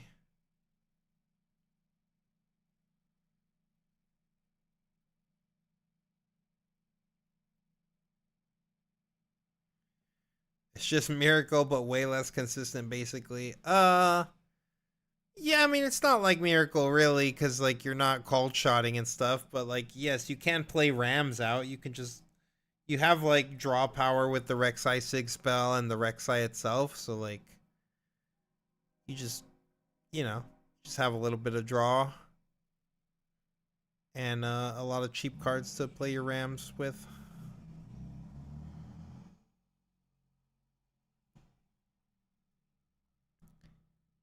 Like, I wouldn't even call it Miracle per se, but yeah, I guess it's kind of Miracle-esque. You know, you're not playing Rosses or anything else. Like, you're just dumping a ton of might on the board. Yeah, and then you're hoping, after you dump all that might, you're hoping to use that might to keep getting Conquers, and then you can keep getting value out of your Rek'Sai and, you know, just drawing additional cards every turn.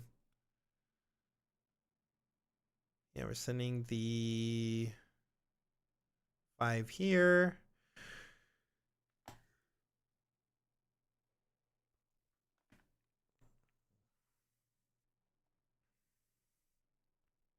Getting hit with the FOF.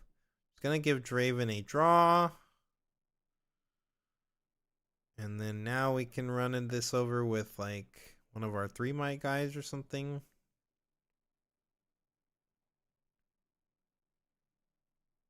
Okay, he's just moving back. We're going to use our Rek'Sai. Neither of these are fantastic, but I would guess we're going to try to like play this Poro. Yeah.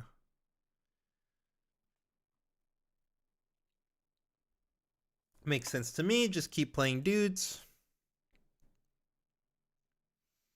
We could send here. I mean, this is just giving Draven another card. We are taking a Treasure Hunter off the board, though.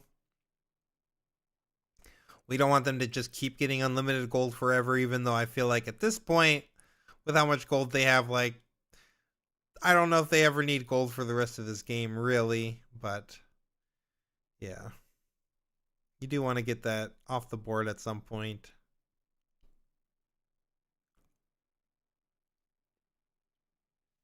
Is the yellow better? The yellow what?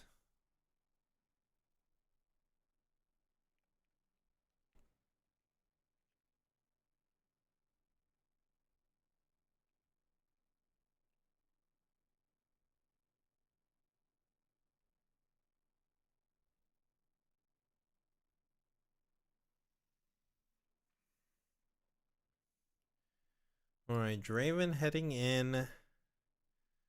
Deciding if we want to stay. I mean, we should be backing out here, I would imagine. Yeah, we're just backing out, right? Yep.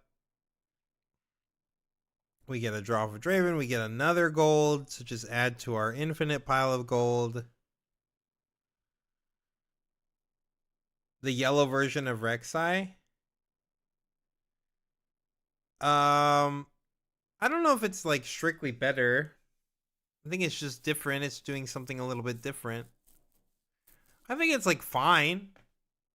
But I wouldn't say either one's like particularly better.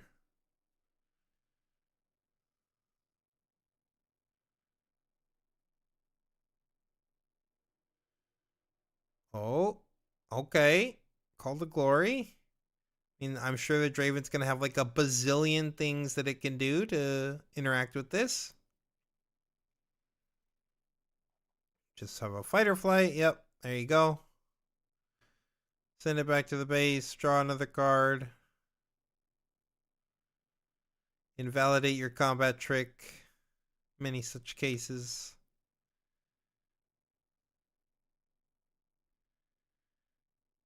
Yeah, Alex thinks red. I know Alex. I mean, Alex mostly only tested the red version. I don't think we've tested a lot of the mono yellow. I do like that the red brings all this removal. I do think the engine's probably a little more consistent, but yeah, I mean, I haven't personally tested into the yellow enough to make a judgment call, but I do like that the red has a lot of removal options.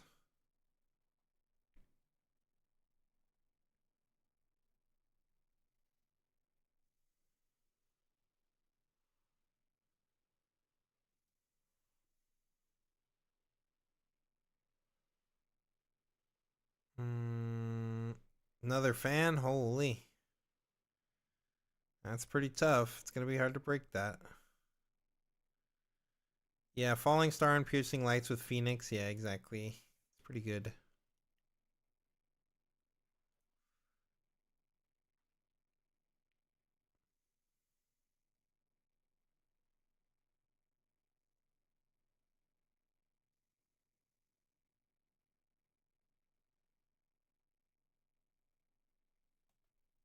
Yeah, these Reaver's Row games are just so tough too because they're just constantly saving their material over and over and over. So like you can win these, you can get these conquers and you can win these combats, but then like you can never actually like you can never actually like kill their units. They're always saving some amount of their units. They're saving so much material to keep cracking you back with every turn, and then they keep drawing cards every time they do it. It's just really tough. So the Under Titan comes down here, pumping everything by 2. I don't know that we needed this much might on the board, but it's not bad to like this puts a body on the board and it just creates a much more impactful swing this turn. It's going to be very difficult for the player to deal with all this. I would imagine we're going to send a good amount of this over to the... You don't want to give them a bunch of draws for winning combats. So, like, if you're going to try to deal with all of these overzealous fans on the left side, then I think you have to send in a good amount of units here. Okay, no, he's deciding to start... We're going on the Draven side first. So we've got 5 plus 5. Yeah, I mean, he's just going to back out. And then we're going to use our Conquer ability. Hidden Blade. Or, I mean, yeah, neither. We can't cast either. We could cast Hidden Blade. We could kill one of our own guys here and just draw 2 cards. And maybe there's an argument that it's worth it. I mean, depending on what's in our hand, I'm not really sure. Maybe Hidden Blading is worth it. Yeah, I think he looks like he's gonna blade, and he's gonna probably blade. Oh, he's blading. I did not think he was gonna blade the Draven player. Honestly, like, I'm pretty surprised about that. Yeah, I'm pretty surprised about that. I really thought we were going to just be blading one of our own units here, like, that we already conquered with. Oh, it's pretty interesting that we decided to blade his units instead. I mean, maybe we're just trying to just rip, you know, just make sure he doesn't have any units on the board, but I feel like we're in a pretty decent position to just attack into this side.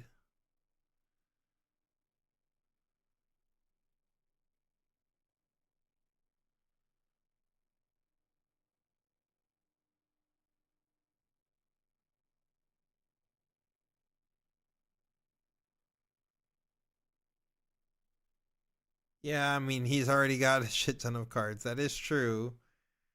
But I think that we need more cards is what is more the point. I think we need more cards.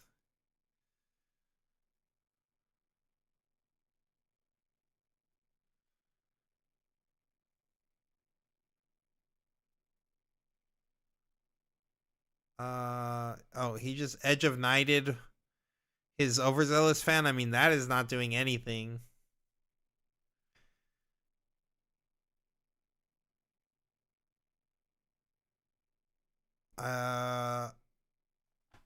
Okay, well, I mean, if he cracks his overzealous, it doesn't matter, right? Like, he's asking about the trigger. Okay, he's gonna use it, sure. So he sends 2 things back. We still get a conquer. Go up to 5 here. It's 5 to 5. I mean, all that he's got in the back though is a Draven and a Tide Turner. I mean, this is not very good. As far as development goes, this isn't very good. But the Draven alone is able to swing for 6. With the Edge of Night, can swing for 8. I mean, we're already beating the Noxus Hopeful. So we just get to draw another card. That's a Rengar in the Draven player's hand. Holy moly.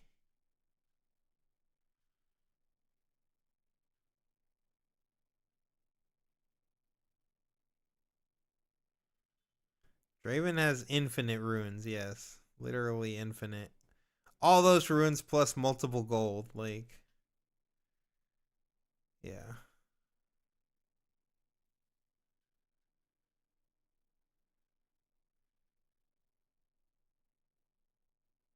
Alright, we saved our Void Hatchling and we gave up our Poro.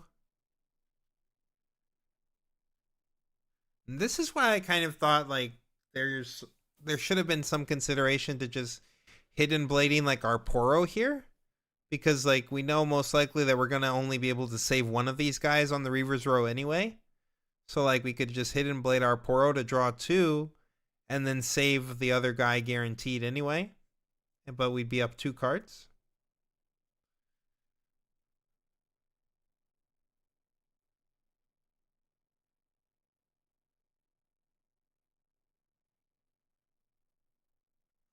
There is a ride the wind, so this Draven could come in and eat the other side as well.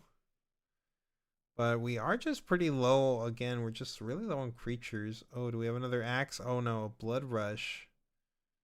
Yep. To kill the last guy, go to 7.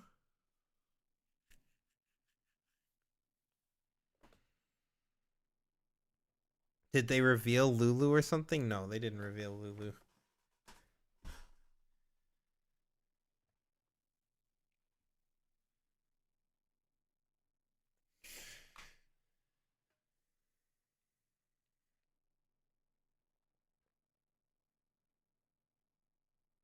At least I didn't see them reveal a Lulu. Maybe they did, but I haven't seen if they did. Going for a falling star, taking out the 2/3 makes sense to me.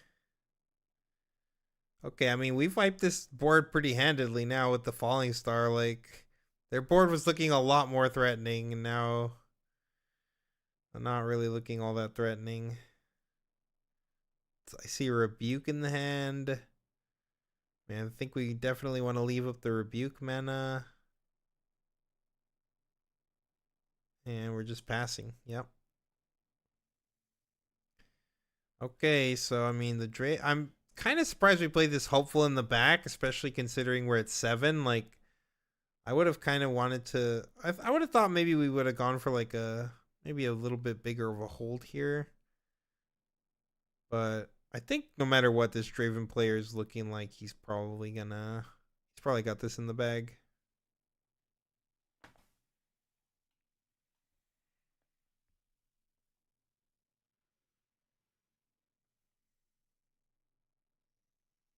Yep, going for another Void Rush.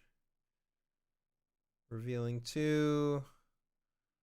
One of these we can play. I mean, we could play both of these for very cheap, basically. We could play this for free. We could play the Legion creatures for extra.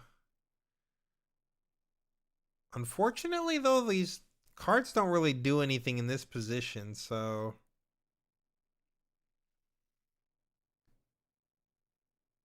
we need to find a way.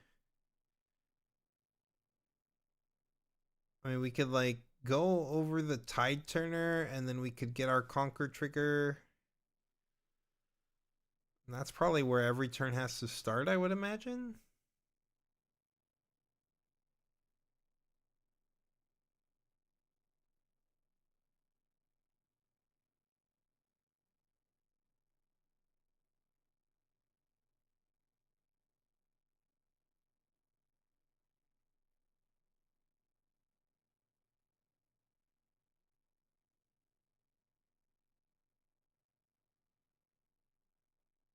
Yeah, he accepts. Get the Rek'Sai trigger. Hidden Blade. Hidden Blade could take out the Draven here. That might be pretty good.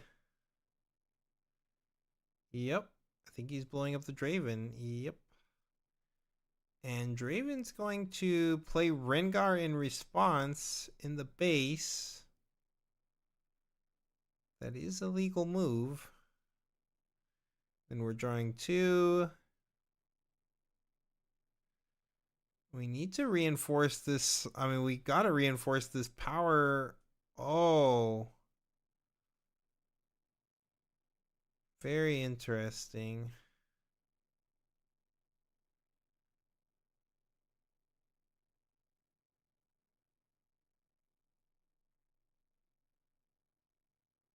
We probably take the Darius. Yeah, the Darius looks good here. Yeah, I mean, I'm pretty sure it's this Draven player's. It's his game. Yeah, we're going to 7. I mean, we can fat stack up with like these other 2-drops. But I just don't think we've got nearly enough. We don't have enough juice to stop this Darius. Yeah, we're getting a buffed guy.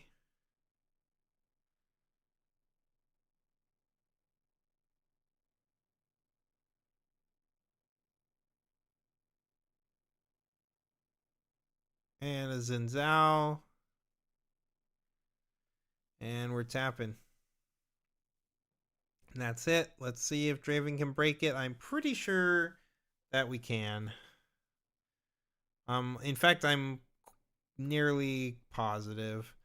Because this Darius can come in with the axe. So Darius plus axe is 10. So that clears both Rams. And then all they have is like 7 left. So if you like swing with Rengar plus axe plus yeah. Rengar plus axe, Edge of Night, like yeah, that there's nothing they can do to stop all this, so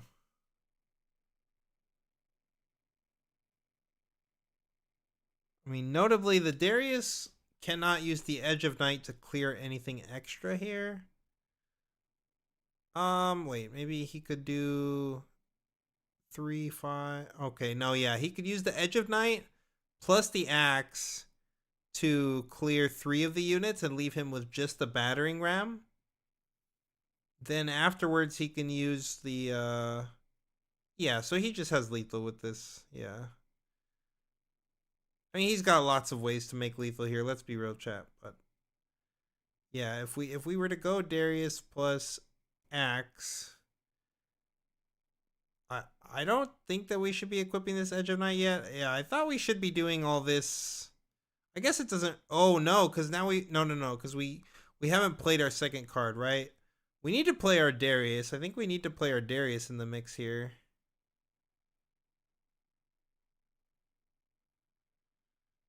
Yeah, I do not agree with this play. Like, that. Why are we sending this hopeful in? There's literally no reason to send this hopeful in right here. Like, we're just not getting value out of our weapons for no reason. What is going on here? Why are we not playing Darius? We had lethal. I mean, we've probably still got lethal, okay? Let's be real, chat. We probably still have lethal, but what are we doing? There's no reason to do it like this.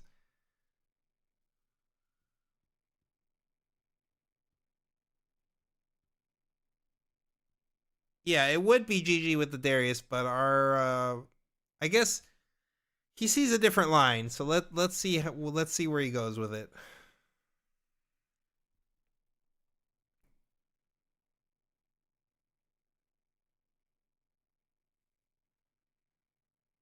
No, he did not play Darius as his second card. So that's why I mean he didn't play Darius at all. So I'm really confused by what we're trying to do here. Yeah, so he clears everything. The hopeful stays.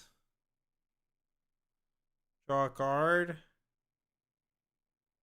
Draw another card. We have a Kaisa. We need to have a Kaisa.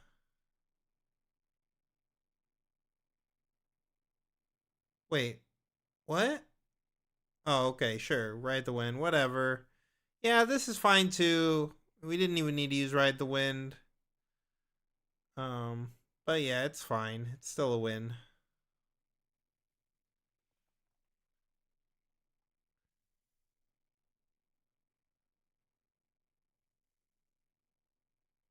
Yeah, sequencing was a little weird, but he got there. Like, it didn't matter. There was lots. His opponent was tapped out. There was no hiddens to play around. Like, as long as he could find a number and get there, like he was gonna figure it out. You know, he had so many different ways to win. That's just like the most obvious one to me. It was just like, oh, use all your equipment, trade off all your guys, like remember, chat, you don't lose anything by giving your opponents combats if they're not Draven. Like, if they're not Draven, you can actually just send in your poke attacks and you can trade off your dudes. And every time you lose those combats and trade off your dudes, you're not giving your opponent a card for free. So it's actually okay to do that.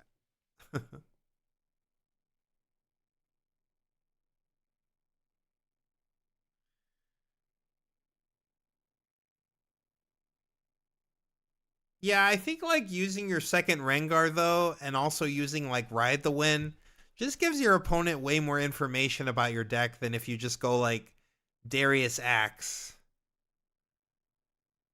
Like that's the main thing where I'm like Darius and Axe are cards that are basically seeing play in every mid-range Draven deck. So like you're not showing them anything too spicy. But now you showed them like I have two freaking Rengars in the mix.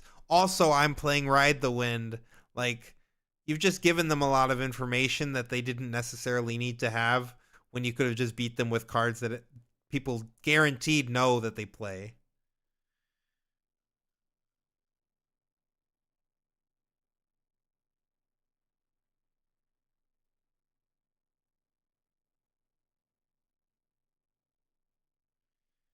Yeah, style points, sure. Like again, like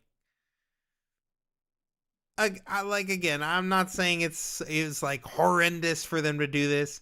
It is just like you have to think of small edges like that too. Like if you're playing cards that are like not completely meta, like don't show them all your numbers and what cards you're playing if you can just beat them with cards that they know you're playing.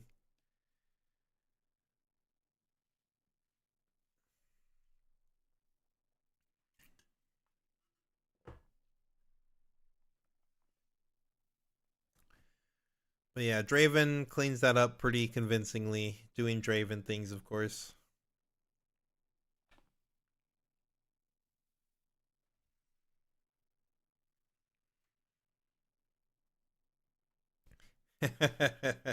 But isn't China the best region? You think they know better? Uh George G's in the chat right now, guys. Don't get me in trouble.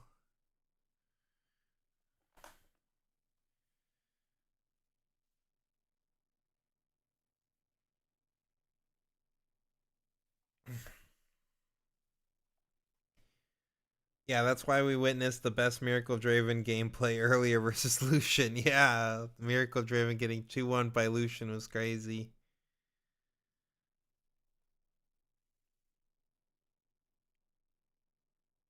Just gave it away to him.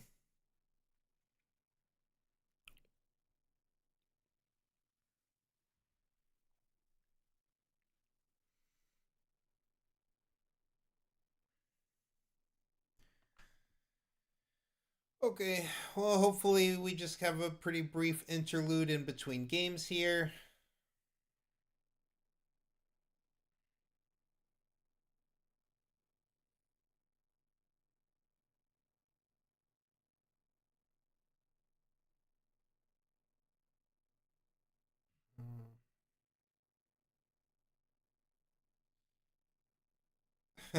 Battering ram for 5. That was crazy.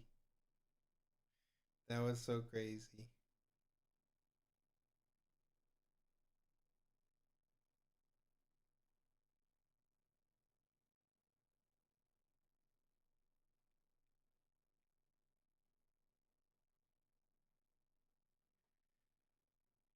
Yeah, I mean Rek'Sai going second is just like I said, that's just so tough for Rek'Sai, and every deck in the game, to be clear, is not like does not want to be going second, but man, Rek'Sai really just struggles when it's not getting that turn 2 conquer and actually starting to just like cascade advantage with its legend ability.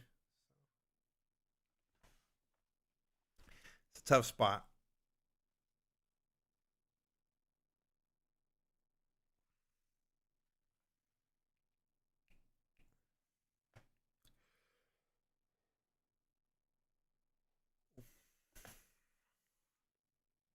Rek'Sai put up a good fight. Yeah, it tried its best. It did try its best.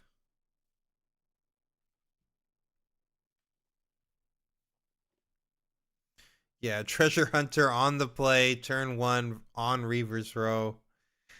LOL. It's a tough spot to be in as a Rek'Sai for sure.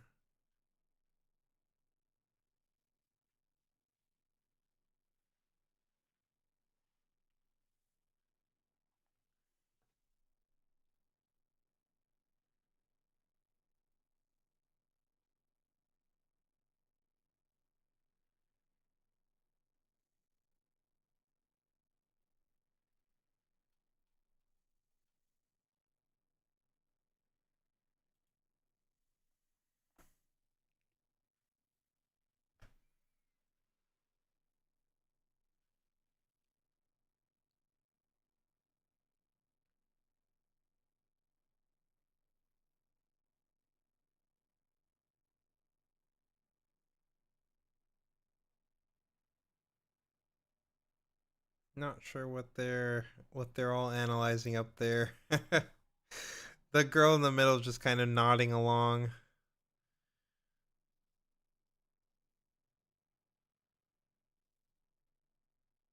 Maybe red Rek'Sai is better here. Maybe not, but Piercing Light can definitely cause mid-range Raven issues. Yeah, I agree. Piercing Light's a tough card for them to deal with. Oh my goodness. I did not nap enough today, chat. I'm still here though. I'm still your guy for the whole stream. Don't worry about that. But man, I should have taken a little bit longer of a nap today. I tried though. I did nap, but I didn't nap long enough. Had a lot of errands to do this morning.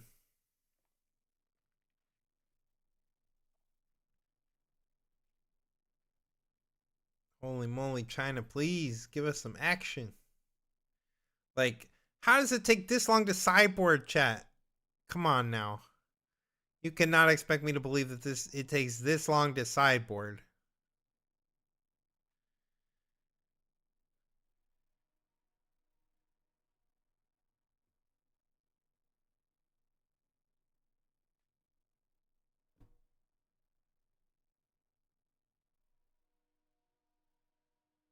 Push 2-drop to conquer the drop.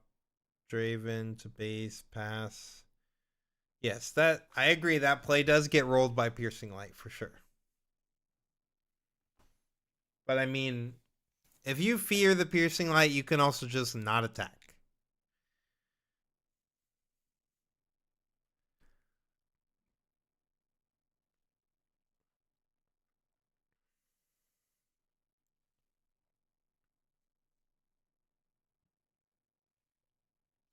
They're doing VOD reviews mid sideboard. Yeah, that's what I'm saying. The slowest region for sure, dude. Oh my goodness.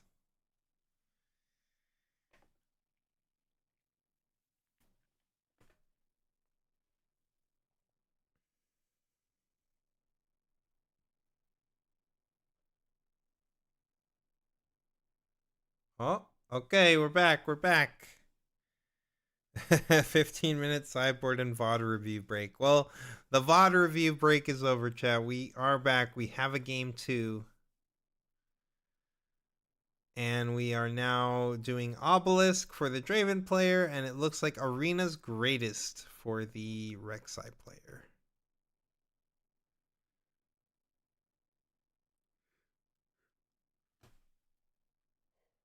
Oh my goodness.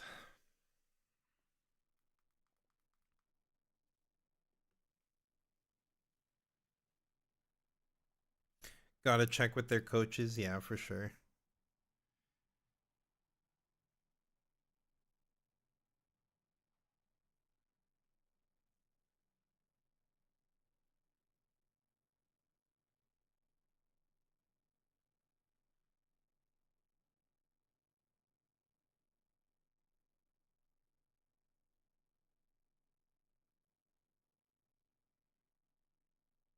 The Rek'Sai player will be going first this game.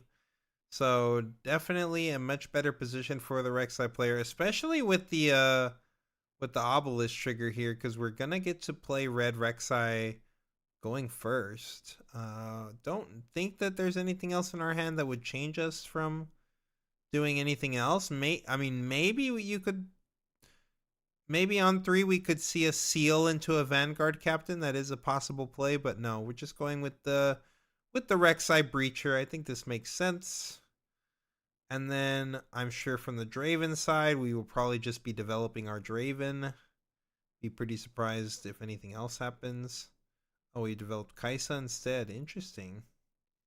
Kaisa's also fine. I mean, drawing cards is very good. Kaisa's not bad here.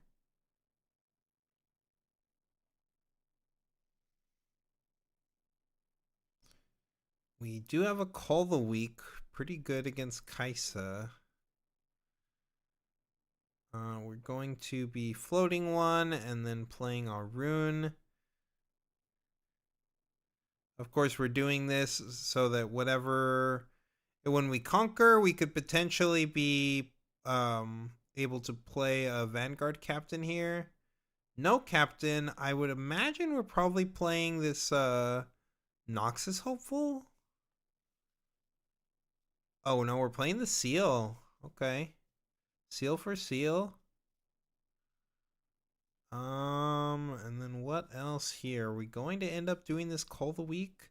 Oh, we do have a Vanguard captain. This is actually really good. So we're going to be able to spawn these 2 tokens, and then we can call the week, sacrificing a token, and then they lose their Kaisa. Definitely a really good position for Rek'Sai. Already being at 2 points here. A super wide board. This is looking pretty strong.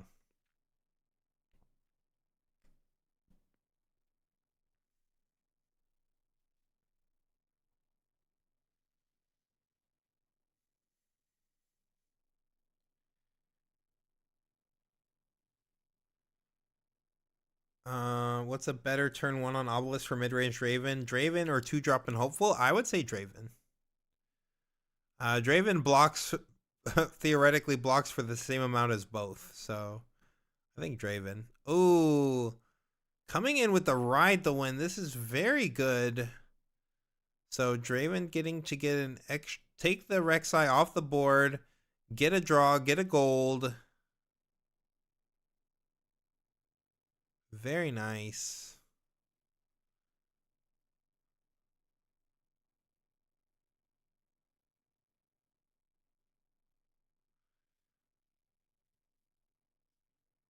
Now, are we retreating this Draven or are we leaving it at the battlefield? That is what he's considering here. Our opponent does have 2 units, so I think there's merit to this consideration. Obviously we don't want them to just go to 4 for free. So like, yeah, I don't hate this. We try to wall up a little bit. Draven walls out both of these units, obviously. Assuming he doesn't have any kind of, specific spell to deal with the Draven. He's already used 1 Call the Week here. So yeah, I like not letting our opponent just go to 4 for free here.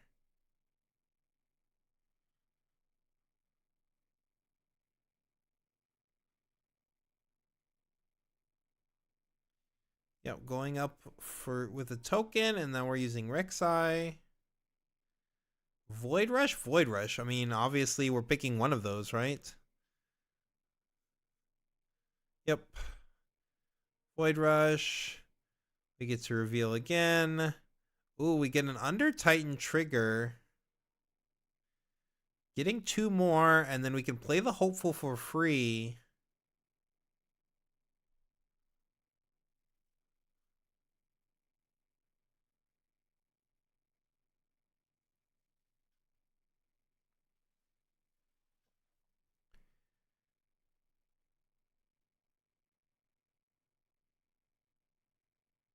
We have enough to play a couple more 2-drops from our hand if we want to.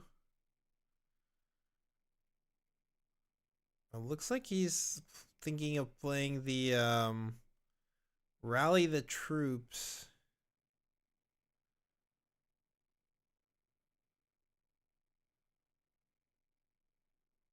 Draw a card, and all the units he plays this turn will be buffed.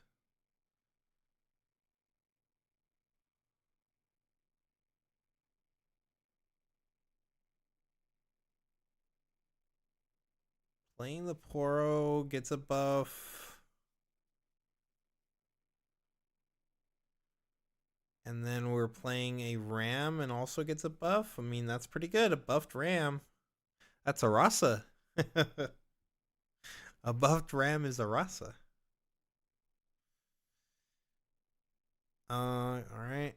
I mean, looking like kind of a tough spot for Draven. Obviously, he's happy that he was able to keep this this Rek'Sai player off of even points, but I mean, still a pretty tough spot for him, having used his Ride the Wind already, plus we hit a hidden here. So I mean, if this is a fight or flight, we could get to the other side, go to 4, make another gold, draw another card. Might not be horrible, but the other player definitely has a big enough board that if we like crack over on the other side, anything we're gonna do is gonna get overrun. I mean, if we stay in the position, we're also gonna get overrun. So we probably do have to back out. If this is a FOF or if this is like an edge of night, we just flip it over and then probably send our Draven back to base.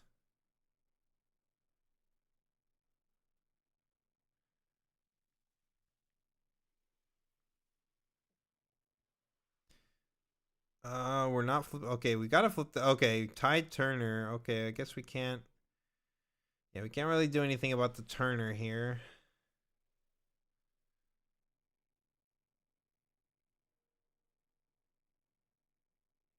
Falling Star, Rengar.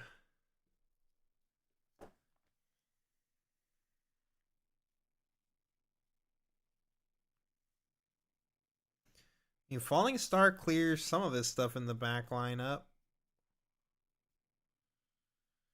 Like if he could clear, I'm surprised we're not throwing the Falling Star out here. We could clear like the Vanguard Captain plus the Poro. Kind of surprised by this. I think clearing the buffed Poro and the Vanguard Captain is a pretty good use of Falling Star. Especially because we know our opponent put, I mean, obviously we don't have anything in the battlefield that's going crazy right now. Like it's just this little Tide Turner, but we know this thing's going to get run over. I guess it's going to get run over no matter what, if we Falling Star or not. But I just don't know what else we're doing with this Falling Star when we're saving it for.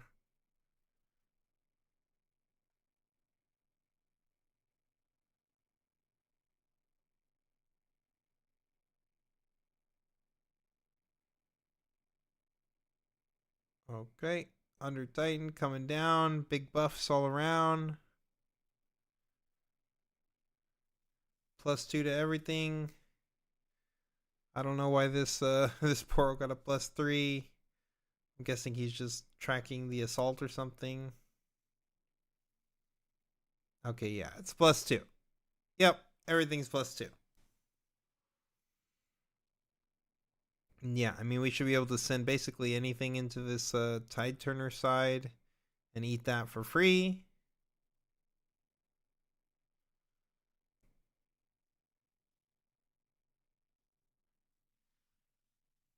Watching Rek'Sai play is so fun. Yeah, I agree. It's a cool deck.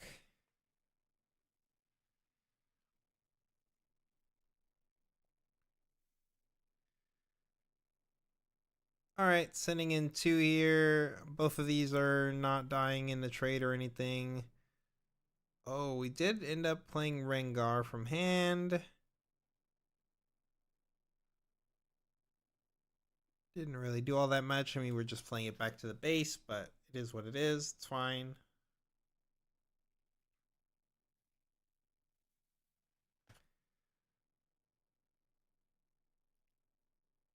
Obviously, we don't have anything to play.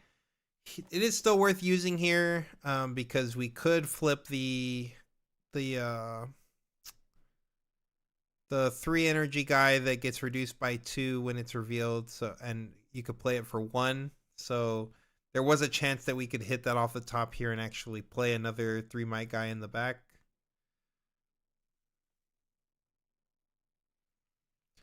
I'm pretty sure we definitely were supposed to retreat this token, though. There is absolutely no way we're not supposed to retreat this token, right? We just left this Vanguard Captain's, like, recruit token on the obelisk while it's untapped.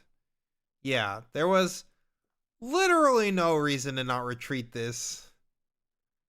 I do not know why this token is here. This is literally just, we're losing 1 might on the board for no reason. Literally no reason. And we're giving them a draw. Yeah, that was just a major mistake. Like there's literally no. I think that's where I'm telling you right now, chat. Everyone's asking why we left the recruit because we messed up, because we made a bad move, or he must have forgotten about it or something. Like there is no like good reason that we left that there other than it was a bad play.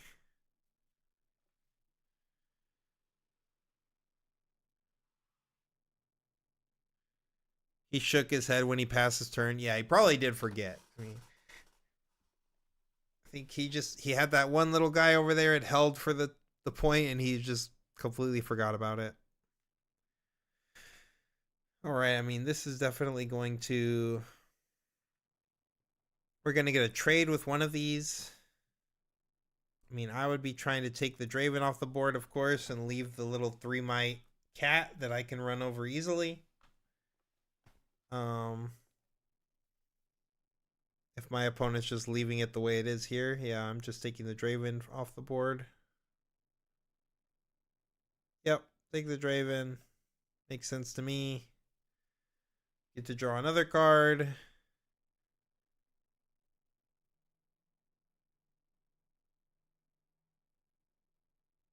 Nox is hopeful. Not a bad card.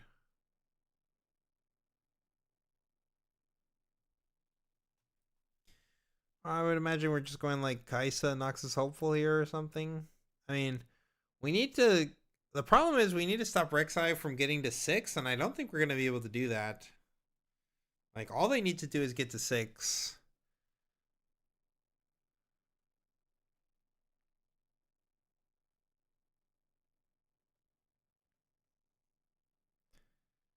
Oh, we're playing. Wait, we're playing all this in the back? That's kind of crazy.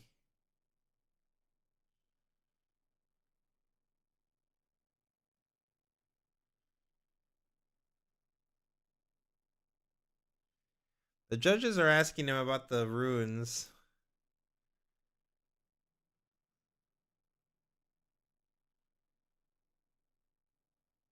I think he had one floating this turn, though. Did he have one floating or not? Oh, they're saying... What? They rewinded him saying he only has 2 runes up. What happened?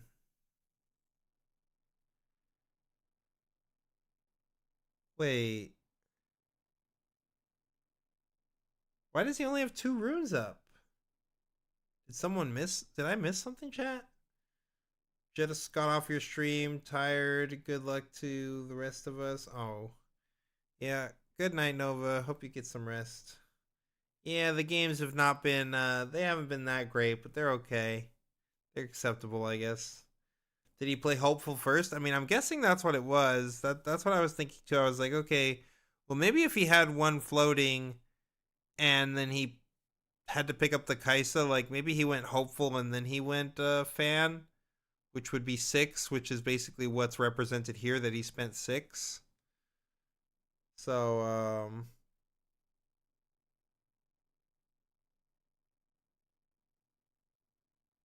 he played Rengar plus hopeful.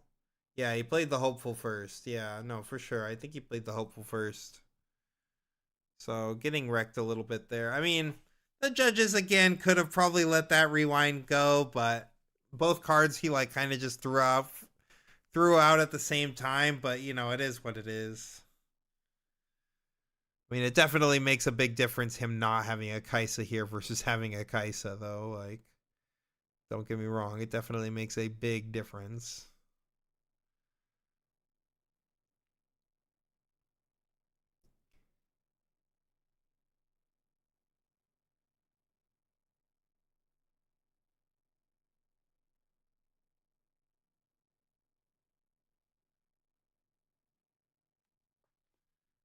Yeah, I think this makes sense. Just get to 6 here. We don't really need to go to 7. I mean, I don't know. This Rengar's just kind of free, though, right? Like, I mean, we only have one attacker, I guess. Everything else is tapped, but this Rengar just looks so free to eat. I would really want to eat this Rengar. Okay, now, yeah, we're going for it.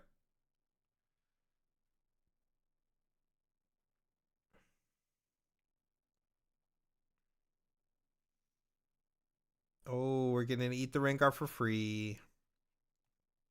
Yep, that is nasty. Going to 7, I mean, yeah, this is This is looking pretty over for the Draven player. I'd imagine we're going to a game 3. The judges are super sharky today. I agree. The judges are the sharkiest sharks I've seen. Yeah, he had a floating from Draven. Yes, exactly. I knew he had a floating from somewhere. So yeah, they just told him, nope, you played the hopeful first. Sorry, bud. My feet are getting cold, chat. I gotta put my socks back on. Earlier, my feet were all hot, but my feet got cold.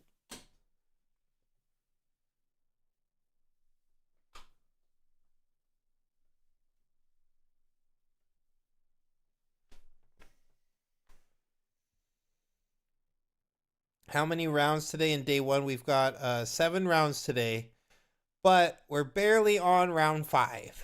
So it's already gonna be 3 a.m. PST, and we are on round 5.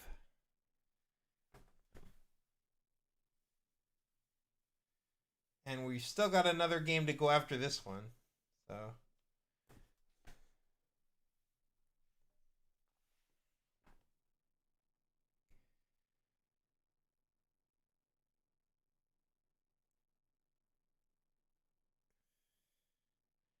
China judges are bullies, sure.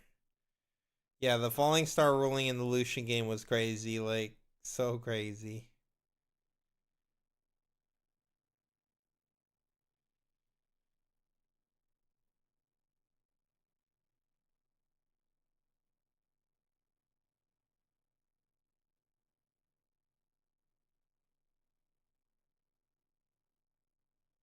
All right, what is he thinking? Does he think he's gonna be able to take out this? Do we have to like foff this guy? I mean, do we have, like? There's no way we have enough interaction spells to deal with this guy and to also like deal with everything coming at us on the crackback. Like, there's just no shot. I mean, it looks like we're sending in this this fan, and then we'll probably end up like using a foff to draw a card. Or no. If we bounce the Titan, then that's really bad for us too. Because if we bounce the Titan, then we let him play the Titan again next turn, which lets him +2 his whole board. That's not what we want. Yeah, I do not like the rebuke here. This is a misplay for sure. We should be using the fight or flight here, I think. Even though it is another guy on the board, like, yeah, this is just not it's, yeah, the might doesn't check out, chat. So let's say we did a foff here, right? He's sending 5 might in right now. We use the fight or flight, we push 5 might back to the base. Next turn, that means he's got 5 more might to swing at us. But if you count his board right now, he's got 1, 2, 3, 4, 5 units on the board. Obviously, after this falling star, it's looking a little different, right?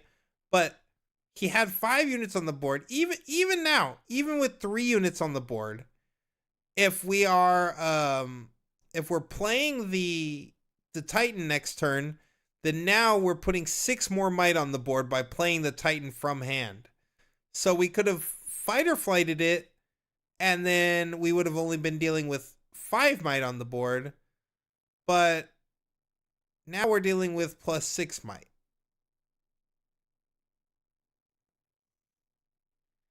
We have a double fight or flight set, which is very strong. That is definitely crazy.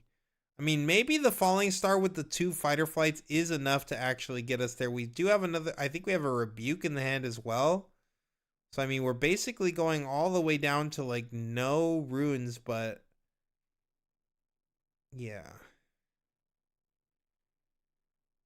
Definitely a tough spot, I think, for the Rek'Sai player. Let's see what ends up happening here.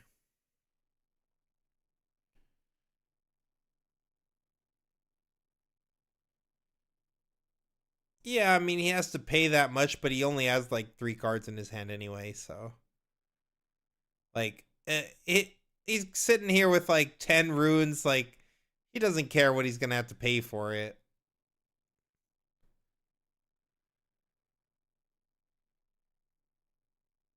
$11 runes. Yeah, exactly. Like, he's got 11 runes. He's still got 5 left. I'm pretty sure he could play like everything else in his hand and he'd be fine. I mean, we're obviously losing to this double Foff though, so it doesn't even matter. I think the Draven's actually gonna get there, chat. Can't keep getting away with it.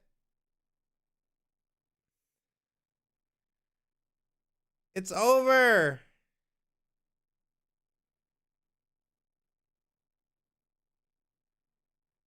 Yeah, I mean, that's game, right?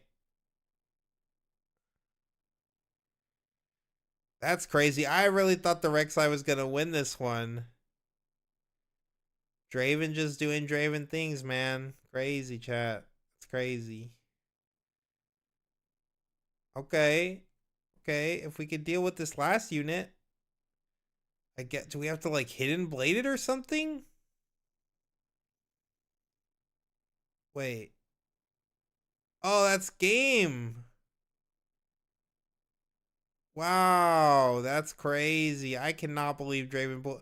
That was definitely not looking Draven favored for a while there, but somehow the Draven still came out on top. Pretty crazy. Rek'Sai got robbed. I mean, yeah, let's be honest. Like the Draven almost got robbed. The judge didn't let him play as Kaisa. I thought the Draven was the one getting robbed, but even with the judges gimping him, he still won. So yeah, just draw all your Foffs. Easy. Easy clap. Holy moly. So simple. Why didn't you think of that, chat? Why didn't you just think of drawing all your Foffs? How could you not see that coming? 3 Foff. Draven deck's pretty good. True. Very true, chat. Deck is good. Good deck does the good thing. And now, because we got a 2-0, guess what that means? We're not getting another freaking match for like another hour. We should all buy Challenger TCG Draven Guide. Wow, now that you mention it, I think that's a great idea. If you guys aren't aware, Colin Kaiser, who just got top 4 in Vegas, got top 32 in Bologna. He won the Runes and Rift event a little bit before that. He put out a Draven guide. He's been playing Draven this whole set. It's a pretty great guide. It's a 2-for-1 guide even. You get the Draven mid-range guide and you get a Miracle Draven guide in one guide. For the same price that we charge for all of our other guides, we gave you guys 2 guides in one. And Colin put that together, and it's a great guide. It's the best-selling Riftbound guide on Metafy so far, and we appreciate all the support for sure from you guys for doing that for us. But yeah, if you guys haven't checked it out and you're looking for a Draven guide, obviously things are kind of up in the air right now with the ban list. We totally understand that. So, we don't know what's going to change. And so we're probably going to have to update the guide again. But if you're looking for a competitive guide to Draven, I do think Colin's guide is one of the best ones out there.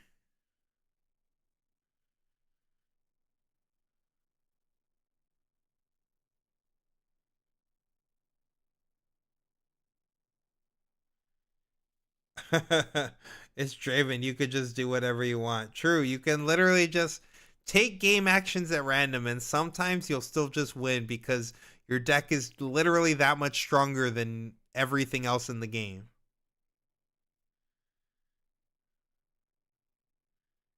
How did they not learn from Western Regionals by setting up an extra feature match each round? Yeah, that would have been nice. I agree, chat. At least we would have something to watch. You can obviously watch my pretty face, my cute face, but that only carries me so far.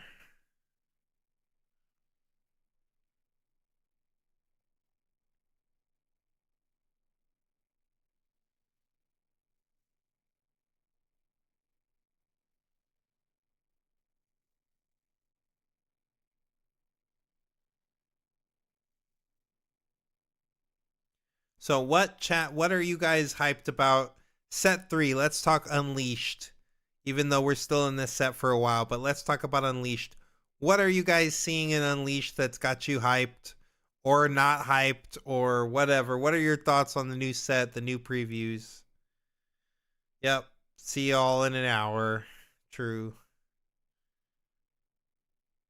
Time to vibe out for 30 minutes plus 20-minute transition. True.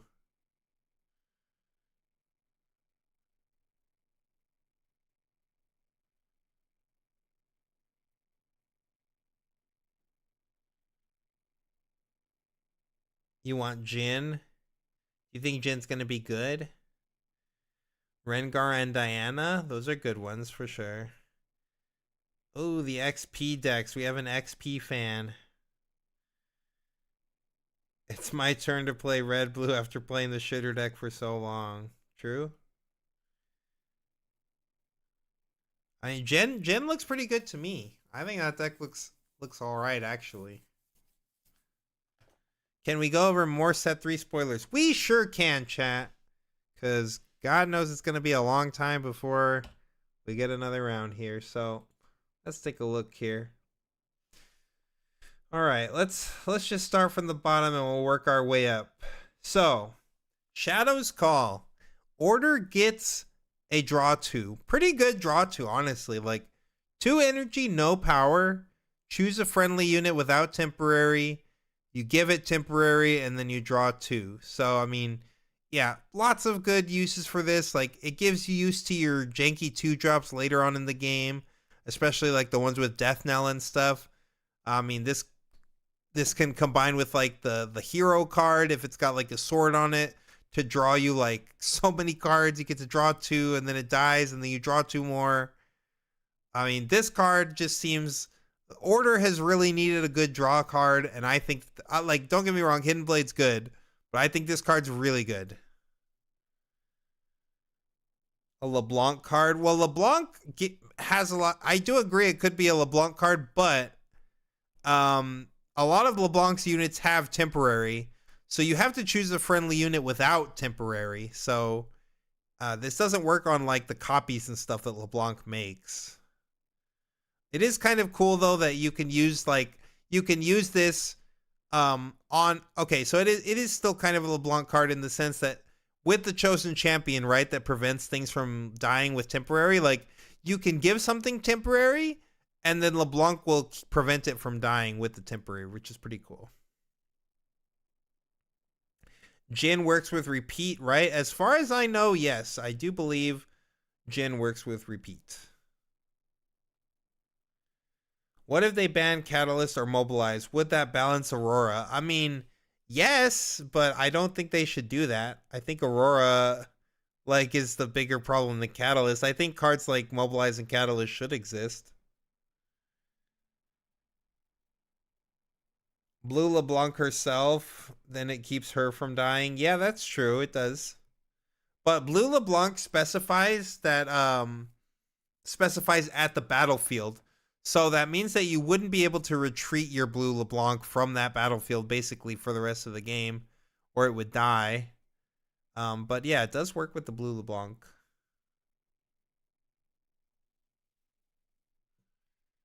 So yeah, I like Shadow's Call. Draw 2 seems strong.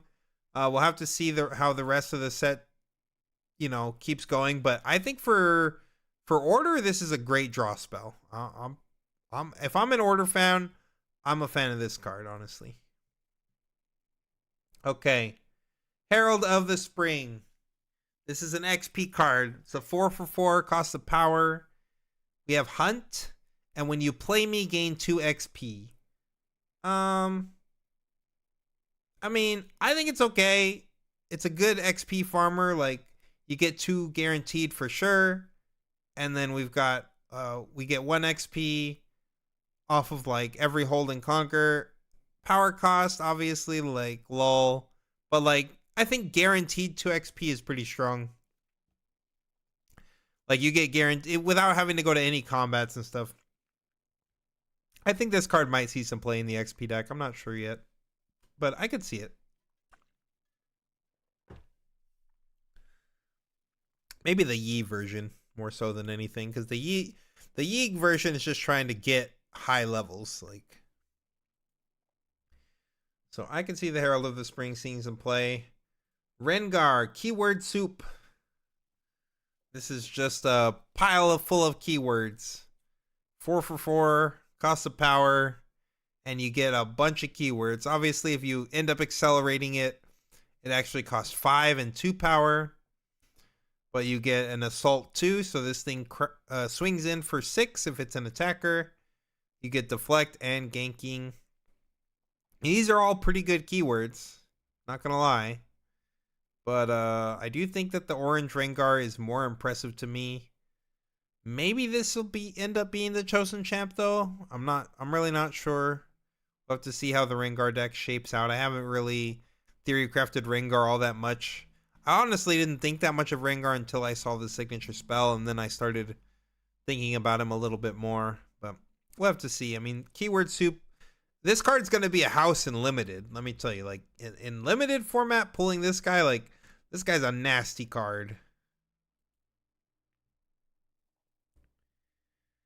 Swings for 7 because of Rengar Legend. Yeah, true. That would swing for 7 if you accelerated it that turn. Yeah. Pretty strong.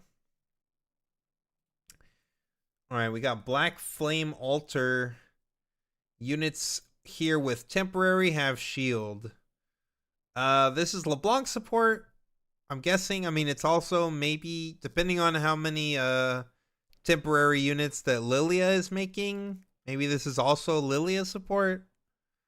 I mean, giving your units with temporary shield is like a pretty niche effect, but like it is one of those battlefields that like your opponent won't be able to really get any value out of. So even if you're getting like a small amount of value, if like what you're doing is inherently stronger than your opponent and you're the only one that is able to get some value out of the battlefield, like it might be okay.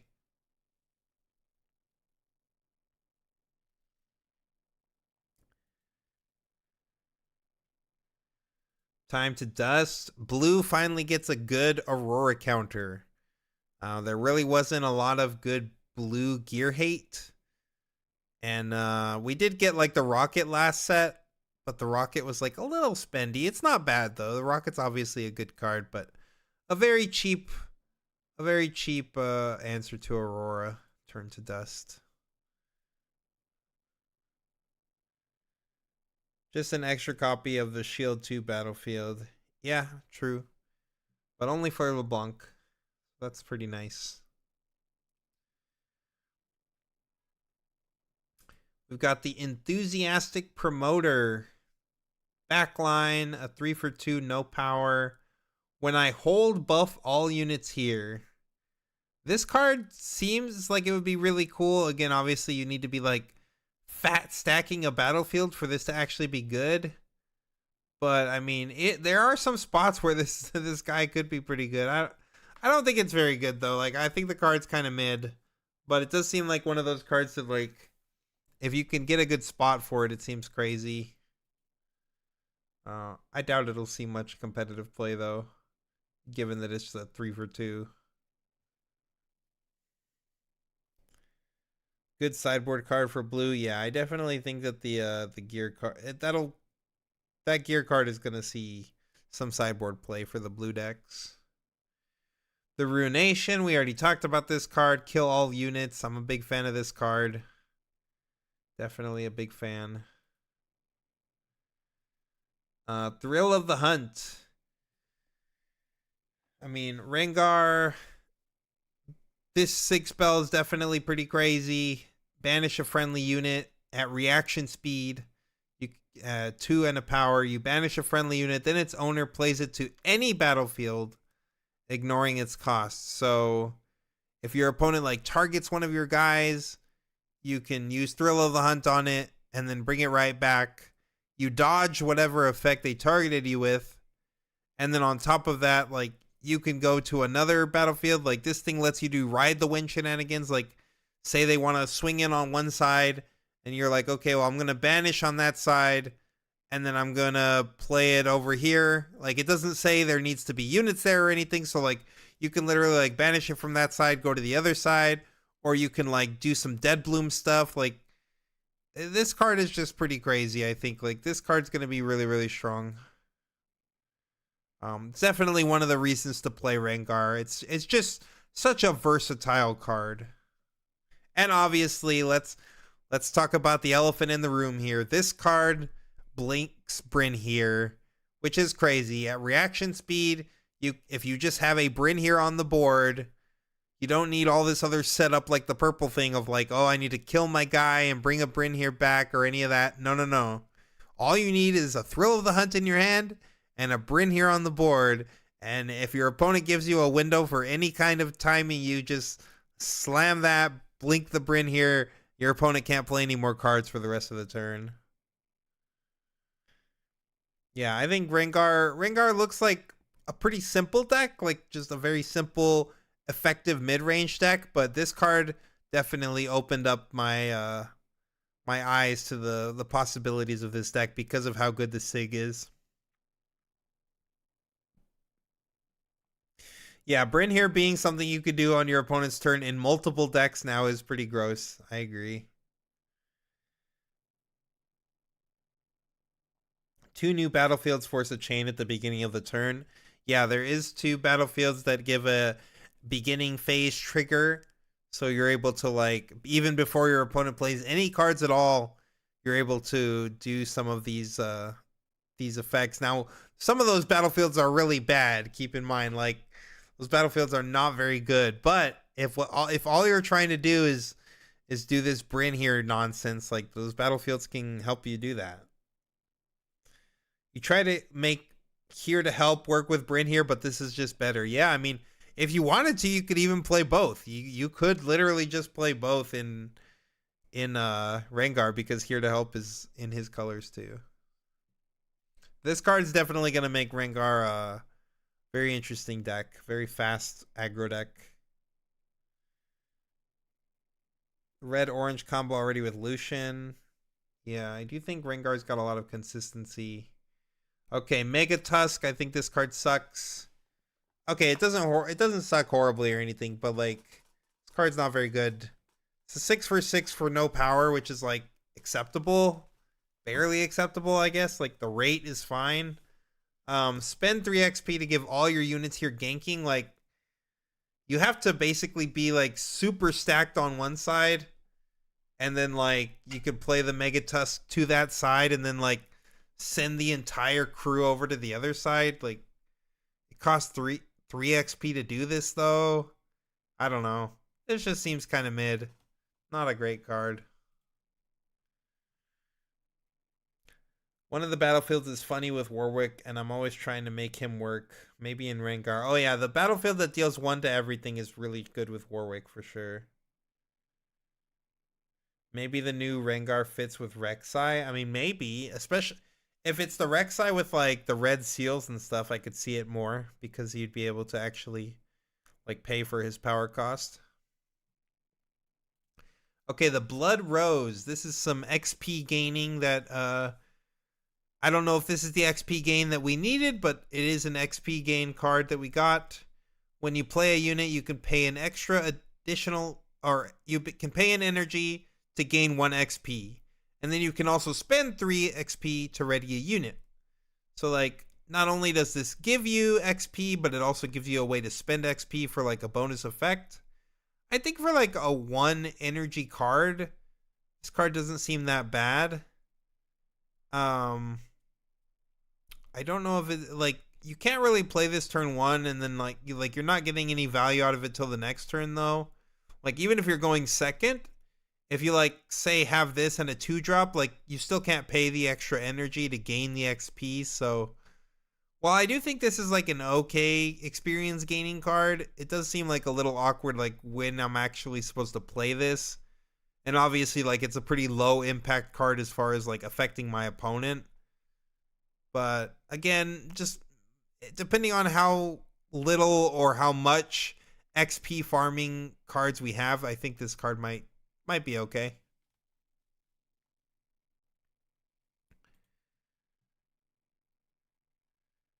And another XP card we've got is Concentrate from Yi. This is just draw 2.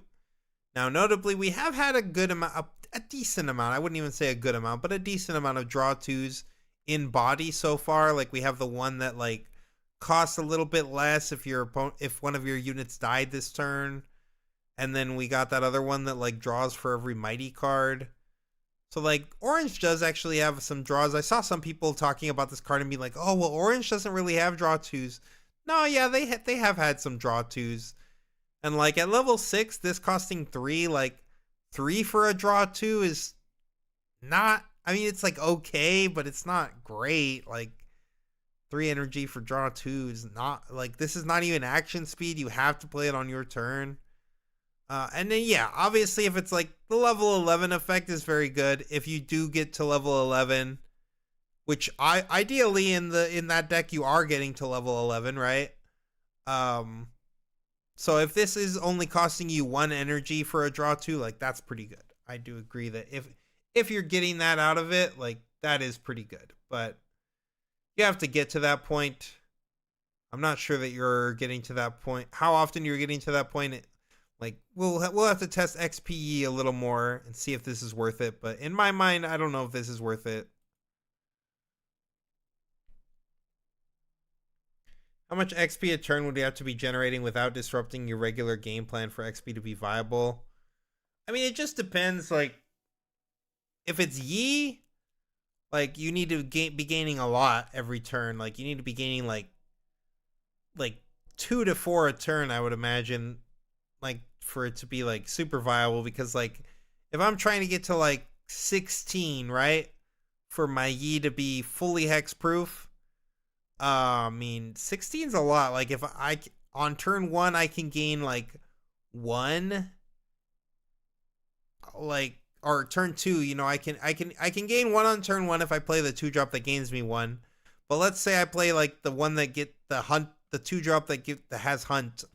So then, like, next turn I get to conquer for 1 with my 2-drop that has hunt. So I go up 1. And then, like, let's say I play my Yi, experience Yi in the back, the orange one. Then, like, by some miracle, my opponent leaves my hunt guy alone and goes to the other side. So then my hunt guy holds for 1 more.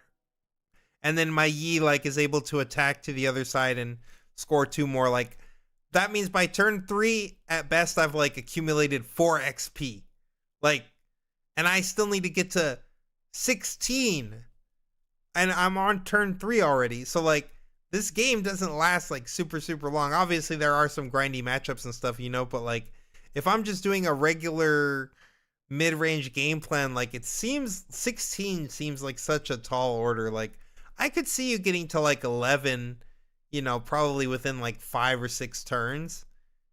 And like, even then, you know, 5 or 6 turns in the game, like, that's pretty deep into the game. So I don't know. I'm skeptical on how much we can actually accumulate. But like, if you're just like Kha'Zix or if you're Poppy, I don't really think you need to like farm it super crazy like Yi does. So like, in Kha'Zix and Poppy, whatever, like, I think it's fine. Like, not only do they give you ways to accumulate themselves, but you have ways to spend it, and you're just spending it anyway. You don't care about your level. So I think like those legends might be better because they could just spend it to get additional things, whereas Yi is actually trying to accumulate it. This card was kind of weird because it's a hunt card, but they put it into blue. I mean, obviously, we might get XP legends in the future that are blue, but I just wasn't really sure, like who is this for? Like, who wanted this hunt card? Like, it does have a level effect, so like, it basically triggers its own level effect eventually, which is like okay. If it has to like conquer or hold, twice in order to become level 3. And we currently don't have other cards in blue that so far that gain XP, so this was kind of an interesting card to see coming out of blue.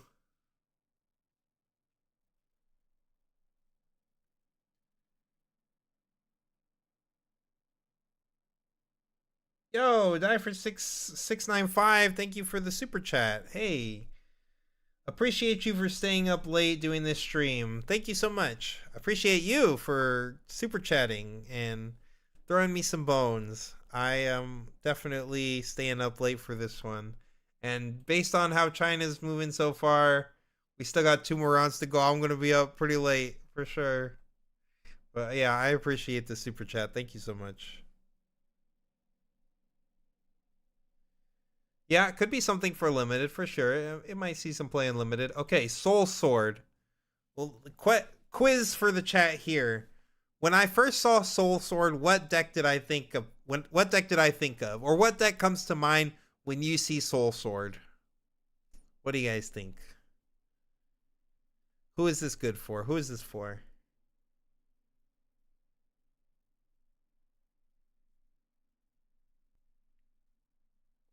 Any knowers?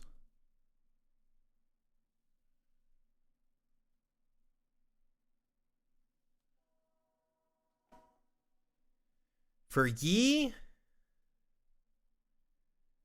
Ah, Jason got it. Now, it's not Yi. It is Azir. Yes. This is an Azir card. Azir finally got another 2-drop. Pretty good actually. It's a pretty good 2-drop. Like, we don't know if Azir's gonna have any level mechanics or any like if there's any other like generic cards that would help Azir out, like to actually get experience. But even without XP, like this is still just a 1 for +1, and it lets you actually have like 9 2-drops in your Azir deck, and all of your guys start like, yeah. I think it's just a very good Azir card. I don't know if Azir, how many copies Azir will play, because yeah, the level 3 effect like doesn't really do much for you.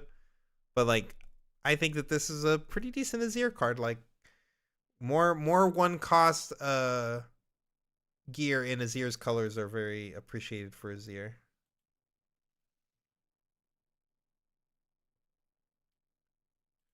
We got the Trapping Grounds today.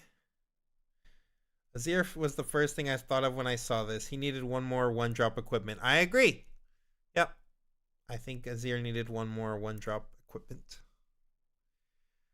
Trapping Grounds. I'm not sure who this one's for. When you conquer here, if you dealt 3 or more excess damage, play a 1-might bird unit token with deflect.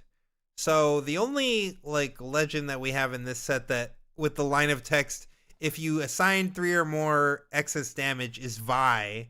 But I don't really know what like what does Vi want with a 1-might bird token? I'm not saying like it's bad. Like, you're not gonna say no to like more might on your board for free, but like 1-might bird token, like, I don't know.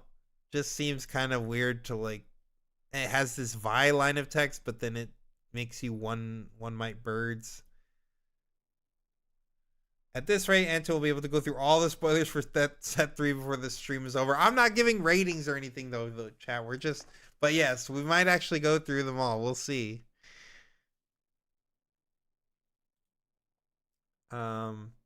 Yeah, I mean, Trapping Ground seems okay. Like, it's mostly upside. If you have a lot of ways to deal excess damage, or if you have like a lot of cleaves or big pumps, like turning those into extra tokens doesn't seem that bad.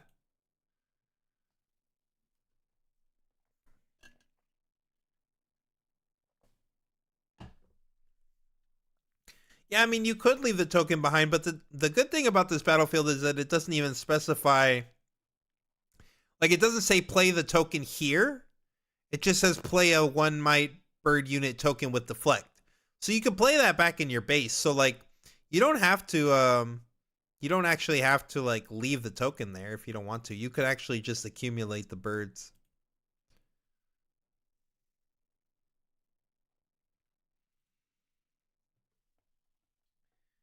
All right. We've got Zillion Time Mage. Once each turn, if you would play a token unit while I'm at a battlefield, he does have to be at the battlefield, you can play that token and an additional copy of it instead. So this is Doubling Season from Magic. If you guys have ever seen Doubling Season, I think it does the same thing. It's like Or is it doubling season? Maybe I'm choosing the wrong one, but there's a Magic card that basically has this same line of text, obviously without battlefields and stuff like that. Yeah, I think this card is like okay. I'm not super sold on like 5 for 5s that cost the power. This guy could just get obliterated by a lot of stuff, of course. I don't think he's necessarily bad. I think like there's spots where this guy seems crazy. Like say I play Zillion to a I guess it's because he has to be at a battlefield. Like that's kind of the awkward thing. Like when are you triggering this, right? Like LeBlanc wants you to conquer to make a token, but that means that this guy isn't already at the battlefield if you're conquering it. So you'd have to like send him in with LeBlanc to like an open battlefield and then like get the conquer, or to at least a battlefield where they can't kill your Zillion. Then you have to like get the conquer and you get to use your LeBlanc effect, and then you get to make an extra token. Like that is a very good ability. Like if you get to do the LeBlanc copy blue LeBlanc twice with Zillion, like that's very strong, but it seems like a really awkward like setup, you have to be swinging with the Zillion and the blue LeBlanc all together into a battlefield where Zillion won't die. Like it just seems like a lot has to go right for this guy to like actually pull off his trigger. Yes, it's very slow. Yeah, I mean, well, I just explained how it's not broken with LeBlanc. I think it's good with LeBlanc, like, but again, like, you have to be making token units while he's at a battlefield already. So LeBlanc requires you to conquer. Like, he could be at a different battlefield, of course. Like, you could conquer the other side, and he's, like, hanging out at the other battlefield. That can work, too. Like, there is ways to set him up, but it definitely seems slow. Oh, Parallel Lives. That's the one, then. Yeah. In Lilia? Yeah, with Lilia, this might be even better. I don't know. I haven't seen enough of Lilia's support yet to know. Like, we just don't know how many tokens she's making, but, like, yeah, like, if he's like at a battlefield already and like you're trying to use your Lilia token, or like you're trying to use your Lilia legend ability to like create a sprite token and try to go conquer the other side, being able to like double your sprites is pretty strong. Like being able to swing with 6 instead of 3, it's pretty good.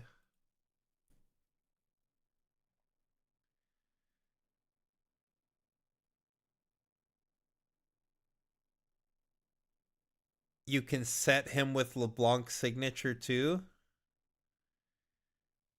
Yeah,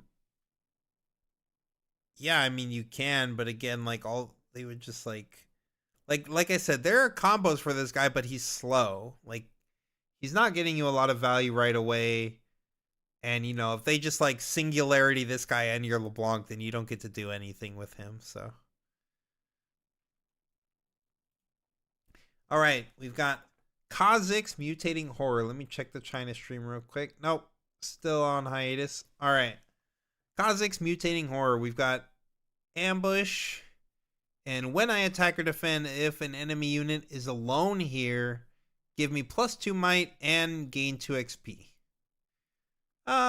Seems like an okay XP farmer. Cost of power, I mean, many things do, but pretty strong. I mean, it can swing for 6, it can defend for 6. And if it ever does either of those things too, like, well, the enemy unit has to be alone, but yeah, it is kind of restrictive, I guess, in the way that it gains XP, specifically because it requires the enemy to be alone. So, yeah, it's not great. It's honestly really not great, chat, but I don't think either of Kha'Zix's champion units are that great, to be honest. Just kind of sad.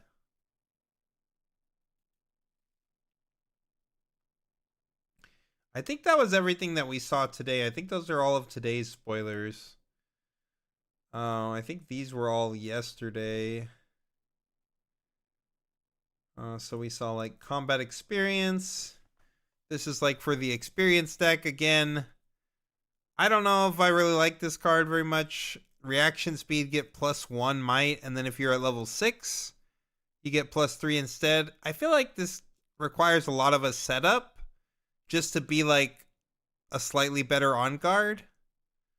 I'm just not sure that this is what I want out of my XP. Like, I'm already having to play all these bad XP cards that don't replace themselves just to get my XP, and then like my payoff is that I just have a 1 for +3. Like, I don't know. Seems kind of weak to me. What do I think about the Kha'Zix signature spell? I think it's pretty good. Very versatile. It's a good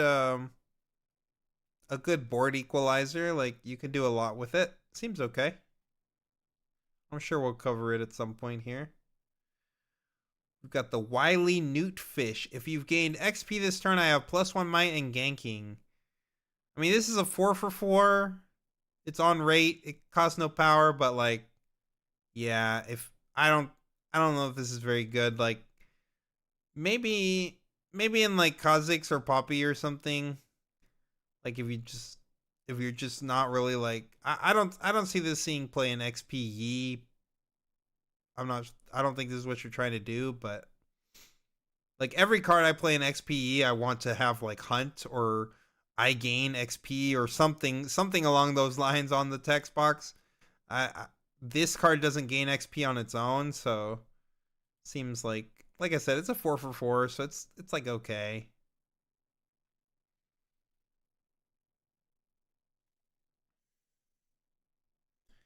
Yeah, unless we get some crazy XP bomb spoilers soon, XP just seems kind of bad. Yeah, I don't think XP is too crazy. I agree. We got the Sharkling, Baby Shark. It's got Accelerate. It's a 3 for 1, which sounds horrible, of course, but you get Assault 4, so this thing swings in for 5, which is a lot to swing in with. I mean, overall, this seems like this beats out the like 4 for 4s. So like it's okay. Like it's kind of like a bad vein. I think obviously it's kind of supposed to work with Pike, right? Because you like assault with it and then you like pick it up so you can like accelerate it again later and assault with it again. I don't know if it's gonna see a lot of play. Like, it's also just a 1 might unit. Like, it dies to freaking Bellows Breath. Like, I don't know if this one's it, Chief. We already talked about this Existential Dread. This card, ugh. As an Aurora player, this makes me sick. But you know, it is what it is. Now, Galio. This is an interesting one. I do think this card is pretty interesting in LeBlanc. I also think this card is really interesting in like Baited Hook. Yeah, good in Hearthstone, not in Riftbound. I agree. I think this card is this Galio card is like pretty good in a lot of things. Obviously, not dealing combat damage is kind of crazy, but like a card that we can play on turn 2. It does cost a power, of course, but like deflect and tank are massive. And then this guy's just sitting there like walling out the opponent. Like, it's not really easy to break in on a 6. But yeah, I mean, this guy also just seems like really good like LeBlanc fodder. And honestly, just like the implications in this guy and Baited Hook seem really crazy. Like, just being able to sack this guy to my hook and like pull out a Rift Herald or pull out, you know, the dragon, the Harnessed Dragon, or like, yeah, this guy just seems pretty strong. We'll have to see how effective he actually is in the way that the curve of the game ends out being in the early turns. I don't mind the bounce. Why give purple the stun, man? I mind the bounce. Why do we got so many bounces? It's too many bounces. We want to make 12 drops and 10 drops, and then we want to put all this bounce in the game? What's going on? How do you conquer with it, though? Because it conquers. This card still conquers. This card also still holds. Like, it doesn't deal combat damage to units, but it still conquers, it still holds. Like, if your opponent swings a 4 into this guy, nothing happens. Like, he just sits there and he holds, and you still score a point. Yeah, okay, to an occupied battlefield, I mean, you don't do anything with the to an occupied battlefield. Like, you would have to send him in with something else. At that point, ideally, you're just yeah, you just asked how I conquer with it. Like, yeah, I mean, it literally can't do that. But the card is overstated. That's the whole point of the card. You can send it in with other units, but yeah, no real way to deal with that. Like, no way to deal with anything like that. Oh, looks like we're getting around. Hey, round 6 is about to start. We've got Aurelia versus Sivir. Game's back on, everybody. Hop back in.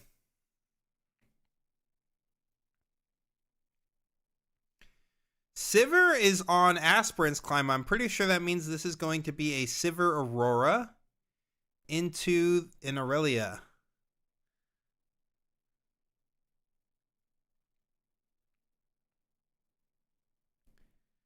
And Aurelia's on the tree.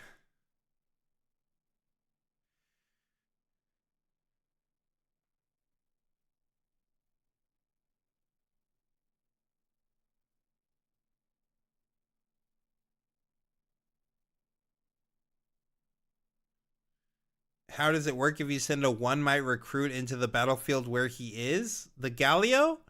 It would just go back. It would be like if it was stunned. Like, you would deal your 1 damage to the Galio, which doesn't kill it. Galio would deal nothing back to you. And if Galio's already in position of the battlefield, then you just go back to your base, and that's it. It's like basically like your guy had been stunned. Like, nothing happens and the Galio stays.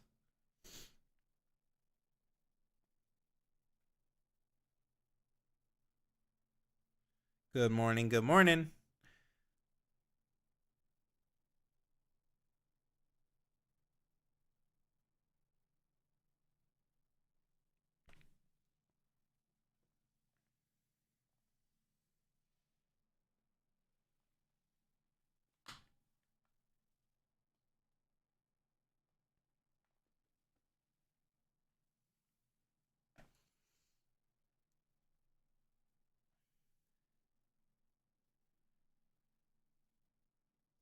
All right, kicking it off here. Not sure who got the dice. I kind of feel like it was the Aurelia player who got the dice, but I'm not sure. Oh, no, it looks like it is the Sivir player who got the dice. And I see a treasure trove here. That could just be our... Oh, wait, this is not Aurora.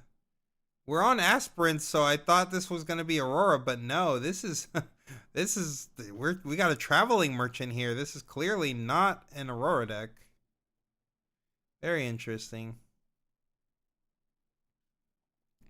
I wouldn't think that aspirants is like better for... Is aspirants really good for Miracle Sivir? Interesting choice.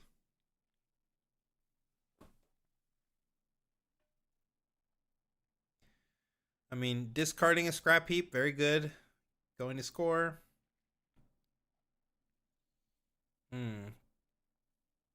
We have like no real good units in our hand though. It's pretty miserable. Just have like a traveling merchant. Merchant to help dig for Aurora. Yeah, true. Could be. Could be.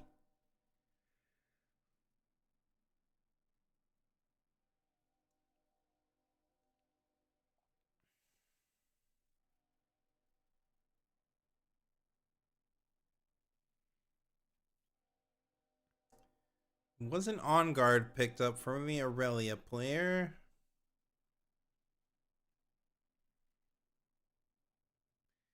And we could On Guard this Poro and go into the merchant, which it looks like that's what we might be considering here. We could also just trade this off with the merchant. We don't necessarily have to play a combat trick here.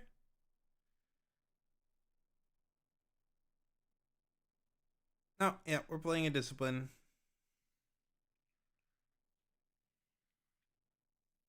Killing off the merchant. We score up to 1.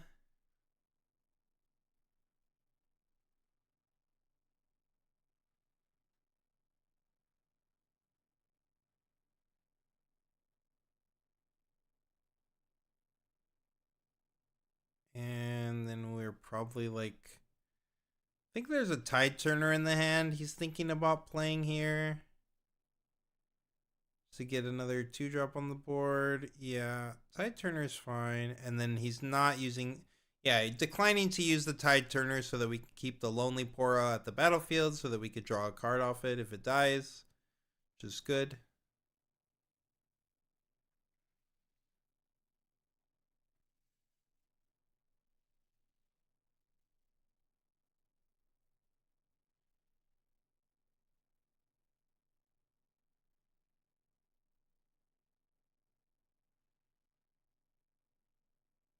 We got the sabotage coming down from Sivir.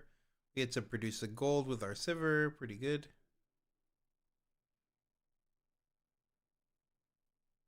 And we do get the sabotage off. There is no defy, or at least not anyone that we wanted to play. Got Ride the Wind, Tide Turner. It's another Tide Turner. And then there's the On Guard that we already knew about.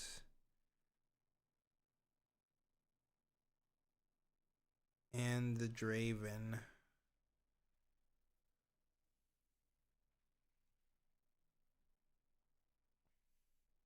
Still don't have a way to clear this Poro though without actually just trading in on it. So we're going to the Dreaming Tree. We're going to discard the On the Hunt.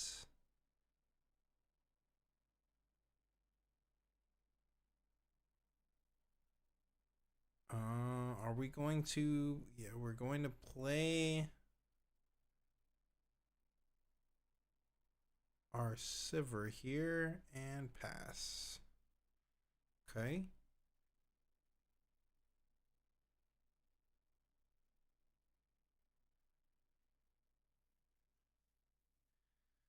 Definitely an interesting spot here for the Aurelia. I'm kind of tempted to just get in there and get in on the... Well, I mean, we don't really have a way to get in there. I guess that's the problem, right? We do have Ride the Wind, but our units are kind of junky. We don't have enough to, like, play a really... Like, I guess we could play... We do have enough for, like, Aurelia plus Ride the Wind, but that's not enough to... That would just be a trade. I guess if we're going to... Okay, so if we sent the tide... We could send the Tide Turner into the Merchant. Trade off the 2s. And then if we play Aurelia and then we Ride the Wind with Aurelia, we could actually beat his... Okay. We could do this too. But yeah, if we just rode the Wind, the Aurelia... We could, okay, well, we could Lonely Poro to get a trade here. This is fine. This is okay as well. But yeah, we're not able to eat the Sivir this way, whereas we would have been able to eat the Sivir the other way.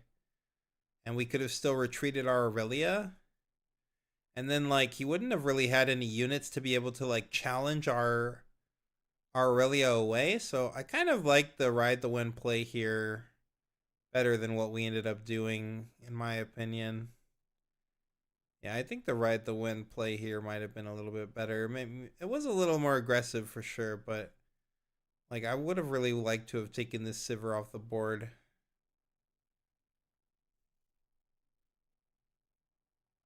Oh yeah, no problem, Pumpkin. Thanks for hanging out as long as you did. Appreciate you hanging out.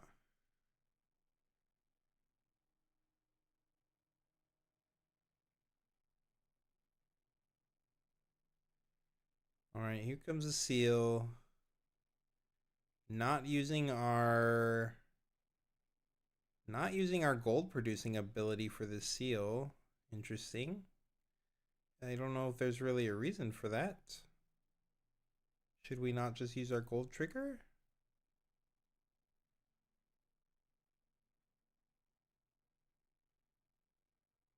Yeah. I mean, we could, I guess. Oh, we're discarding the confront to draw 2. I mean, I guess we could use, if we end up using the called shot now, we could make a gold after, but like, yeah, I'm just not really sure why we didn't make a gold in the first place for when we played this seal. National Open, is this a China-wide tournament as opposed to a regional? Yes. Though I do believe Chinese regionals, like, you can get into them regardless of what regional you're in. He did make his gold now, sure. I guess he was just waiting for the sabotage. He was waiting for the right moment. Yeah, Rasa challenge, but like his opponent is on very low cards in the grave. Like I think there's like now after discarding with Ezreal this turn and playing the sabotage, like we barely got to like 7 cards. Like we were still pretty far away from Rasa challenge, I feel.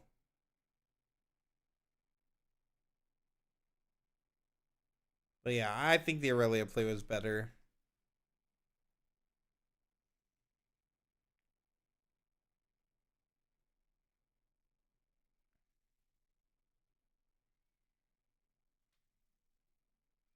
Now it's kind of looking like a tough spot for it's a tougher spot for Aurelia.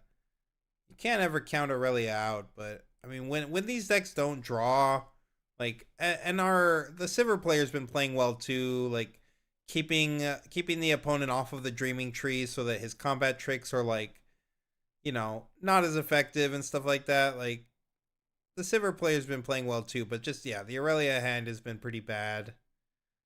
Drawing all the 2-drops, not drawing a lot of like pump spells, not drawing Stellicorn Herder. So like I said, then the opponent playing well and not letting us use Dreaming Tree at all is just making it. Oh God, you hate to see it. The third Lonely Poro, man, this guy had some real codependence issues. He was so lonely. He was so lonely that he had to come see you 3 times.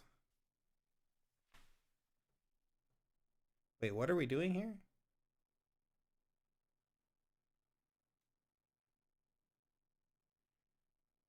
Oh, we're like foffing our own guy so that we can untap it. And then we could just like, yeah, sure. And then we can munch on the Sivir. I mean, yeah, this is free.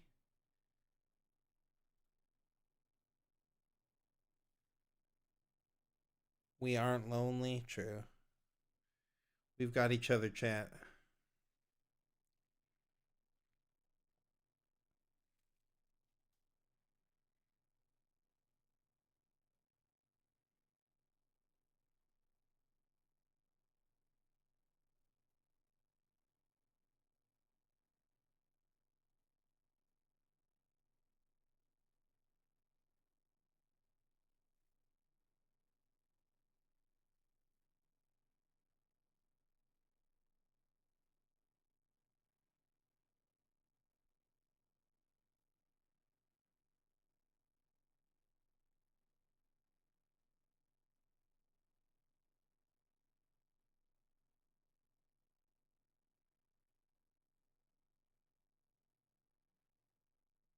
Back to the hand. Ramp another one with the Trove. Got the Trove pack going on. I mean, that's definitely an infinite value engine. So that's very good for us. Just going with a stack deck now. I mean, that's going to put 10 cards in our trash. Which is pretty good. He's got to look at his hand and pretend like he might have a Defy just to, Not let him think that there is no defy there. He's like, wait. Let me check my hand real quick. I've got one up, buddy. Hold on. Okay, yeah, you can go. It's okay.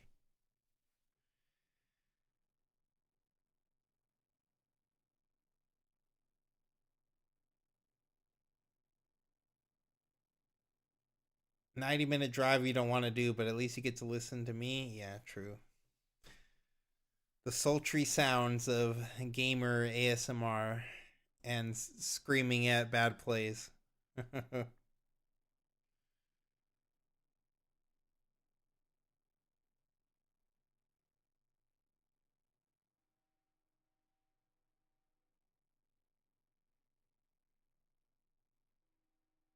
Yes, recycling is supposed to be random, but I mean, it's random between the cards that are being recycled. So like if there's two cards, like you just have to kind of shuffle them up and you can offer them to your opponent if they want to cut them, and if they don't, then they just go to the bottom of your deck.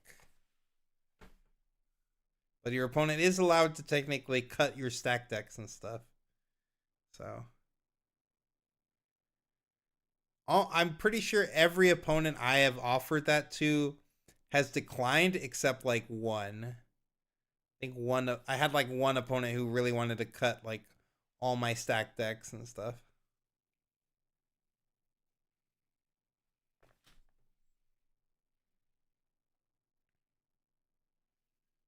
Pack of Wonders, Pog. Yeah. Pack combo's pretty good.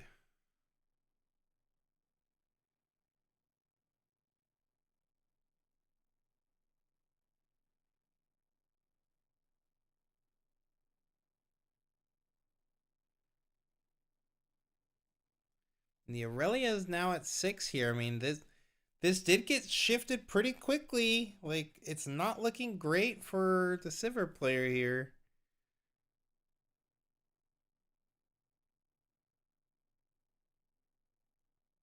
Draven Audacious in the back. Yeah, this is looking kind of dicey. Kind of dicey for the Sivir player. I mean, the Sivir player's got a nice hand here, but I just like we're gonna have to keep digging with this trove and try to find something. We need like confront into like some Rosses and stuff.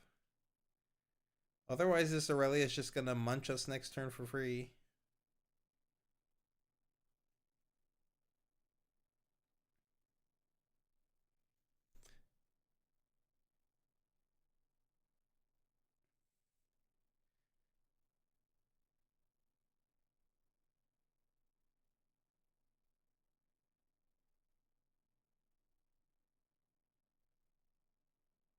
We just ramp.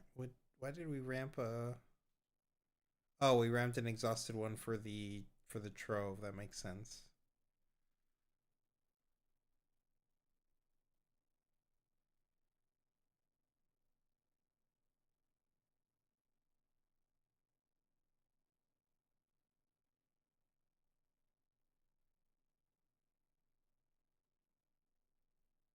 Ezreal coming down, discarding trove to draw another 2.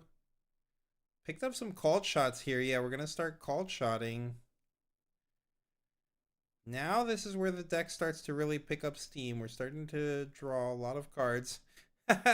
Meanwhile, Aurelia's sitting there like with their 3 cards like, yep, I'm not drawing any cards this game.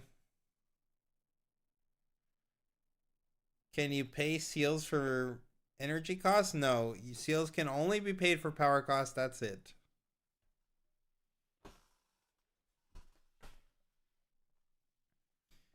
And a choice between a punch first or a sabotage, kind of a tough one. I think I'm leaning more towards the Sabo. Just to kind of see what Aurelia's got in their hand. But punch first is also very good into this matchup. They don't typically play a lot of rebukes. Fight or flight could negate the big pump spell though, so I kind of like the sabotage here, but I don't think it's necessarily wrong to take the punch first, which they did decide to do in the end. Punch First also combines pretty well with Challenge, which we have 2 in our hand. So that could be another consideration.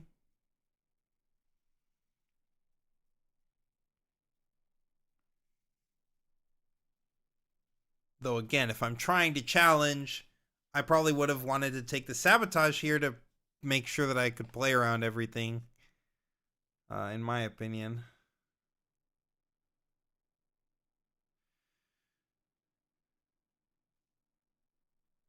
This is just going to be a really tough spot too. Like, we've got to wall this Aurelia out from winning next turn.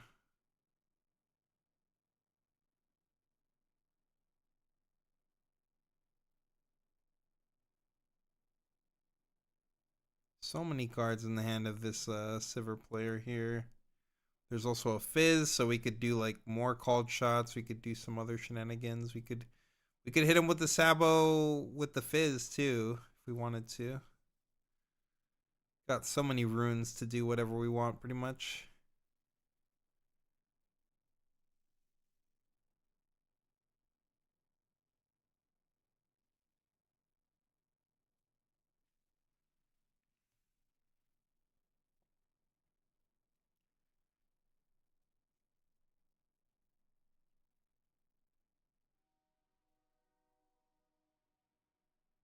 Yep, and now Fizz is coming down with the Sabotage.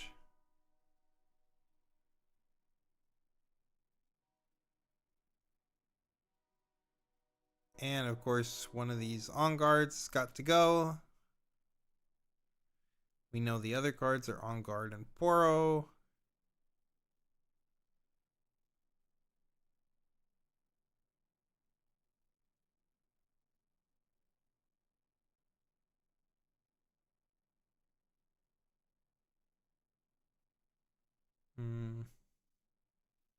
Looks like we're dropping a Rasa, I think.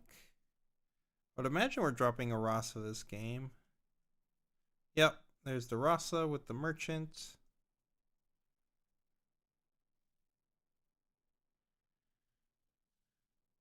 Yeah, the animations that we get on the Chinese streams are pretty sweet.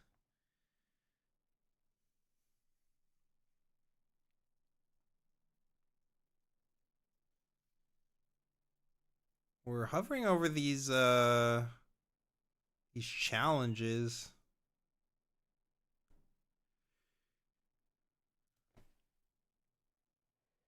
Not really sure what we're challenging with, but we're hovering over challenge. He is going to run the on guard here. We get a draw for the Dreaming Tree, and we're also now bigger than the Ezreal. Ezreal's going to punch first. Get a draw. And then this should be beating the Poro now.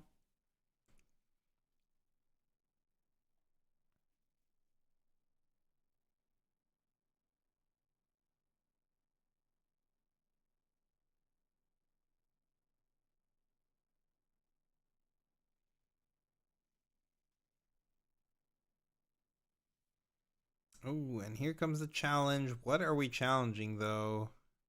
This Ezreal is sitting at 8 here. So, I mean, it could challenge off the Draven. It could challenge off the Aurelia. Okay, going for the Draven.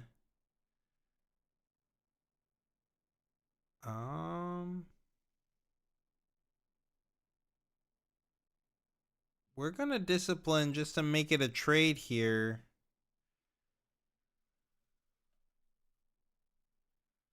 Ooh, and the GA is pretty good. Pretty darn good.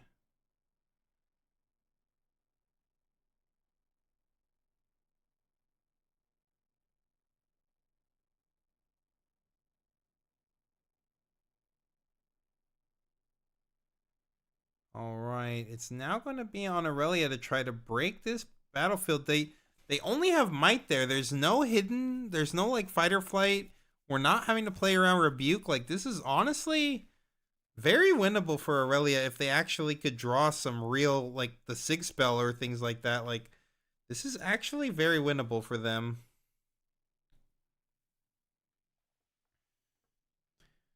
Just loses on the swing back. Yeah, I mean, I feel like as long as they play okay here, they they do have 11 might on the board, so it's not that easy for Aurelia to just come up with 11 might. She's sitting only at 5 right now.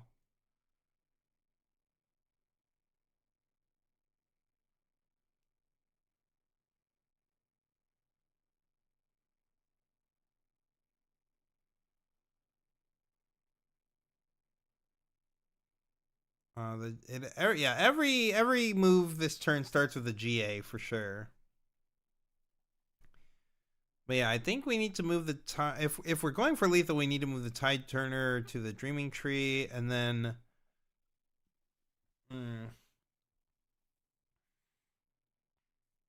Aurelia, I wish. Do we know what's in the? I'm trying to think of what are the other cards in the Aurelia player's hand now. I know we sabotaged, so we used the On Guard, but we got a draw.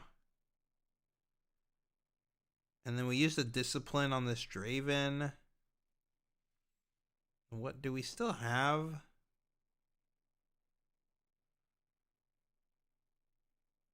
Okay. We're equipping. That gives us a trigger. Aurelia is now a 7.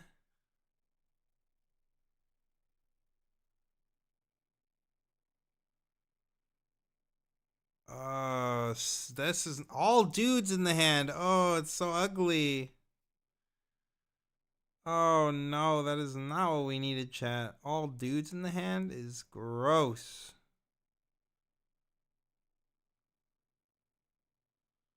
Play the Stellacorn Herder.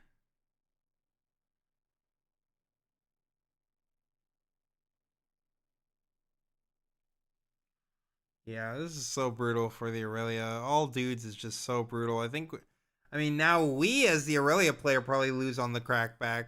I think we're just dead. Like, if they literally have any interaction spell for our Aurelia, we're just dead. So, oh no, we're playing to 9 points. We're playing to 9 points. The aspirants climb. So yeah, we're actually okay here.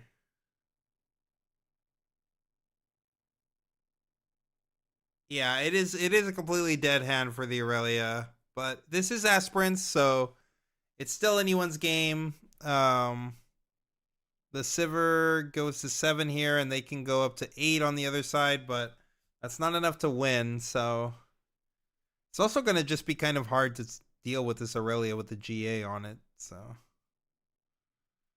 And there is a Rebuke in the hand, so we could rebuke this Aurelia.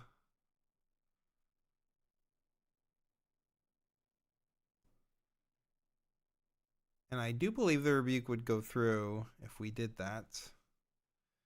Playing the 3rd purple seal now.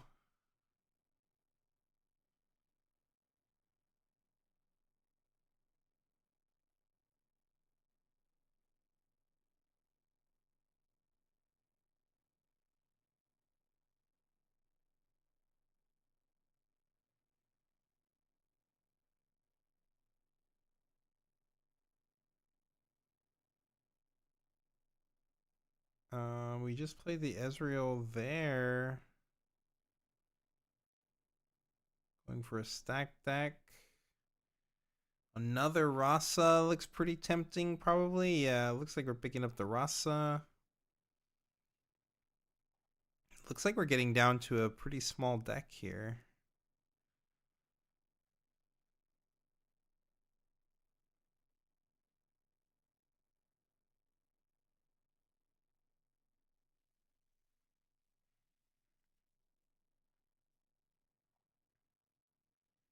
Yes, chat. He needed 9 points. Yeah, I thought I missed it for a second. It's pretty late. I forgot we were on the aspirants game, but yeah, he needs 9 points. Both players need 9 points. So.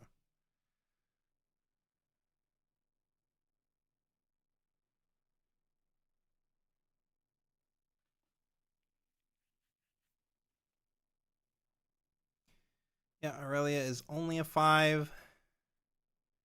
If we have like Confront plus Rasa here, we could definitely get in there.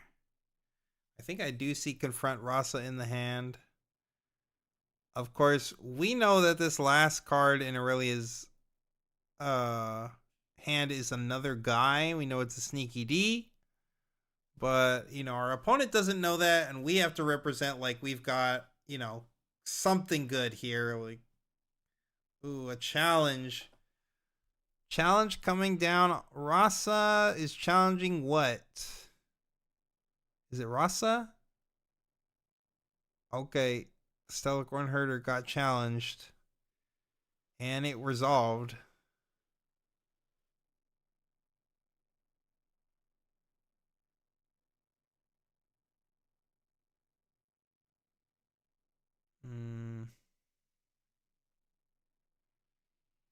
Another Rasa, sure. Just Giga reinforcing this.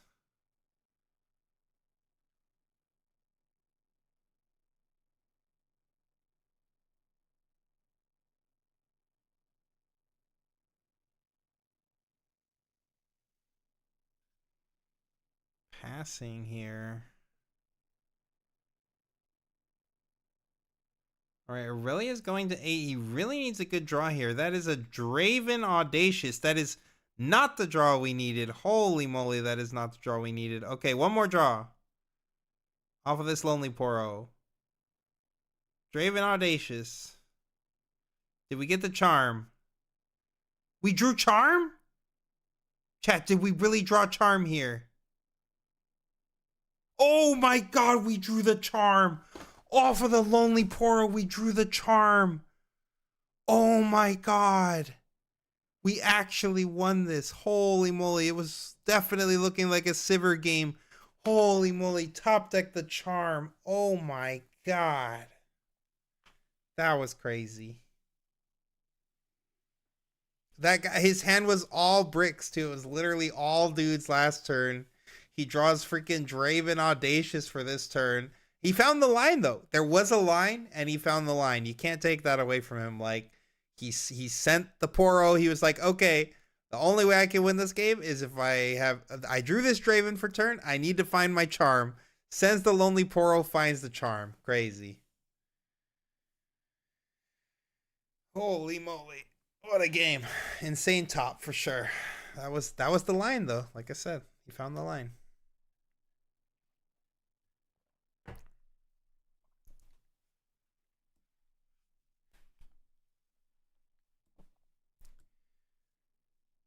Wow, that was definitely looking like such an uphill battle for Aurelia, and that's on the Aspirants game too, which is obviously this isn't an Aurora deck, so I don't think that's that important. But I don't know like how Sivir evaluates the Aspirants game, if it's very important for them or not that important for them.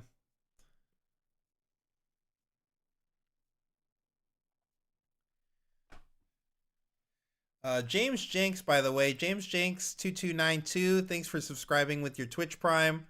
I did see that one earlier. We were in the middle of the game, so I wanted to like call out the plays. But thank you so much for the Twitch Prime, the Bezos Bucks over on Twitch. We appreciate you guys, all of our Twitch subscribers. Thank you so much.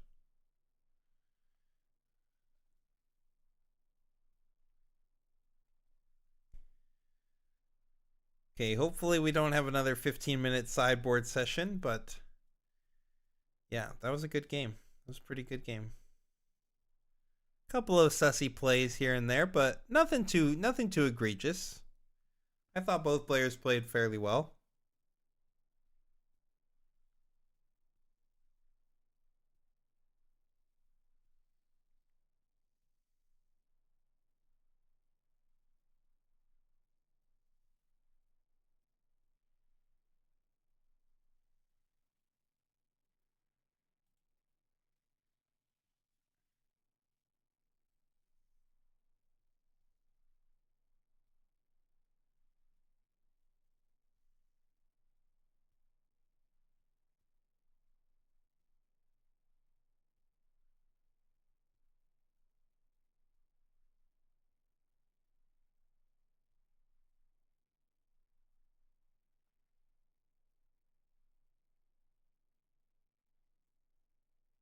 Yeah, it was indeed the heart of the cards. True, chat. Heart of the cards can get you very far. Turns out.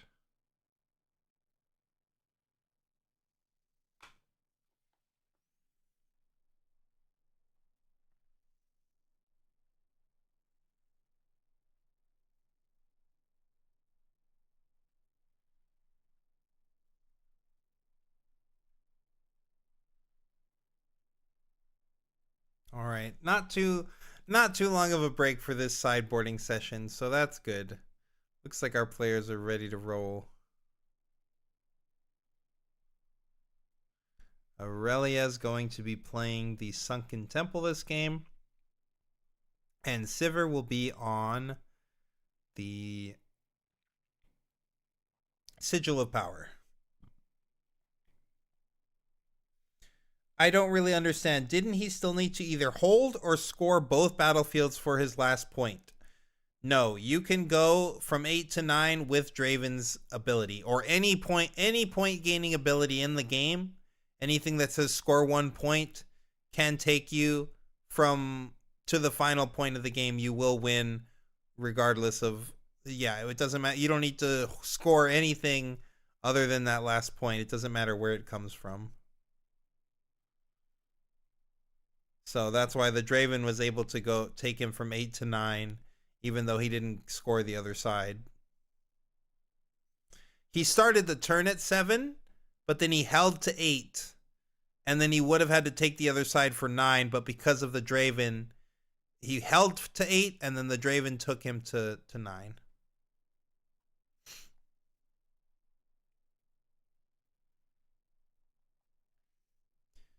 All right, a treasure trove, right? Oh, a straight up pass from the Aurelia. No sneaky D, no lonely Poro, no GA, no nothing from the Aurelia. Unfortunate. All right, and we're going for a seal, make a gold, and play Ezreal. Definitely a really strong start from the Sivir player. Ooh, with the scrap heap for the draw 3 too. Doesn't get much better than this. And we've got a stacked deck. Waiting to see if the opponent defies, I guess. Does not defy. Now we're digging in. And it looked like he took a Pack of Wonders. I'm pretty sure that was a Pack of Wonders. With our Trove, makes perfect sense. We can now start pack Troving every turn and just start ramping really good.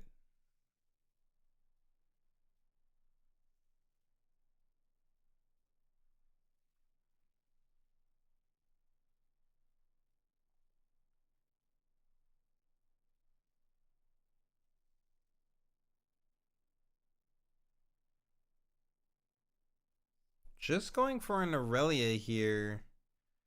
Definitely kind of asking for a challenge, but I mean, we don't have a challenge, so we don't have a great way to a great unit to challenge with either, but yeah. All right, just going for a second Ezreal here.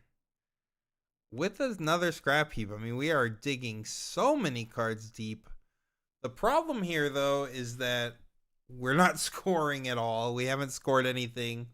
And it's okay. Like I said, this deck is kind of slow, kind of methodical, you know. But this Aurelia could just go to this Sunken Temple, draw a card, and I mean, that's pretty darn nice. Don't need to do much more than that, honestly.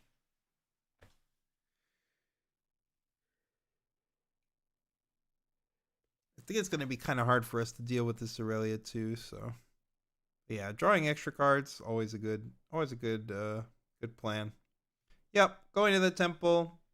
This makes sense to me. I would imagine we're not drawing one. I guess we're not drawing one, or he's considering. He's still waiting on the trigger, seeing if he wants to draw. Thinking about it. He's thinking about it.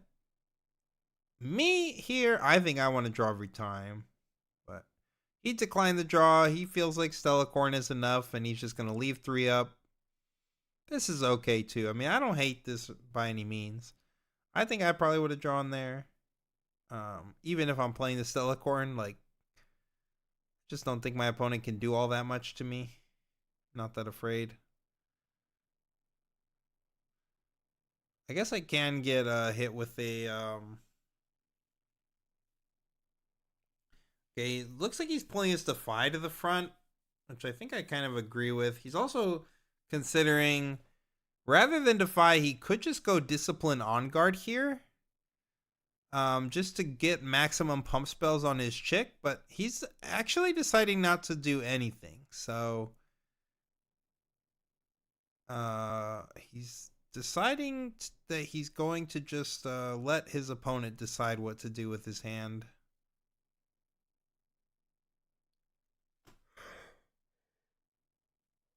Might as well save the Defy. It's fine.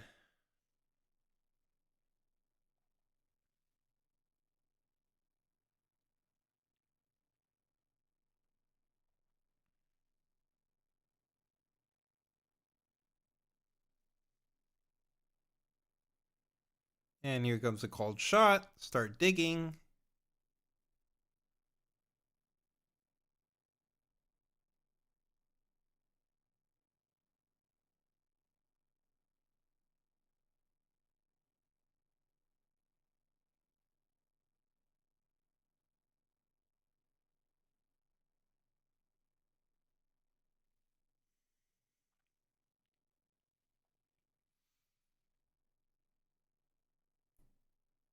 Called shot doing called shot things. Lots of game sequencing stuff. Another, are we called shotting again? No. No, we're not called shotting again. I guess at least not yet. Picking up a Trove with the pack.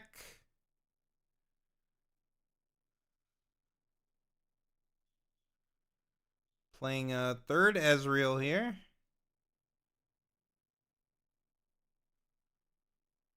Because why not?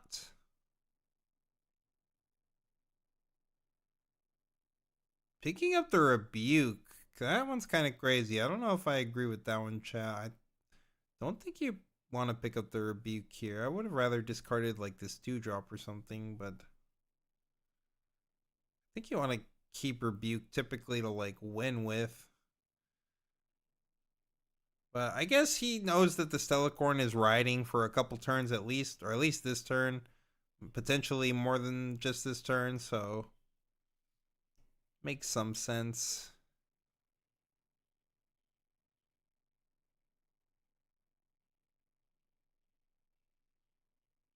Yeah, getting a draw for that.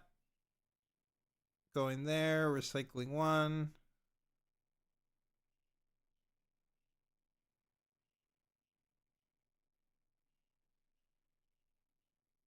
Drawing so many cards. Yeah, Aurelia's looking very ahead right here. Obviously, the Ezreal deck, this Miracle deck is just biding its time. It's drawing a lot of cards. It's finding all of its pieces. But, I mean, this is looking pretty strong from the Aurelia so far.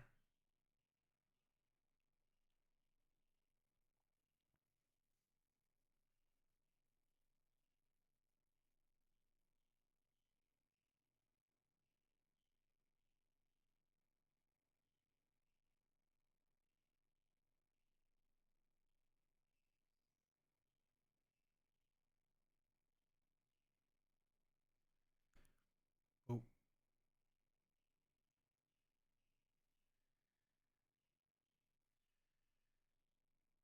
We are still doing game actions. Holy moly. Yep, sabotage.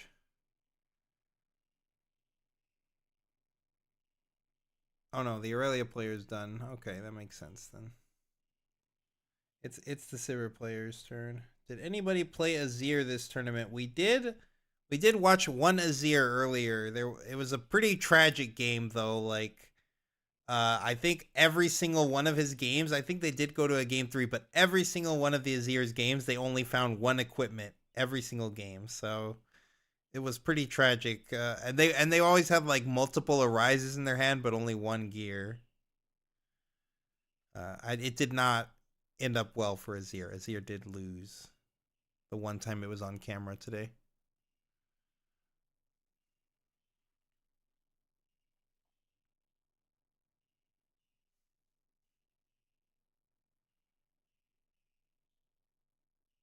Deciding what we want to take.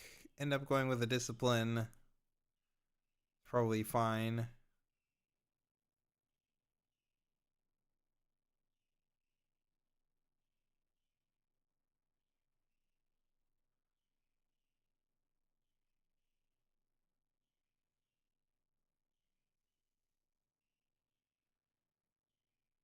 All these Rossas.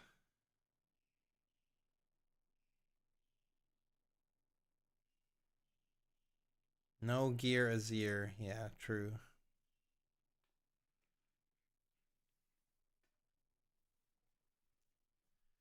All right, resolving some more cold shots. Picked up a Fizz. Picked up a stack deck.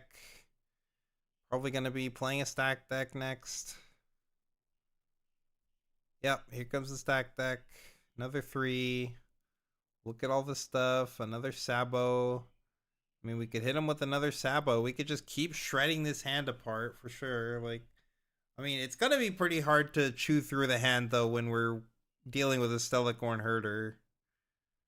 It looks like he just picked up the scrap heap. I guess he's just going for more dig. We do have the traveling merchant, so we could trigger the scrap heap if we want to.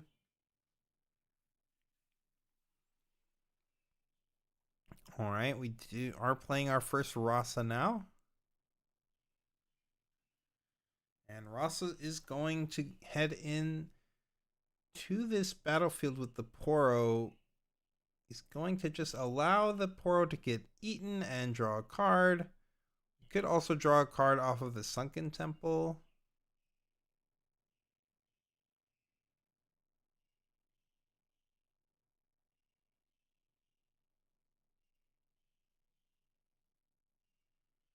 And yes, he is deciding to draw a card. Looks like we drew another cold shot. Start digging some more. Finding more answers. Taking a seal, it looks like. Purple seal, and then a punch first. Both pretty good.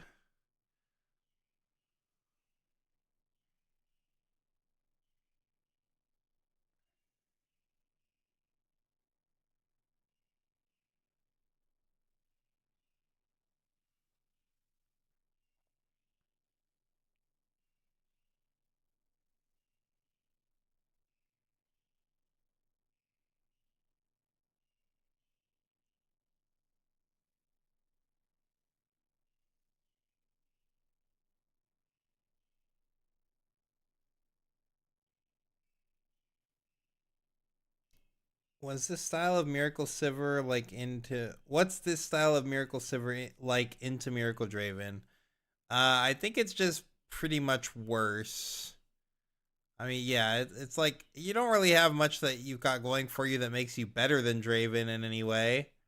I mean, the sabotage, like looping sabotages can be really nasty though. Like if you just keep sabotaging them, looping it back with Fizz, you can like Pack of Wonder your Fizz to pick up your Fizz again and like keep looping more sabotages. Like you can just kind of take your Miracle opponent's hand apart, and a lot of those spells are how they like reduce a lot of their units, you know? So it can be okay, but I think overall Draven is still like super favored.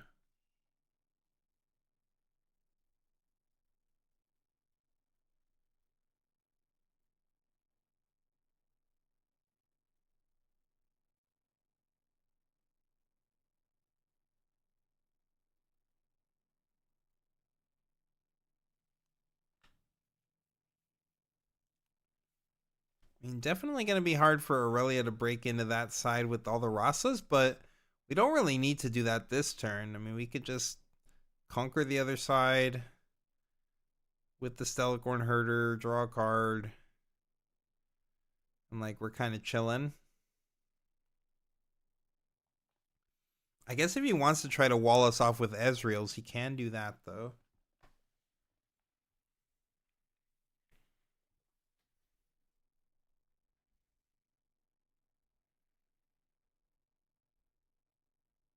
Spinning Axes put in work as well as Vi. Yeah, for sure. Yeah, I mean, they also just have more units and more threats. Like the Sivir deck really doesn't have a lot of units. Like you get the Rasas down, and then that's pretty much like all your guys. You have like no real might. Whereas Draven's got the Rasas, the Noxus Hopefuls, and the Battering Rams. So they just have Well, like when they're miracling off, they just have way more might than you do.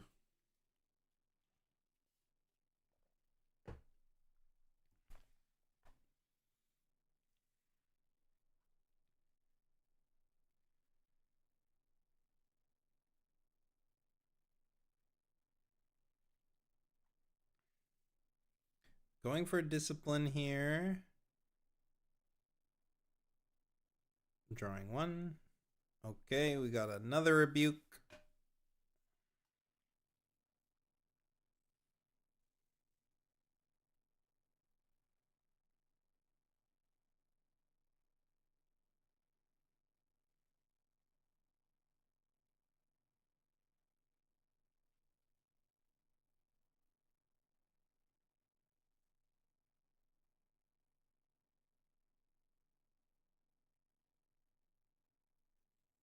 Debating what we want to do with this Aurelia. Okay, we are just going to go to the sigil after all. Just going for a recycle, get our 4th point. I think this is, I mean, obviously this is much safer than going to the other side of the battlefield. I don't really know what else we could be doing anyway, that we would even be thinking about going to the other battlefield. I mean, they're still representing Punch first, and they just have like way more might than we do, so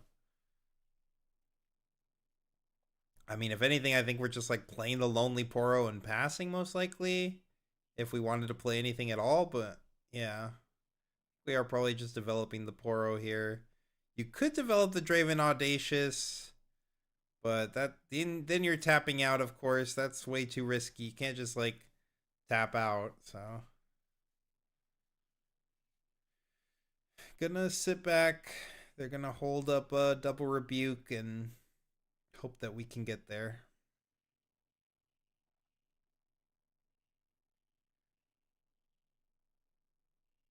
Good morning, Coco. I'm not Coco.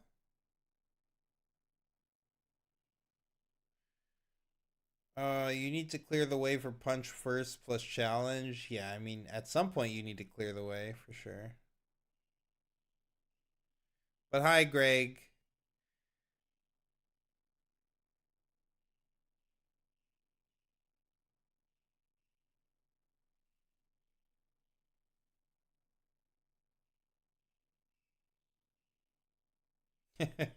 Yes, it is me. It is Billionaire. It is Anton. I know that, you know, me and Coco are the only 2 Latinos on the team, so it might be a little confusing. You know, we both eat tacos and stuff, but I am, in fact, the light skinned one and with the long hair. No, no worries, no worries.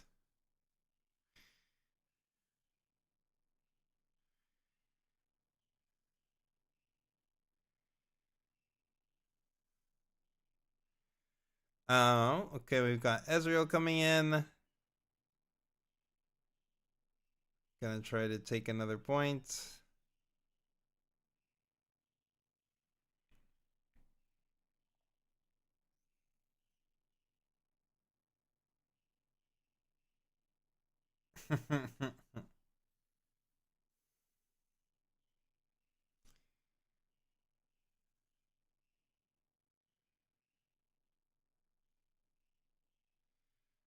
We're discarding one with our merchant here.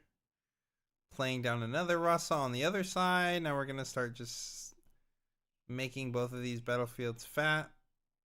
I mean, this side is definitely killable though. Like you can definitely break the Rasa Ezreal side.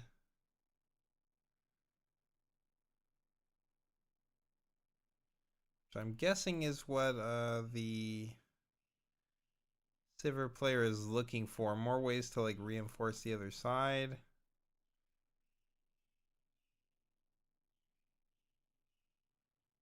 Yep, draw our card, channel a rune.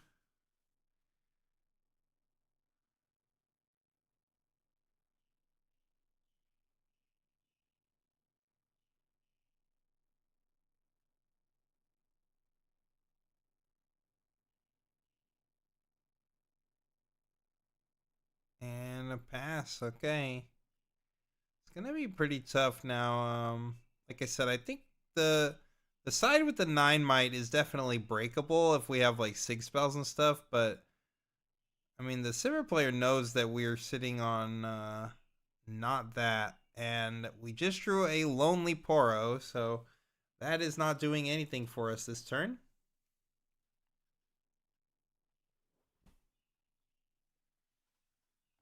Time to drive to your Magic 5K. Good luck. Good luck, my son.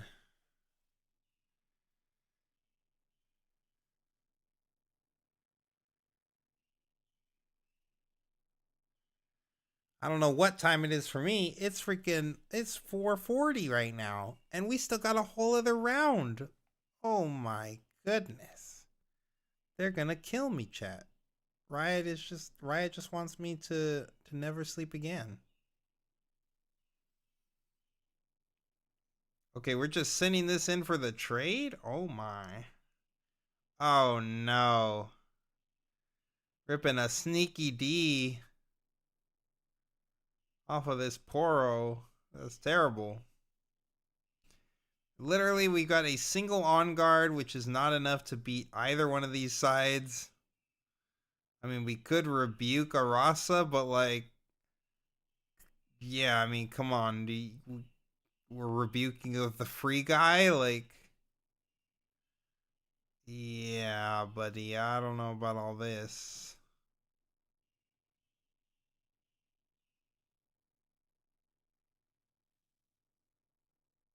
Yeah, I mean, I think the Aurelia just needs to concede here. I don't think there's any way we can win this one. I mean, I guess we can go for a trade here. Is that what we're doing? We're literally just going for a trade? That sounds miserable, right? +4. Yeah, it's just a 9 to 9. Seems not very good. Almost 8 a.m. there. Hello, sunrise. Yeah, not for me. I hear the birds chirping, but it's still pretty dark where I'm at. I'm on the Pacific Northwest, so still pretty dark out here.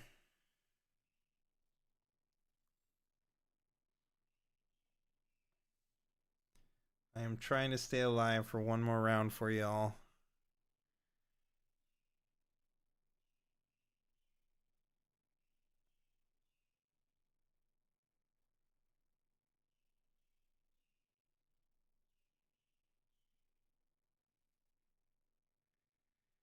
How do you ever beat Kaisa with mid-range Draven? Feels so bad. You play this card called Ferris Forerunner. If you play like 2 of that card back to back, it's pretty tough for them. Also, axes are really good in that matchup, like making them play into spots where the axe kind of like blows out their removal spell. And then there's also, those are like the main ways to deal with Kaisa, I'd say. But oh, you also have hard bargains. Once you're post board and you have like multiple hard bargains in your deck, you're also a lot better into Kaisa.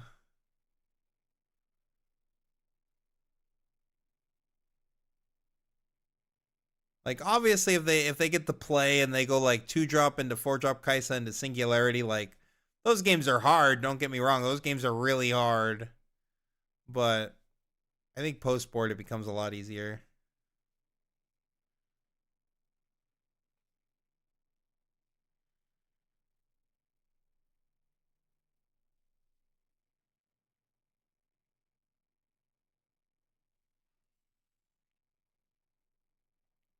Oh, yep, he's telling, hey, you gotta recycle your rune, buddy.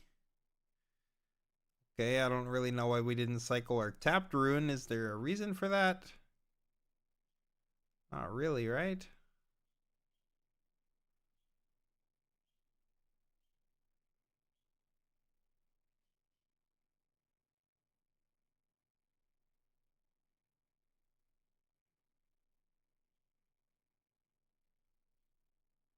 The last right's coming down, and we're going to be equipping the last rights onto the Rasa. Just for 2 extra might. I mean, we can't get anything back right now. This is literally just, we're just trying to make as big stats as possible, basically.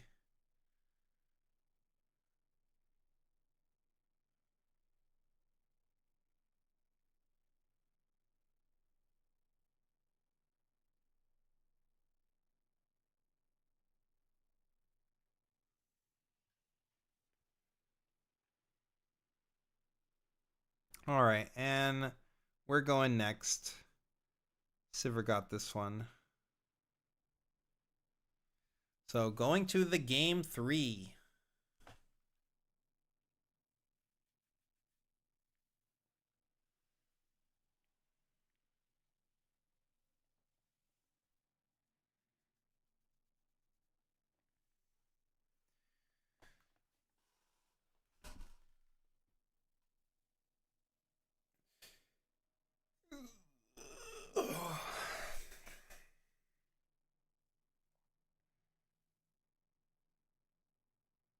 One more game to go.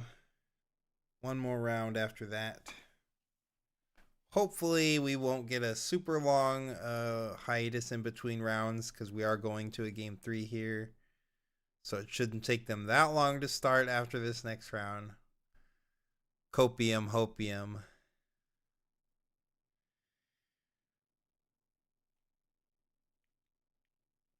Oh, I'm gonna be real with chat. It's starting to hit. It's starting to hit. Ugh. It's already almost 5 a.m. here. It's starting to hit. Usually these China streams are like done by then, or like this would be like the last round. Like the other China streams I've done so far, this would be like the final round. But we still got a whole other round here, a whole other in between the round, and then a whole other round to finish. But I'm gonna finish it out. Don't worry about that. But man, I'm feeling it.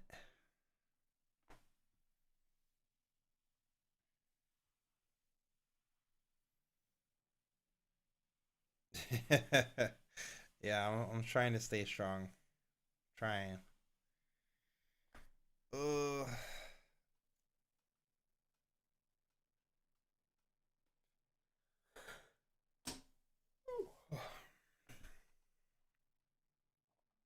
Yeah, no problem. No worries. I got this.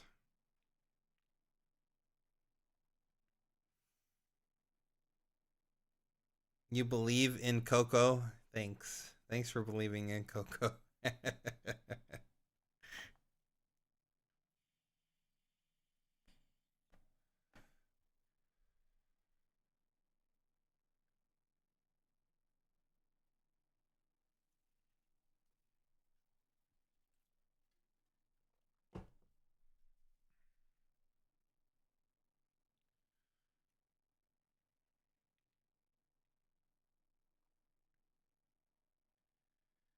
Big Hawks and Mariners fan. Lived in Tacoma as a kid. Yeah, the PNW. I think the PNW is beautiful. I moved up here from Texas. I'm like from the desert area. But yeah, I am definitely not used to water or anything like that.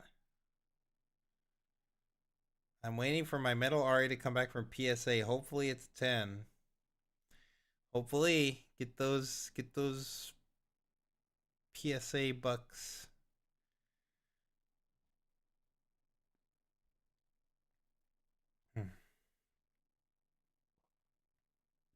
Everyone should grade the Chinese New Year Aurelia.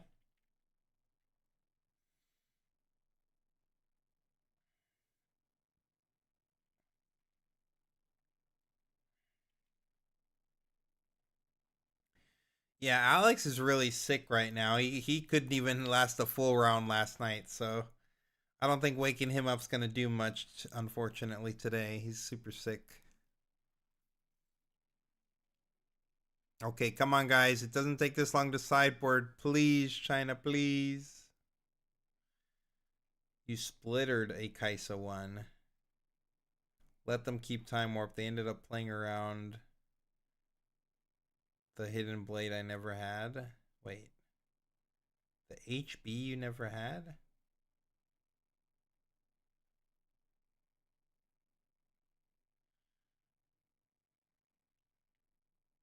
I read HB as Hidden Blade, but I'm like, wait, we can't be hidden blading and splittering, so I don't know what HB is.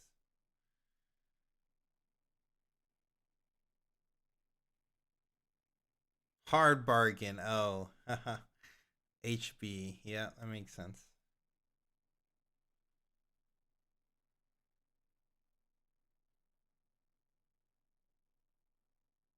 Yeah, I read HB and my mind went hidden blade. This is a recast match from yesterday. Wait, what? From yesterday? There is no yesterday. What do you mean? What happened to our other announcer, though? Is this a recast?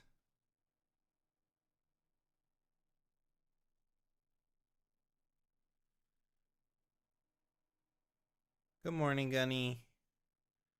What happened? Oh no, we're going in the game. No, we're in the game. Okay, that was a quick cut though. Did you guys see that? Like, we didn't even get all the nonsense at the start, like all the little special effects and stuff. They just cut straight into the game. So clearly they didn't even know they were cutting back to the game. But here we go. Got Paper Tree versus Obelisk. We had a turn 1 nothing from our Aurelia player into a turn 1 Sivir from our Sivir player. Now, of course, there is a risk here if we play the Aurelia. We could just get challenged off. I think we just want to play this Stellacorn Herder that we pulled to the front. Yeah, I do believe the Stellacorn Herder is the correct play here. Oh, wow. I don't know about this one at all, chat. What are we doing here? Why are we being this aggressive? For what purpose? Why are we burning 2 runes here just to send a Stellacorn Herder for a draw? Are we also going to be like setting a fighter flight or something? Like, this is super aggressive.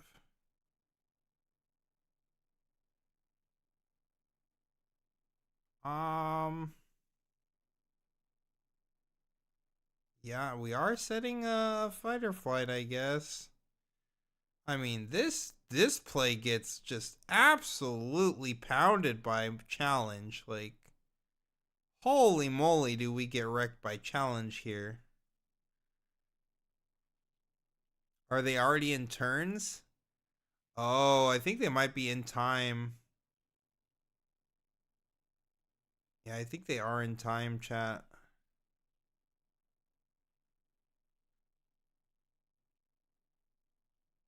They just took away the timer, so we can't even see what's going on.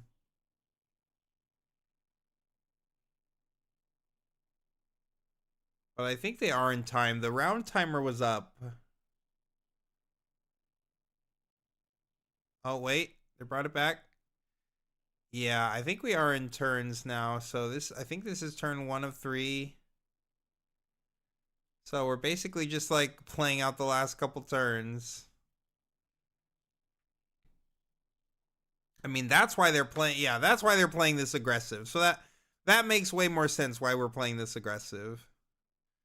But God, do we get blown out by a challenge here so bad? If they have a challenge, we are just getting blown out. If they find challenge, like, we just get wrecked. That's not a challenge. All right. 1, 2. Oh, no challenge. Okay. Well, then I think this herder is gonna ride. Score an extra point here.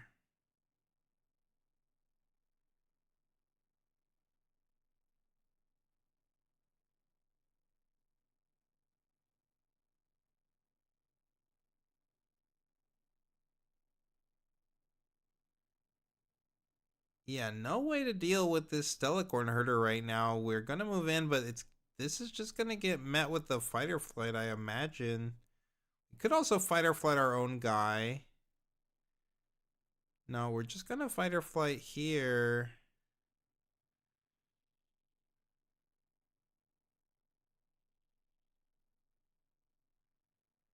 Yeah, no ride the wind, no follow-up whatsoever. There's just nothing they can do. There's no challenge.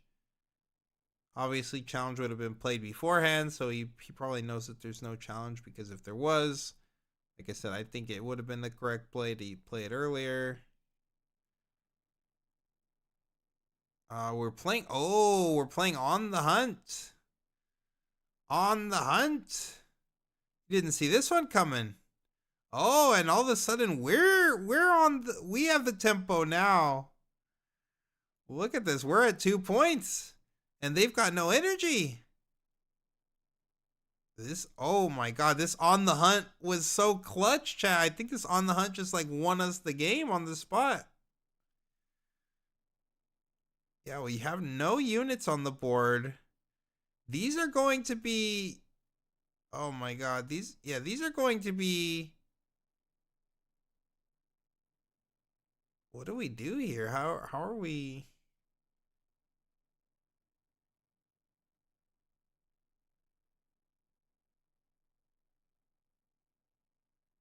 Yeah, I mean, this guy, we're going to like 4 points next turn. I mean, there's no way we can score enough points. The other guy's going to like 3 at least here, right? So, okay, if we discipline, bring this up, and then go on to the Ezreal. If they have punch first, we just instantly lose, right? I don't think there is punch first, but we're tapped out now. I mean, this is all we can do. Literally all we can do. Okay, no punch first. I mean, that definitely would have just sealed the game for sure. But either way, like, we have ganking with, yeah, we just lose, right? Yeah, we're just dead on the spot. So the Sivir is going to win with this On the Hunt. Actually crazy. Yeah, they're in time. I believe this is the last turn.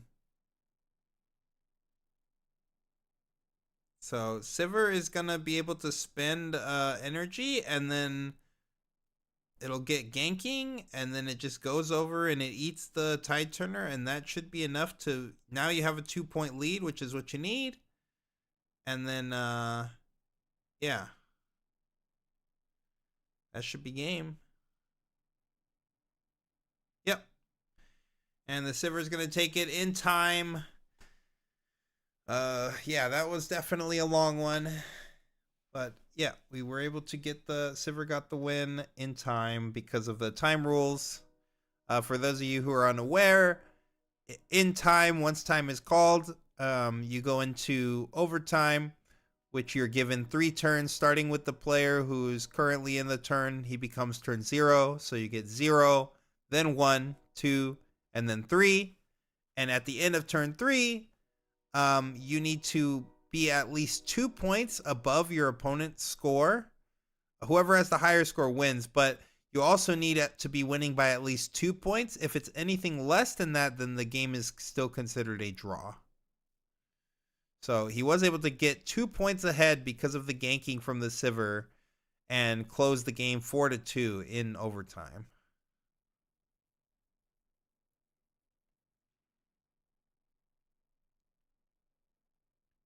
If I win the new Master Yi medal, I will have both versions. That is true. I've thought about it. I would like to make XP work, but man, I don't know. I don't know about that. I'm looking at all this XP support, and I'm just like, what is this doing better than the Proving Grounds champ? Like, nothing. Like, why am I just not playing the PG champ? But the Alpha Strike is good though, but like, Alpha Strike just gave more support to old Yi rather than XP Yi. Like, I don't even care about the gaining XP. Who cares about that? I'm just trying to Alpha Strike people. This is just a good spell.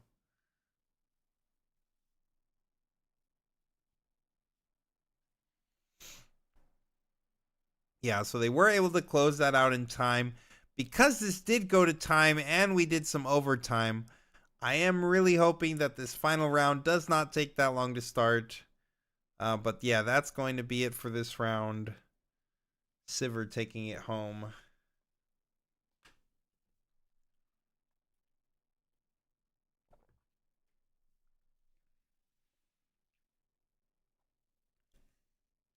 orange poppy will save us. Will it?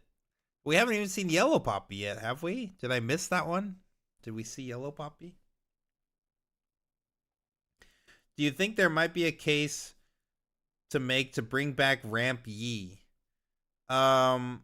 Yeah, I think Ramp Yi is still going to be really good. I think Ramp Yi looks even better next set than it ever did, honestly, because like you can ramp into Elder Dragon and stuff. Like, an Elder Dragon is actually a 12 drop that's worth playing on the board, unlike Volibear. So, I think Ramp Yi is definitely still a real deck.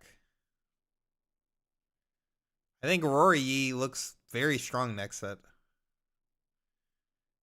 Unless something changes or we see some more stuff that makes it look worse, but the deck looks strong. Rengar is nuts, surely. Maybe. I'm still skeptical on any of these color combinations that just don't have like a lot of draw. Rengar does have like Kai'Sas at least, but yeah, I'm not saying it's gonna be bad or anything. I do think Rengar has a spot. I've been impressed by with what I've seen so far, but I do wanna see some more card draw for that. I just don't really know what we're doing in the Rengar deck outside of like orange Rengaring from Champ Zone, which is very nice. Don't get like orange Rengaring 4/7 is very nice.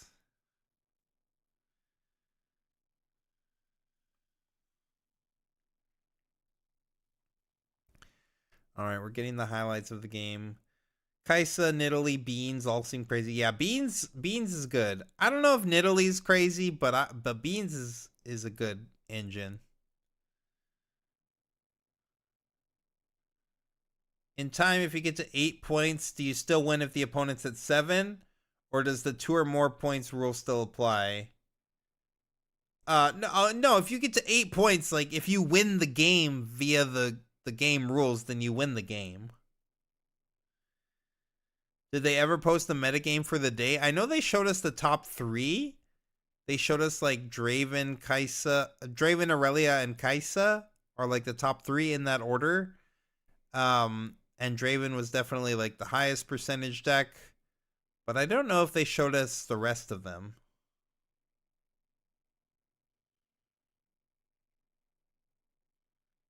Don't worry, we're banning all draws that cost less than 3 energy. Oh, okay, cool.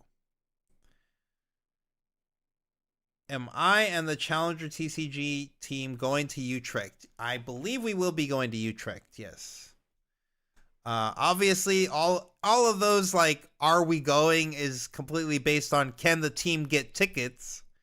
So, you know, if we can't get tickets, then of course we're not going to Utrecht. But assuming we all get tickets, then yes, we'll be there. We're planning to basically be at every Riftbound regional. I think the main one that's looking kind of dicey for us right now is Sydney, like the Australia trip. I think Alex is going to be in Japan at that time, and you know some of our other players can't make it out to all the way to Australia. It's the timing's just bad for a lot of us. I think in that time, I think Vancouver is a lot more manageable, but the Sydney one, I think it's like just looking like me, Daniel, and Colin might be at making it out to that one. But Utrecht, I think we're all pretty on board for. Vancouver as well. The one in Singapore. Yeah, we're down for like all of those. I mean, I'm trying to be at every single regional qualifier. I haven't missed one yet, so trying to be at every one if possible.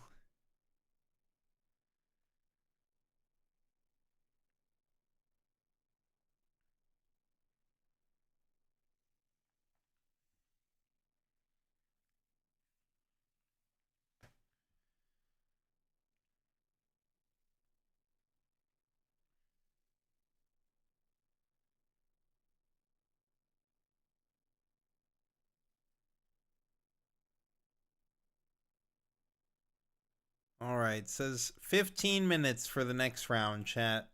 So you know what that means? We're looking at previews again. All right.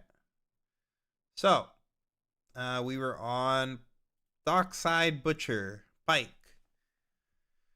3 energy, 2 might, champion unit with hidden. It's got ganking. You can pay an additional red power as an additional cost to play it. And then when you play it, if you pay the additional cost, you ready me and you give me +2 might this turn. So basically for 3 and a power, this can swing in for 4 and come in untapped. So it's got like an accelerate that's a little bit cheaper because you don't have to pay the actual energy. You only have to pay the power. And then obviously if you hide this and you like pay double power, you'd have to pay the 1 to hide it plus the 1 as an additional cost. If you wanted the pump, then you can get like basically the 2-drop Teemo. You can like this guy flips into a 4 like Teemo does, except it costs a lot more power. Obviously this card has like ganking, so it might have some capabilities, but this guy is just weak. I don't know. When I read this guy, it just reads really weak to me. You know, I haven't seen all the Pike support. Maybe there's some crazy stuff that's going to make this look more appealing to me, but I don't know. I was not too impressed with this one, especially considering that this is his epic. You'll be at the East Coast ones and maybe LA. Yeah, I'll definitely be at LA for sure.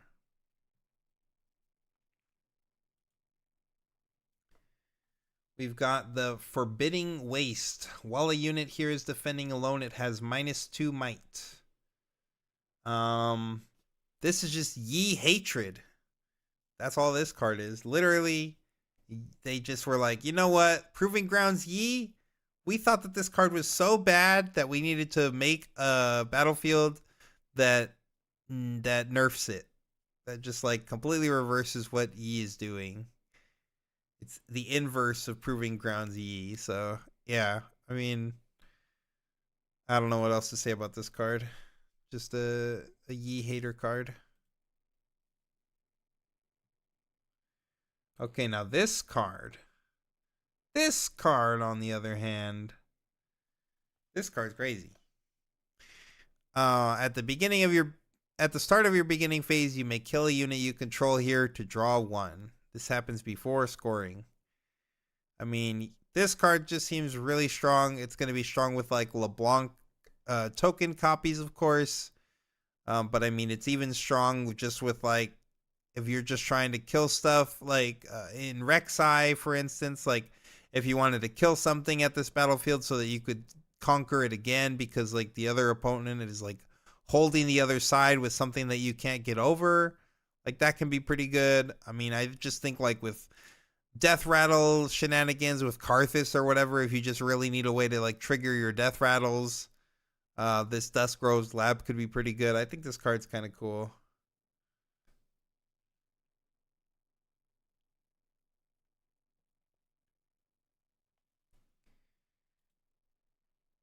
Forgotten Library. While you control this battlefield, when you play a spell, if you spent 4 or more, you can predict. I don't know if Jin's gonna be playing this or not. Maybe it will. You know, we haven't seen all of its support. We don't know. Like, maybe there's some payoffs where you really need to like keep scrying and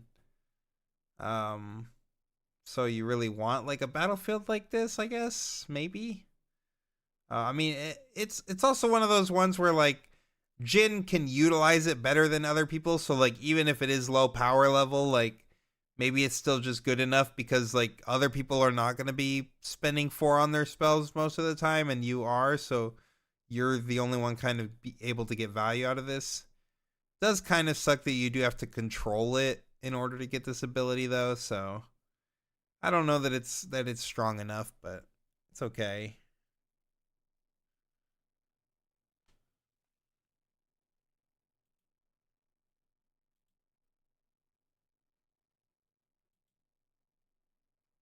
We got a lot of battlefields yesterday. We got the Academy.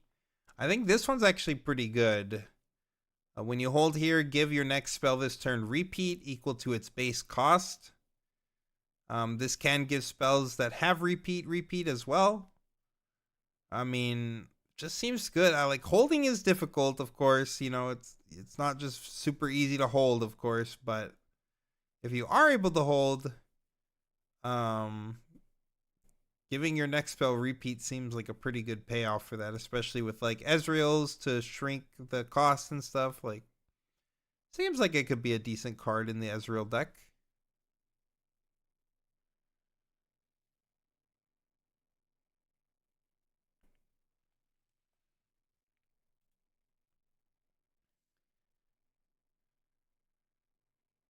We have the Blighted Battle Axe.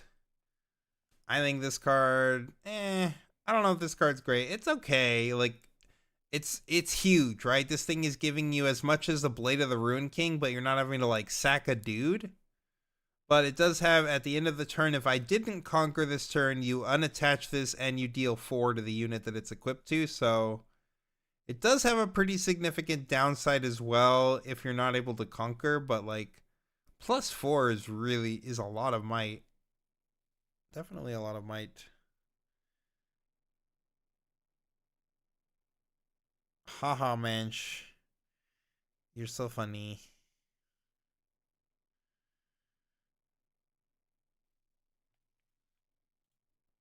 Now these Hextech gauntlets might actually make Vi playable. I mean, she would have to draw her equipment in order to be playable, but hey, I do think these are really strong. They equip for 3 energy and 1 for some reason, but the energy cost is reduced by the might of the unit you choose. So as long as you're choosing something with 3 or more might, then this only basically just costs a power. And it's a power for a +3, which is a very strong gear buff. That's what an axe gives you, except this isn't dying or anything. And then when I conquer, if you assign 3 or more excess damage, draw 1. So this just like is a draw engine for your deck. If you have multiple of these, like you can equip them both and like draw 2 every time. Plus you're getting these untaps with your Vi, the legend. So yeah, I think this could be pretty strong. It definitely made the Vi more worth considering, because when I first read Vi by herself and then I saw the 2 Vi chosen champs, I was like, oh no, I don't think this is very good at all. But then I saw the gauntlets and I'm like, okay, I still don't know if it's like good, but at least there's some reason to play this champion. The gauntlets are good. No power to play it? Doesn't it say it's reduced by the might? Yeah, so wouldn't we need to pay a power?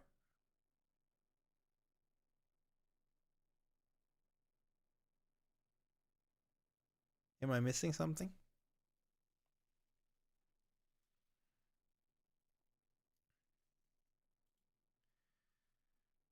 And then we had this card. I don't think this card's very good, chat. I'm gonna be real with you.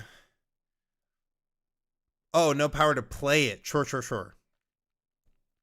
Yeah, very good. Not having to pay a power cost for a relevant gear is pretty good. Yeah, the casting cost. So yeah, Soul Shepherd for 5 energy, no power, but 5 energy. You get a unit that dies to Falling Star. Yay! Yeah, I mean, this dies to Falling Star. Like, I don't know if Victor wants this. I don't think LeBlanc wants this. I'm not really sure who wants this. It dies to Falling Star. Many such cases.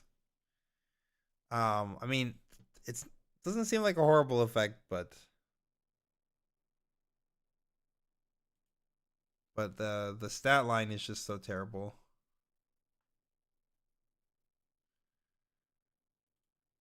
Undying Loyalty.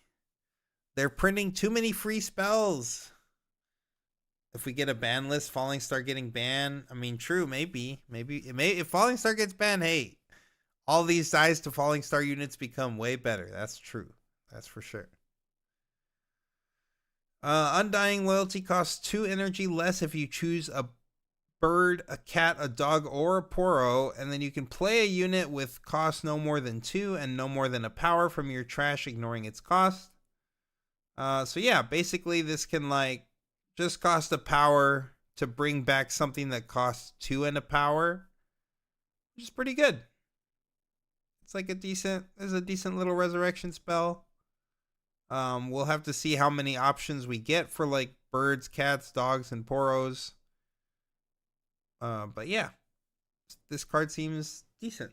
And even if you don't want to use it on a bird, cat, dog, or Poro, this is also just a way to like blink other stuff. So like if there's just a 2-drop that costs a power that you really want to be able to like fish back out of your grave or something, like you can use the Undying Loyalty.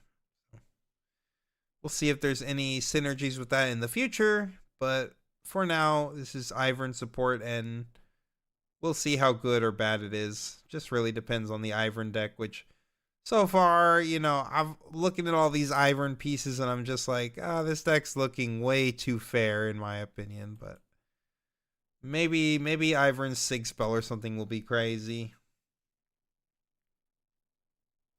Infinite Soaring Scouts, true. Okay, now this is a card, chat. This card's crazy. Yeah, I mean, like, remember that card in set 1 that we were playing, Rune Prison? Well, this card does the same thing Rune Prison does for 1 extra energy and 1 less power, except you also get to draw a card. So if I play this from my hand, I get to draw 1. And you might ask yourself, well, why does it have this line of text if you played this from your hand? Well, because it's also a hidden card. So you can also just play this card for free. You could just set it for a power, and then now you have a stun at reaction speed that you just got to set even though you were completely tapped out. So it's really versatile. It's either, you know, no energy stun if it's a hidden, or 3 for a stun and a draw. It works on offense or defense. Like, I think this spell is excellent. And yeah, I want to play this for sure in Aurora Yi if I'm playing that deck in set 3. Or you could just play purple and get it for 1 energy and 1 power with built-in rebuke. I mean, that is true. You're not drawing a card though. But yeah, I mean, the rebuke. The purple has the best stun card in the game, but this is like the second best stun card in the game at least. I do agree though. The purple one is crazy. Super crazy. All right, says they'll be back in like a minute. Could take a look at a couple more of these. Friendship. Again, another Ivern support card that just looks way too fair. Reaction, you can choose a unit, give it +1 for every one of the following tags amongst your units. So like max, you can get a +4 if you have a bird, a cat, a dog, and a Poro.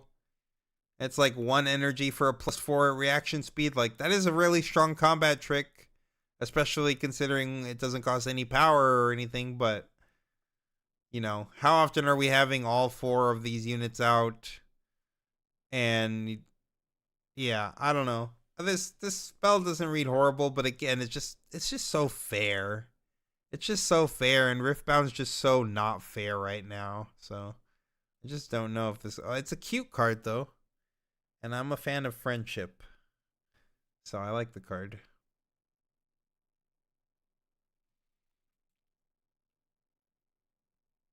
Okay, it does look like our announcers are back. You're happy at +2? Yeah, I mean, it's okay at +2. It's still like an on guard. Yeah, on guard's okay. I don't know. Even on guard's so fair nowadays. Like, On guard is only really seeing play in what, Aurelia, where it's giving +3, so is +2 even worth it anymore? Yeah, everything in that Ivern deck is just too fair. You thought you could have 4 birds and get +4? No, I don't think so.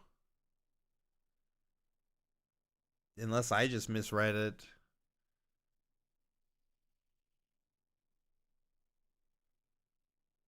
If you can have any of them, that's not that bad. I mean, it's still not great either, but makes it a little better.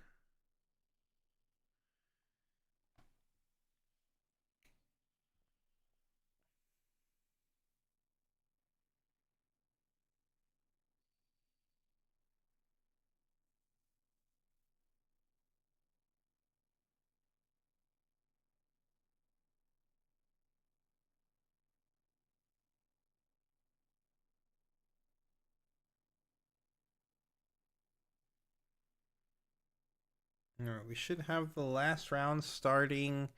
What do we think we're going to see in the last round? These are going to be likely going to be 6-0 players. I mean, maybe they might pull some X1s for us to watch, but I imagine if they're 6-0 players, we're probably going to be seeing another Draven. We've already seen some Dravens today. No, it cares about how many of the tags you have, so max +4. Oh, yeah. Yeah, so it's max 4. Well, it's sad. Draven, we think we're gonna see Draven. Where's Ezreal? Ezreal is in the C tier where it belongs, where Challenger TCG put it a long time ago. Now maybe we'll see an Ezreal though.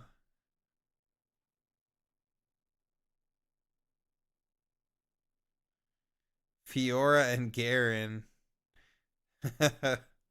If we see Fiora and Garen and they're both 6-0, that's crazy, chat. Kudos to that Garen for sure. All right, looks like we are getting our final round. They are going to let me get to sleep after all at a somewhat reasonable hour, maybe. We've got Line Ka here. And I'm pretty sure this was this not the player we just saw a little bit ago?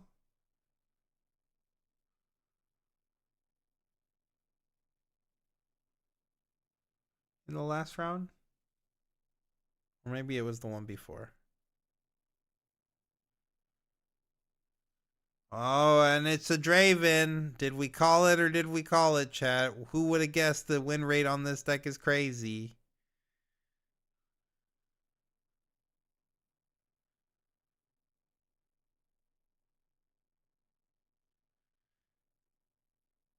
So we can ban Draven, true. Lee Sin! That's where I think this is where I've noticed this guy from before. I feel like I've seen this guy playing Lee Sin or something. Like, this guy's face is very familiar to me, but I thought he was the guy who had played earlier. Lee Sin? Is this 6-0? I gotta know. I gotta know. All right, we've got the Targons coming out for the Draven. And the Lee Sin is playing the Sunken Temple.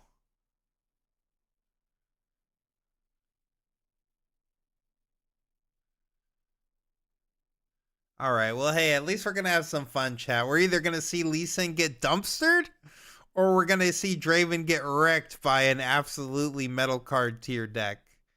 So either way, something fun is going to happen. Top 2 Fiora and an RQ. Oh, okay. He was the Fiora that got second.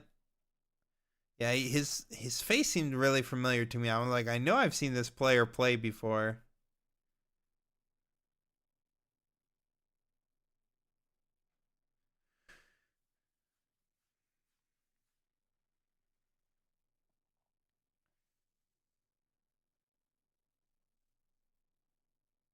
All right, we're dice rolling.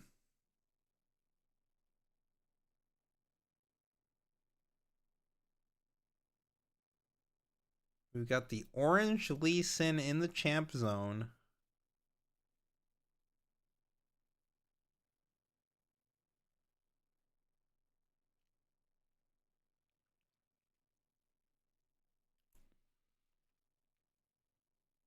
And it looks like we're on mid-range Draven.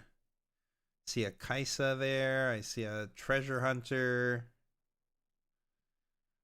I mean, looked like a really strong hand from the mid-range Draven player, to be honest. Yeah, he's only shipping one. That makes sense to me, given the quality of his hand. Yeah, so we've got the Treasure Hunter, turn 1. There's an axe in there as well.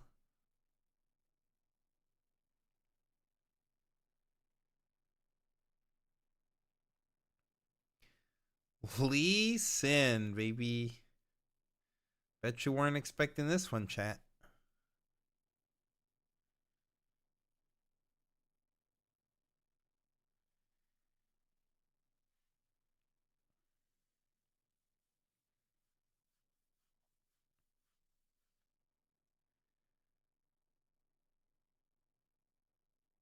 All right, Treasure Hunter pass going first. Pretty strong start.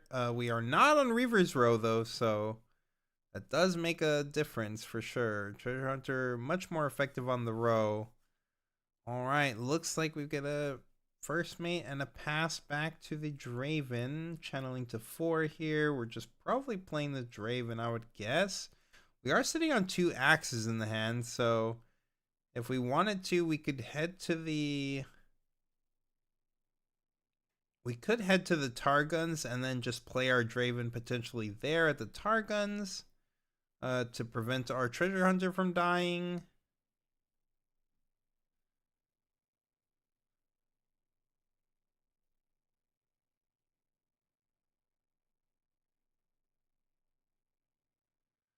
Oh yeah, he is 6-0 on Lee Sin right now. Absolutely insane run. 6-0 with the Lee Sin. And we're just playing Draven to the back here. Not using our Targons yet. Deciding we want that at a later turn.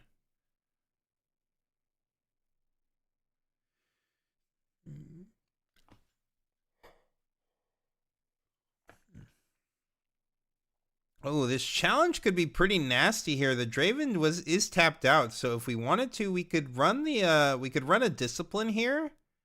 We could run discipline and then challenge. Oh yeah, that's what we're doing. Oh, this is nasty. Yeah, so we can we even get to draw off of the temple. This is just really gross here. So we eat this for free. We get a temple trigger. We could draw off the temple here.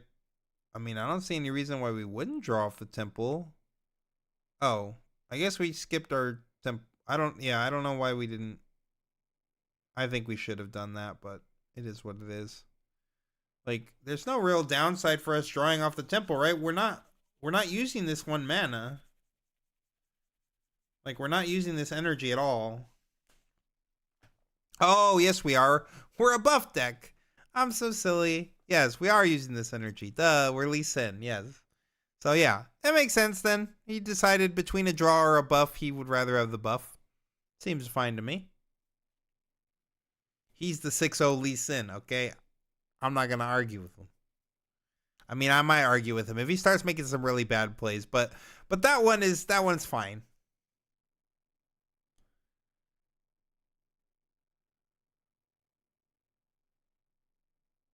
I don't think you're allowed to play Draven in the back like that. I mean, I tend to agree. And I think if we were playing Draven into the back like that, especially with an axe that we already had an axe in our hand, then we should have just gone to the Targons.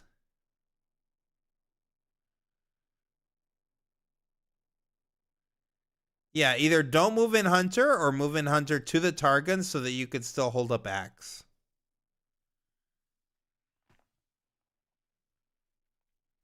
I agree. It is nice to see Lee Sin. The camel. And a pass. All right. Gonna be, I mean, there is no real good ways in any color other than purple to deal with the Ferris Forerunner, so this card is gonna start wreaking havoc once it actually starts getting into the battlefield.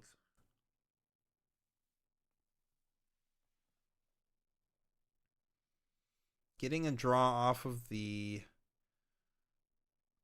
Sunken Temple here. Any spicy decks that popped up during the live? No. I mean, we saw like Azir, but it wasn't very spicy. You know, the Azir lists are pretty stock. Other than that, like, no, nothing really spicy at all. Honestly, we saw a lot of Draven, a decent amount of Aurelias. We saw this Lee Sin. We saw like a Miracle Sivir deck. It was like, it did okay. I mean, it went to time and it barely won in time, but slandering my goat, hostile takeover. Hostile takeover is crazy.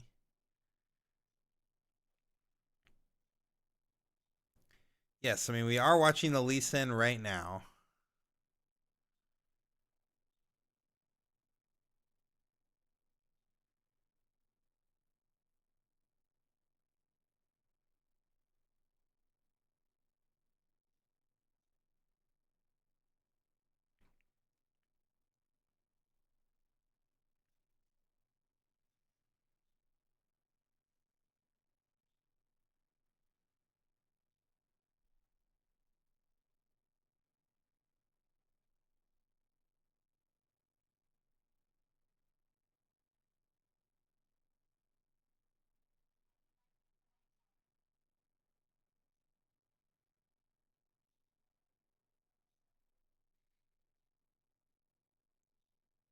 Yeah, the charm off the top for the Aurelia win. That was definitely an actual. That was a crazy game to watch for sure. That was a crazy game to watch.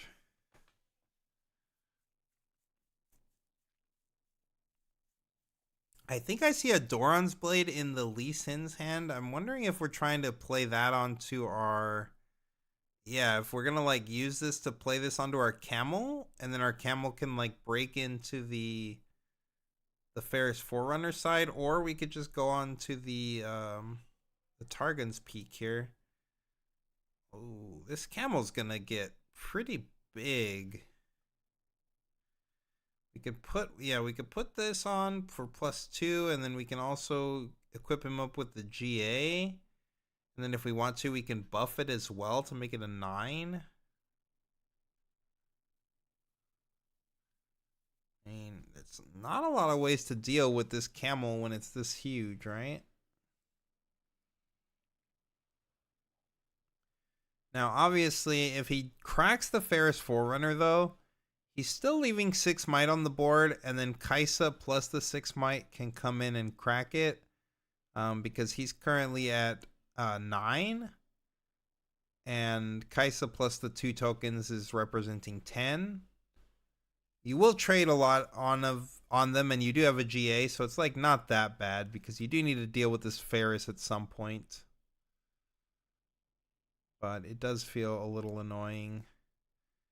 Probably end up using the Sunken Temple this turn too, which is why I'm guessing another reason why we want to go over here. I mean, we know that there's nothing you could. He might be thinking of using the axe here. Obviously, discipline or anything, you know, on guard would stop that, but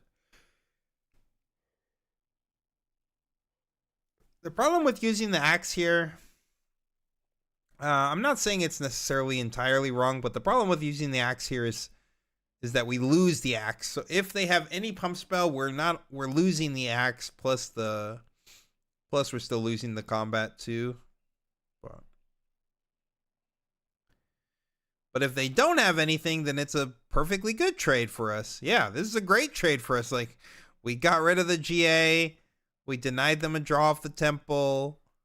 I mean, their camel is less protected now because the GA's gone. Like, yeah, this is a fine trade now. I mean, them not having anything was pretty tough. So, just doing find the center. Ramp and a draw.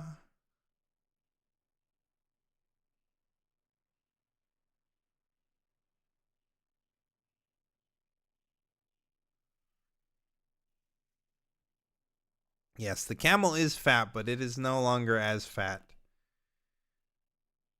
Draven readying up. Going to just go to 4 this turn. I mean, all of our tricks don't do anything to this camel, though.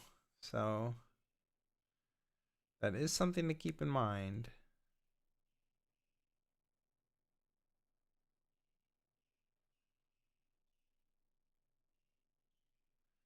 Kaisa is going to get us a draw. We're going to get a Targon's trigger at the end of the turn.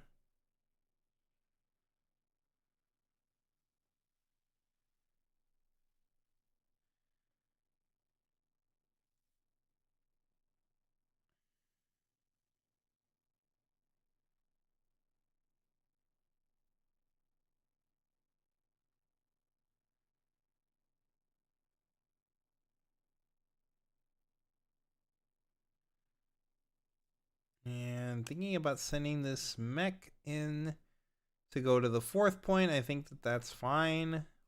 Staying on even points is very important. Yes, we might lose one of these mech tokens. I mean, we probably lose both of our units unless we do something drastic here. Like, we really need to put a lot of might on the Kaisa side to like be able to wall out the camel. Unless we're just giving up the Kaisa and the mech for free, because the camel could just eat the Kaisa for free, and then the first mate can also... Okay. We're saving the Kaisa with the Tide Turner. Pretty good. And yeah, the first mate can also just eat the mech token for free because it's +1 over it, so... They're probably just getting a double conquer on us next turn. Ooh, a Darius is very nice here too. Still get to leave 2 up as the Draven, which is very strong. Actually, I think we should have 4 up at the end of the turn, right? With the Targon's trigger. So we can still represent this axe plus like rebuke. So seems okay. Deciding if he's going to pass here or not. Yeah, passing. Untap 2 from the Targons. Yep. All looks good to me. Draven's going to a quick 4.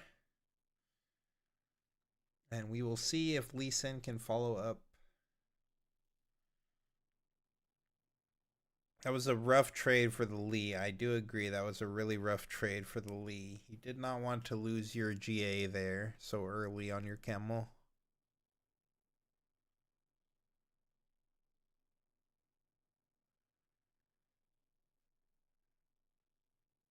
Someone asked, opponent has ruins up a Vex on a battlefield and an Ezreal in the back. Who do you use the Falling Star on? I think you focus... I would be focusing Vex before I would be focusing Ezreal. If I'm taking out like 2 Ezreals, that might be a more of a consideration. But if I'm just taking out 1 Ezreal, then I'd rather focus the Vex.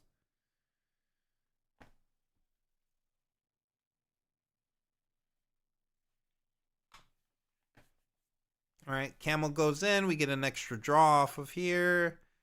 We also can just go in over here. I mean, this one we could try to throw an axe down.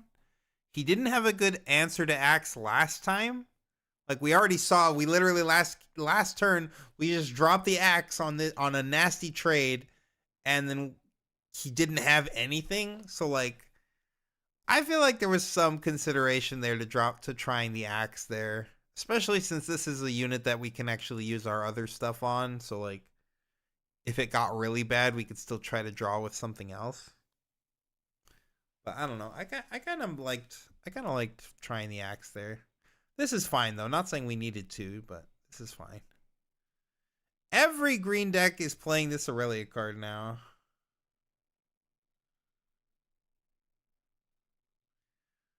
Oh, we did have Yasuo. Someone asked about spicy decks earlier. We had Yasuo on stream like round 1. He was versus a very, very new player, though, so the game was not really worth watching, but there was a Yasuo on stream.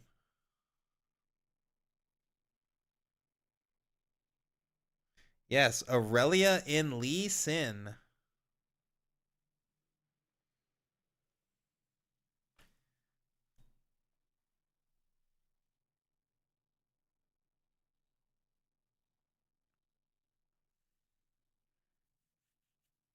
All right, we caught back up to the Draven players 4-4. Now we need this camel to hold firm for at least a turn. We need to break this. We basically need to break the parity here. We need to like stop going. Okay, I go to 4, then you go to 4, then you go to 6, and I go to 6. Like we need someone to stop and stop at 5 basically. So I think the camel here is trying to bunker down. That's why we have the hidden, of course, too. So we just really need to we need to hold one of these sides and stop them from conquering both this turn. If they are able to conquer both this turn, it might be lights out for us. We'll have to see.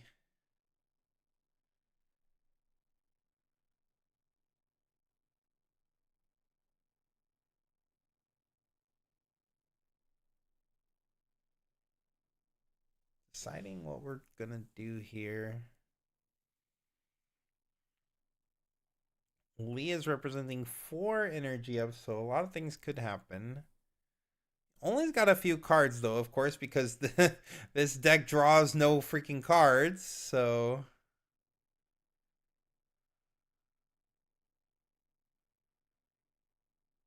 he's considering the Edge of Night here. No, just playing the fan. Okay, Darius.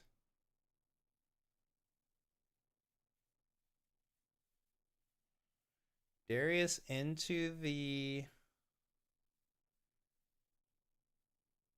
first mate with the buff here, just going over it naturally by 1.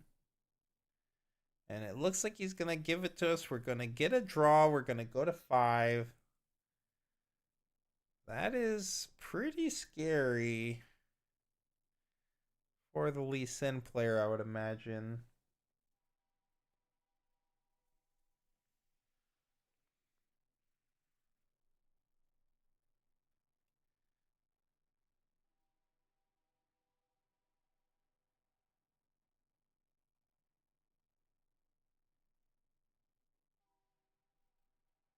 All right, putting a little bit more might down on that side.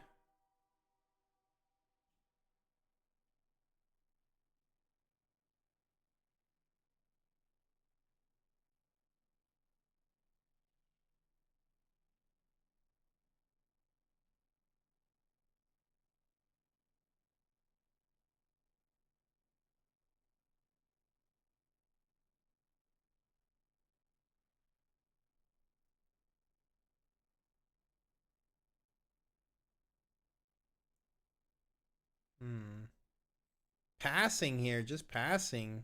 Interesting. I thought we might try to break this camel, but the Draven player decides, you know what? No, I'm okay. I'm just gonna pass. So I mean, they did have a punch first. So they did have like one really good answer, but yeah, I mean, we didn't really have a lot of ways to deal with this camel, so it's probably fine overall. Like Darius, we didn't have a way to like bring Darius back and then untap him like with a tide turner or something. Maybe something like that would have been really good, but we didn't get any of that, so.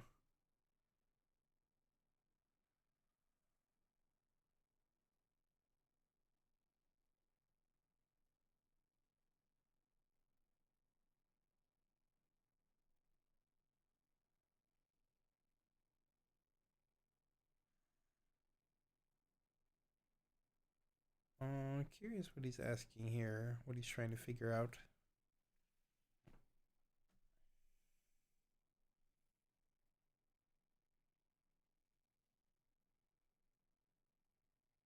Why did they say he could only untap 1 for Targans? Maybe I missed that, but if they were to have said something like that, it would have been because when you use Targans, you have to select 2 runes specifically to untap before the end of the turn. And then when the end of the turn happens, they actually finally untap. So if you pick 2 runes and like say you use one of them for like a power cost accidentally, then you couldn't untap a different rune. I don't know if that's what happened, but that is a possibility.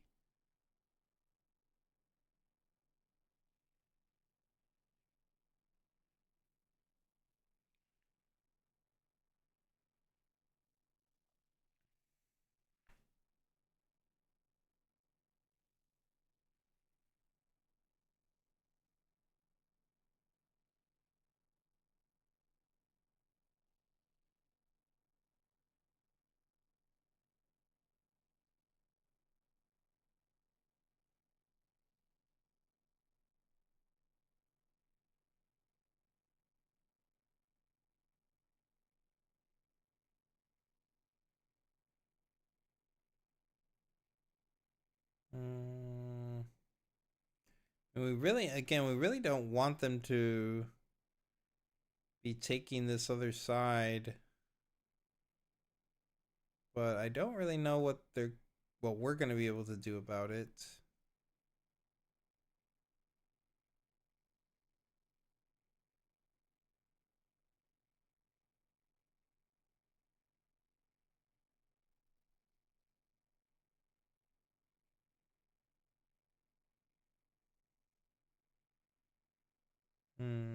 We're tanking pretty hard this turn.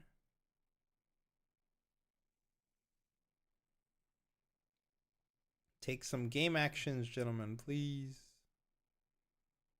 Putting Grandpa to sleep.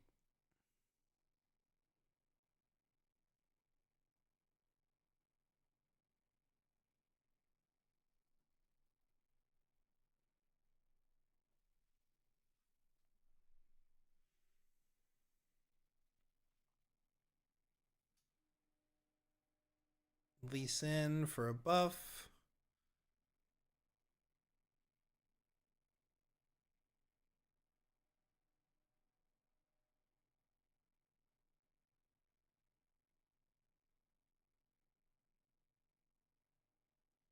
All right, Aurelia moving in now.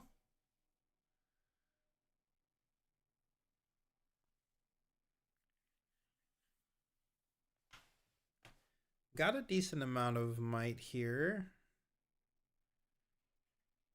We're gonna need this hidden card to deal with the Aurelia most likely, because obviously the cards in our hand do not do anything to save us on the target side. We get an Edge of Night. Is that enough?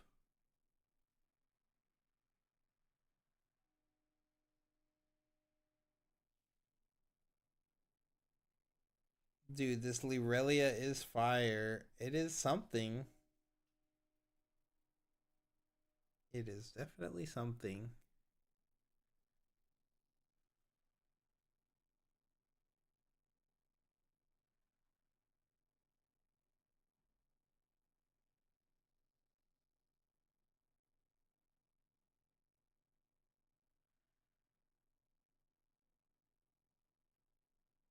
Okay.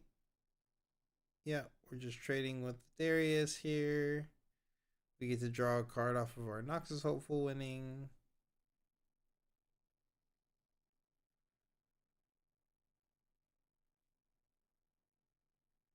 Ooh, and a pass here. So Draven is going to be able to go to 6 here. It's very strong for us. And the Camel does have Punch First up, so you have to consider the Punch First.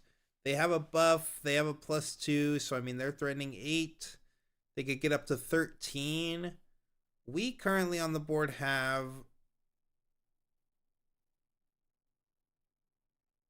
what is that, 9? We have 9 right now.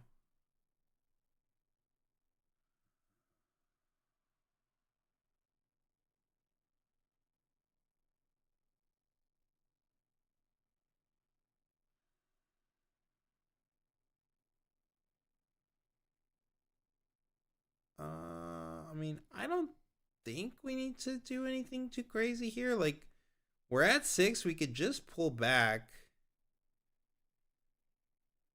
Sure, play another equip. Sure.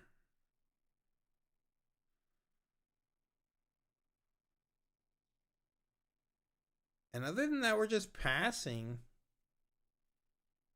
Just developed an Edge of Night and pulled our 4-cost unit back to the base. I mean, we might be trying to do...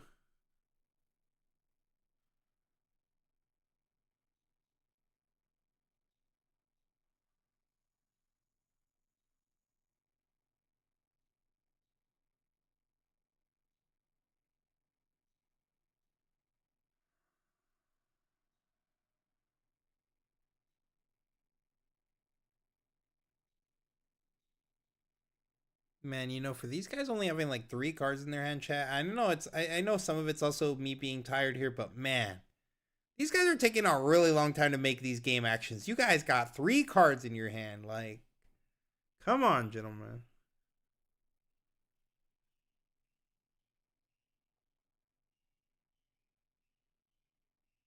I mean, not so fast and a punch first. Those are 2 really good ones to have in your hand. I'll be real with you.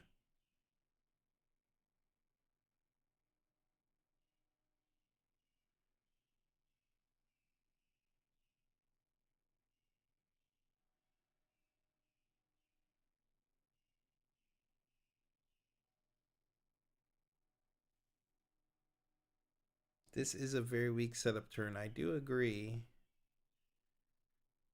Playing the Lee Sin here. Guessing we're going to be buffing the Lee Sin here.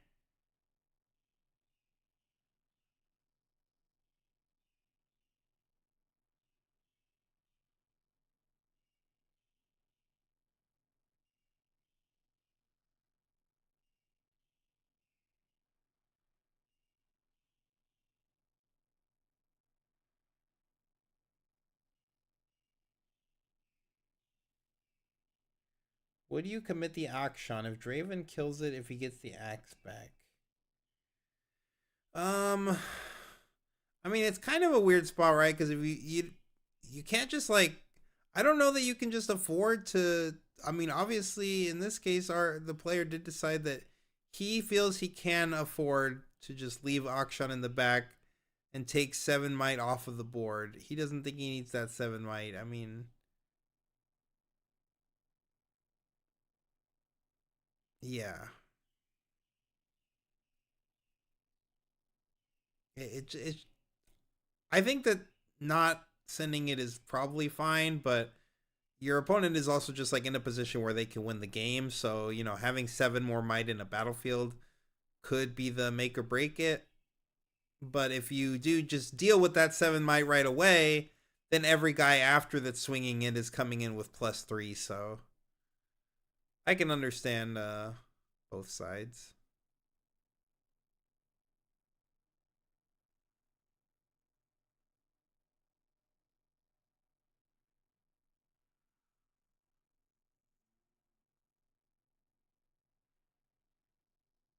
Fight or flight. Fight or flighting the Lee Sin makes sense. This is offering the most might. I think we're going to get hit with a not so fast.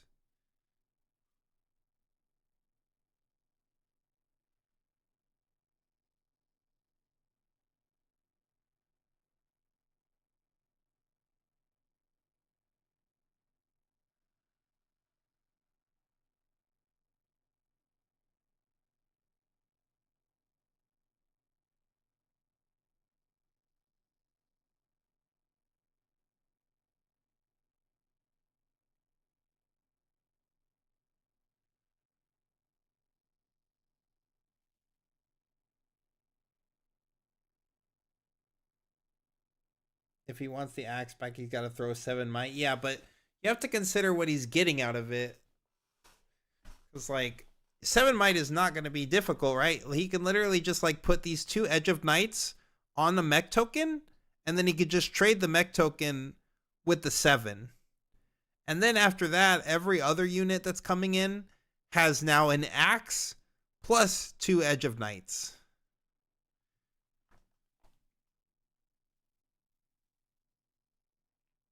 And if every single one of these comes in with an axe after you take out the Akshan, then they've gotten 9 more might out of the axe, and you you lost 7 might from your battlefield, right? So like, it's a pretty big swing.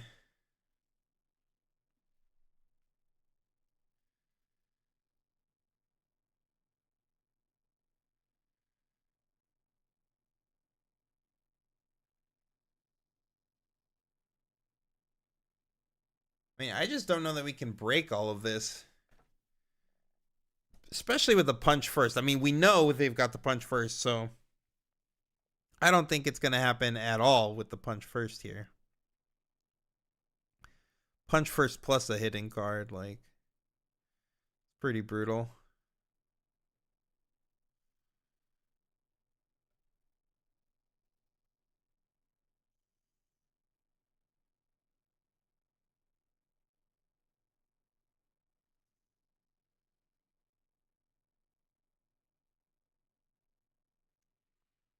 Kaisa going into the Aurelia with 1 Edge of Night on.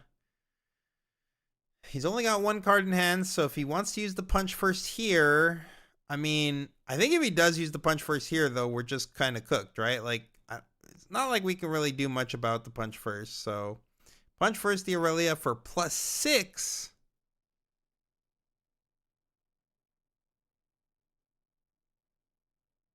That's an 11. It's just eating the Kaisa for free. I mean, yeah, this is, I think this is doomed.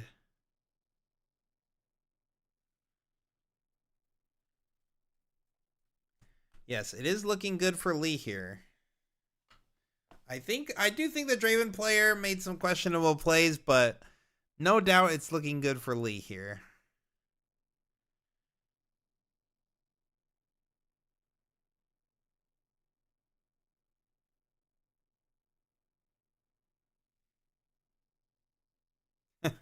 This player looks like how I feel after a long day of streaming this game. He looks like he's ready to end his tournament. He's like, I'm ready to go home. I'm trying to get some dinner. I'm trying to get some sleep.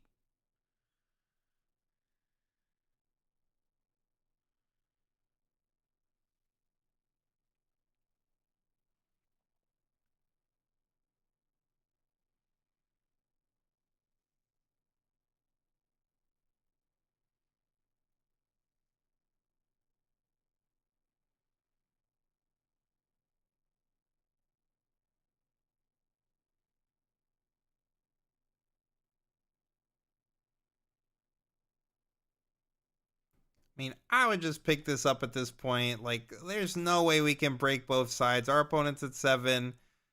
It's impossible for us to break both this side. Look, he is there falling asleep, eyes closing. He doesn't even need to pay attention to the game because he knows he's freaking won this one. Like, there's just no way we can lose from this spot. This player always makes top 8. He always takes naps in his matches or meditates. Is that true? I mean, meditating I can see, but like taking naps in your matches, just casually 6-0 with Lee Sin at Nats while I'm taking a nap in my match.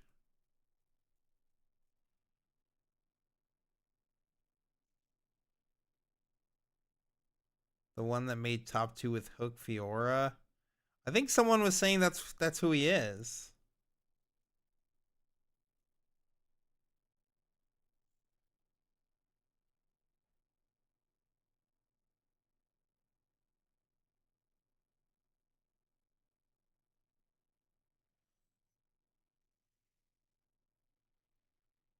And we get a draw, and there's nothing we can do, right? Like,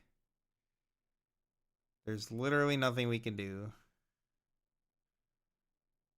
Oh, wait. Is there something we can do? We just drew this rebuke?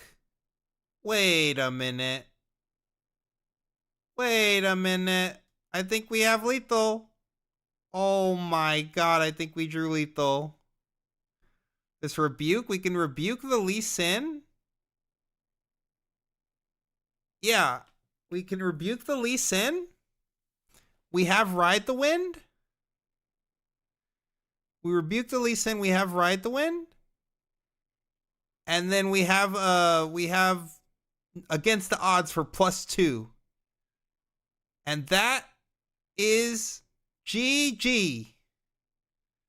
Oh my god, we top decked the freaking Rebuke with the Draven draw. It looked impossible to win this one. How did we win this one, chat? Oh my god, Draven's broken.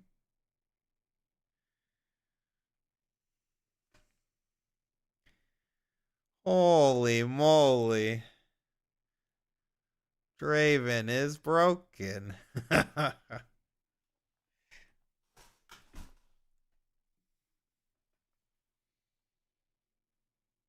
Jeez, man. Holy. The free buke. Yeah, that's what you gotta do. Win in China, right?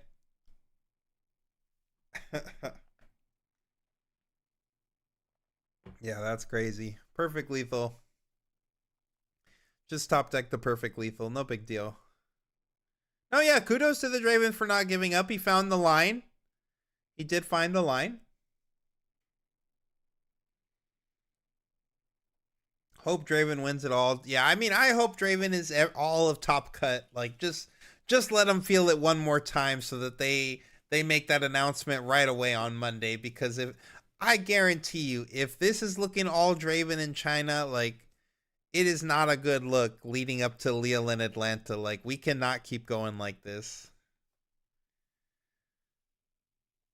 It only took 40 minutes though. No problem. Yeah, I mean that game took forever. I mean, with the guy falling asleep, me falling asleep, like everybody's taking like 3 freaking minutes to take a game action, even though they've only got like 2 cards in their hand. I'm just like, what's going on here?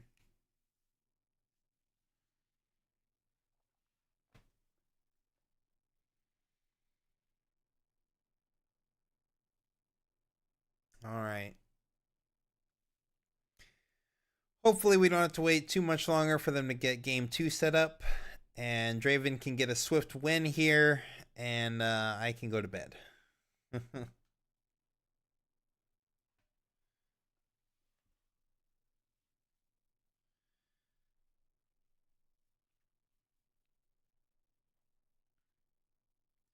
Thanks again, guys, for hanging out with us on the stream. It does mean a lot. Appreciate everybody that came out to hang out with Challenger. This match was fun. More engaging than Draven versus Draven, at least for me. Yeah, I mean, I do think the match was fun, and it did come down to a very close spot, and the Draven barely won out.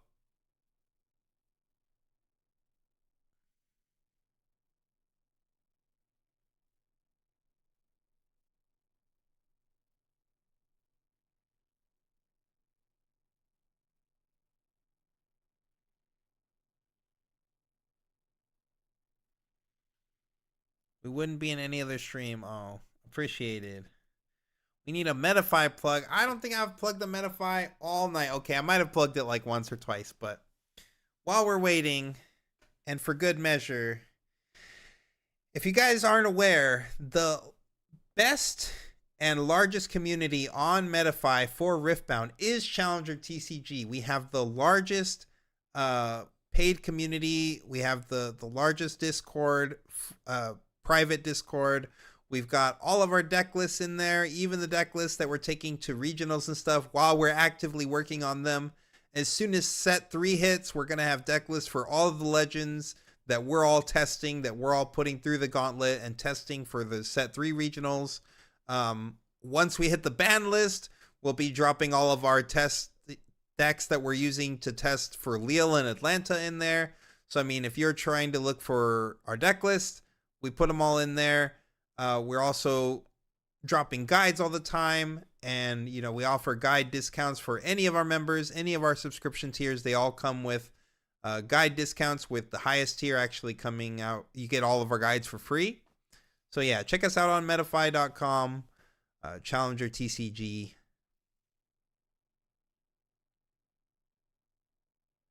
To do this again in like 12 hours. Yep.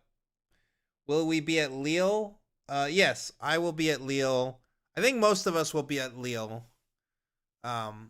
like I said, most of these regionals, I think all of us for sure are going to be in Atlanta. I'm pretty sure, and Leo, I think almost all of us will be there. Most of us. What's the score? The score is 1-0. So the Draven player beat the Lee Sin top deck perfect lethal with the Draven draw.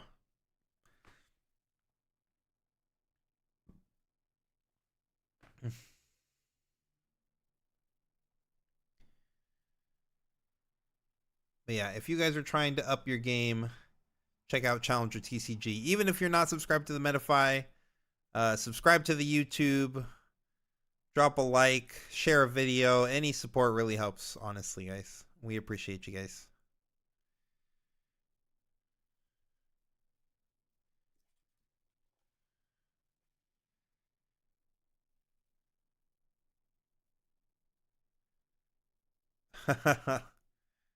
Wasn't the Lycian player in the top 8 in Fiora? Yeah, that's what everyone was saying. Yeah, I think this is the top 8 Fiora guy. Ooh, a pass from the Lee Sin. Not great. Draven is just going to start right with the Draven. And Lee Sin's got nothing on the board. Definitely not the spot Lee Sin wanted to be in. Oh, there's a first mate. Would have been nice maybe last turn. We've got the Aurelia here.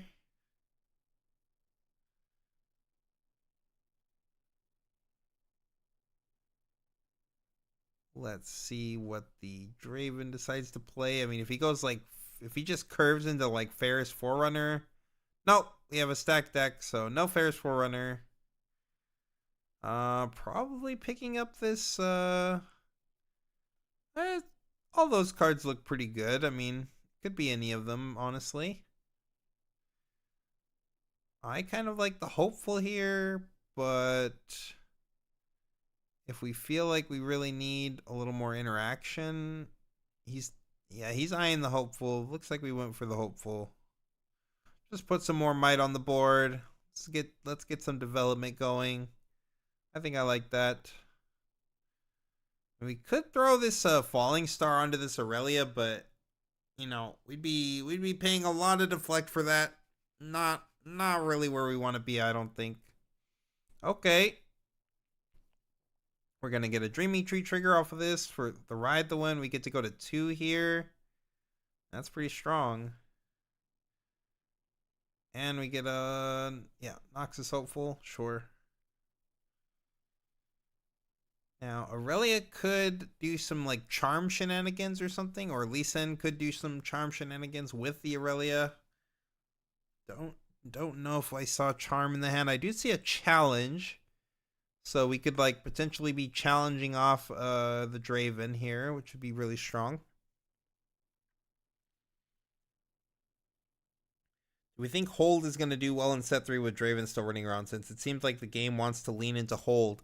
I think that they really want to incentivize us to Hold. Whether or not it will actually work or next set is TBD. But I would imagine that holding's still going to be tough. Yeah, got a challenge. We used the Dreaming Tree too, so we got to draw off of that challenge. It's very strong. And this Hopeful is going to just have a hard time beating over this Aurelia.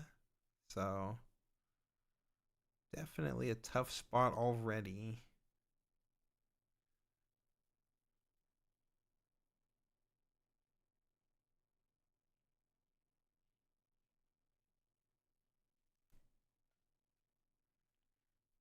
Have we seen any 2-drops from Lee yet?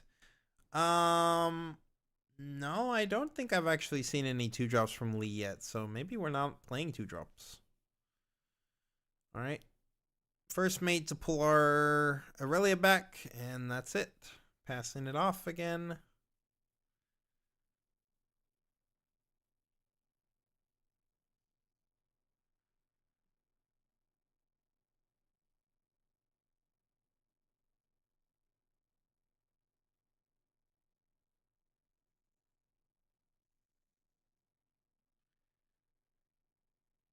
Lee Sin player just playing green, orange, good stuff with value. Yeah, true.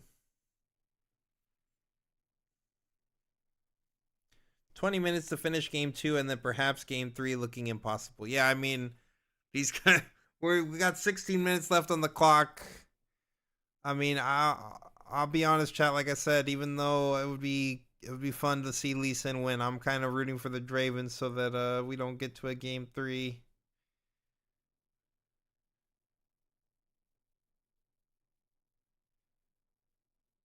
It's a Janna in the hand,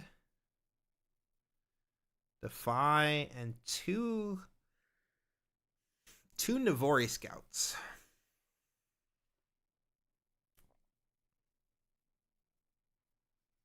I mean, I kind of like the Janna. Taking the Janna seems fine. We don't really want to see a Foff from the Lee Sin.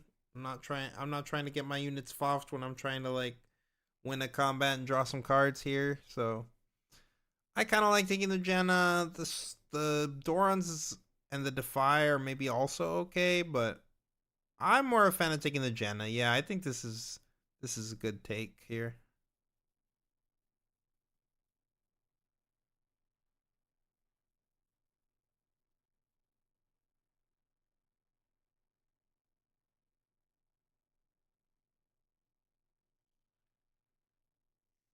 All right, untapping everything.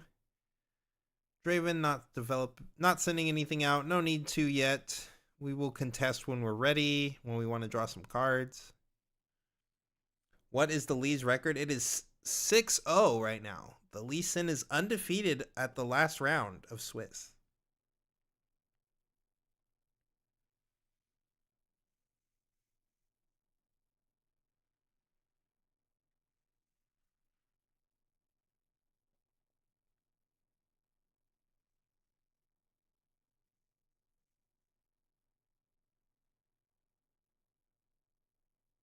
All right.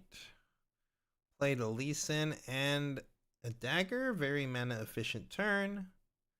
Lee Sin is deciding, you know what? I can also just do this build up thing. I'm just going to build my stuff up in the back. Getting hit with another splitter. We are just tearing this hand apart. Lee Sin obviously does not have a lot of oh my, is that mist? What the heck? Crazy. Anyways, Lee Sin does, yeah, oh, I guess we're taking the mist. Yeah, I mean, now we're putting a lot of might on the board. We also have a Ferris Forerunner in the hand. Yeah,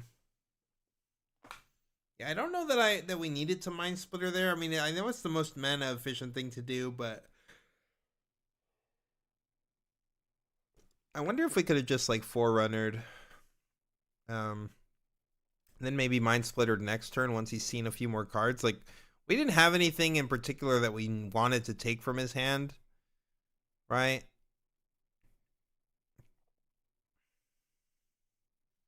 He did just draw Discipline, which is pretty crazy. I mean, he just can go like Scout here. Mist is a wild find. I agree. It's an even more wild discard off of a freaking Mind Splitter. Like, what?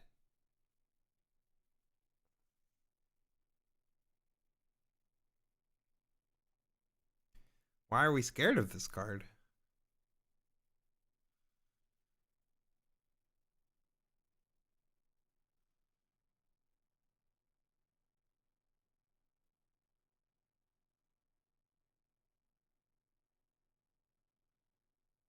Giving our guy a buff, and then we're not opting to play the second scout here so that we can leave up this discipline, it looks like.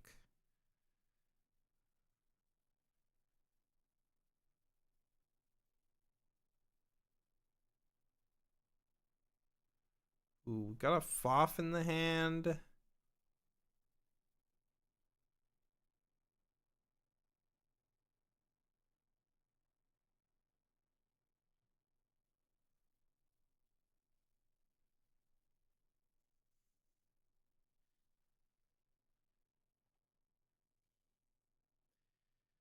Raven doing some math here. I mean, we definitely have enough might to clear this Aurelia if we want to. Obviously they're leaving 5 up, so it's pretty scary, but like we know a good portion of their hand. We know that like the one of the cards in the hand is Navori Scout.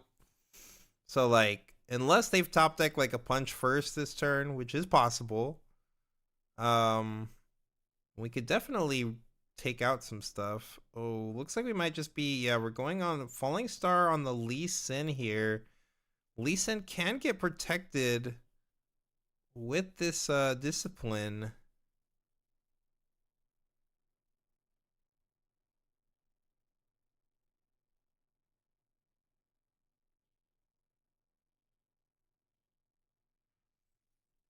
Yep, going for a discipline to save the Lee. That makes sense. Draw a card.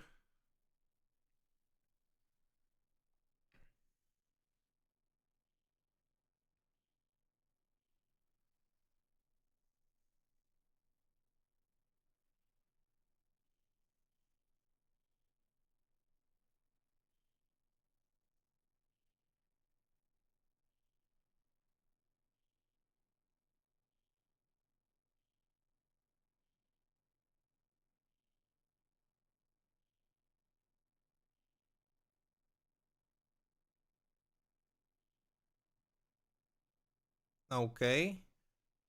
Interesting. We just used discipline here. We definitely could have beaten this Aurelia. So, kind of curious why we didn't try to go for that. Like, we have so much might on the board. There's no GA or anything. Like, yeah, I think I would have tried to go for this Aurelia, but we're just trying to be a little more conservative, and I guess that's okay.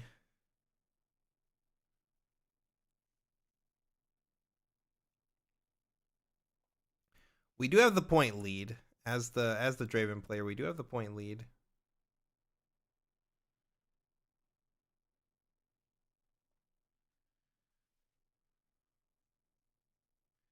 A camel. Give it a buff. Give the Lee Sin a buff, sure.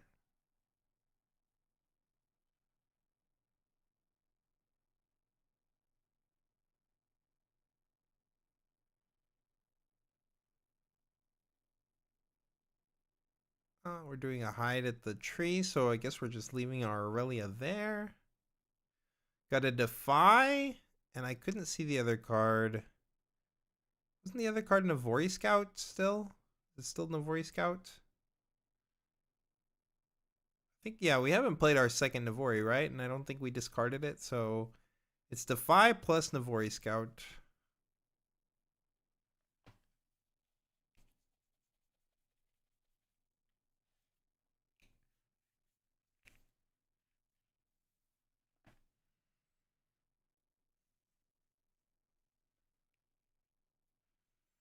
I'm gonna throw the first mate into the Aurelia battlefield and then pass.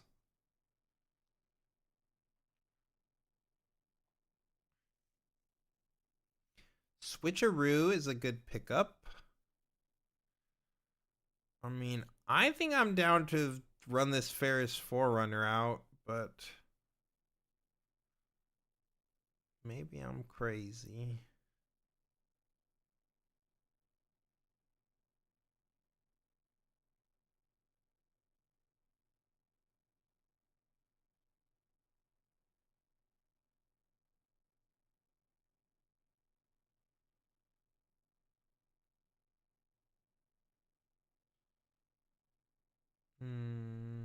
What are we thinking about? I think he's debating on if he wants to play this Ferris because it is a tap out, but I think it's fine. We held to 4 here. I'm pretty sure he's not breaking us.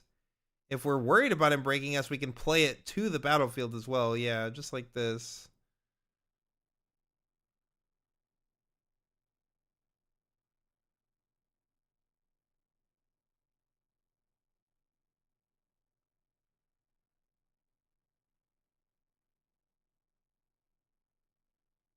Oh, we're set, or are we? Yeah, we're trying to set another hidden card, so we're playing this hidden, setting another hidden. which I'm pretty sure is switcheroo because we just drew a switcheroo. Not sure the last time you saw a Lee Sin on stream. Yeah, it's been a while. Was that a punch first? It looked like a punch first. Just a good draw.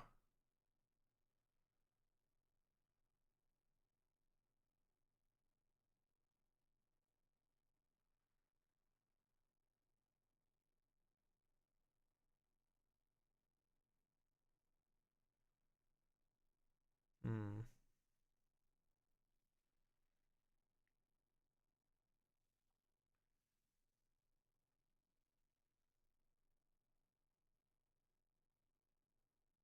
Are we moving Aurelia back? Are we just burning the hidden card here?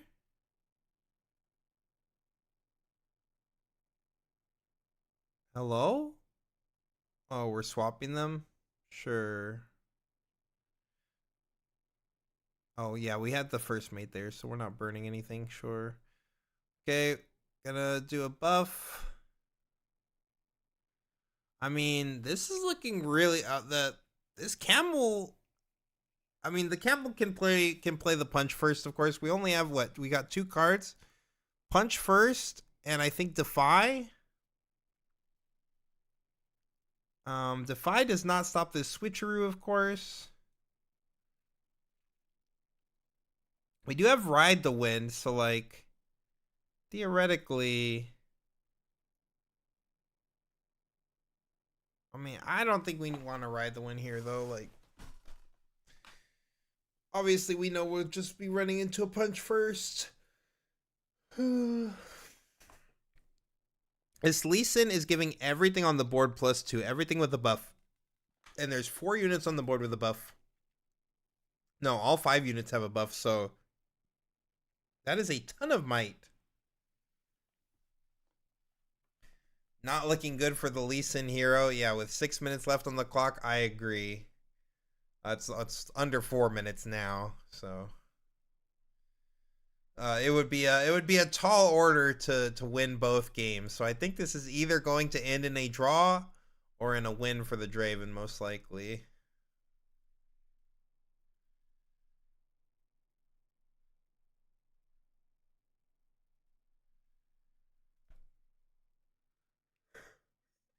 Look, I do see a Foff in the hand, so we've got Foff and Switcheroo. I think I might have seen a stack deck as well. No, what is that, a stack deck? What is that card? Oh, just playing Bryn here pass. Playing Bryn here pass when you have Fight or Flight in your hand is crazy here, I think. Like, what are we doing?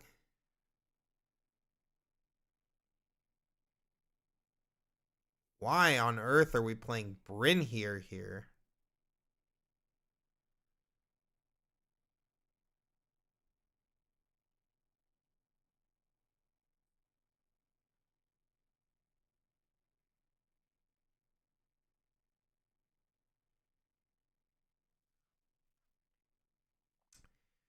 I do agree that is a wild play. It is not one that I saw coming, that's for sure. So yeah, we're gonna buff everything on the board. Lee Sin is giving us massive numbers right now. I mean, so this battlefield is holding for what? We've got a 9 plus 7, 16, 20, 31. We've got 31 on this side. And then down here, I mean, we've got each of these Navori scouts is coming in for 7 with their swinging with the Lee Sin. Those are both trading on the Mind Splitters. Then the Lee Sin and the first mate are coming in for what, 7 and 6. I mean, with the punch first, I think we might beat this with the punch first, but they actually do have a ton of might on the Draven side.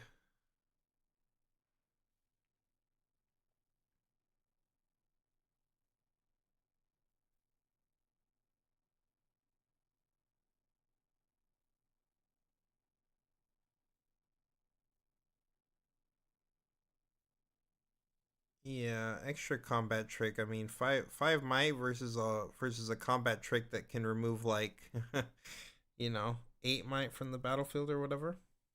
I mean, we know that there's a defy in the hand, so obviously they would have been able to stop the FOF. They are not going to be able to stop this switcheroo though. So if they do have to punch first here, in order to get ahead, then this switcheroo is gonna be lights out pretty much.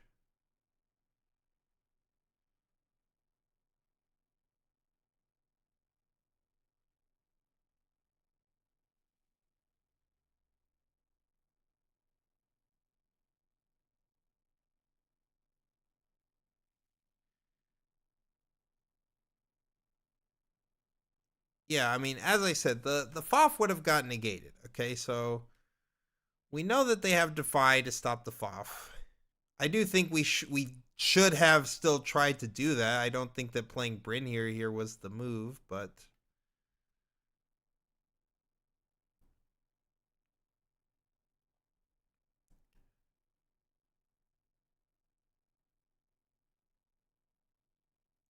are we losing on board here?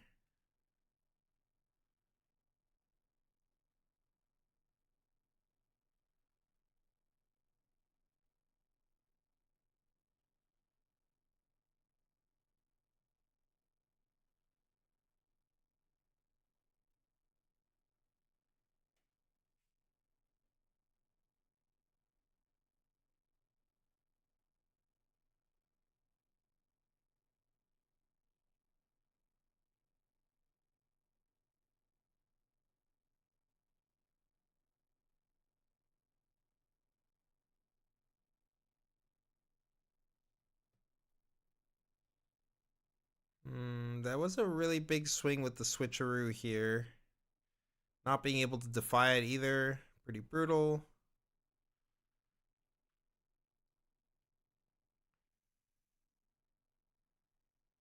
I mean, we have to play this. Oh, we're using Zanya's here.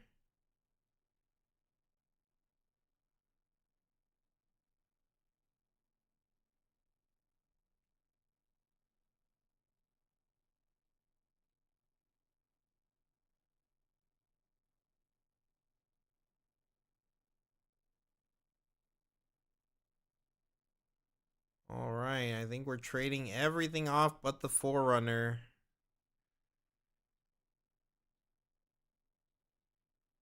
So, and yeah, then Lee Sin loses his whole board. And we're in time. So yeah, I mean, hey, if Lee Sin can win without a board in time, and then I guess we get a draw. So that's the best. That's literally the best case he can hope for, is a draw here. So.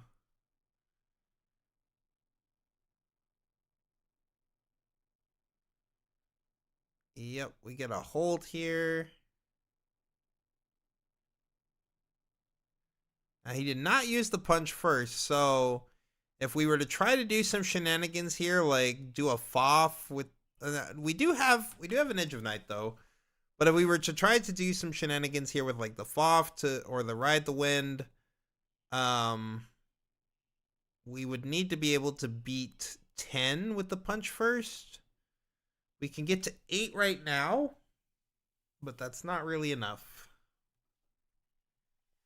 You would need an axe or like a cleave or something, a blood rush.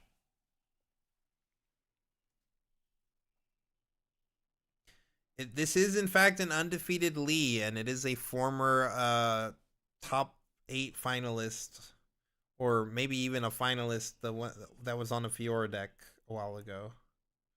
The different regional draw doesn't even help. It's still a loss overall. Yeah, exactly. Draw doesn't really help. Yeah, it's GG's. Like.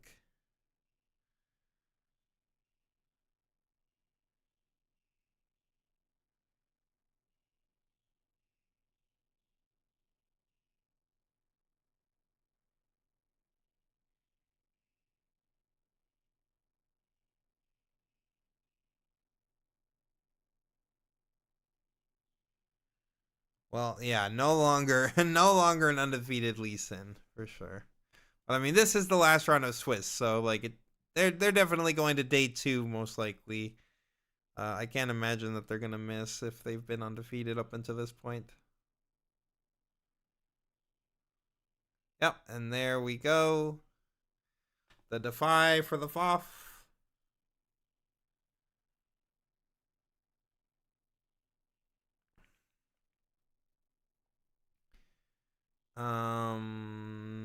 Yeah, I mean, this Darius is not going to.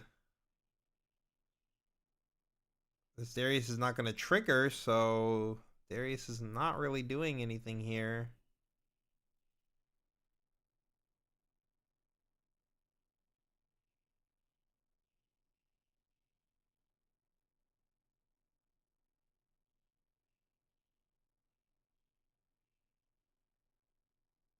Yeah, the Darius is not triggering because, again, we did not play this FOF. It did not resolve. So we're just equipping and passing. The Aurelia is going to go to 6. What was that? What was that I just saw? Oh, a GA. Okay. Okay. GA is pretty good here.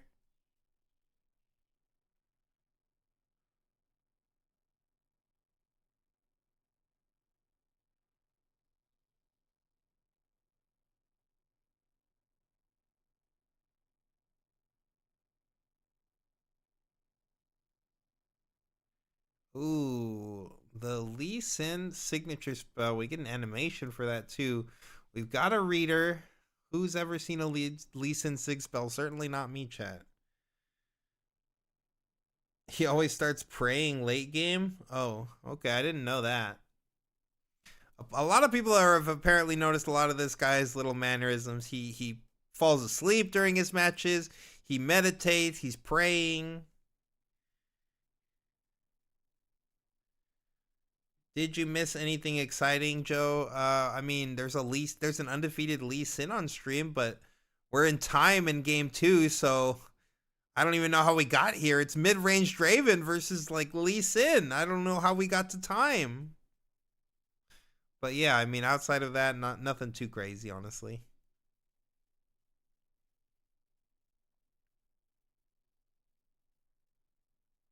Yes, that was a very good kick.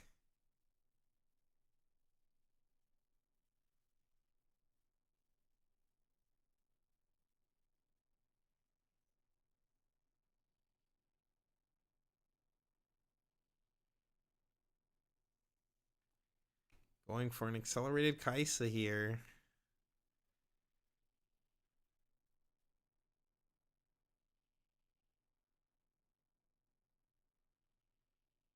I mean, we know it's punch first, right? Like, yeah, you can't lose here. He's gonna hold the 7th point. I don't think there's anything we can do here. Yeah, just hit him with the punch first.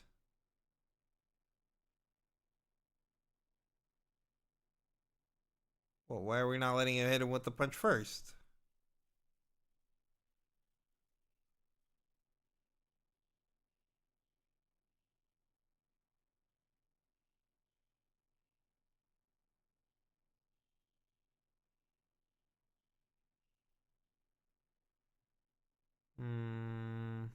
Okay, we're spinning a chaos here.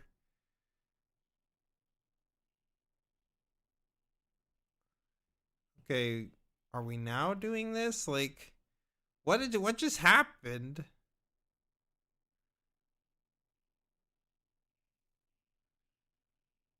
Yeah, I don't know what that undo was at all, chat.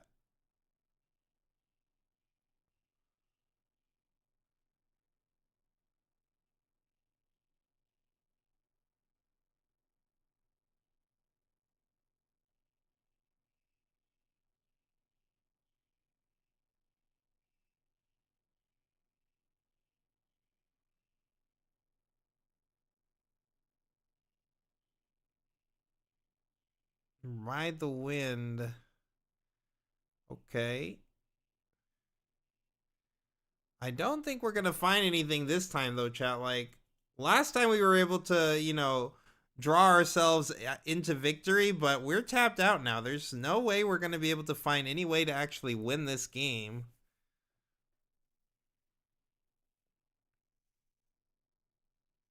Yeah, I mean, we could take Aurelia out. That doesn't matter. Yep. We get a draw. Yay! Anticlimactic. Shout out to the China judges for sure, I guess.